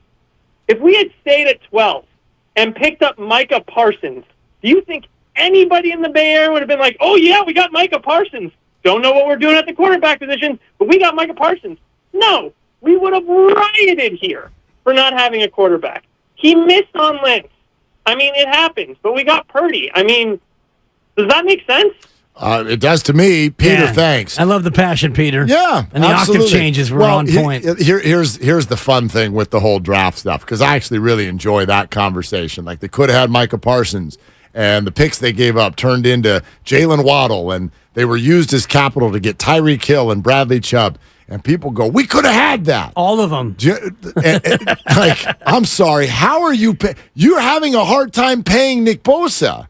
And he's right, too. That would also. Peter is talking about how if you had done that, it also means you need, by now, to have re-signed Jimmy Garoppolo. Oh, boy. To what? $33 million a year? Something like that. $35 million a year? And so now we're at a spot where you would have had to pay Jimmy and pay Bosa and pay Debo and Kittle and Fred, prepare to pay Brandon, start preparing to pay Micah Parsons, and I'm telling you, half of them wouldn't be on the team. Jalen Waddle, stop it. They wouldn't all be on the team. Trent Williams, not on the team. Right. Not all these guys would be on the team, and there is a certain amount of money that they saved by not having first-round picks because those picks are all slotted, and they're 4 years with a fifth-year option. And, that's why Trey Lance is making so much money as the number 3 overall pick. You don't really negotiate those deals. Those deals are all slotted. They're slotted amounts, and then you sign the deal, and then that's the hit that you have to take. Hang on one second. Keep talking. I'm on the phone with Kyle. I'm trying to get Peter another room at the house. Okay. If possible. Yeah, Peter and Millbrae. Based on that call, Peter and Millbrae is potentially going to be invited over to Kyle's. He's another Shanahan, along with Mark Willihan. Shanahan. Kyle and Millbraehan. Shanahan. I hope he has a big house because, they're lining up to defend Kyle Shanahan. The Ramelia Sports Report just rocked a couple of bucks for a super chat on YouTube to say since 2016, Kyle's offenses are outscored 53-0 in the fourth quarter, which is at minimum an incomplete stat because if they've only given up 53 points in the fourth quarter since 2016, something real banana land's going on. And they haven't scored. They've scored 0 fourth quarter. Now, are we talking about the playoffs? That also cannot be true. So they did not score in the fourth quarter in any playoff game in the entire time that he's been the coach of the 49ers. You know, I know the stat that people have. Yeah. And it's something more along the lines of with a lead in the fourth quarter. You know what? Like they scored 18 points last year against the Seahawks in the playoffs. Fourth quarter. Yeah, in the fourth they quarter. outscored them 18-6. Okay, it was 23-17 entering the fourth. So I don't know if that stat is accurate. Maybe in conference championship games. Yeah, they outscored Dallas 10-3. I don't know what it is next week. I don't even know what the stat is. I know that those kinds of stats in my mind are sort of like when it's after 8:47 at night on a Monday, and if the 49ers are wearing white, and if the game was east of the Mississippi, he stinks. They have not won any of those games. Ramelia Sports Report clarifying in the conference championship game. In the conference championship game, right? Since 2016. Okay. Yes, so that would be. So what is that? Three games, three conference times, championship games, 3 times. Last year they got outscored 3-0 in the fourth quarter. I'm having a hard time. Now, how many points did they score against Green Bay in the conference championship game? I think they won like 8,000,000-0. What was the final score of that game? In 2019. 2019. You're talking about. They didn't score in the fourth quarter? They were outscored 13-3 in the fourth quarter. Correct. Okay. Perfect example. 34-7. Perfect example of why this is a cockamamie stat. Yeah, and this is how I feel about the opener stat with the Giants openers. Game was cooked. Yeah, the opener, like Brebbia, has been amazing as an opener, yet he is 6-3 as an opener, even though he gave up 1 run in his 9 opener efforts. He gave up 1 run, and they were 6-3. And meanwhile, you know, was it Walker? No, the other pitcher who was undefeated for a while. I think it was Walker. It was Walker. I think it was Walker. And he had given up, 2 here and 1 there. Well, ERA of about 3.5 as an opener, but the team had his back. Opener thing has, lost its shine. However, they're also now suddenly using it less because Kyle Harrison showed up. Yeah, I mean, look, we'll get to it. Oh, yeah, we will. If the Giants, this is a big series coming up in San Diego. They're all big. They're all big. If they can get in and then throw Webb, Harrison, and Cobb in a short series, that's more interesting than it was a week ago, wasn't it? Yeah, a little bounce in your step over there. Well, it was a good series against the Reds. It wasn't great. It was better. Yeah. They won a series. They won it. Yeah. Crying out loud. All right, we're sponsored by Cars.com and plenty more time for your phone calls throughout the afternoon at 888-957-9570. But you know who's calling in next, man? It's been a minute since we've had him on.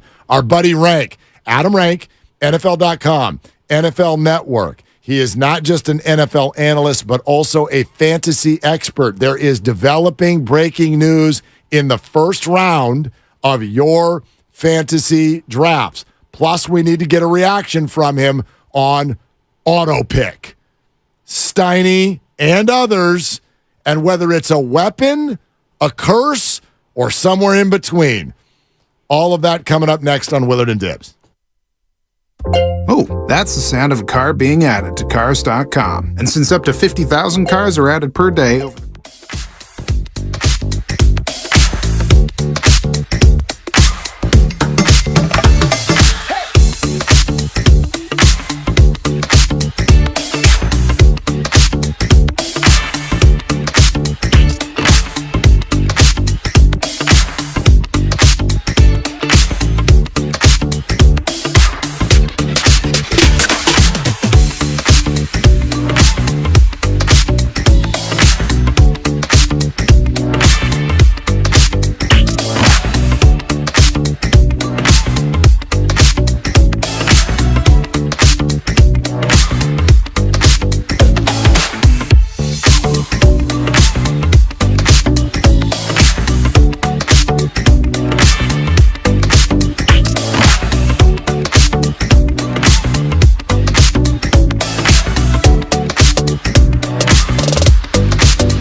loan rates, and super simple online application process.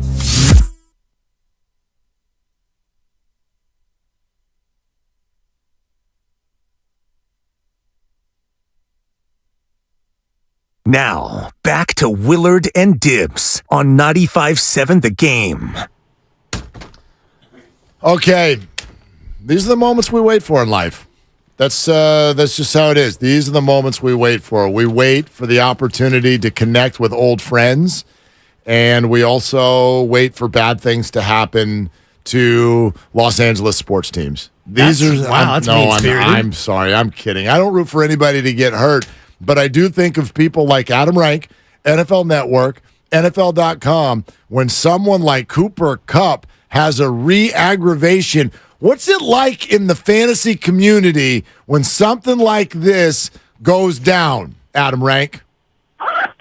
First of all, I'm not sure if I'm supposed to speak yet because I do not hear remedy, number one. Uh-oh. That's a little off-putting. But also, this is so crazy because this is one of the things that I was worried about. And just to let everybody know, to pull back the curtain, we tape NFL Fantasy Live in the morning, and they're like, "Yeah, don't worry. I'm like, what if news breaks? Like, don't worry about it." I'm like, "Okay." Like, what if Cooper? Like, literally today, I was like, "What if Cooper Kupp pulls his hamstring?" Like, yeah, he's not going to. I'm like, "Okay, see you guys later." And now I feel like I'm the person. Like it was me, but I put that in the universe. And I feel awful for every fantasy enthusiast out there who's already done their draft or has them in a keeper league or something like that. It's terrible because this is one of the best players in fantasy. There is nobody who averages more points per game at the wide receiver position, more than Justin Jefferson, more than Jamar Chase. This is literally a huge deal. Oh, yeah, Adam. We wanted to make sure you felt comfortable. Listen, it's early in the season, okay? We're no different than Kyle Shanahan, Adam. We messed up. It's okay. And we're going to try to fix it, okay? But like the 49ers, you guys are such a steady organization that you could whiff on the third overall pick in the draft, the quarterback, and be like, yeah, whatever. Like, I'm a Bears fan. We would never recover. We would be dead for years. And then the 49ers were like, oh, yeah, we're going to go to the NFC Championship game. Almost won it without a quarterback. Right. But that's a story for another day. That's a story for another day. Well, for now, I mean, while we're on that story, do you think that their success is a part of the, pun intended, remedy for Kyle Shanahan in terms of being able to get beyond one of the biggest mistakes in NFL history? I mean, it is a testament to what he and John Lynch have been able to build there. And I know that I don't know, listen, I'm not there, so I don't know what their relationship is like, but I do know that they continue to put out great teams year after year. Look what the Rams did. The Rams went all in and did they bleep them picks and that kind of stuff, and yet they were a one-hit wonder. They were the Dexys Midnight Runners of the NFL. Nice. It's terrible that they even have it. It's dumb.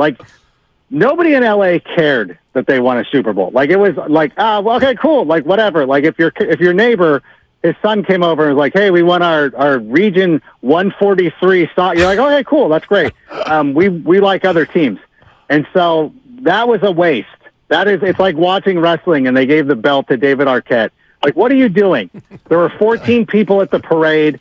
Nobody cares. It's a big, what is LA, if you think it used to be such a proud region. It was a proud region. And now the team with the most recent legitimate World Series title is El Segundo, which is about on the same level as the Dodgers extended spring training title that they won in 2020. If I ever need to cheer myself up, if I'm feeling bummed out, I watch the Dodgers celebrate their bubble title, and it just makes me happy. I'm like, these guys are just they're so thrilled. Listen, it's like when Sigma Pi won the intramural football title. They were very happy, and they were celebrating, and they got the cops called on them later that night, and I'm sure the Dodgers loved it.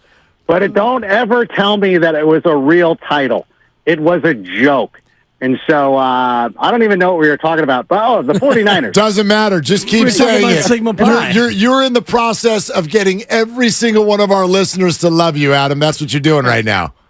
It's been a long, windy road since 2013. But I'm sitting here trying to do it, and I mean it all. I really do, and it's. But I think the 49ers just show that they're one of the better organizations in the league. Like it really is. It really is fascinating to me, and I can't wait for the 30 for 30 on the Brock Purdy situation and how it plays out. But like they've done so well, and there really hasn't been a franchise quarterback. Like Jimmy Garoppolo's played well in spurts, and guys have come in and have done okay, but it's not like they've had Patrick Mahomes or Joe Burrow or any of these other guys, and yet they've still found a way to be competitive.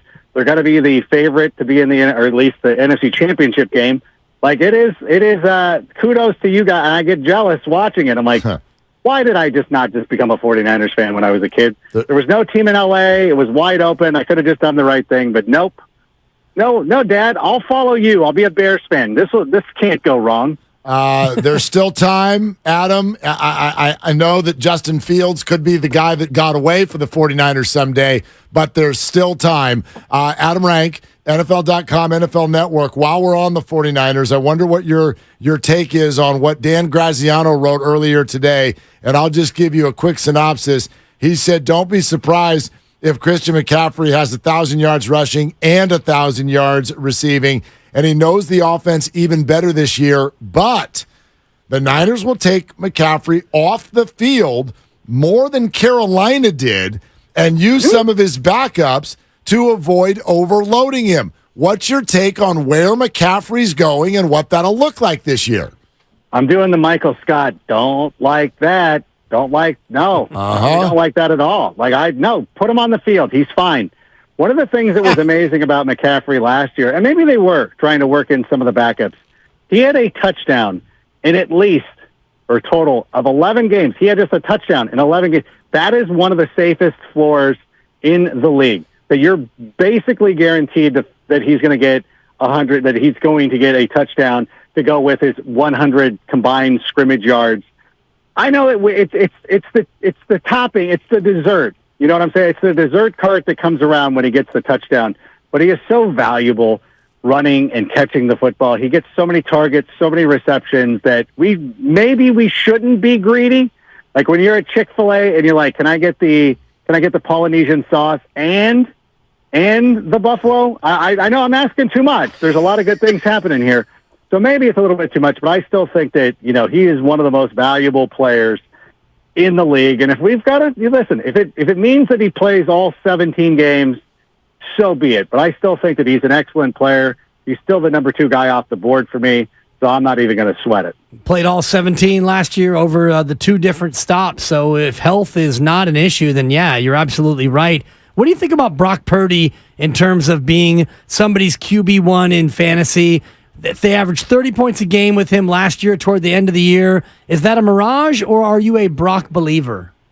No, I'm a believer, and I think that it's going to take him a couple of weeks to really get his footing and really get going again. And I think that the 49ers know what to do. Last season, they lost that opening game against Chicago. They were what? Were you 2-2? Were you not? It wasn't a great start, but they finished strong. And that's exactly what I expect from the 49ers again this season. When you look at the division, the Cardinals are, General Patton, the Tank Commanders, the Rams, who knows what's going to happen with them. Seattle kind of swung out of their shoes last year. I love that everybody just assumes that Seattle is this great team. I'm like, really? Okay. Like, if you say so, I don't really see it, but I'm like, okay. But at the same time, I think the 49ers are rock steady. And even if Brock Purdy takes a couple of weeks to get going, at some point during the season when you need to start streaming quarterbacks, you're going to go pick up Brock Purdy, and he's going to be very good for you. Adam Rank, NFL.com, NFL Network. You mentioned your Bears fandom. I know it well. I'll let you know that we do still have Justin Fields' name come up around here through this quarterback experience. If Brock Purdy's the guy, he's the guy. But if something is not as it seems there, and now that they moved on from Trey Lance, I'd love to hear what you think Justin Fields is going to look like this year, and will the 49ers regret someday not making him the 3rd overall pick? I sure hope so. Like that was my fear on draft night, was that they were going to end up taking, because, everybody was talking about Mac Jones being the guy that they were thinking about taking in that spot. And I'm like, well, I just hope it's not Justin Fields, because I'm a huge Fields guy going back to his time at Ohio State. I really hope. I think going back to the 80s, and as good as the Bears were in the 80s, like, things were a little bit amiss, because we were competing with the 49ers in the 80s. Like, it's that great team always just had to go up against them in the 84 championship game. So for us to get a win this long later, I'm really hopeful of that. And I really do believe that DJ Moore comes in and has the kind of impact that Stephon Diggs had in Buffalo, that A.J. Brown had in Philadelphia. When you look at the numbers, DJ Moore is a better receiver coming into Chicago than Diggs was in Minnesota and what A.J. Brown was in Tennessee. And we've already seen a little bit of it in preseason, what DJ Moore can do, being the yak monster. He's going to get 120 targets. Mark, I'll tell you right now, you got to get DJ Moore on your team. Whether Justin Fields continues to break out, I don't think he's going to rush for 1,000 yards again. I hope he doesn't rush for 1,000 yards again. But you got to get DJ Moore on your roster. Yeah, that would have been cool if you said that yesterday before our draft, Adam. No. Listen, I had it. I had a text. Like, when Mark texted me today, I had a message that I forgot to say. I don't know. It was probably one of my kids pulled me away from this, where I was texting Mark, like, am I not allowed on your show anymore? Like, what happened? I thought we were friends. Yeah. I know. Yeah. No, finally today it comes in. I'm like, oh, cool. Yeah, there it is. So I was excited. And we blew the intro too. And, for that, we're all going to be kicking ourselves after the fact. That just means we got to do it again tomorrow. Adam, are you available tomorrow? We're fine. Okay. All right. No, it's always great to hear from you with your bright positivity and your unrequited Dodger love that seems to come I can't wait through. for them to fold again. That dumb squad. I'm so sick of them. I hate their celebration. I hate their it really is sad. Like, when I see somebody walking around with a Dodgers World Series champion shirt, I'm like, how old is that? Like, is that vintage 88? I'm like, it's from that thing you guys did in Texas, the Texas two-step title, whatever you call it. Called the Justin Turner COVID return party is what I've been calling it. But Adam, one more, and it's this: we talked about Cooper Kupp. Does today's news change his status, or how does it change his status? Is he still a first rounder? And for those just tuning in, McVay says Kupp has had a setback with the hamstring. It is. I was shocked. I was actually avoiding Cooper Kupp. And the thing that I was saying today on the show was that if Cooper Kupp comes in and does what he does, what he's done for the last number of years, then I'm going to look foolish. But I have no shares of Cooper Kupp anywhere. The whole thing, the whole situation was a huge red flag for me. Like, already, we don't know what's going to happen with Stafford. Like, how many games do you think he's really going to play? And so then I looked at it and I'm like, there's too many good guys in the first round that I would rather take a chance on. I'd rather have Tyreek Hill. I'd rather even have Stephon Diggs, Devontae Adams, even CeeDee Lamb, who is, overlooked a lot of times because people don't like the Cowboys. There are so many good players in the first round. Austin Eckler, Travis Kelce.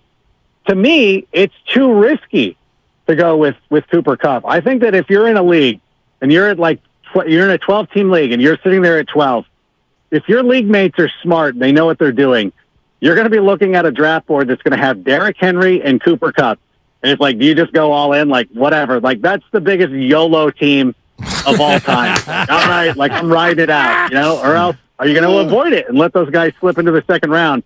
I'm probably taking a safer play for me.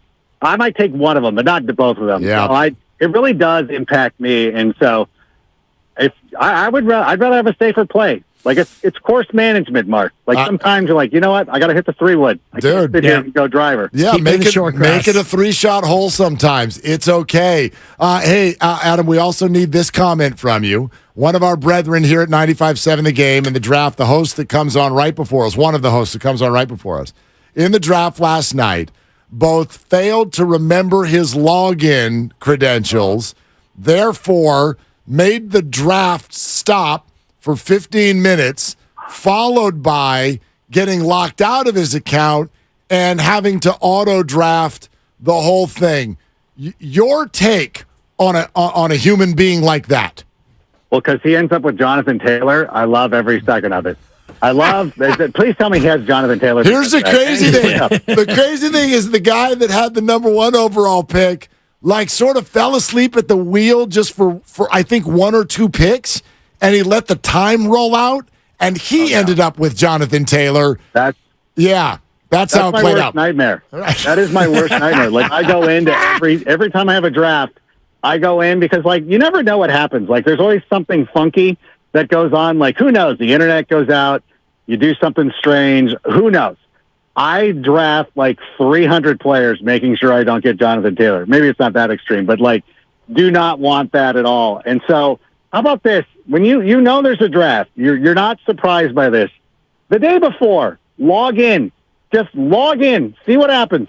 If you have a draft this weekend, starting on Friday or what have you, just right now, whatever you're doing, just go in and see if you can log in. Just go make sure your passwords are up to date and everything's copacetic. It doesn't take a long time, and be ready to go. Like, this is the time. This isn't like, I don't know, this is serious time. Like, it's too late.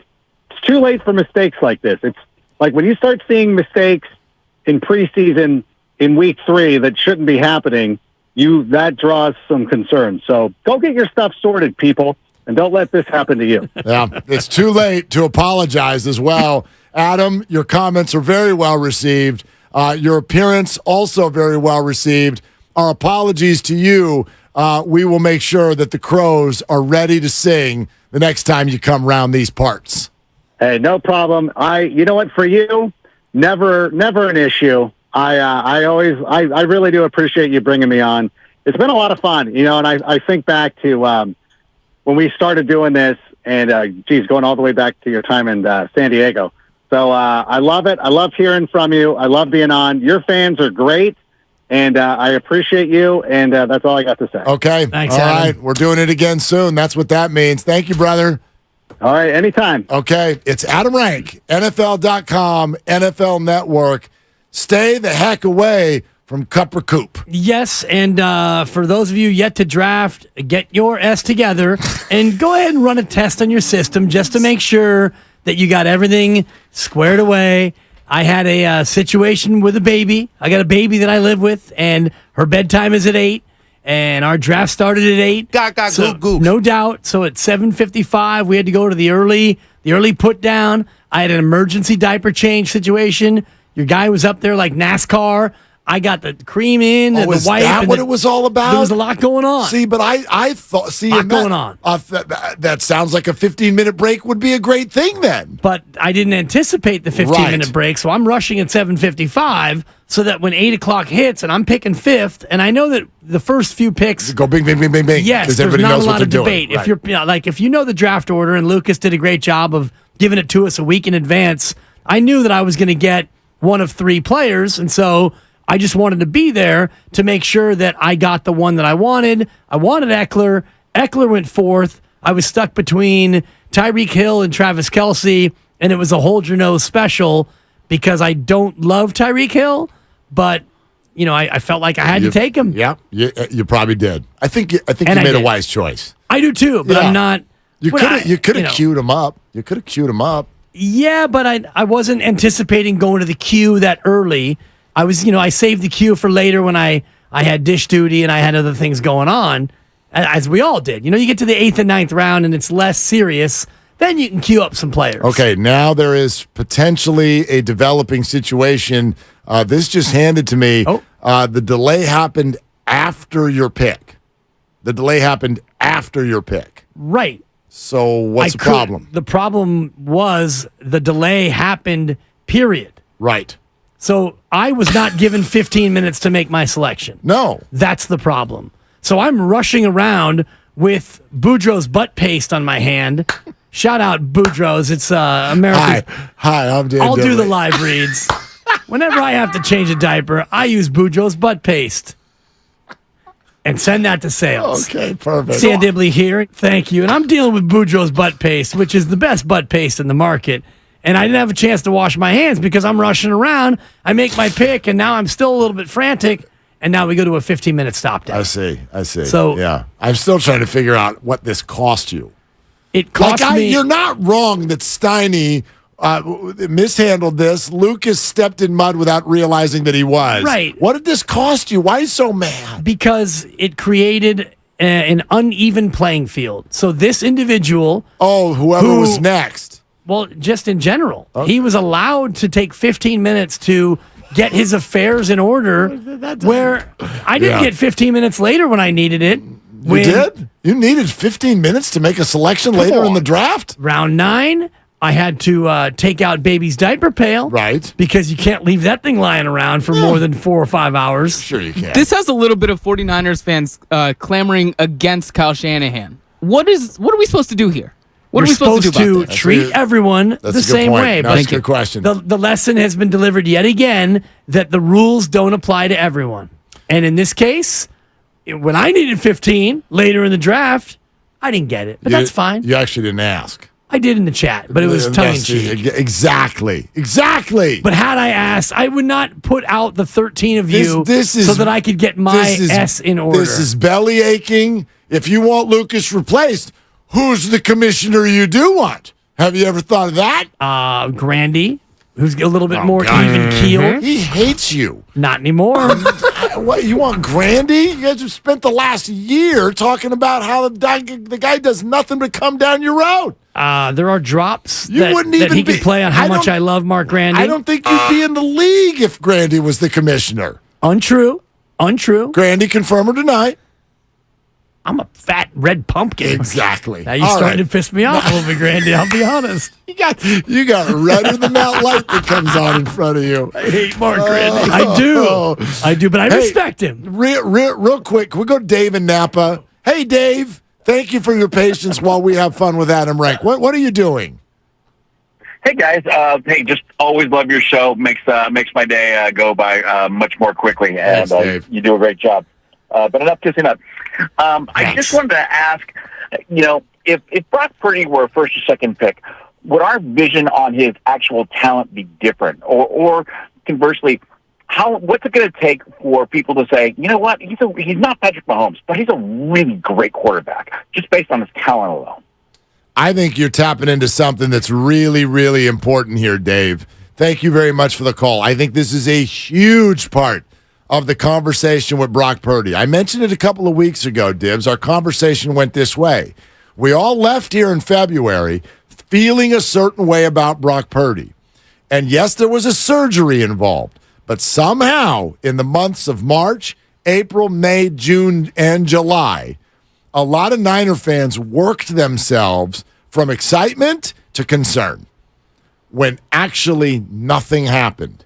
In fact, he got better. Right. The only thing that did happen was a successful surgery. Yeah.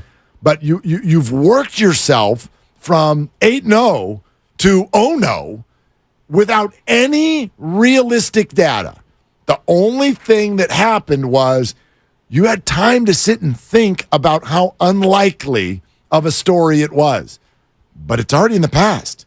It happened. Right. But I also do think that there is an element of how unlikely it is that it repeats itself. And that's where my mind goes in terms of wondering about what can you do for an encore? Can he do what he did when he went 7-1? He didn't go 8-0. You and Tim Kawakami can make believe all you want, but you only get credit for the games you start. Whatever. And when you start a game and your team loses, you don't get a win. And he actually put a little parentheses in his article. He won all his games. He never lost a game that he played. Except the most important game of the year. Yeah. He takes the L, and that's unfortunate. But that's, I think, where the mind goes. All right. First of all, we're presented by Fremont Bank, full-service banking, no compromises. Second of all, we will continue to take your phone calls. Where's the beef? Why such a loud off-season? Where's the beef with regard to Kyle Shanahan? Why do you have one? And then this just handed to me as well. Matt Steinmetz was listening and has texted the group. And you let me know if we are allowed to read that text on the air. Coming up next on Willard and Dibs. Oh, I'm so out. Watch parties aren't what they used to be. Welcome.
your boy got schnookered. Now, back to Willard and Dibs on 95.7 The Game. Yeah, the staff is all buzzing. Everybody who may or may not have been listening to the show comes flying around to find out what did you say, Dibs? Yeah. Because Matt Steinmetz, Dibs, quit bleeping crying. I got my mom in town. She's 89, similar to a 9-month-old. Wow. Bleep off. Oh. What on earth is happening?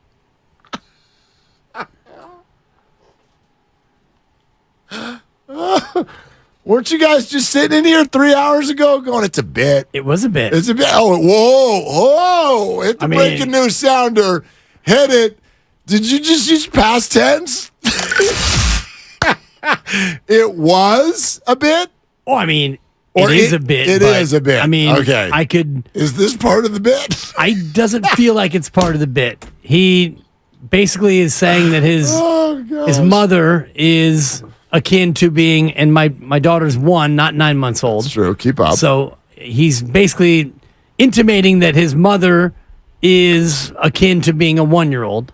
So that's I don't even know how to address that. Yeah, I know his mother. I'm not sure why She's that's far relevant. more capable than my daughter. I heard she golfs twice a week. Yeah. Does Mila golf twice a week? Nope. No. No, Okay. she eats 3 times a day. That's about it. That's it? Yeah. I'm going to leave it alone. You tell her, can, yeah. Uncle Mark, talk to Mila. You need to eat more than 3 times a day. Yeah. About 12. She might be snacking there as well. Yeah, get a little snacky snack. Yeah. Right? Don't have 3 huge meals and then just sit on them. That's not the way to do it. Yeah. You guys can go ahead and start a new thread. I want out. So, yeah, I'm out. Oh, here come all the get your popcorn ready gifts. I knew that was... Half the androids out of the chat, though. Yeah, good. And That's true. I'm not the only one, am I? Yeah. No, I think Craig's an android, too. No. Are you Craig. able to leave this? This is one of those threads. I think if there's a mix of iPhone and Android, you can't just leave the thread. Nope. Just Locked start on forever. Start a new one. Start anew. I'm going to say this quietly because I don't want to have to go through and block each and every one of you on my phone because I need to communicate with you and Lucas and Yes, Grandy. I'm in a fantasy league with some college buddies, but it's like I know 2 of them. And then there's like 11 other people. Yeah. And they've started a thread. And it's an iPhone Android mix. And I want out. I've wanted out for years. Yeah. And I can't get out. You can always mute. Do androids have that, Dib? Yes, you can mute, but this still shows up. And they talk about everything, every day, always. They don't stop. The football season ends, and they'll be like, so, what do you think of this? And it's like politics and Lakers. It's always Lakers. God, Lakers. And Lucas, you'd love this. There's a bunch of USC honks on there. About to be 2-0. But then there's domers also.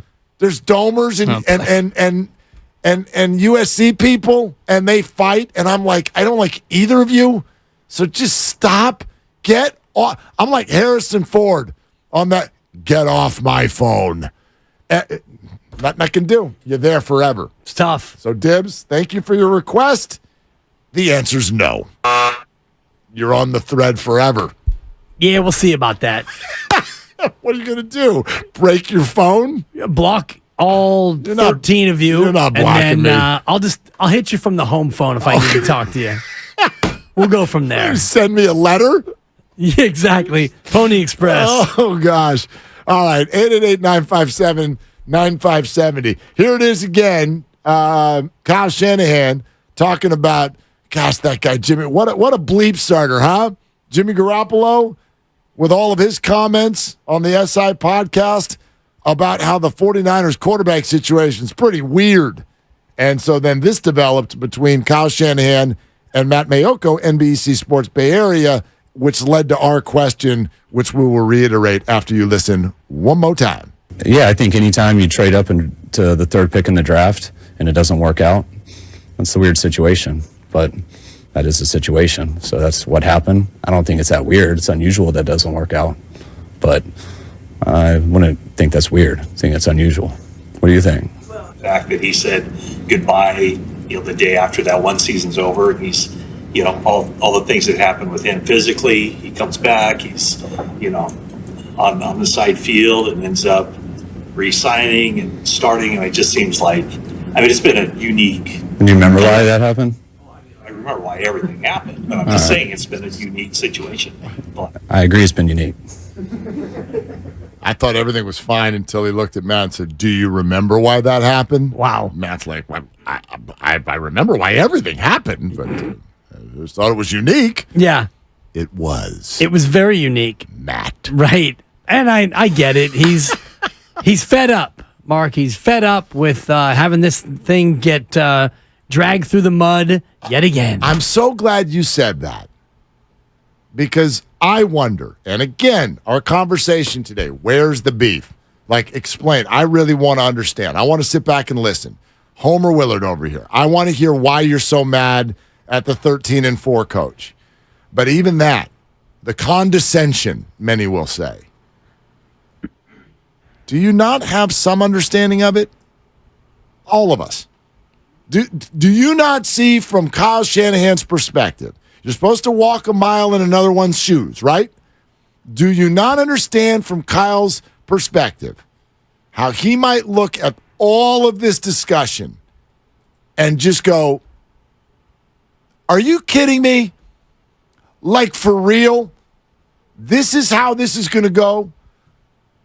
Solely because, like, you're going to fall back on the I haven't won the big one. I'm going to dance in the neighborhood of it almost every year. I messed up a pick. We pivot out of it. And this is how we're going to do it. Like, I wonder, and you can't say this out loud when you have a public job. It would go viral. But like, do you think that Kyle privately could be like, do you guys not appreciate anything? You don't, like, Tom Sula, Chip Kelly, I don't get any credit? None? Well, he gets credit, but the lead story is not, hey, Niners are going to be good again.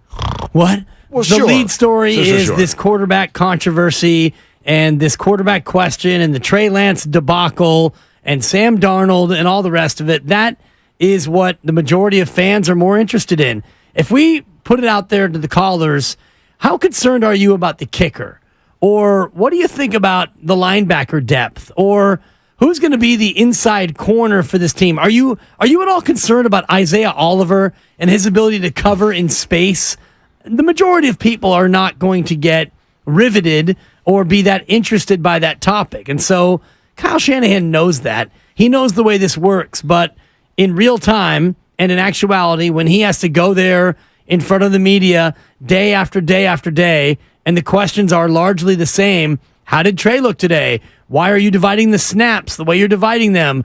Who's going to be QB2? Why did you give so much time to Brandon Allen? All these other things that don't matter in his mind at all, because in his mind, it's Brock Purdy. And Brock Purdy is going to take every single snap that he can, and their team is going to be good. Yet he's being besieged by all these questions day after day after day after day of the same tired thing. Yeah. I mean, so I get what you're saying in terms of him being frustrated.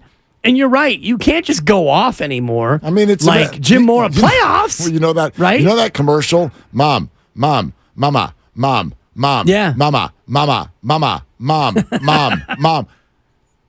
Kyle, at some point, is going to go, what? Right? Like, you're going to snap at some point. It's like, I poke. And he's sitting there and he's going, yeah, okay. So you ask questions, more the better, so I can educate, blah, blah, blah. At a certain point, wouldn't you be like, what? I mean, and we're getting to that point. Even what he did Friday, right? Even what he did Friday. It's not like he has tried to run from the Trey Lance situation. It's not like he got snooty at everybody and went, leave me alone. No, he said, I let him down. This stinks. It didn't work out. We messed up. All the accountability that everyone wanted, it was there, right? So, I've had a hard time understanding it and figuring it out, and I'll admit that. I'll admit maybe my weakness in seeing that other side of this conversation. And so I truly, we've wanted to hear all day, what is it? What is it that led to such a loud and frustrated tone this offseason? You're listening to 95.7 The Game, KGMZ, FM and HD1, San Francisco. Always live on the free Odyssey app. Twitch and YouTube, of course, powered by our friends at First NorCal Credit Union. Let's go to Ken in the city with Willard and Dibs. Hey, Ken, what's up? Hey, how you doing? Hey, listen, I was listening to your conversation earlier, and there was a gentleman that got on that was very defensive of Shanahan, where it had to do with these fourth quarter lead losses. And the thing that I wanted to bring to his attention, and maybe yours as well, is isn't he responsible for both sides of the ball? Well, I mean, he's the head coach. He's the head coach. Right, but the operation of a football team. Hold on, Ken. Let me answer your question in full.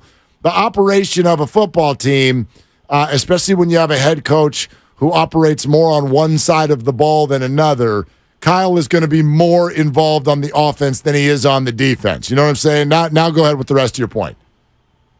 Well, I would just say something like if there was a failure at a low level of Elon Musk, one of his many corporations, don't you think that he would, at some level, be held responsible for the ultimate answering? Absolutely. Absolutely. So then you would also agree that Kyle Shanahan does share some liability with regard to these fourth quarter lead losses. Who's arguing that? Oh, it was just a gentleman. I'm sorry. I must have misunderstood you. It seemed as if I thought you might have invited the guy to a personal party or something because you were so much in support of what he had to say. So I thought I might point out that I thought head coaches were responsible for both sides. Well, they are. Ken, he doesn't get the blame for 28-3 against Atlanta. Right, but yes, correct. He was not the head coach of the Super Bowl. But I guess, Ken, what we're often talking about here, and if I'll meet you halfway, is what I'm trying to do today. If I meet you at he messed up the pick, if I meet you at you didn't love the play calling against Kansas City in the Super Bowl, okay? If I meet you at Jimmy Garoppolo wasn't actually all he was cracked up to be, if I meet you at all of these places, can you meet me at holy hell, things are better than they used to be? I get tripped up when I hear someone do all the, he did this, and he did this, and he did this, and it leaves out all the obvious, incredible stuff that he's done as what, to me, feels like is clearly a good head coach. Do we not agree on that?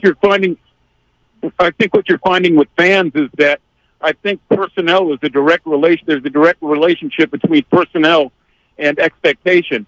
And when you have as many all-pros as you do on the 49ers, and you have some of the best players at their positions, then you rightly would expect to get over the hump with regard to the Super Bowl, not to get there because the second-place finisher is just the best loser. And I think as 49er fans, we expect a little bit more. The other thing that I wanted to bring to this is that I think myself, and I'm not a football coach, I'm only an observer, is I think that we find that the offense that he runs is very limited. I think that it has a ceiling that's already been achieved. I don't think if you're not able to stretch the field, we're talking about the ability of the gentlemen that are playing quarterback for the 49ers now to throw the ball deep. I think you're going to find that to be a challenge, and I think that some of the coaches in the NFL will soon dissect the system, and it might not be as successful as it's been in the past. I don't know. How do you feel about that? Well, I mean, we'll find out on that one, Ken. I appreciate you. I can tell that I can tell you this. The league disagrees with you. The league thinks, and you'll hear this, and I have, from active defensive players right now, they will tell you that they think going against Kyle's offense, especially with this personnel, McCaffrey, Trent Williams, the way Debo plays, Kittle, this physicality combined with this scheme, they will tell you that going against it is often hell. They don't enjoy it. Even though they aren't able to stretch the field. Right. And in fact, they do stretch the field, but they do it horizontally, and they don't necessarily do it vertically. And if you want to talk about stretching the field, you're more successful, I think, doing it the way Kyle does, stretching defenses out sideline to sideline, as opposed to just taking deep shots. And we haven't yet seen Brock Purdy consistently try and throw the deep ball, and this offense isn't really built on that. I get it, but they're so darn efficient doing what they do underneath, to the side, to the boundary, using the stretch running game and all the rest of it, that I don't think that you have to throw it deep to be successful. I agree with you on that, for sure. The other thing he brought up is when you have personnel like this, 49er fans are rightfully expecting a Super Bowl. Now, again, we've had this conversation where I have a hard time with the word expecting, but to feel like that should be a part of this window, I think that's completely fair. And my answer to that is it's not over yet. Right. We're here. Right. We're here. We're in it. He has not done it yet. I think there's a really good shot that he does. It's not for sure, right? The season unfolds and injuries happen, and you know what I mean? Like, even just during the break, Gabe Shapiro from sales, we're in the restroom together. He goes, all right, what do you think? What's your Super Bowl prediction? I'm like, January, February. We'll save those for next week. I'm thinking, who's hurt? Who got hurt? Yeah. You know what I mean? Like, let's talk about the first game or two or three or four of the season. I feel like we can at least attempt to have a feel for. Do I think the 49ers, as we sit here today, are the best roster in the NFC? Yeah. They're certainly one of two. They're one of two or three. If you asked 100 experts what their Super Bowl prediction would be, you would probably get a variety of about 8 teams mentioned, 8 to 10, and the Niners would be one of them. So to that extent, I think that makes you a Super Bowl contender. You could rightly say Dallas, Philadelphia, and the Niners, Buffalo, Cincinnati, and Kansas City. Yep. And if you want to pick a wild card in either team, the Jets or Miami, or I don't know if there's another NFC team that I would really say, yeah, they're a team that I would predict to be in or win the Super Bowl. I think the number is 5 in the AFC. Even that's a bit of a stretch. I think so. I mean, 3 in the NFC. You're looking at 8 teams that would probably get the majority of the votes in all predictions. I think that, and if you're looking just at Vegas odds, I mean, the Niners are top 5 or 6. Right. Period. I mean, the five are clear. To me, there's 5. And yes, there are other, you're right. There are other players, contenders. Sure. You can get to the Dallases and, as you said, the Jets and whatnot, but we know the 5. It's Kansas City, Cincinnati, Buffalo, Philadelphia, 49ers. Those are your 5. And to predict something outside of that is certainly on the table, but like you'd be in the minority, and you're certainly outside of the Vegas odds. Those teams are all 10-1 or lower. Dallas is 13-1. Yeah. Kansas City 6-1, Philly's 8-1, Buffalo's 9-1, Bengals and Niners 10-1. These are both according to FanDuel. Yeah. Different shops will have different odds. Yeah, but it varies only a little bit. Yeah. Bob in Foster City, my old stomping grounds up here on Willard and Dibbs. Hey, Bob, what's up? Hey, guys. How's it going? Great. Very interesting topic today with the whole what's the beef with Shanahan. Yeah, where's the beef, Bob? Yeah, I know. I want to just give you my 2 cents worth here. A couple of things just of context, I think, is that, we 49er fans are spoiled historically. The great dynasty years of the 80s and the 90s when we were winning every Super Bowl that we got to. Everybody expects that now that we're a contender again. And that, of course, is very difficult. And especially with the level and the caliber of competitors that we face trying to get over that hump now, so I'm myself, as a longtime 49er observer and a lifelong Bay Area native, I'm trying to just take it and enjoy the ride and all the incredible weapons and stuff that we have. It's great. And as far as Shanahan, I mean, he's been a godsend for our team. Who else would you rather have outside of maybe Andy Reid in the league, right? And you guys have said it, coming from the Tomasulas and the Chip Kellys and the quagmire of being the worst team. So all of that, it's like, we as fans, we want to try and simplify things, right? Either it's the quarterback's fault, or it's the defense's fault, or it's the head coach's fault, or some scapegoat that's easy to identify. But I think in the end, it's like John Madden used to always say, the most balanced team in the end is the one who wins the Super Bowl usually, the one who's got a great quarterback, great defense, can run and pass the ball, has got a strong, dominant offensive line. You've got to have all of these things to make it there. I mean, even look at Mahomes. He couldn't win it by himself in that Super Bowl that he lost against Tom Brady and the Bucs because his offensive line fell apart, and he didn't have time to do anything back there. So it's not just one thing. It's very complicated, the game of football. That's why only 35 coaches have won it in over almost 60 years of Super Bowl history. But so the things that I like, so I do love Shanahan. I wouldn't trade him for anybody, but there have been some questionable times in big marquee games that still eat at me to this day. And one thing is not so much in a marquee game, but how he handled Trey and the running up the middle, and he broke his leg and everything. I'm not going to say that Shanahan got him hurt, but it was questionable. I don't know if you guys can agree with that. It was questionable. No, we famously do not agree on this at all. I agree with you, Bob, and Mark does not. So that's just one of those things where. But that's not to say you can't have a hard time with it. Like you know what I mean? This is sports. There's no player, there's no coach, and Bob, thank you so much. There's nobody where you can't have a hard time with certain things. You don't think that I sit there and watch a football game, and if the Niners get stuffed on 4th and 2, that I go, okay, well, that was actually a really good play call, and here's why he was thinking the right thing, even though it didn't work out. Like, come on, I'm not like everybody's allowed to have issues. For me, though, why I've had such a hard time is it feels like a lot of people got to the point where they view this from afar. The overall view of Kyle Shanahan is a net negative. And I don't see that. I don't either, especially when you look at the success they've had and all the things that we've ticked off. I do think Bob makes a good point, though, about scapegoat.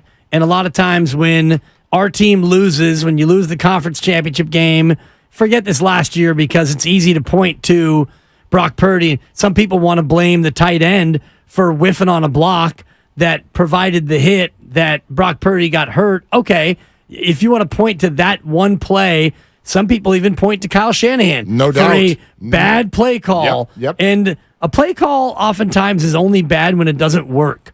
I don't recall ever hearing somebody criticize a play that results in a touchdown. And it might have been a bad play call, and the defense just happened to have a worse play call against you. And hey, look at that. And sometimes it's a great play call that results in a negative play because somebody doesn't do their job. Pablo Sandoval made over $100 million swinging at bad pitches. Yeah. So I think some of them. Bob is right in terms of scapegoat. Yep. And I also think that all of us fans need to take a moment to realize at times, especially when it comes to the Kansas City Super Bowl loss, Kansas City's a really good team. And there's a reason why Kansas City won that game, and it wasn't just because Kyle turtled up or Jimmy made bad throws or the defense this or solid in blitz. You got to tip the cap sometimes to the team that wins. Rich in Fremont next up here on Willard and Dibs. Hey, Rich, thanks for calling. What's cooking? Hey, what's up, guys? Thanks for taking my call. First of all, I want to say, when it really comes down to it, this is the radio station for the Bay. I mean, what you guys did the other day, and I'm sorry I couldn't get out there because I had to work, but what you guys did, that red and gold summit, that was big. That was huge. And I heard all the people clapping in the back. I thought, man, these guys are having a great time. So that was huge. Thank you. And thank you, 95.7 The Game. Thank you, Willard and Dibs. Thank you, Rich. Thank you. We're glad that it resonates with everyone because it definitely resonates with us. The way you guys all show out for that as well, and we hope we see you at the next one. Yeah, I'm going to try to get out there. As long as you guys don't do it when I'm working, I'm good. But anyway. When do you work, Rich? We'll write it down. What's your schedule? Man, I'm Monday through Friday. By the way, you know who pays my bills? Who's that? Atco. Oh. Nice. Okay, Rich. Very, very good. Well, I'm not going to offer that we do one of those on the weekend, but we'll see if we can work it out next time. We'll call your boss. Go ahead, Rich. What'd you call about? I agree with the other caller. I think everybody needs to press the brake and stop trying to blame, Kyle Shanahan. They need to realize something. When an NFL team comes to the time of the year when it's the draft, every one of those teams in the NFL is gambling. Okay? You're gambling. Okay? You're making a pick. You're hoping that based on what's on paper, that's going to pan out on the football field when the season begins. No one knows if it's going to work or if it isn't. That's the reason why you had the Solomon Thomas situation. That's the reason why you had some of the other picks that they picked that didn't go right. Now, when you make a pick and it goes right, thank God it went right. That's the way it works. So everybody wants to jump on Kyle Shanahan because, he didn't do this right, he didn't do that right. Like, guess what? He's not a perfect coach. No coach is. Okay? None of them. They all make mistakes. So everybody just needs to back up and stop playing armchair quarterback, okay?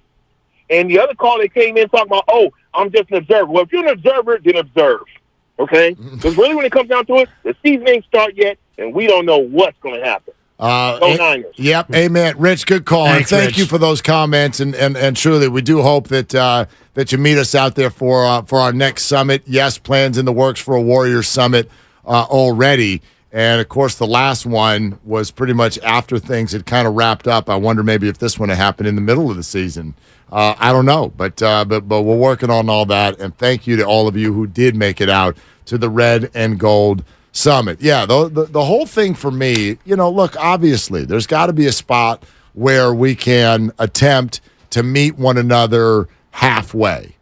And that's all that really gets me. Right, I end up over here in this corner often with the Kyle Shanahan shield up, trying to battle back against all of this criticism, and most of it is I don't want to say most of it. A lot of it's completely understandable and maybe fair. Again, if somebody wants to scream about a blown lead in the Super Bowl, how the hell's that not going to frustrate you as a fan? Of course. We were smelling the title. We could almost taste it. It was that close. Right. How could you not be frustrated by that? I'm not over 2002 yet with the Giants and the Angels. 21 years almost. Okay? I'm not over it yet, even though there's 3 rings since then. So, spoiler alert, when the 49ers do win another Super Bowl, 2019 is still going to tick you off. Sure. That's forever, and it's in ink. But what gets me is when someone, and we've had a few of you today, when you call in and it's like, well, what about all the personnel mistakes?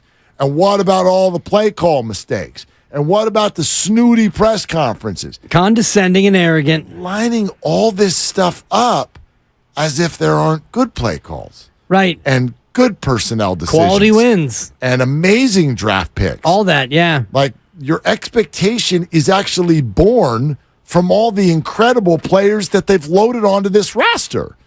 So somewhere in there, in my opinion, if I come toward you and I see the frustration, can any of you come this way a little bit with the whole Shanahan's a fraud thing? Right. Well, it's a balance sheet, and I don't know if you can look at the Chip Kelly era.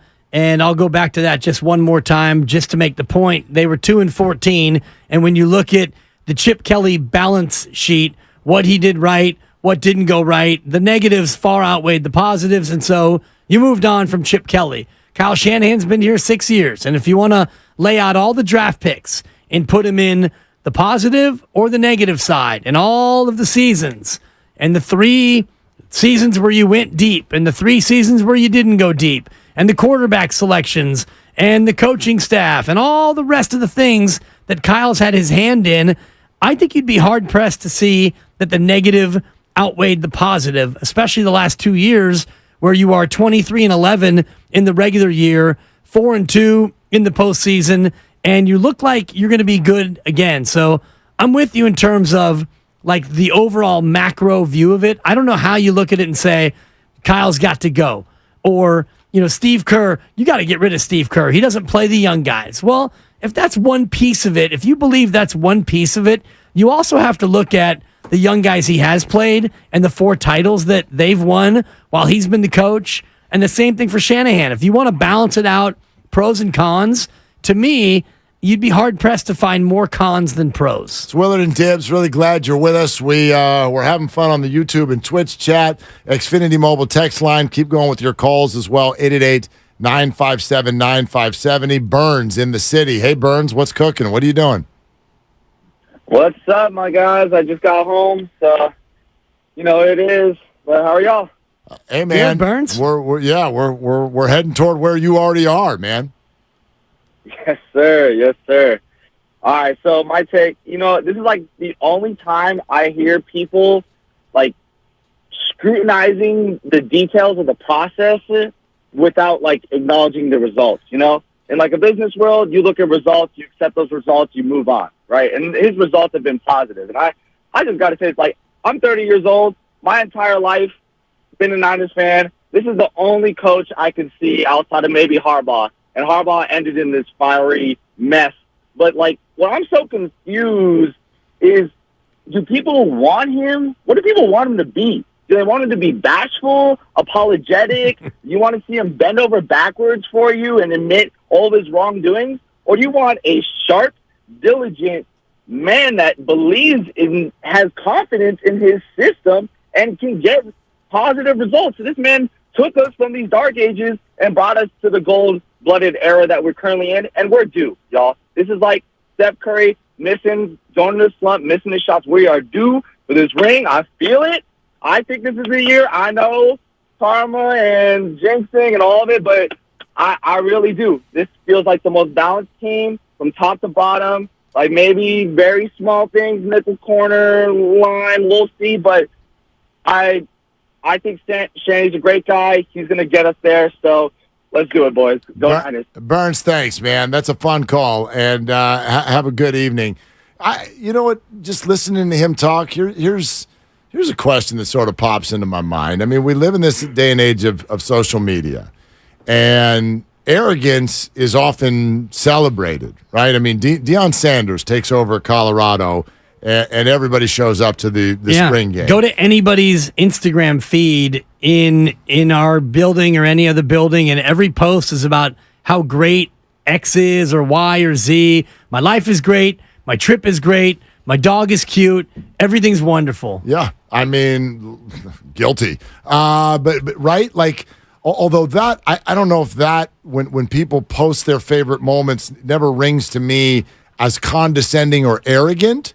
But take a player, for example. Yeah. Deebo Samuel last year. Now, this is Deebo Samuel. He has a good game against the Rams, and he's on IG about an hour later making fun of Jalen Ramsey.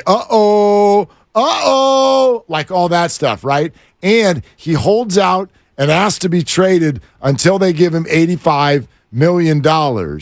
And I think fans respond to it, and they love it. So you love your arrogance in a player, but you don't in a coach. Why is that? Because your player's out there making plays for you, and if you have them, you don't have Kyle Shanahan's jersey, for example. Right. There's nobody out there with the official Kyle Shanahan laminated play sheet and pen that they carry around. And there is the one guy who dresses like Andy Reid, and that's hilarious. The Chiefs fan who's got the mustache and whatnot. I was Kapler for Halloween last year. Yeah. It was a costume, and it was fantastic. But even you, a noted coach lover, if you were going to get a jersey, you're not getting a Shanahan jersey. You're going to get a Deebo Samuel. Might get a Shanahan hat. You might, but I think the point is we look at our players, and we expect you to be fantastic and great. And if you're going to be arrogant along the way, especially at the expense of someone like Jalen Ramsey, that's just a bonus. But your coach, and this is where this latest episode kind of hits me in a different way, because Kyle did come out and admit he made a mistake, and he failed Trey Lance, and he was vulnerable, and he showed contrition, and he all but apologized for the mistakes he made. Yet I think fans want that and a pound of flesh as well. I partially understand the answer to the question that I asked. I get why players are beloved more than coaches. I understand and that. they're allowed to be more arrogant, so to speak. So, okay, Debo can be arrogant, and then he can fumble in the red zone in Chicago. And I don't hear, hey, what the hell was that? Debo, you're going to be condescending to us, and then you're going to fumble in the red zone? But I hear plenty, whenever you lose a game, we're tick and we're tack with regard to everything that any coach did out there. So, look, it comes with the territory. Yeah. When you're the boss, you're the boss, all of that stuff. But I just, I'm fascinated by this idea that arrogance and condescension are sort of the words that come up a lot with Shanahan and Kapler and even a little bit of Steve Kerr when somebody wants to express their frustration about the team. A little bit. I mean, I'm thinking about Steve Kerr, and I don't know if and maybe it's just me, but I never perceive him coming across as arrogant, but he's in an elite class in terms of public speaking. You mentioned it yesterday, and the things that he believes in off the court and just the way he carries himself and the way he was raised. I think all of that leads him to be in a separate category. Kapler, there is a little bit of that, and part of it's just because he looks perfect at all times, and he's never out of pocket, and it's almost like he's not human in that way. And for Kyle Shanahan, it's not so much that he thinks he's smarter than us. He is smarter than us, but in football, yes, yeah. But fans want what they can't have, and fans want a certain amount of vulnerability. But when you get the vulnerability, fans are never like, you know what, that was cool that he was human. Fans would look at it and go, "You're weak." Yeah, it's interesting. Sometimes I think you're right the majority of the time. Like what just popped to mind was the way Bonte reacted at the summit after the Friday night comments by Kyle Shanahan. He was like, "That's what I wanted to hear," and so I accept it, and that was good. And I respect Kyle Shanahan and John Lynch more now than I did before because of the way that they just stepped up and accepted the responsibility for it, which is all I think you can ask anyone to do when they mess up. Here's Jose in Oakland. Hey, Jose, thanks for calling. What's up? Hey, look, it's kind of complicated because you have a portion of the fandom that support Kyle and a portion that actually hates a lot of the stuff that he does. I probably think that about 90% of the fandom of the Niners fans love him as a play caller, but really, really get annoyed with his work as a general manager. I mean, we can say that John Lynch is the general manager, but he's not. Okay, he responds to Kyle. A lot of the times what happens is that fans tend to see what Kyle does the same way your boss does. Your boss can come in and tell you, man, you know what? You killed it out of 10 shows. Out of 10 shows, you killed it on 9. That one, just forget about that one. Just concentrate on the 9. No, he'll come in and he'll get on your case about the one that you messed up. Fans are that way. We don't care if the guy is a real jolly-golly guy or he's a, class 1 a-hole. We really don't care. We want to see results. We want to see a Super Bowl. And the way that most fans see it, Kyle gets on his way of winning with his decisions. That's why fans get annoyed. Okay? That Super Bowl that we lost, Jimmy wasn't in charge of defending, making sure that those 10 points stood for 8 minutes. The defense lost that one. Jimmy messed up. He missed on that throw to the receiver. But like I said, he wasn't in charge of defense. All the defense had to do was hold that those 10 points for 8 minutes, and he failed to it. In fact, I think they even ended up giving up more than 10 points. They gave up 21, Jose. Yeah, I actually was just watching the second half of the game during commercial breaks today just to refresh myself on just how many things went awry in that game. And one thing that is underrated is Mecole Hardman absolutely cooking Richard Sherman down the right boundary as that game really started to get away. Nick Bosa is held. Jimmy Garoppolo has Deebo Samuel alone in the flat on the pass that he tried to thread to Kittle that got knocked down. There were a number of plays on both sides of the ball that just didn't go their way. Yeah. And that's I have a hard time with focusing in on one thing to blame because you're right. There's so many things. But you know what? Jose just said something that maybe clicked with me a little bit, and it's this. He's going to say, look, yeah, you can win 9 games in a row. You can win 10 games in a row. Jose doesn't care until you win that game. And they haven't won that game. And I hear that. I totally get that. And that's really, really frustrating.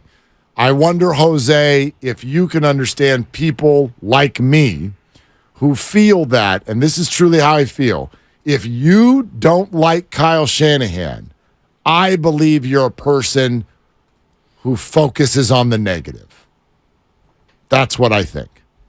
If you don't like Kyle Shanahan, you're picking and choosing when you want to judge him. And you only want to judge him when something's not right. And for me, for my taste, that's unfair. And I take that, and maybe that's a window into why I feel the way I feel about Shanahan, who I put up here. I think he's one of the top coaches in the game. Steve Kerr up here. I think he's one of the top coaches in the game. I do not put Gabe and Farhan there. They're well above 50-50. I'm not putting them in a Kerr or a Shanahan category. Sure. They haven't been as successful. And Kerr above Shanahan, right? Yes. Sure. Okay. Sure. But that's what I think. I think all of them are hitting more than missing. And so if you're only going to judge them on the things that frustrate you, I'd argue you're focusing on the negative. I would agree. And I think that when you look at what this team has become, and yes, they haven't gotten over the hump, but I'm just looking at the list of longest Super Bowl droughts in the National Football League, and there are 14 teams that have gone longer without a Super Bowl, including a handful who have never won a Super Bowl. 2 teams that have gone as long as the Niners are the Jaguars and the Panthers, who launched when the Niners last won a Super Bowl. So you're just dealing with about 10 teams who have won a Super Bowl. 12 teams have won a Super Bowl since the Niners last won their Super Bowl 28 years ago. So, yeah, we're a little bit spoiled here in terms of the success. And Kyle's got this team into a spot where in 3 of the last 4, they've been one of the last 4 teams standing. I wonder this. How would you transfer our discussions and our situation to Buffalo? How would you feel? They've got a 57-year drought going, Mark. Right, and Josh Allen has been their quarterback for 5 years. Now, I know the rookie year is a rookie year. Yep. And even the second year, he only took some steps. It was the third year that he became a star. And so that's only 3 seasons, okay? But that's essentially what we've used to judge Kyle. Kyle Shanahan had to get the program off the mat, and he did. And then came the 2019 season, right? 2020 was a loss because of injury. And all the other years, they've ended up in at least the NFC title game in a 4-year stretch. Like, do you think, and maybe they do, I'm not in Buffalo. I don't know what sports radio, WBUF, I don't know what it sounds like. But maybe they're all going, this McDermott dude, like, he just can't quite get us over the top. I know Patrick Mahomes is good, but that's no flipping excuse. We got Allen and Diggs, and we got we got Dalvin Cook's younger brother coming out of the backfield, and we have an elite defense. And how can you sit here and tell us that it's good enough to keep coming close? Maybe it does sound like that. I don't know. I don't know, but you think McDermott's on the hot seat on WBUF? They got him on the hot seat, Mark. Are they annoyed with him? Is he arrogant? Is he condescending? Or I don't know, is he in Buffalo and the national media doesn't even know? Doesn't even know. I bet Sean McDermott could be behind you in the grocery store and you wouldn't even know he's there. 57 years for Buffalo, no title. Tennessee's at 57. They count the Houston Oilers as part of it. Sure. The Chargers are at 57. The Falcons are at 57. The Bengals, 55 years. All these teams, is Zach Taylor on the hot seat if they don't get over Patrick Mahomes and the Chiefs? I mean, I guess maybe at some point, I don't know. They did get over the Chiefs. Is maybe why he's not, and they got beat by somebody else. Yeah. But it's interesting you bring up the history of Buffalo because, if I'm a fan and the backdrop is I've already experienced Jim Kelly, and now you're on the doorstep of giving me Josh Allen for how long? And he's just going to keep coming close because of Patrick Mahomes? Like, is Josh Allen going to be Patrick Ewing and Charles Barkley someday? Hall of Famer, but you never did it because of Jordan. I don't know. Maybe. And what would that feel like? I don't know if people feel the same about Sean McDermott as they do Kyle Shanahan. Jets haven't won since 1968. The Dolphins in 73. The Raiders in 83. The Bears in 85. The Washington organization since 91. I mean, these are some droughts now. And the Niners at 28 years, I'm not saying that hasn't been a drought, but you got some longer droughts from some of the big boys in the National Football League. No doubt about it. No doubt about it. Craig in the city is with us here, Willard and Dibbs. Hey, Craig, what are you doing? Craig, you ready?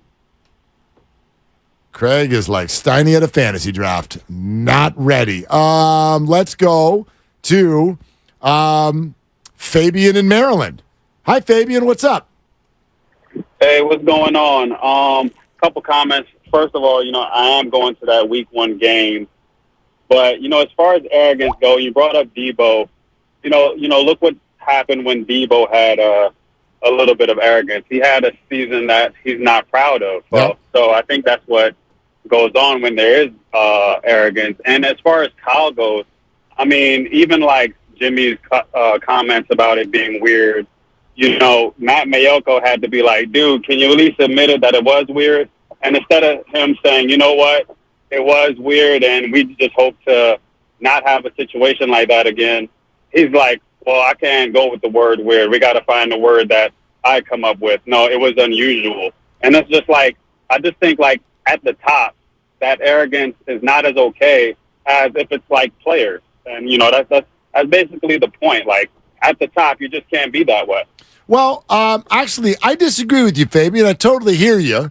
But I disagree with you, and here's why. And maybe this is my media side coming out, but I noticed this when we talk about what people should or shouldn't say in front of a microphone.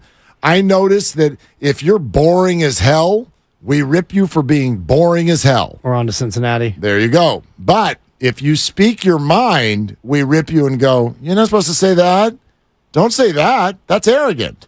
Here's what you should say. And then we give this cookie cutter answer, which we hate. So and then there's Dan Campbell, who is so far off the reservation and so wild that, and I guess it's really cute until they go 4-13. Right. I mean, that to me is what all this boils down to anyway. We're going to bite a kneecap off. And Dan got criticized for that, and he stopped getting criticized when he suddenly went on a run and went 9-8. Exactly. And now people are like, oh, Detroit's good. And so, okay, you can be eccentric, and now you're fun. Now you're just a guy. You're a guy with a personality. Well, think about Pete Carroll, the Pete Carroll in New England, who was presiding over a losing team, versus the gum-chewing, look at me, I'm playing quarterback in practice, and he's a made man, north of 70, won a Super Bowl, so now it's, Pete, that quirky old guy is still getting after it. I'm all for people saying stuff.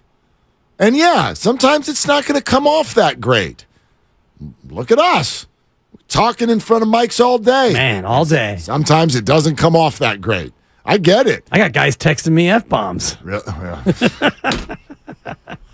And I was laughing at your waited longer than Steiny to draft. I laughed on the inside. I should have laughed on the outside. I should have. I'm a little gun shy right now. That was Team Dibley. That on was that really one. funny. Yeah, you know what I mean? That was a good one. You gotta be ready. A little gun shy here. It's a good one-liner. Oh, gosh. Oh, wait. Does Jay in Oakland have disdain for Shanahan? Well, that's a big word. Disdain.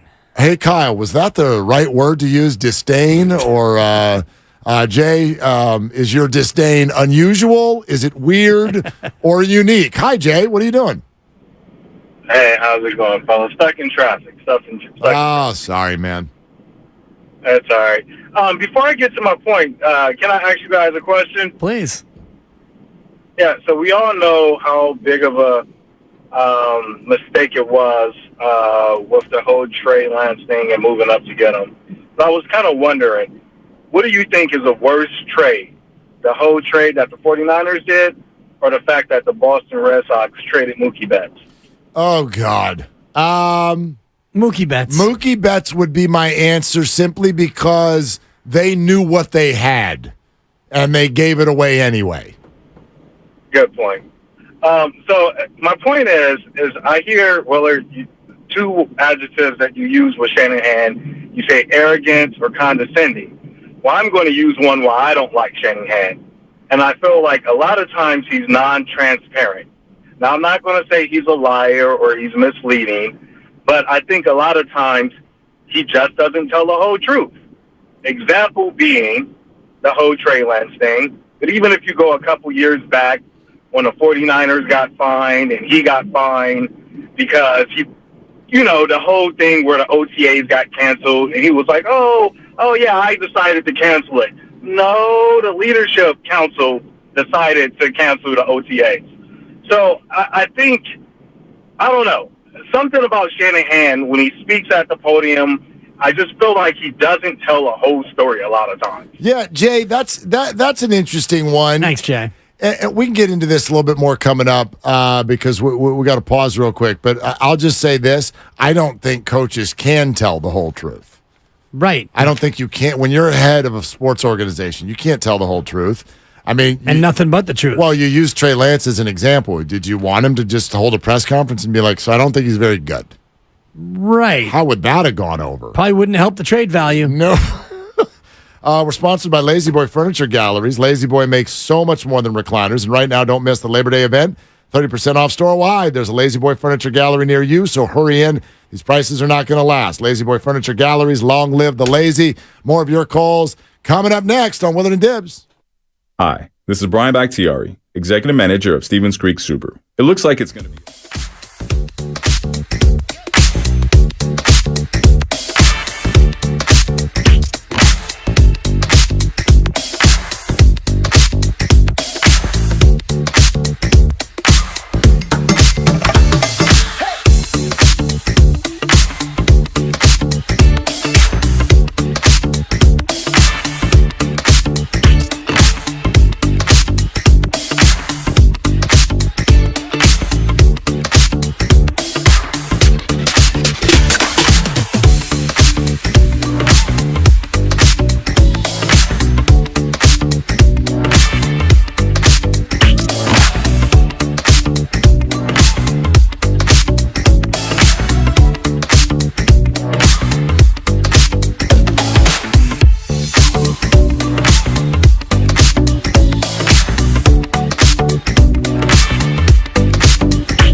That's going to be a no from me, dog. Now, back to Willard and Dibs on 95.7 The Game. Used it this morning. I can't wait until that makes her cry. Like, does it make her cry? It eventually makes her cry when I have to go over and pick her up and remove her from the situation after giving her my best Mark Willard. That's going to be a no from me, dog. And then she looks back at me and she does what she's not supposed to do again. And so now I have to go over there and scoop up my beloved Mila, 1-year-old, and carry her into an area where she can do what she wants to do. And it's like, my, we're not doing that. We're not doing hands in the soil in our houseplant. We've been over this. There's been a lot of crying on the show today. Yeah. With Mila. I've been crying, apparently. You and Steiny. I've been blanking back crying. and forth at one another. A lot going on. I'm good now. I'm good. What do you mean you're good now?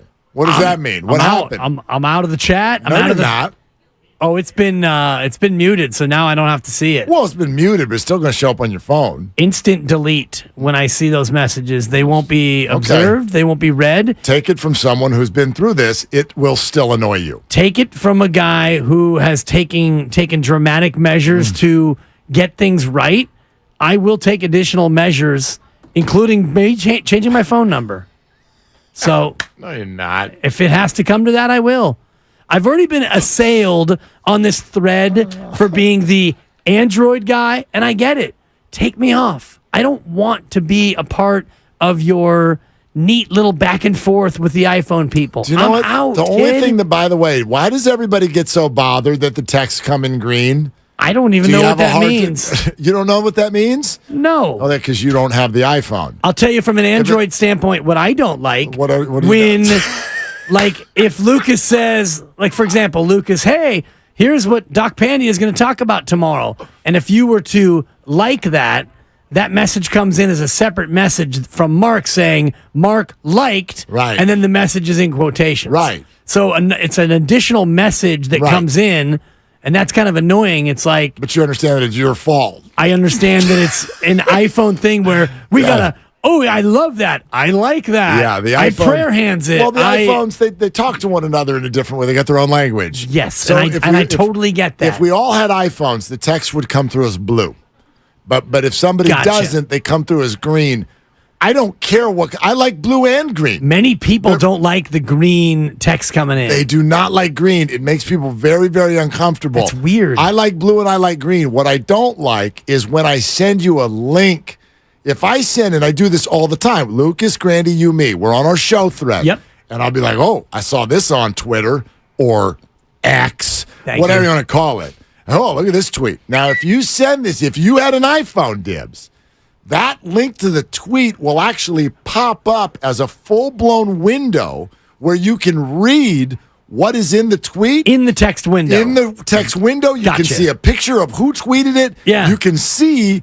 Actually, you can probably get the gist of what's going on without even clicking on it. Yeah. But because of an Android, it just comes up as this tiny little thing that goes, Twitter. And that's it. And you have to click on it to even know what the hell's going on. So even like an iPhone to an iPhone user, because I'm on the thread, that message comes up different even for you guys. Yes. Because it comes up to me as a link, and I'm happy to open the link. Yeah, that's what it comes up to us. But if you had an iPhone, the whole picture's right there. Right. You don't even need to click on it. That's wild. You just look at it. Man. So like when Schefter breaks the news, Trey Lance has been traded to the Dallas Cowboys for a 4th round pick. We were on the air, but I see where you're going. Like, right, if we had gotten a text and say, hey, instead of what Grandy did, where he's like, Schefter, right? No, instead. In the middle of me making a useless point. If we had been on remote, if we had been in the middle of a red and gold summit, we'd have gotten a text from Grandy or Lucas, and all I would have had to do was pick up the phone and go, oh my gosh, he's been traded to the Dallas Cowboys instead of Twitter. And then you got to like click on the little Twitter. And then hopefully you've got good Wi-Fi, and then it just takes an extra 9 seconds. And it's 2023, Dibs. We don't have 9 seconds. I know. And it actually takes closer to 2. I just looked at our last Twitter message that we all shared, and it's the Jimmy Garoppolo joined Robin Lundberg to share his thoughts on the Niners and blah, blah, blah. Exactly. And then it shows up as just that, a link, and not and expanded. And so you would have had quicker access to know that Jimmy said this. What did you make of the Trey Lance trade to Dallas? Weird situation. Been a lot of weird situations over there in San Francisco. Just to leave it at that. But I'm happy Trey got another shot, man. How do you think San Francisco's handled those quarterback situations? How do you think they've handled them? I think it's been messy. I'll put it that way. Yeah, that's a nice way to put it. What do you? How do you think they handle it? Stephen A. Smith didn't like it. My perspective is Jimmy Garoppolo needs to shut the hell up. Just shut up and Speak play. on it. Okay? Nobody want to hear from you. He was asked this question, though. I'm talking about Jimmy. I'm talking about Jimmy Garoppolo. I'm certainly not saying that to you and Dan. And No, I'm dead serious. Jimmy Garoppolo was asked point blank, what do you think of the situation? Been a lot of weird situations over there. I'm going by what he said. I'm not talking about him literally talking. It's the words that he chose. First of all, let's understand who Jimmy Garoppolo is. He's a damn good quarterback when he's playing, but it's rare that he plays. He spends more time in an infirmary than on a football field, some would argue. Okay, if he ain't doing that, he's with porn stars on Melrose. Oh, that happened one time. In California. Okay, I'm saying that you know of. I happen to know a little bit more than that. That's why I call him porn star Jimmy. Then when you don't have that going on, you missing throws in a Super Bowl that could have helped your team win. Let's be clear as to what I have said. I have been on the record saying this in the past, and I'm going to say this again. The 49ers didn't win because of Jimmy Garoppolo. They've won in spite of Jimmy Garoppolo. Oh, gosh, I used to love that one. That was Porn star Jimmy. That was my favorite Jimmy G sentence. They don't win because of him. They win in spite of him. Speak on it, Stephen A. Oh, my God. I loved it. That was the stupidest thing I've ever heard, to be honest with you. I loved a lot of what he said. That's why I called him porn star Jimmy. Oh, yeah. Grandy, you didn't hit the breaking news sounder when Stephen A. Smith told us that that was not a, as Kyle Shanahan would call it, a unique situation. There you go. Yeah. It's happened more than once, apparently. Only Stephen A. knows these things, though. Yeah, well, I got sources. Yeah. His According sources to tell him Alonzo Ball couldn't stand up, and then Alonzo's like, watch this. I can stand up. And he stood up, yeah. Sometimes you get him right, sometimes you get him wrong. Yeah, I do like what he said about Jimmy. Jimmy G needs to take a play off. You don't need to weigh in. And was that Molly Querim, who was the moderator? I'm actually not. Kiram. No, I'm not sure. I'm not sure who it was. I thought it might have been, but it might have been. And she tried to clap back. And he was asked the question, but he doesn't have to answer it. Well, actually, if you think about it, I think there's some right on both sides of that. Because I said the same thing to you. He was asked the question. Well, he was asked the question next. He was asked the question at first, what's your reaction to the Trey Lance trade? And Jimmy said, well, it's a weird situation. Been a lot of weird situations in San Francisco. Yeah, there have. So, whoa, because I reviewed it, and like what I said to you the other day might not have been 100% accurate, because actually Jimmy took it there. And then the host went, oh, you opened the door. Let me follow up. So I'd like to walk in the door now and say, what do you think about these weird situations? Yeah. What do you think about it? Yeah, you never answer a question with a question, Jimmy. You know better than that. Well, answering a question with a question automatically means you're guilty. I hope everybody understands that. Where have you been? What do you mean, where have I been? Where have I been? Where have I been? Where have I been? Well, you are. Where have I been? Where have I been tonight? Are you asking me where I've been for the last 2 hours or for the earlier 3 hours? Where have I been? What do you mean, where have I been? Where have I been? Where have I been? Oh, boy. It's usually a bad one. Want to do it again tomorrow? Big time. It's Friday. It's a payday Friday, dog. That's right. Let's do this. Oh, it's a beautiful thing. Maybe someone should bring donuts. I'll tell you what we'll bring. We'll bring you a full hour of Grandy. How about that? Fremont Bank, full service banking, no compromises. Best of the game, full hour, hosted by our own Grandy. Coming up next, for Dibs, for Grandy, for Lucas, for JT, I'm Mark. Shoot your shot. That's all you got. The best time to get a great deal on a Jeep 4xe SUV is now during the Jeep Labor Day sales event. Now, well-qualified lessees get a low mileage lease on the 2023 Jeep Wrangler Willys 4xe for $369 a month for 36 months with $4,770 due at signing. Tax, title, license extra. No security deposit required. Call 1-888-925-JEEP for details. Requires dealer contribution and lease through Stellantis Financial. Extra charge for miles over 30,000. Includes 7,500 EV cap cost reduction. Not all customers will qualify. Residency restrictions apply. Take delivery by 9/5. Jeep is a registered trademark. Hey, you ready to go to IKEA? I have some bad news. The car broke down. So we can't go. Well, haven't you heard? There's a new IKEA right downtown. Really? That's amazing. Yeah, it's a new kind of IKEA store built for city life. We can take the trolley or walk even. Oh, that's great. By broke down, I meant I locked the keys in the trunk again. I know. Hey neighbor, come visit a new kind of IKEA store right downtown at 945 Market Street or find out more at ikea-usa.com/San Francisco. Now through September 6th, listen to all the magic of an Air France rendezvous. Whoa. It's time to book your rendezvous with Paris with daily flights from San Francisco starting at $959 round trip, taxes included. And with Air France, enjoy a glass of champagne in all cabins. Elegance is a journey. Air France. Round trip purchase required. Advertised fare not available on all